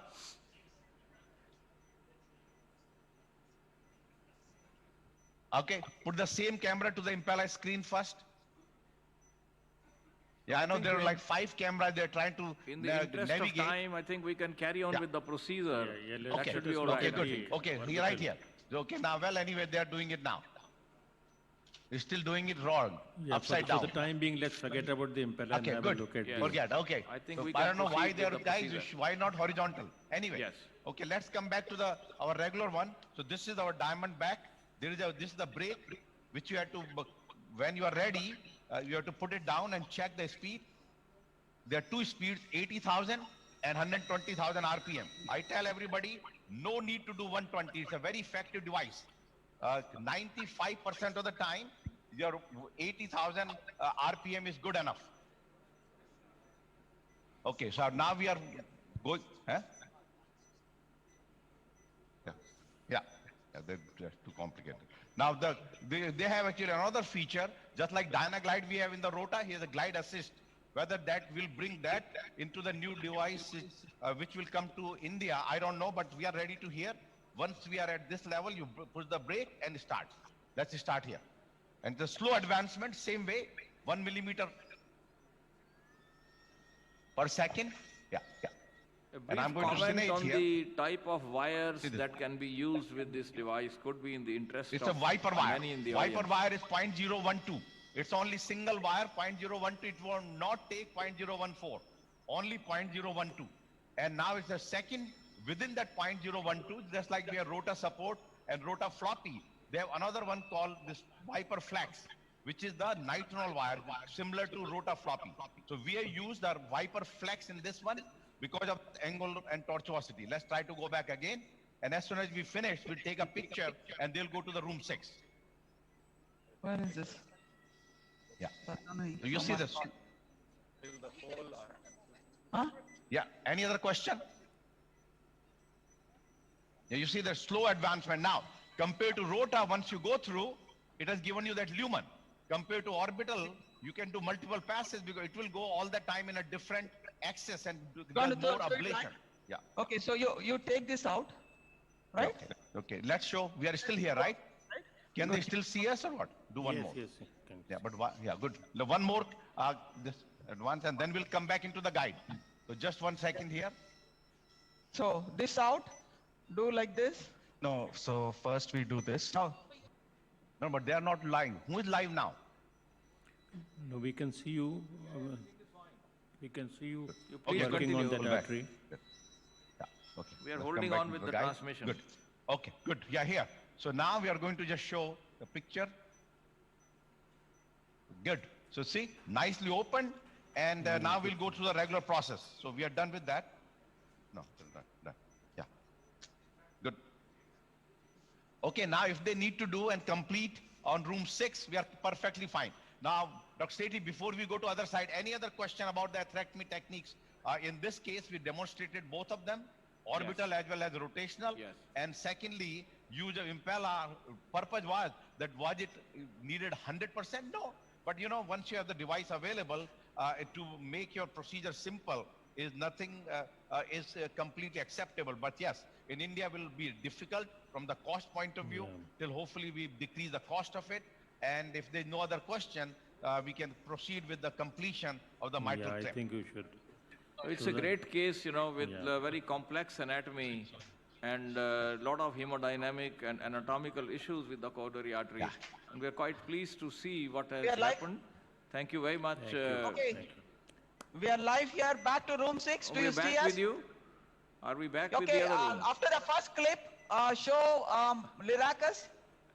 Yes. Stam, show them after the first clip, the echo. This is what happened. See that when we did the first clip, you were there. There was no MR as such. But this is what was MR after we did the first clip. You see that? And you had seen we had to re-grasp it and make sure we repositioned the anterior leaflet just by making the trajectory different. This is a 3D view. This is how it looked before we released. And now show us after we released the clip what happened. We know there's a lot of AI, but after we release the first clip, look at that. The MR is still moderate. And this is where the question you guys asked us, what is the MR that you want to leave behind? Less than 1+. If we can get to 0, we'll be happy as long as we know that the gradient is not a lot. So gradient was still 1. So now we went back with the second clip and you show how we position the second clip. So essentially the same second clip usually is a better, easier to get in. So you can use some fluoroscopy. We had to place it medially. So you use fluoroscopy to get it. So show the next one. Yeah. And second one. Yeah. This is where we are. This is how you go inside. This is the time you may use a little bit of fluoroscopy. Now we go back to live. Yes. Quickly. You can come inside. We positioned, we placed the second clip, means we have placed it, but we have not released it. Is it live now? Live, yes. Good. So this is the second clip, shows MR. So essentially, nil. And then you show the pulmonary vein back to normal. Yes, pulmonary vein is normalized. Okay, so what we are going to do is show my fingers here. Yeah. This is what we are going to show you how we are going to release the clip. There are a couple of things that we need to do. Gripper line comes out, and then you have to again position, make sure the clip will not open up, that is fully locked. This time you do fluoroscopy. Yeah, neutral. We'll take this out now. Hold it. This is fluoroscopy, making sure when you are releasing the clip will not move. Expose the knob. Take this out. Pin. Okay, now we'll be releasing soon. Yes. Okay. I'll pull this. Essentially, I'll make 8 turns. So under echo and fluoroscopy 1, I'll pull it.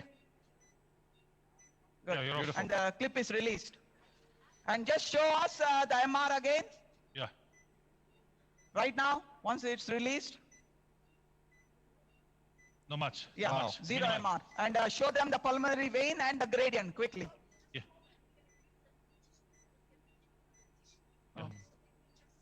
Yeah. This is the left upper pulmonary vein. Plus half. Normal. Anterior toric. And this, yeah. I did. We did.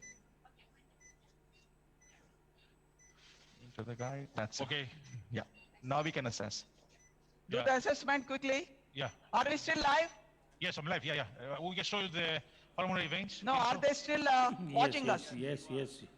Okay. You see the pulmonary So veins? you see us how we release a clip and then I pulled the, under fluoroscopy, I just pulled the, the clip delivery system back. So once you release the clip, the pin is very sharp. You have to be very careful that it can touch the lateral wall, the roof of the atrium. So you got to be very careful. Just under echo as well as fluoroscopy, you got to bring it inside the guide. Right now I'm going to show you the fluoro. You see that it is inside the guide. Now you see the 2 clips there and a stamp. Yes. This is the pulmonary venous flow he's showing back to normal. Yes. Show us pre. Yeah. You have pre. Yeah, have. It's we started around 15. Yeah. Our LA pressure. LA pressure was just about 15 and now mean under 5. Yeah. What is the maximum number of clips you have placed across this? What is the transmitral gradient now? 1. It's one. Still 1. Okay, so virtually there is no gradient. Yes. So he's doing the measurement right now, live? So it's 1 on the... 2. Yeah, 1 on the medial side and 2 on the lateral side. So 1 on the medial side, 2 on the lateral side, so average will be 1.5. And normalized pulmonary vein flow. Yes. And minimal MR. Show the MR and show the 3D to them because they like 3D. Okay.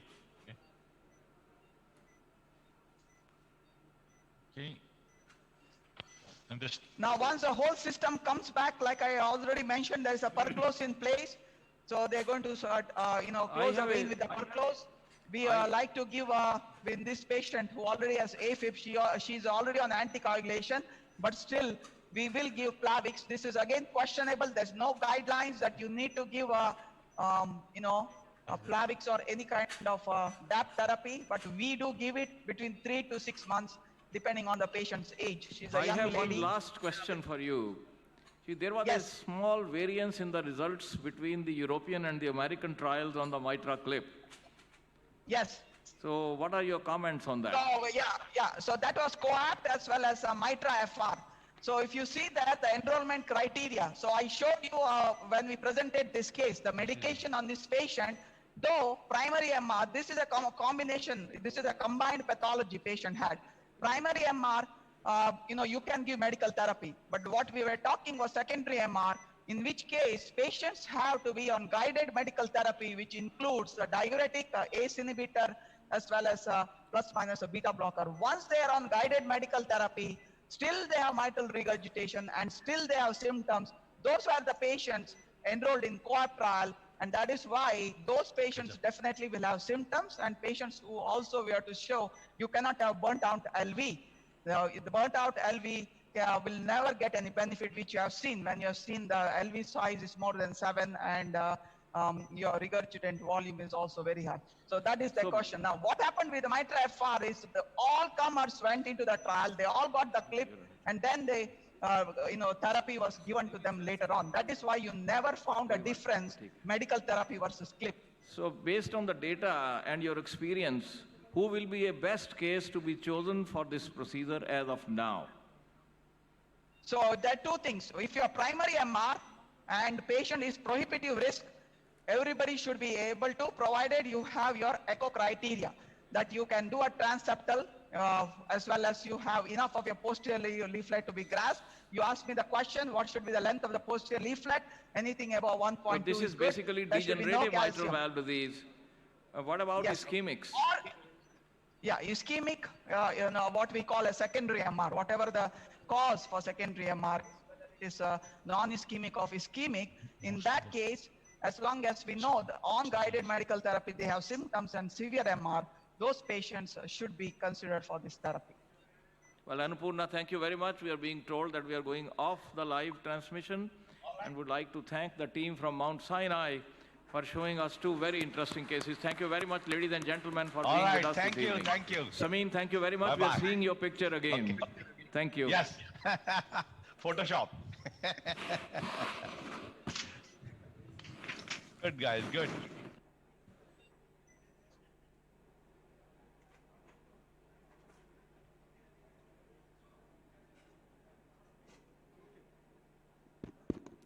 So thank you very much, chairpersons and moderators. We come to end of the scientific session in this hall. We have a couple of industry symposium in the Shahjahan Hall. We have one industry symposium. We will gather here at 8 o'clock for the cultural program.